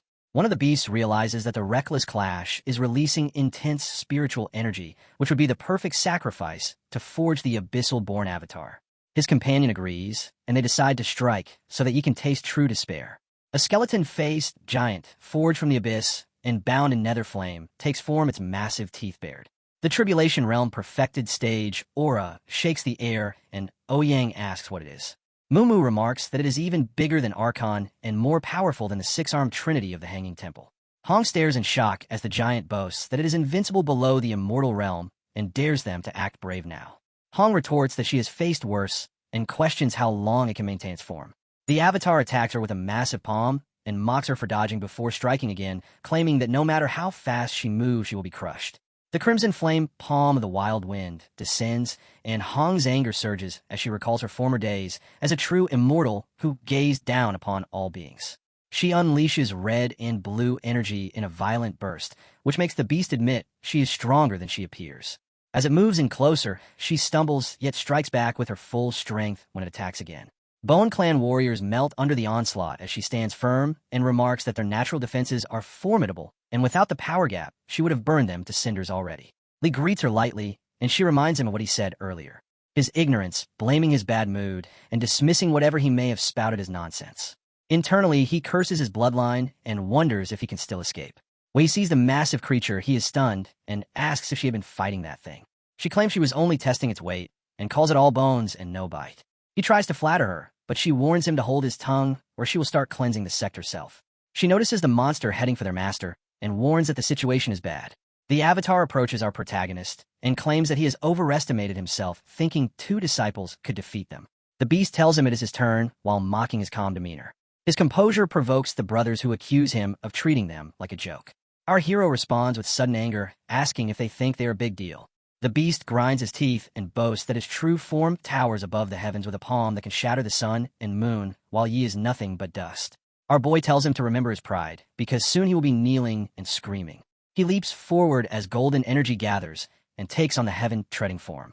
Laughing at the arrogance of a makeshift pile of bones daring to call itself heaven, piercing, he transforms into living fire and closes in, promising to show the beast what it truly means to stand tall. The scene opens as the hero stands firmly, his powerful body radiating. He challenges the massive beast before him, questioning if it still believes him to be small.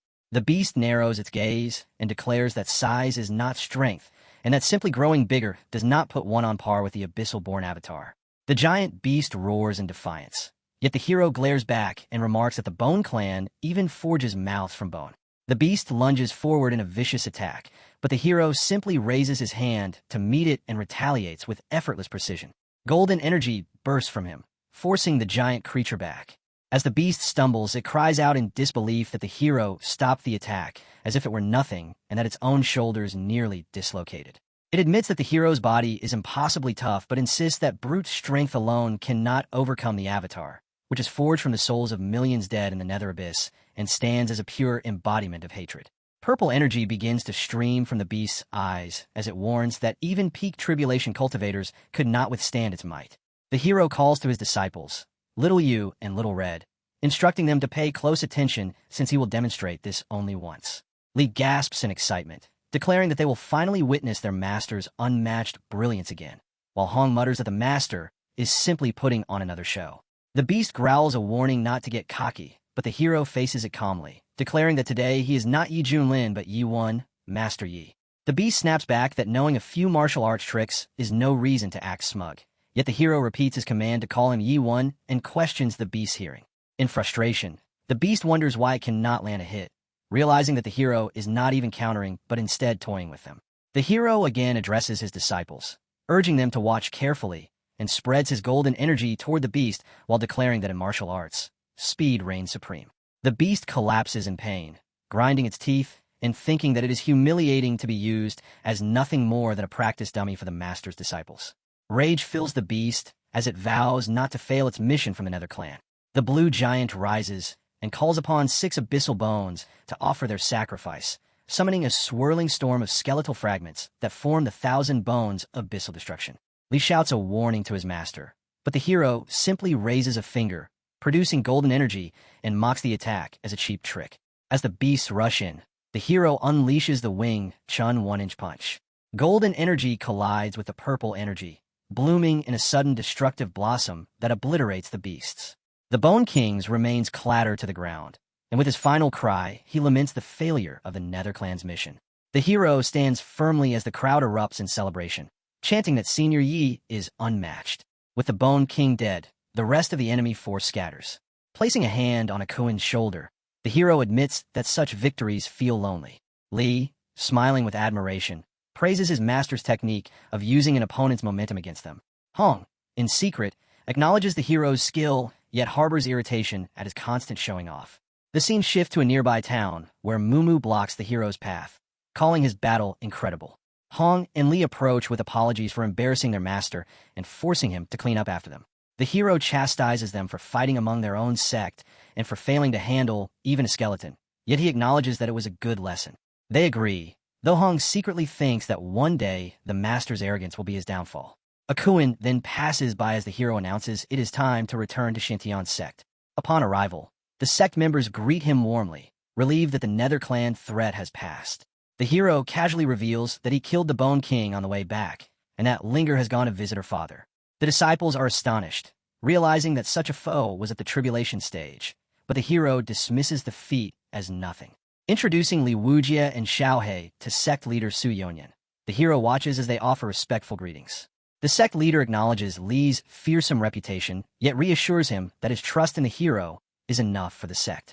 The leader then invites everyone to Misty Peak for a gathering. Within the sect's hall, they gather around a table. Yi commands Xiao Shi to prepare a pot of their finest tea while asking Little Red, the eldest, to show Li and Hei around. Both disciples answer cheerfully, entrusting the task to Mousy. The curiosity of the disciples soon rises again. One asks Yi to share the events of the past year, for his cultivation has risen to incredible heights, and he now stands with 2 outstanding disciples by his side. Yi agrees to recount his journey. He begins with his first steps on the floating isle of the Shui clan. Time passes like the burning of a single incense stick before the disciples sit in stunned silence. They exclaim that Ye's past year has been nothing short of insane, and that his life resembles a hero's tale brought to life.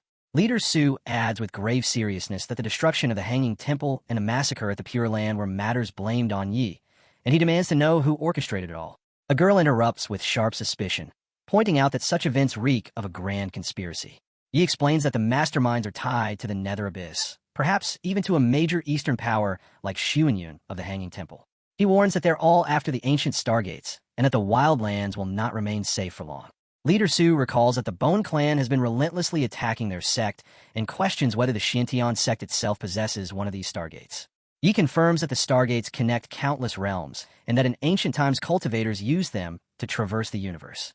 Their value is immeasurable, yet opening one would be disastrous, for it would draw their enemies directly to their gates. Su Yonyan, his voice filled with resolve, swears that he will protect the sect with his life. He urges the others to agree that for now, their only priority must be safeguarding their home. The scene shifts to the eastern domain, Qingzhou, within the forbidden grounds of the Yuhua sect. There, Chun Xiao, the saint son of the sect and a cultivator in the mid-stage of the tribulation realm, returns from seclusion. 2 disciples bow before him, offering their welcome. Chen's eyes flash with arrogance as he calls Hong and Yi Junlin lowly Ascension realm bugs, mocking their weakness before his newfound power. He laughs bitterly, declaring that he will be the one laughing in the end. Demanding the presence of his disciple Juyong, he questions why Juyong has not come to greet him, for he could have aided him in stepping into the tribulation stage and becoming a pseudo-immortal. The disciples exchange uneasy glances before one hesitantly reveals that shortly after Chun entered seclusion, Juyong succeeded in breaking through to the tribulation stage, achieving the status of a shadow immortal. Chun interrupts impatiently, demanding to know why Juyong has not appeared to pay his respects. The disciple lowers his head and struggles to answer, finally confessing that Juyong cannot come because he is dead. Chen's fury erupts like a storm as he demands to know who dared to kill his disciple. The disciple trembles and utters the name of Yi Junlin of the Xintian sect. Chen's rage grows uncontrollable. He roars that he has not only slain his father, but now his disciple as well, and he swears he will not rest until Yi Junlin lies dead at his feet. His followers plead with him to calm down, warning that Yi Junlin may already stand far beyond his reach. Chen scoffs at their words, accusing them of inflating Ye's name while belittling his own strength. He reminds them of his power, claiming that even if he has reached the late stage of the Tribulation realm, he will still kill him, for not much time has passed, and Yi could not possibly have advanced so far. Yet the disciple warns that Yi Junlin is a master of concealing his true cultivation. He reveals that Yi is neither in the early stage nor the mid-stage, but already at the peak of the Tribulation realm. Chen's face twists with disbelief as he screams in denial, unable to accept that his rival has soared so far ahead. The disciple tells his master that Yi Jun's cultivation has already far surpassed theirs. He requests his master not to throw his life away. His master was bathing in aura and frustration, thinking about how he had surpassed them. He grabs his heart in that state of fury and grits his teeth, continuously thinking about how he had surpassed them. Just then, he coughs blood heavily. The disciple immediately grabs him, requesting him to compose himself.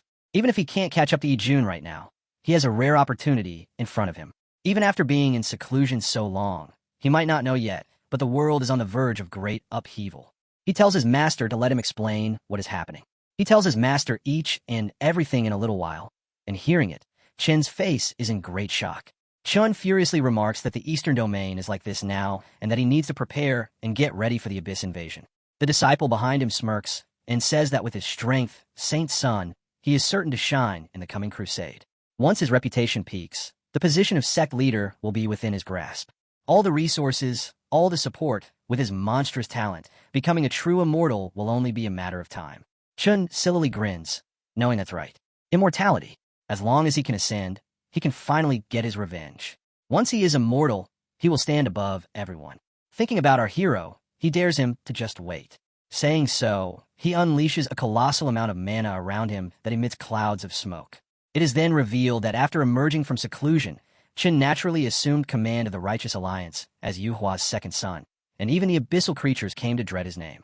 In the months that followed, Chen led the vast coalition from state to state, relentlessly pursuing the invading abyssal forces.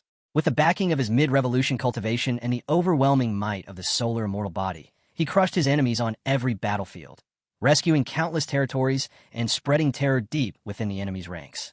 Chun Zhao's reputation rose like wildfire, and his prestige within the cultivation world soared until he became the undisputed figure of attention. More and more cultivators across the realms praised his feats, and in time, he became recognized as the brightest star of the Righteous Path's younger generation. The scene then shifts to Xintian's sect, where our protagonist is enjoying a moment of ease. Li arrives with the latest reports of cultivation news, while his older brother watches with faint irritation, secretly annoyed at how their hero is constantly being tended to and praised by his disciples. Our hero, chewing idly on spirit fruits as he lounges in midair, guesses the nature of the news before Li can even speak. He remarks that it must be yet another article about Chun, since every issue these days seems to revolve around him, and jokes that Chun probably has the publishers in his pocket. Li replies with admiration, telling him that he truly does see through everything. Chun, after all, had just driven back the Ghost Clan in the southern states and freed thousands of captives. Now the man was marching north to rescue Guang State from its crisis. At the mention of Guang State, our hero raises an eyebrow in surprise, pointing out that it was none other than the territory of Miaoi's Ask the Tao sect. He wonders aloud what exactly could be happening there. Li explains in detail that, according to reports, 3 of the deadliest abyssal tribes, the Shadow, the Night, and the Dark, have joined forces to invade the state. Several tribulation cultivators have already fallen in battle, and the sect leader of the Ask the Tao sect himself has been gravely injured. The situation, Li stresses, is truly dire. Our hero questions the severity, asking if the news is accurate. Li reassures him, stating that he has heard confirmation from several other channels, all of which say Guang State is indeed on the verge of collapse. At that very moment, a crisp system notification rings in our hero's mind. A signing commission has been triggered. The directive is clear. He must travel to the Ask the Tao sect in Guang State, and upon completing the mission successfully, he will receive an immortal weapon as his reward. A smile spreads across his face at the revelation. He muses that the reward is indeed perfect, for with an immortal grade greatsword in his hand, slaying tribulation cultivators would be no more difficult than chopping chickens. Without delay, he commands his disciples to make preparations for departure, declaring that they are setting out for Ask the Tao sect to save the people. His disciples agree at once, their eyes shining with admiration as they think to themselves how noble and selfless their master he has become. Li's brother, however, mutters in disbelief, wondering when he had suddenly grown so responsible. Had he taken the wrong medicine? Or perhaps was there a woman involved? Meanwhile, on the other side of the sect, a few cultivators chatter about him once again. They praise the enlightenment tea he had brought back previously, marveling that it had helped many of them successfully weather the tribulation stage. A woman among them thanks him warmly, adding that with he around, Shintian sect is only growing stronger and more prosperous with every passing day. The perspective then shifts to Ask the Tao sect itself, where fleets of majestic spiritual ships sail through the skies above. In the temple, the king scolds his daughter for ignoring his advice despite being grown. He urges her to consider Commander Chun, but she defies him, saying she has no intention of marrying Chun or taking any interest in him. The king pleads with her to listen. He reminds her that he himself is wounded and that the invaders are watching them closely. If something happens to him, who will be there to protect her? But she, her temper flaring, retorts that she does not need anyone's protection. With biting sarcasm, she adds that if her father cares so deeply about Commander Chun, then perhaps he should marry him himself. She threatens to light incense at her mother's shrine and tell her that he has found someone new. This mockery infuriates the king, but before he can respond, a fit of coughing overtakes him and he spits blood. His daughter's anger breaks into concern, and she rushes to his side, asking if he is all right. The king steadies himself, gathering a thread of mana to heal his injuries, and reassures her that she need not worry. The poison festering in his body lingers, but it will not kill him yet. What she must think about, he says, is her own future. Commander Chun is young, accomplished, and destined for greatness. She, as the sect's next leader, must understand that these are perilous times, and she could do far worse than him. This time, the daughter cannot bring herself to argue further. Her voice softens, and she calls out faintly to her father. Just then, a disciple rushes in and bows, announcing that sect leader and commander Chun requests an audience. Zazia orders the disciple to bring him in quickly. Chun lands in their sect with his guards. He reassures Zazia that he has already worked out a plan with his elders, and as long as he is here, no one will lay a finger on his sect. Zazia thanks him and says his sect owes him a debt of gratitude. Chun then asks about his health, adding that if it does not improve, he will request some king herbs from his own sect to help him recover. Zazia can only thank him for his kindness. Chun replies that it is nothing, really just a small favor, but in his mind he was racing with the thought that, as if I would take that at face value. Just then, Zazia introduces his daughter Miaoi to him and lies that she has always admired his deeds. When Chun asks her if he could share some of his stories with her, his daughter is surprised, but she remains quiet and does not say anything. Chun says that it would be an honor if her daughter is entrusted, and his father then turns away, saying how wonderful it is and that he just remembered something urgent, so the two of them should chat. Miaoi returns and asks her father, but her father simply raises his hand, ignoring her and refusing to listen. Chun smirks and tells them to take their time, leader. Then both of them are left alone in the garden. Chun looks at her with strange eyes, thinking to himself that she should just butter him up a little, please him, and maybe he would save her family since right now he is the only one who can save his sect. But as he watches, she goes to the flowers, and Chun cannot understand why she is playing hard to get. Her father is basically handing her over to him, yet she still acts shy. Chun then asks Miaoi if she must have a fondness for flowers and offers to gather the various blooms and deliver them himself, asking what she thinks. But Miaoi only replies with a little murmur.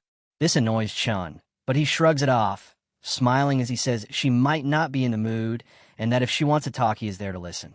Then she laughs strangely and tells him that he is quite the character and suggests a walk since she has not had a chance to enjoy his sex scenery yet. But she only mutters again and keeps plucking the flowers. Suddenly, the air shifted, winds began to surge rapidly, and Chun lifted his head in confusion. What was this?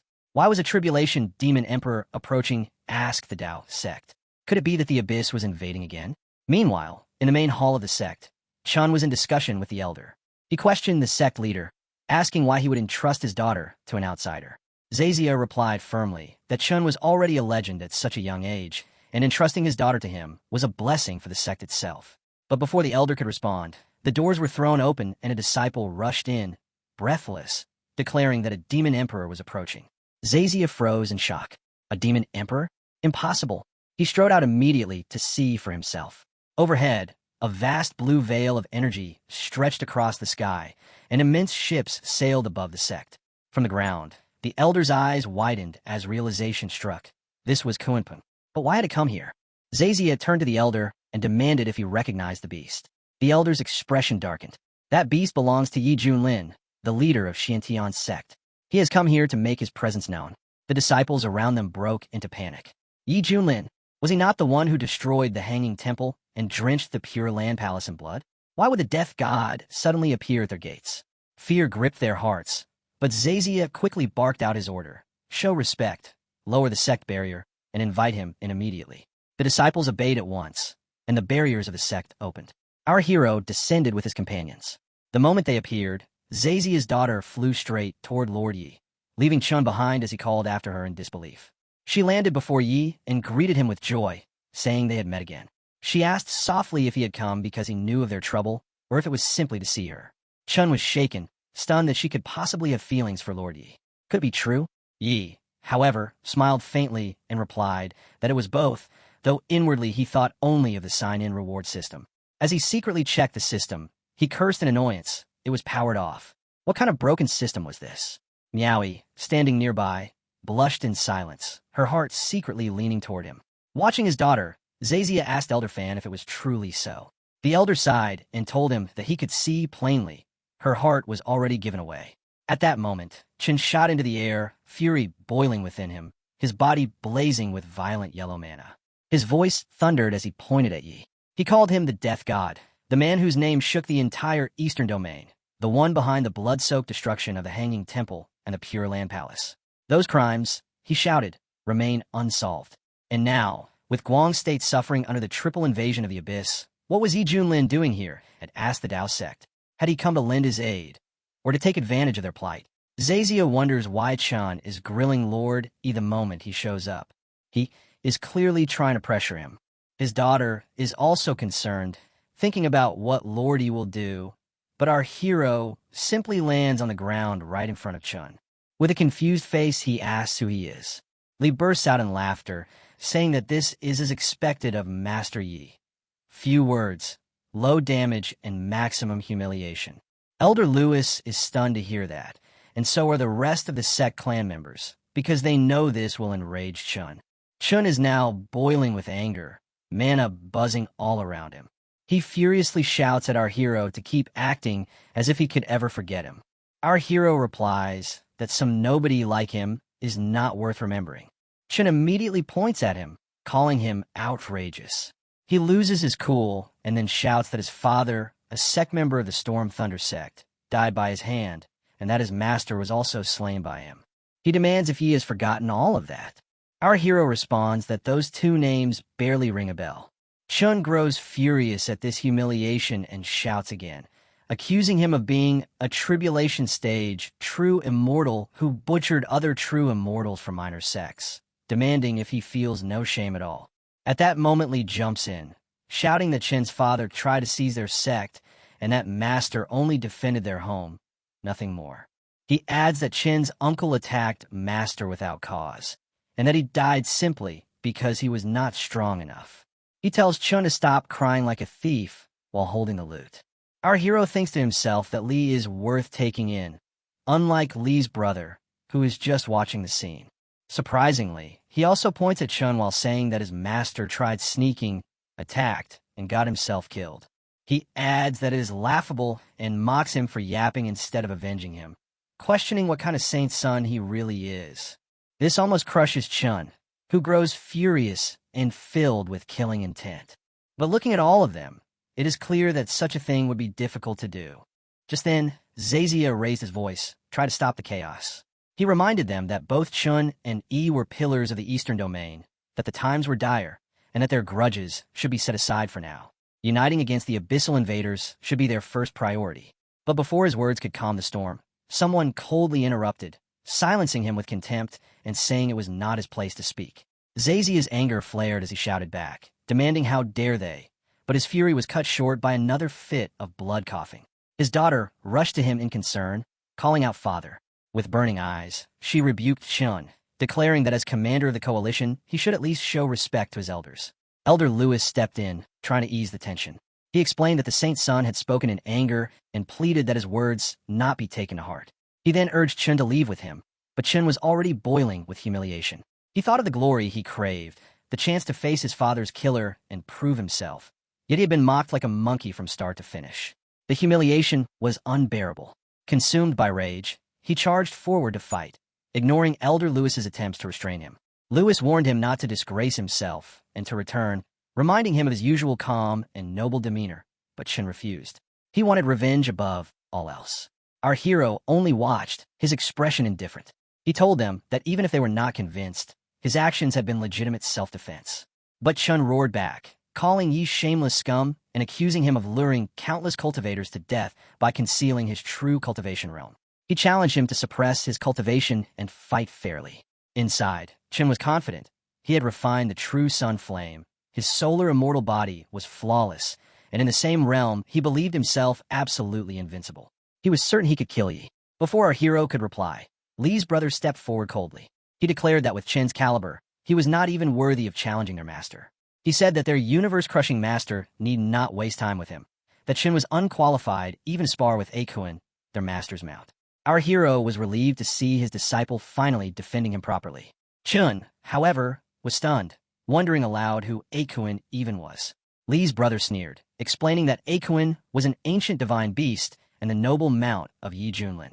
As he spoke, a roar split the sky, and a massive beast appeared above them, floating in the air and radiating terrifying might. The sight left Chen shocked. He exclaimed that they actually expected him to fight a mere mount. But our hero warned him not to underestimate Akuen. Chen snapped back that as a man of status, fighting an animal would only diminish his grace. Yet Li's brother quickly reminded him of the humiliating beating he had already suffered before, saying he wasn't qualified to face their master, or even his mount, again.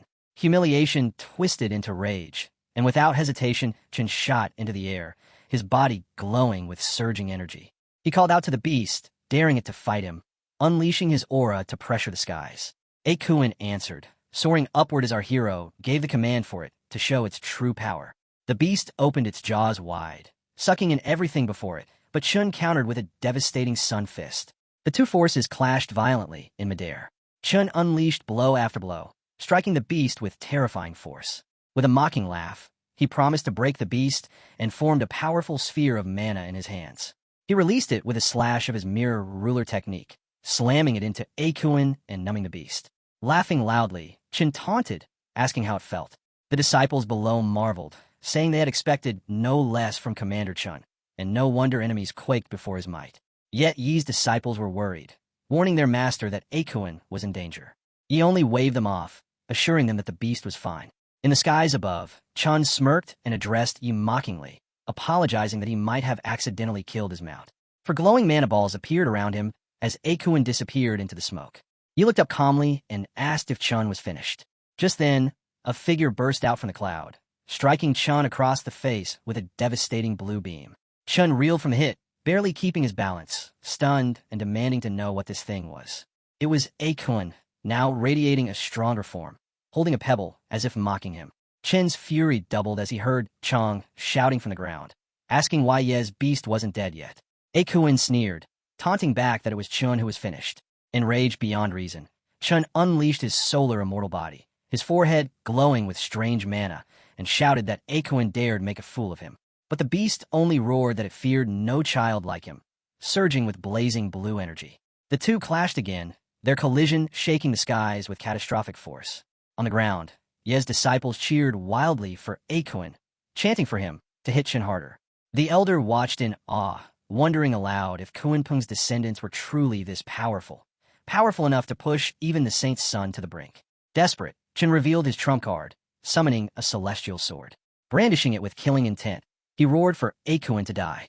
The beast surged forward, answering with a single devastating punch.